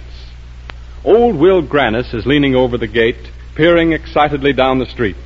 There's the doctor's car parked in front of the Ives house, and the doctor is no doubt condoling with the youngest Ives boy, importunately laid up with a broken leg, on this day of all days when the circus is due in town. The doctor's coming out of the Ives house now, down the steps across the walk to his waiting car. He calls out cheerily. Good morning, Mr. Grannis. Oh, morning, Doctor. Going to be a hot day. Scorcher. Just listen to those locusts. Well, that's better than having it rain and spoil the parade and everything. Sure. I was just wondering if I could see anything of the parade from here. I'm afraid not. The paper said it was coming along Cedar Street. Only as far as Glen Avenue. Then it turns and goes back to the circus grounds. Guess that means I'll have to miss it. Oh, Glen Avenue is only a few blocks from here.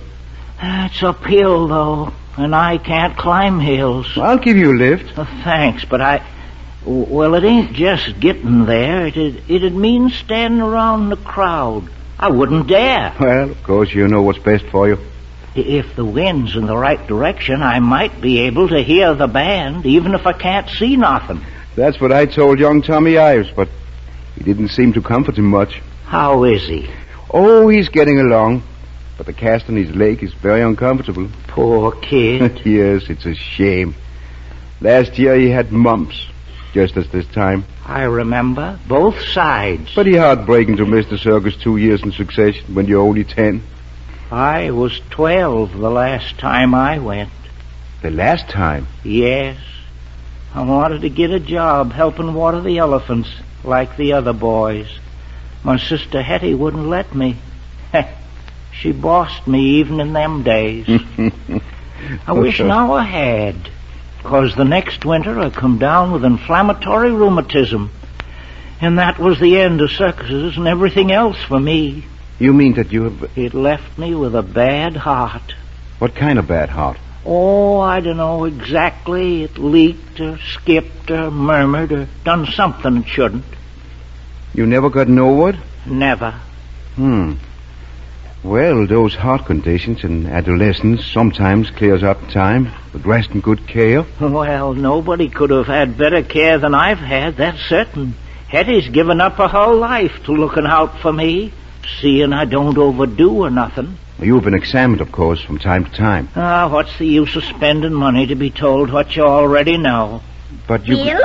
Will, Granny? There's Hetty now. Yes, Hetty? Don't you know better than to be standing out there in that boiling hot sun? You're likely to get a stroke. Oh, well, if I do, I got a doctor right handy by. What? Oh, it's Dr. Christian. I didn't recognize him. Good morning, Miss Grinus. Good morning. Will, come on in out of the sun. I'm just chatting for a minute with the doctor. Well, come up on the porch where it's shady and you can sit down. Will you, Doctor? I'm afraid I must be running along. I have a number of calls to make before my office hours. It must be mighty exciting being a doctor, going from house to house, seeing folks. Oh, sometimes it's very humdrum. Well, I don't see how it could be. Of course, never having had any kind of a job myself, all right, I'm coming. Do you suppose your good sister could be prevailed upon to give me a drink? Depends on what you mean by a drink. Just plain H2O. Oh, then I'm sure she would. Come on in. Take it easy now, coming up the steps. I ain't hurrying. Here, sit down. Get your breath. The doctor wants to know, can he have a drink of water? Why, of course. Well, never mind if you're busy. Oh, I'm not busy. Oh, you were just about to shell these peas for dinner. I know. No, you're wrong. I brought him out here for Will to do. Oh, so he's the pea shell of the family, huh? Yes, and the bean stringer and the potato parer. And I wind the clocks. Oh, you'd be surprised how useful I am. You do a lot, considering. A lot of sitting around. At least you have time to read. That's one thing I envy you. Oh, I read aloud to him every evening. While he smokes? What luxury? Well, no. I mean, I don't smoke. No? I can't on account of my heart. Who told you so? Well, I've always supposed. It would be bad for me, wouldn't it? That all depends. On what? On what your particular heart condition is. You mean there's some conditions where it wouldn't Now matter? listen, Will. You've gone all your life without smoking. Don't start thinking about it now. But Hetty, Smoking's a dirty habit anyway. Tobacco is a filthy weed. It was the devil sowed the seed. It burns your pockets, stinks your clothes, and makes a chimney of your nose. There. You hear that, Will? In spite of which I smoke my pipe every day and like it. Tell me, Doctor, do you Dr. think... Christian isn't making a professional call, Will. He stopped in for a drink of water, which I'm going to get him right away. I'm sorry, Doc. I didn't mean to be pumping you for free advice. Oh, that's all right. It's just that well, it's so long since I've talked with a doctor. How long? Oh, Lordy, I can't even remember. I must have been about 19 or 20 the last time I had a real going over. And you're how old now? Be 70 my next birthday. Hetty's 3 years older, though she wouldn't thank me for telling you. She's always been... Oh, thank you. I hope it's cold enough. My, but that hits the spot. I was dry as a covered bridge. Nothing quite so good as a plain water when you're thirsty. Unless it's pink lemonade. Yeah. Oh, dreadful stuff. Do they still sell it at circuses? Sure. I'd like to taste it again. Couldn't you bring him some, Miss Grannis? I? Well, you're going to the circus this afternoon, aren't you? Why, No, I hadn't expected to. Well, she thinks she ought to stay home with me. Oh, nonsense. What's the use of your both missing it? Well, that's what I tell her. Well, I've always made Will my first consideration. Well, then, do him the favor of going. What? Well, so he can hear all about it afterwards. Yes. Oh, why, I hadn't thought of that. Look, there's a ticket for the afternoon show. I bought it really for myself, but I can't possibly get away to go, so you take it. But I can't No go but against... about it. You're going to the circus. But Will... Oh, he'll be all right. Sure, don't you worry about me. I'll shell peas and read the paper and take a nap.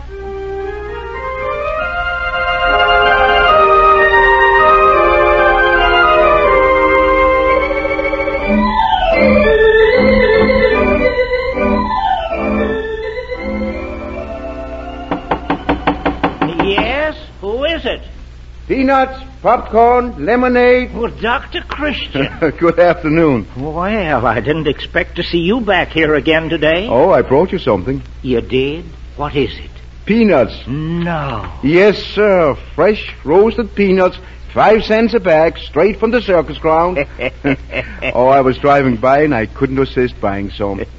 Don't tell me you got them in that big black case. No, that's something else. The peanuts are in my pocket. Well, come on in and help me eat them. It's cooler in the house than on the porch at this time of day. Your sister got off all right? Yeah, an hour ago. Good. What's in that case? A sewing machine or a typewriter? Neither. It's a cardiograph machine. Graph? Ever hear of one? No. Well, this machine records the action of the heart. Oh, like an X-ray? No, these are motion pictures, you might say. Motion pictures?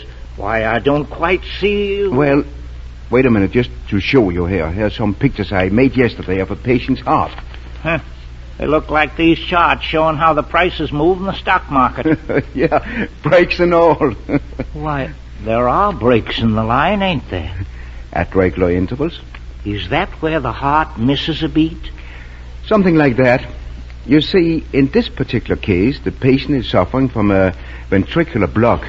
What would my heart look like on paper, do you suppose? Want to see? Well, I was just... Oh, I'll do a cardiograph of you if you like. Oh, no, I didn't mean that. Oh, I'll be glad to. In fact, just between you and me, I'm looking for excuses to use this machine. Yeah? Yeah, it's brand new. I've only had it a few weeks, and it's perfectly marvelous. The most wonderful thing of its kind that's ever been invented. Well, of course, if you really want to take a picture of me. Oh, a complimentary sitting. No obligation. Thanks. Then, if you like the proofs, you can have others made up to give away to your friends as Valentines. Written straight from the heart. All right, now. You lie down over there on the sofa, and I'll get the apparatus set up. Do I have to get undressed? Yeah, just roll back your sleeves and roll up one leg of your trousers and open up your shirt a bit. Okay. Now, let's see. First, I'm going to listen to your heart. Then I'll do the cardiogram. By the time you have a plate attached to your wrists and to your ankle, you'll feel as if you were going to be electrocuted. But I can assure you it's a perfectly painless proceeding. Now, let's see. You'll have to take your watch off. And if there's a radio in the room, we must attach that, and then I'll get busy with it.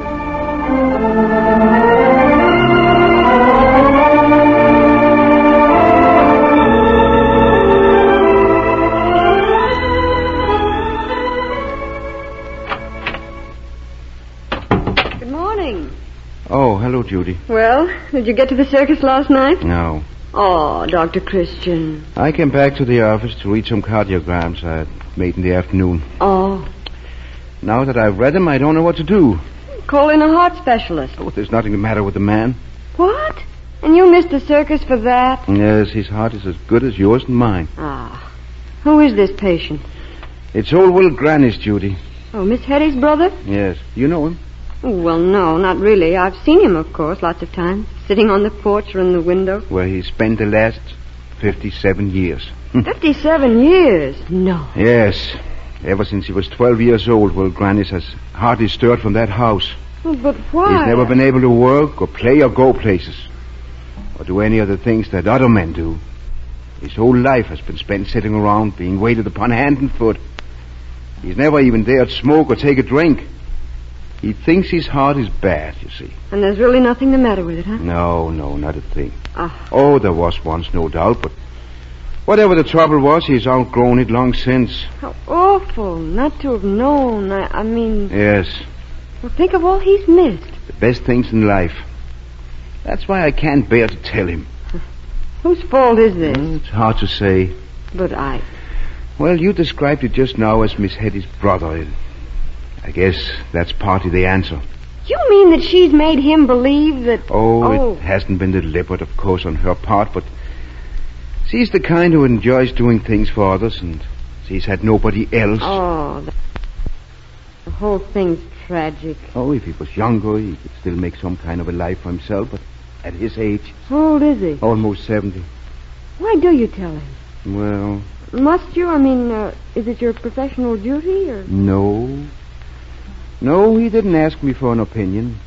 I volunteered to take the cardiographs just to... frankly, just to satisfy my own curiosity. Oh? Well, then don't tell him. Let him go on, imagining himself an invalid for the rest of his life.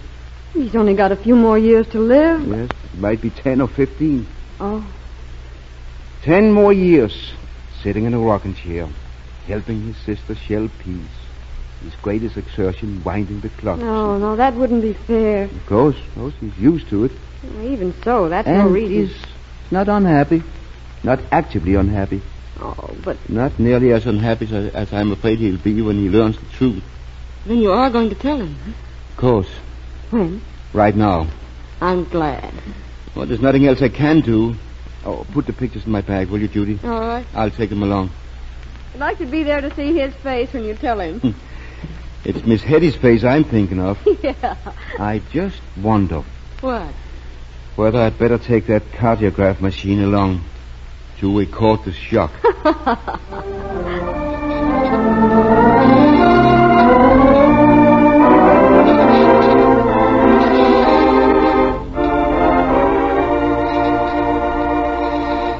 It's intermission now in our Dr. Christian play, and while waiting for the next act, we would like to have you meet a guest who has something to say that we think will interest you. I have 3 growing sons and a husband to care for. And you know how men are when they catch cold. Why, I used to dread the coming of winter just for that reason. But a friend told me about Vaseline jelly. And am I thankful. Now, whenever any one of us feels a cold coming on, we put a little Vaseline jelly up each nostril. This lubricates the nasal passages and certainly helps to ease that stuffy, dry feeling. And I've discovered another grand use for Vaseline jelly. For a dry, raspy throat that so often follows a cold, there's nothing like a teaspoonful of Vaseline jelly. Vaseline jelly has been such a help to me that I'm certainly glad to tell others about it. Yes, when you have a cold, you can depend on Vaseline jelly for relief. It forms a thin protective film that lubricates the nasal passages. It soothes the irritated membranes and promotes quick healing. Vaseline jelly is absolutely pure, absolutely safe. Use it freely. Always keep a convenient 10-cent jar or tube in your medicine cabinet.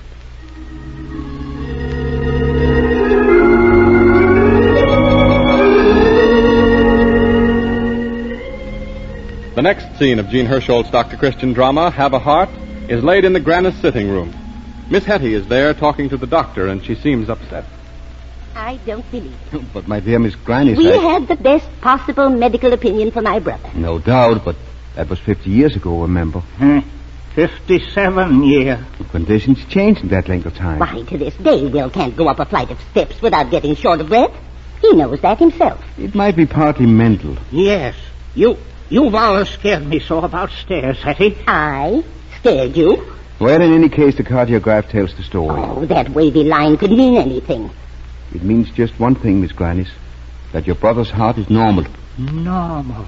I still don't believe it. Hetty. I've taken care of Will all his life, Dr. Christian. I've watched every step he's taken, every breath he's drawn. I know his condition better than any doctor. Well, all I can do is to give you my opinion and the result of the cardiograph. Neither of which we asked for. Hetty, please. You came here quite uninvited when my back was turned and subjected my brother to an examination.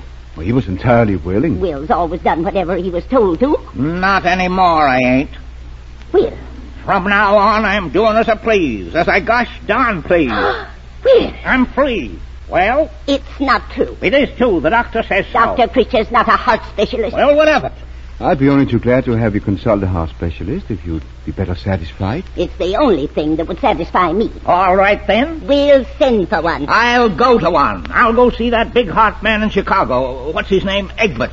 Travel all the way to Chicago? Why, you couldn't, Will. You'll die on my hand. No, I wouldn't. 'Cause you ain't going. What? I'm going alone. Will. I'm packing up and leaving today. No, you can't. You mustn't. Oh, Dr. Christian. Don't argue. But you can't I go... said don't argue. I'm going, and that's all there is to it. Now, Will, you mustn't get so excited. Your heart... I've got no heart. Can't you get that through your head? I'm well. I'm okay. I'm 100%. Where's the suitcase? Go get me a suitcase. No. Gosh darn it, I'll get it myself.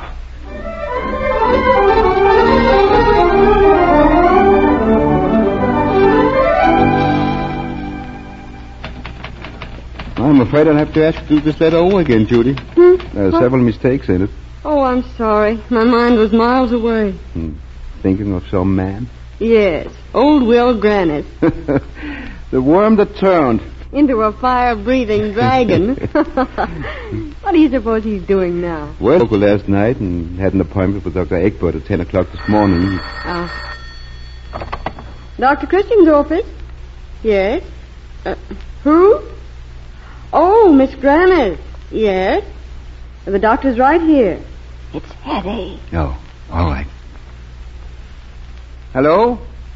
Hello, Miss Grannis. What? What did you say? I'm sorry, I can't understand you. Could you talk a little more slowly? What? Gone. Oh, wait a minute. I'll be right over. What's happened? Will. She's just had a wire from Chicago. Yes. Saying that he's gone. Dead? No, to Hollywood.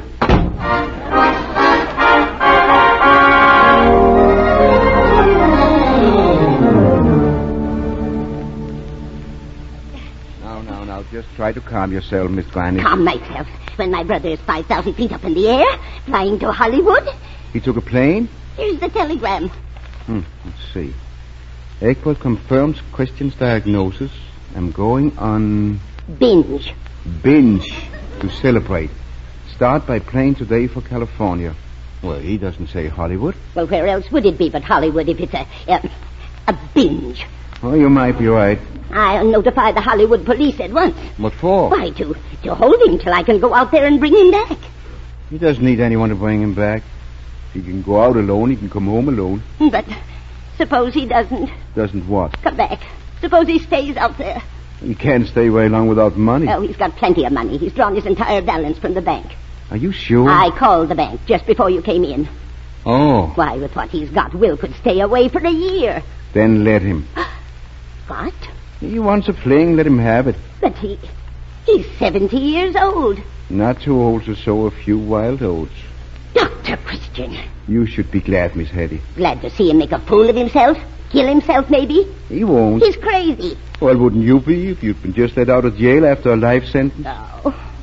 And I did everything for him. And now he treats me like this.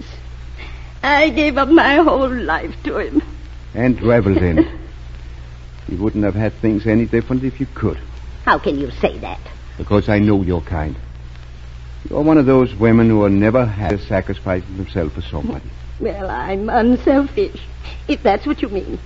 Are you? Well, my friends all say they never saw such a devoted and unselfish sister in all their lives. All right, then prove it. What? Let your brother do as he pleases for once in his life. He'll do it anyway. But let him enjoy himself at it. Don't try to bring him back. Leave him alone? Yes, and he'll come home like Mary's lamb. Or was it the prodigal son?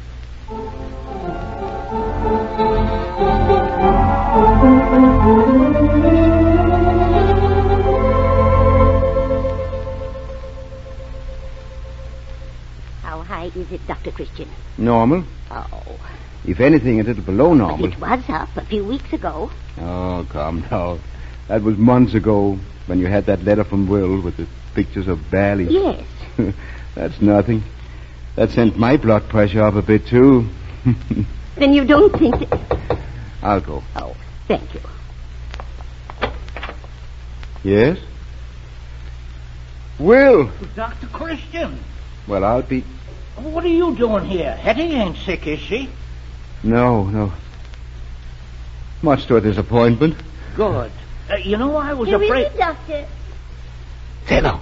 Who's there? It's me, Hetty. Who? Me. Will. Yes. Well, Hello. How are you? I thought at first it was your ghost. Pretty healthy-looking ghost, I'd say. My gosh, man, you look 10 years younger than when you went away. And I feel it, believe me. Well, you put on weight and you're brown as a berry. Tain't just in my face and neck, neither. It goes all the way down. Will. I got this tan in the South Sea Islands, laying on the beach with nothing on but a sarong. Oh. That was about the only place where I did do much laying around, though. The rest of the time I was on the jump. Do you know how many countries I visited in the past year? 27. No. Yes, sir, 27. And sampled the food and drink of every one of them. It's a wonder you're still alive. Say, Doc, did you ever try this Mexican drink they call tequila? I've heard of it. Well, I'll give you a demonstration sometime. I brought a bottle back with me. Now, you take some salt and I didn't know you went to Mexico. Oh, there's lots of things you don't know about my trip. I worried about you so, Will. What for? I was so afraid something would happen to you in one of those foreign countries. Bubonic plague or matrimony. Oh, I never thought of that. Well, I did. I looked them over pretty carefully. Will? And then decided against it. Oh, thank heaven. There was a little gal in Delhi, though. Where? The capital of India. Oh, you mean Delhi? No, sir. Delhi. They taught us in school that it was Delhi. Yeah, well, that's old-fashioned. It's Delhi now. Rhymes with jelly. Oh. Himalayas has gone out of style, too. It's Himalayas now. Yes. And you don't say Port Said, it's Port Said. The wickedest city in the world. Nah, that's an exaggeration. Why, I saw places in Marseilles and Singapore that... I'm glad you had a good time, Will. You certainly were entitled to it. Good time? Listen, Doc, I packed more fun into this 1 year than most folks have in a lifetime. Why, if I never stir out of this house again, I'm still ahead of the game. Well, that's wonderful. I hope now you will be satisfied to stay at home. Well, I guess I'll have to, 'cause I'm broke. You've spent all your money? Every cent. Nothing left from old age. I suppose I'll be expected to provide. You wouldn't mind, would you, Hetty, taking care of me? Well... I'll do all I can to be useful. Shell peas, wind the clocks. You smoke? Yes, but only tobacco. Only? Yes. But the next time I go round the world, I'm going to try opium. And this stuff that the Arabs call hashish. Will, please. After all... After all, brother, have a heart.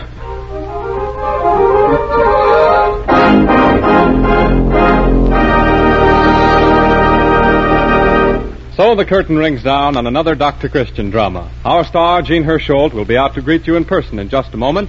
Meanwhile, I want to say one more word about the products that make the program possible. Remember, there is nothing quite like Vaseline jelly to ease a stuffy head cold.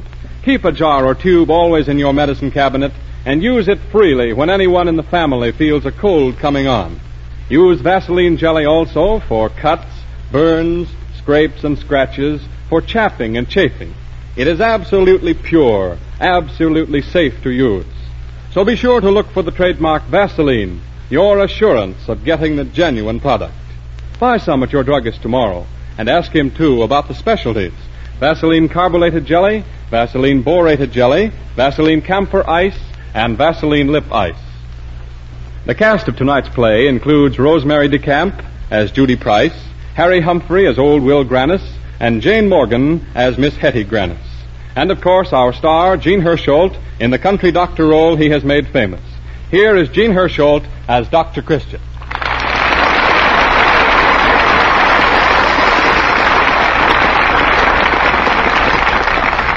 Dr. Christian, what kind of story have you selected for next week's play? I'm going to tell you a story which I call Angel Unaware, and it concerns the folks who live in the shanties down in Paradise Flats along the river. I'm sure you'll enjoy meeting Duke Angel. I've always got a kick out of him myself. Big, lovable, dumb fellow who cuts all our lawns and teaches our kids to swim. Until next Tuesday, then, I'll say good night.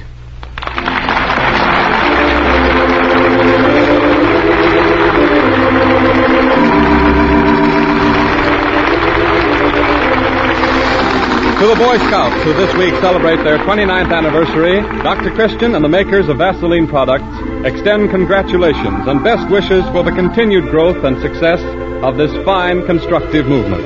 Don't miss Gene Hershol's play next week called Angel Unaware. It promises some excitement and some laughs, and we know you will enjoy it. This is Arthur Gilmore bidding you good night. This is the Columbia Broadcasting System.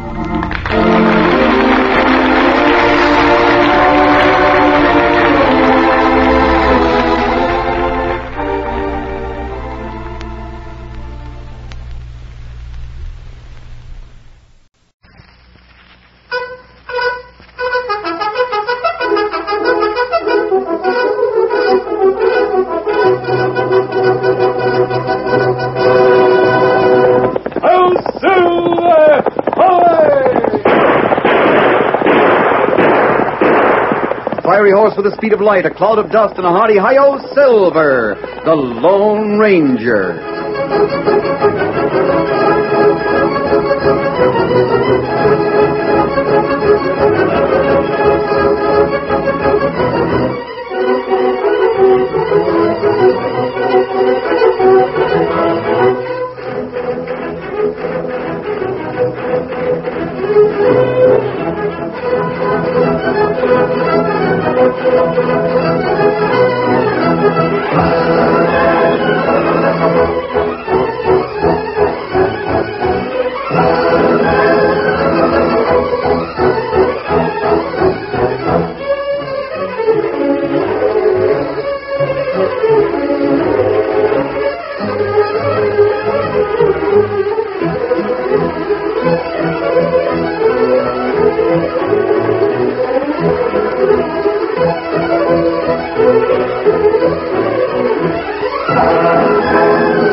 When gold was discovered in the Black Hills, a new wave of emigration swept into the western United States.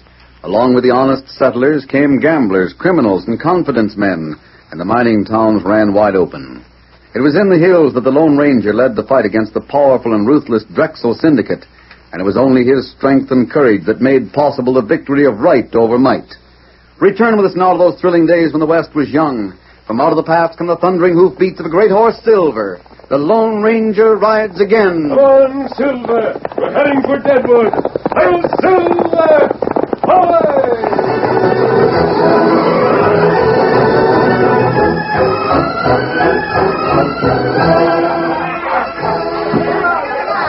The Golden Lady Cafe was one of Clark Drexel's many properties in Deadwood. When he reached the town, the doors were thrown open to all the miners, and drinks were on the house. Clark himself stood near the door and shook hands with every newcomer. At midnight, he climbed the stairs to the balcony, walked past several private rooms, and opened the door of the office. Rita Perry, who operated the cave, was waiting for Drexel. Well, Rita, it's quite a party downstairs. It should be. It's going to cost you more than $1,000. We'll get it back tomorrow night. That's possible. I have all the figures on the cafe here since we opened up. Cost of the building, income, expenses. You'll find everything's in order. I know I will. You've done a good job. Only wish my other employees were as competent. Talking about Beasley? Yes. What are you going to do about him? Nothing. Aren't you even going over to jail and see him? I should say not. I've already told the sheriff I'd not be responsible for anything Beasley did. He acted without orders from me. That's a lie, of course. Not exactly. I left the choice of methods up to him. He evidently chose the wrong ones and was stupid enough to get caught. I'll let him serve his sentence. Who's going to manage your mining property? I'll handle it personally for the time being. Then, you plan to stay here? For a while, until things get running smoothly again. And I can't understand why Beasley failed. He was a good man in Virginia City. The opposition was a little bit too much for him, that's all. Opposition? You don't mean the sheriff? No. Then my good friend Benjamin Steele hasn't become interested in gold, has he? I don't think so. Ben's in Texas. And what's the opposition? Did you ever hear of the Lone Ranger? Yes, I have. Well? Out with it. What's he been up to? He stopped Beasley in every deal he tried to put through. Finished up by sending him to jail. Is he still around here? Judge Bartlett saw him yesterday afternoon. Bartlett? Yes. Bartlett's one of our men. Drives the stage between here and Crawford. He saw the Lone Ranger about 5 miles from town, near Lookout Hill. Only 5 miles. Well, you know, I've often thought I'd like to meet the Lone Ranger. Don't forget what happened to John Kimberly. The Lone Ranger's never been beaten. There's a reason for that. Most men have some weakness. Find it and you've got them. That isn't true of him. I know. That's why everyone who's fought him has met defeat. But strength can be weakness, Rita. What do you mean? Whenever anyone needs help, he's always ready to give in. Well, that's dangerous. When you help the wrong people, you're apt to get in trouble. He doesn't do that. He might if we played our cards right. You got an idea? I think so. If the Lone Ranger never comes into town, how does he get his information? There's an Indian called Tonto that travels with him. I've often seen him around town. Does he ever come to the Golden Lady? Now and then. Good. Let me know the next time he shows up. Now, wait a minute, Clark. We haven't got a chance in the world of framing the Lone Ranger in Deadwood. The sheriff won't believe a word against him. Black Hills cover a lot of territory. Isn't there some place he isn't known? Maybe in Crawford. It's a long way. Find out. That's easy. My brother Rance is over there. Better and better. We might be able to use the Yellow Coyote. None of that. Remember, he's my brother. That's the only reason anyone puts up with him. Just tip me off the next time you see Tonto in here. By that time, I'll have my plan worked out.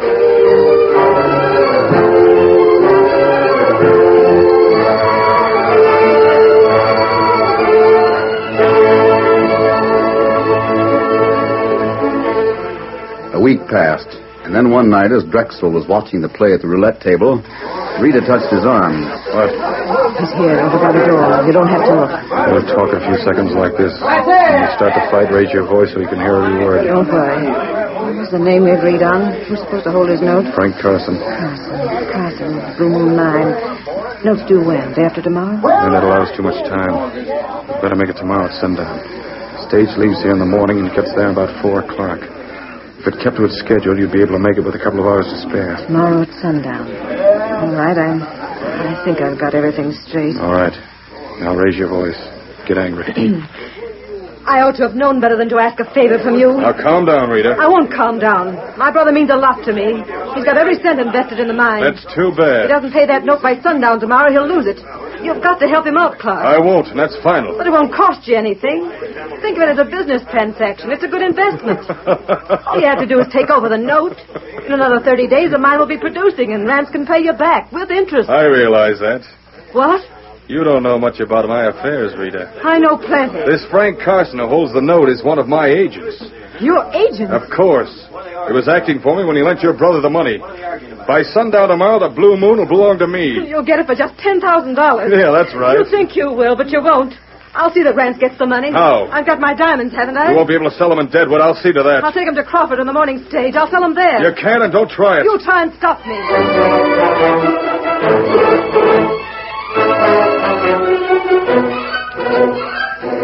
Rita was the only passenger on the stage the following morning. Judge Bartlett was the driver, and as usual on the Crawford run, there was no guard. They rattled out of town and along the trail until they drew near Lookout Hill. Then Judd reined up, climbed down from the box, and started to work on the wooden axle with a saw. Rita watched him. Don't saw all the way through. Now, you leave it to me. Well, hurry up. There's camp somewhere around here. He might show up at any minute. Oh, that's enough, I guess. Hurry up. What's the matter? I see a cloud of dust to the south. That might be him. All I have to do is drive the stage over that rock up ahead. Better get in. All right, but hurry.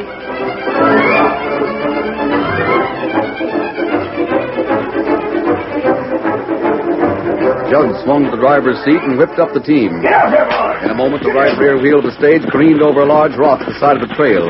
There was a loud crack as the weakened axle broke. The dragging coach soon brought the horses to a stop. That's that. That's fine, Judge. Yeah. He was too far away to see what I was up to. Don't stand around. Get one of the horses unharnessed. As if you're going to start over the hill to the telegraph office. Keno. A white horse. The Lone Ranger, all right. You can see his mask now. Better let me do all the talking. Suits me. Help! You ought to let on that you're scared when you see his mask. I will. Then I can tell you who he is. Fine. Judge, it's an outlaw. Clark's hired an outlaw to hold us up. Well, you're loco. He ain't no outlaw. Steady, Silver, steady, boy. Did you hear what he called his horse? That's the Lone Ranger. The Lone Ranger? What's happened? Looks like dirty work to me. Somebody saw the axle almost all the way through. When I hit that rock back there, it cracked. It wasn't just somebody. Clark Drexel's behind this, that no-good schemer. Clark Drexel? Yes. He knew I had to get back to Crawford by 4 o'clock. I was going to ride over the hill to the telegraph office and send word for men to bring a new axle from Deadwood. I can't fix it myself. Oh, Judd, wait. If this man's the Lone Ranger, he'll help. Listen, mister, my brother's going to lose his mind if I don't get to Crawford. He's got to pay off a note by 6 o'clock. I've got to get there and sell my diamonds to help him. I see. Miss Rita, you don't have to go there yourself, do you? Of course I do. Haven't I explained time and time again that I'm the only one... As I see it, all that matters is for Rance to get the stones. Why don't you ask the Lone Ranger to take them for you? What? You couldn't find anybody better to trust, and it wouldn't take any time for Silver to get there. Of course. Would you do it? Would you do it, please? Why don't you ride one of the horses from the stage? Why, I'm afraid of horses. It's no use. I've already suggested that. Please, here, take the diamonds. You're my only chance. I'll have to ride back to my camp first. Is it far? No. Then hurry. Please, hurry. What's your brother's name? Rance Perry. I telegraphed him, and he'll be waiting at the express office. How soon can you make it? Less than 4 hours. Don't worry, Miss Perry. I'll be there. Adios. Come on, Silver.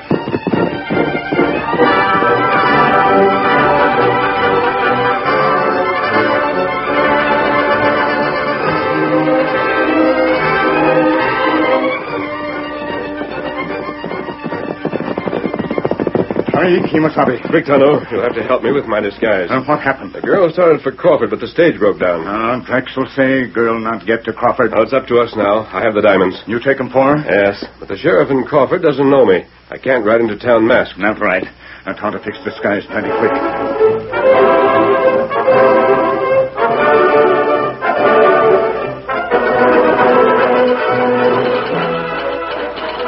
Are you a telegraph operator or aren't you? Sure, but Then go ahead and send the message. But look, if you've been held up and your diamonds have been taken, why don't you notify the sheriff in Deadwood? It's closer. You aren't paid to argue. You're paid to send the message. You want to catch the crook, don't you? The sheriff at Crawford's the only one who can do that. It's a long way. But that's where the masked gunman was headed. Send the message.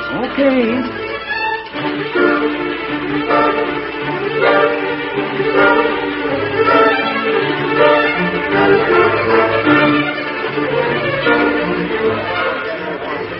Boys, there's been a holdup on a trail near Lookout Hill.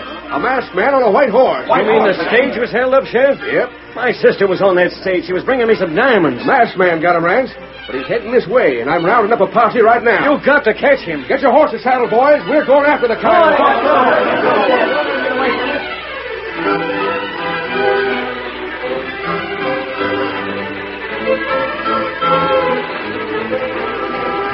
For its last 5 miles, the trail to Crawford led through Shadow Canyon. The Lone Ranger and Tonto had covered half the distance when the Indian suddenly raised his arm in a signal to rein up. Steady, Silver. What's the matter, Tonto? It's hard to tell when we ride.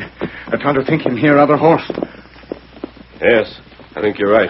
Many horse. The Drexel's men were in for trouble. Only way to Crawford, go through canyon. We can't turn back. Just in case anything happens, we'll make sure they don't get the diamonds. What you mean? It's only a little past 12. There's plenty of time. We'll leave the diamonds in those rocks over there and then ride on. Come on, Silver. Get 'em up, Scout.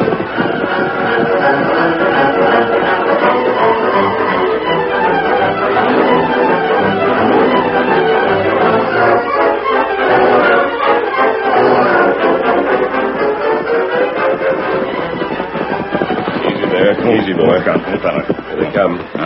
It's all right. That's the sheriff riding in front.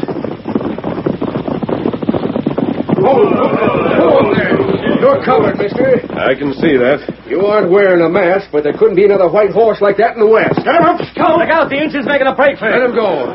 There was only one man held up the stage. What stage? The Deadwood stage at Lookout Hill. And you're the hombre who did it. But, Sheriff, maybe the Indian's got the diamonds. Oh, I never thought of that. Pete, Shorty Al, get after him. Rest of you grab hold of this one and search him. You won't find anything. I told you, the Indian. We'll get him. They'll end up in jail together. Tie him up, boys. Right, come on, Sheriff, tie him up. Come on. The curtain falls on the first act of our Lone Ranger story. Before the next exciting scenes, please permit us to pause for just a few moments.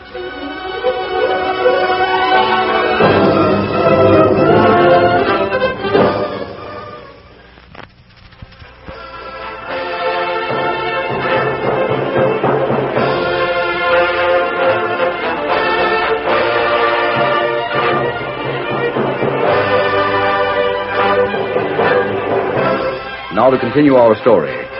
The Lone Ranger offered no objection as he was taken to jail, but Tonto made a clean getaway. It was early that evening that the Deadwood stage rolled into Crawford with Judd Bartlett on the driver's seat and Rita Perry inside. Rance and the sheriff were waiting for her, and they took her directly to the Lone Ranger's cell. I haven't been able to get much out of him, Miss Perry, but if you can identify him, that's all we'll need. He's in here. I'll take the lantern, Sheriff. All right. Come over here, mister.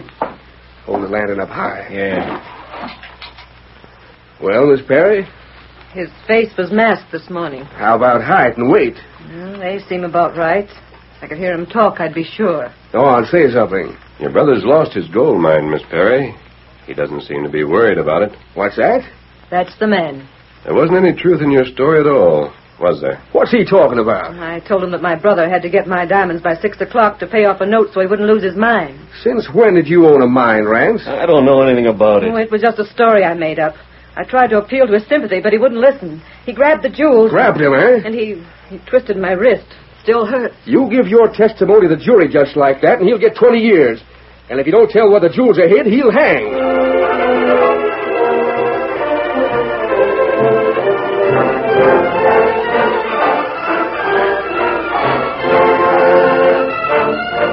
Shortly after the sheriff and the Perrys had left the Lone Ranger's cell, he heard the low call of a night bird outside the barred window. It might be Tonto.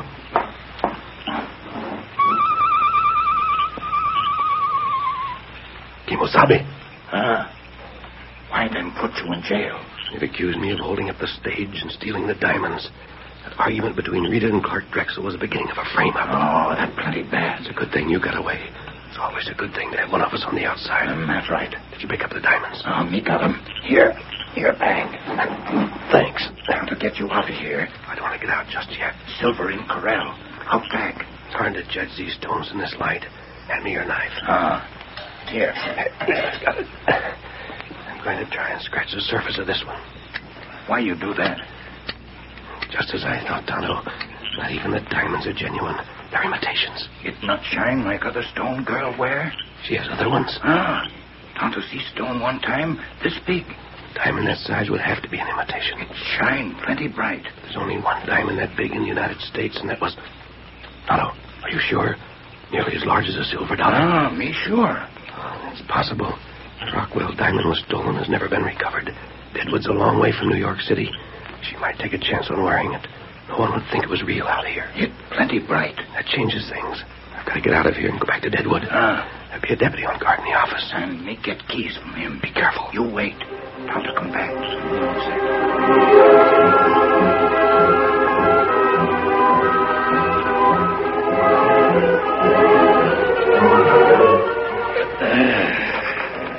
This chair's sure uncomfortable. Might as well try to sleep on the floor. So that coyote's what woke me up. That and that cricket.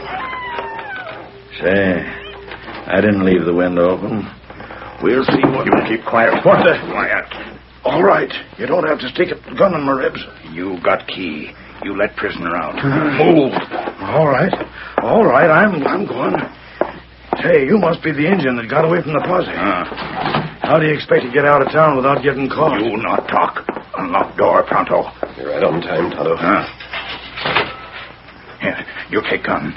Tonto tie feller up. Put gag in mouth. A good idea. We'll be in Deadwood before dawn.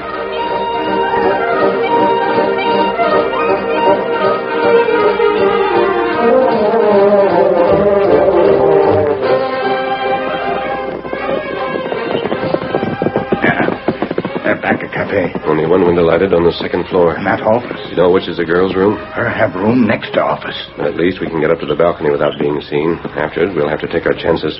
Come on, Silver. I'm going to leave you right under the balcony for a fast getaway. Get him up, Scout.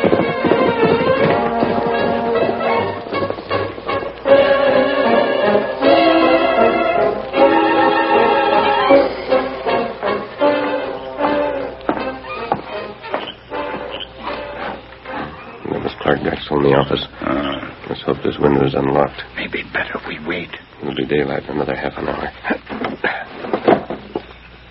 So far, so good. All right, come on. Get through there. Plenty dark in here. I'll risk a match.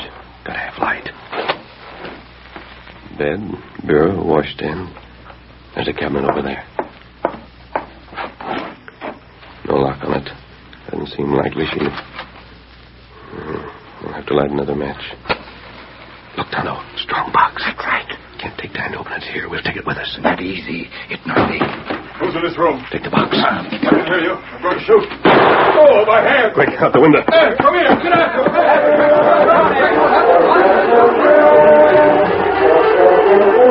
In a matter of seconds, the Lone Ranger and Tonto were through the window and on the balcony. The masked man leaped over the railing. Then Tonto tossed the box to him and followed. The next instant... One, Silver. Get him up, shout.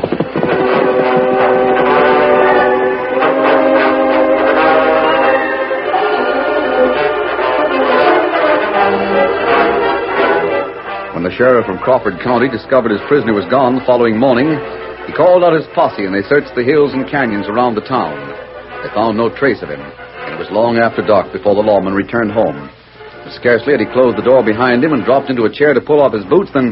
Hey, what the... A masked man in the same engine that I... He'll stay gagged until we're out of town. I'll tie his hands and feet.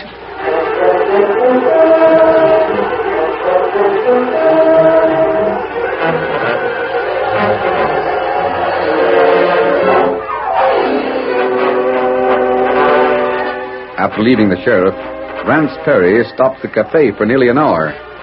Then he went to the cabin where Rita, his sister, was waiting. Oh, it's about time. Just getting ready to go after you. Close the door and sit down. What's the matter now? More trouble? Plenty. What's that you got there? A letter from Clark Drexel. Came on the afternoon stage. Oh, he's heard about the escape. Listen. Dear Rita, the news of the jailbreak came to us by telegraph early this morning. I may be able to complete the story for you. What's he mean? Does he know where the... Be quiet. I was working in the office long after everyone else had turned in. I heard a noise in the next room. Your room. When I opened the door, I couldn't see anything, but I could hear someone whispering. I started to shoot, but my gun was shot out of my hand first. Does that mean anything to you? Lone Ranger. Here's the rest of it. There was more than one man in the room, but whoever they were, they got away. The door of your cabinet was open. Can't tell you if anything was taken. There are only a few old papers inside it now, however. Burn this letter. The Lone Ranger and the engine rode all the way to Deadwood last night. Yes. What are you doing? I'm burning the letter. Well, they weren't there.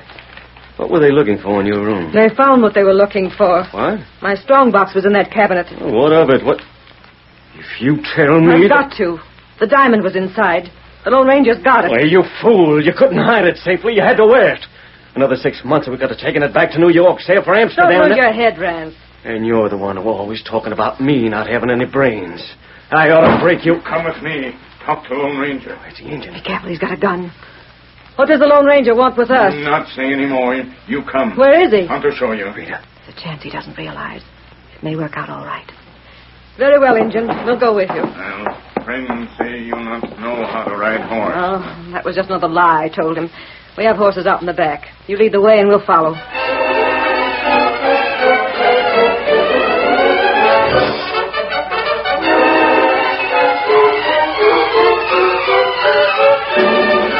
Tonto led Rance and Rita out of town by way of the back streets, and then on into the wild country north of the canyon. When they reached a great bluff cut by the dark opening of a cave, they reined up. There was a campfire near the opening, but no one in sight. Tonto ordered them to wait for the fire and disappeared in the cave. A moment later, the Lone Ranger appeared. Good evening. What do you want? Let me handle this. Tonto tells me you didn't make any trouble when he asked you to come out here. We, wanted to make a bargain with you. Yes? What sort of a bargain? You're still wanted by the law. I'm the only one who can clear your name. That's true. I'll tell the sheriff it was all a frame-up if you'll give me back that strongbox. And if I refuse? Sooner or later, you'll be jailed for a hold-up, and I'll testify against you. But suppose I do this, Miss Perry. Suppose I give myself up to the sheriff. Suppose I hand over not only the paste diamonds you gave me on the trail, but also the real ones I took from your room last night. No, you can't do that. And why not? I'll tell you what. You keep the real diamonds for yourself, and we'll fix everything up with the sheriff. That sounds like a bribe. You talk too much, Rance. There's only one way you two can save yourselves. How? Did Clark Drexel have anything to do with the theft of the Rockwell diamond? So, you're not interested in small fry. If you two stole it by yourself, you couldn't be called that. I had no part in that suggestion Rance made. I was only interested in getting the diamond back. I can't do that. All right. But you can't send us to jail for stealing it. You took that strong box from my room. You opened it. But there's only your word the diamond was inside. You could have put it there afterwards. I have more proof than my word. What? You've given your own. You can come out of the cave now, Sheriff. And about time. I was just about getting ready to bust. He was inside there. He must have heard everything. Yes, I must have, and I did. You're just about the most worthless critter I ever set eyes on, Rance. If I weren't a gentleman, I'd say the same thing about your sister. You still can't prove Miss that. Perry, begging your pardon, the Lone Ranger didn't break the lock on that box till I was with him. He's got my word as well as his own. You'll go to jail for a long, long time. There's only one way you can cut down your sentence. Clark Drexel didn't have anything to do with the diamond. It will help if you can give us any other evidence against him. We'll go to jail, alone. But Rita... I'm not trying to save him. But it's better to go to jail than to die. Yeah, Clark, but I guess you're right. The law will give you protection. You're smart, masked man. You've proved that tonight. But you still don't know how powerful Clark Drexel is. If you ever find out, well, maybe that'll be the last of the Lone Ranger. Your mind is made up, isn't it? I want to live. Same here. Well, we'll have to keep trying, Tonto. Yes, Silver. Yes, Scout. You have your prisoner, Sheriff. I sure have. Nothing more we can do to help you. Steady, big fella. Well, you've done plenty. The crooks that stole the Rockwell diamond. Adios. So long. Come on, Silver. Get him up, Scout. Get him up. Oh, Silver!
The story you have just heard is a copyrighted feature of the Lone Ranger Incorporated.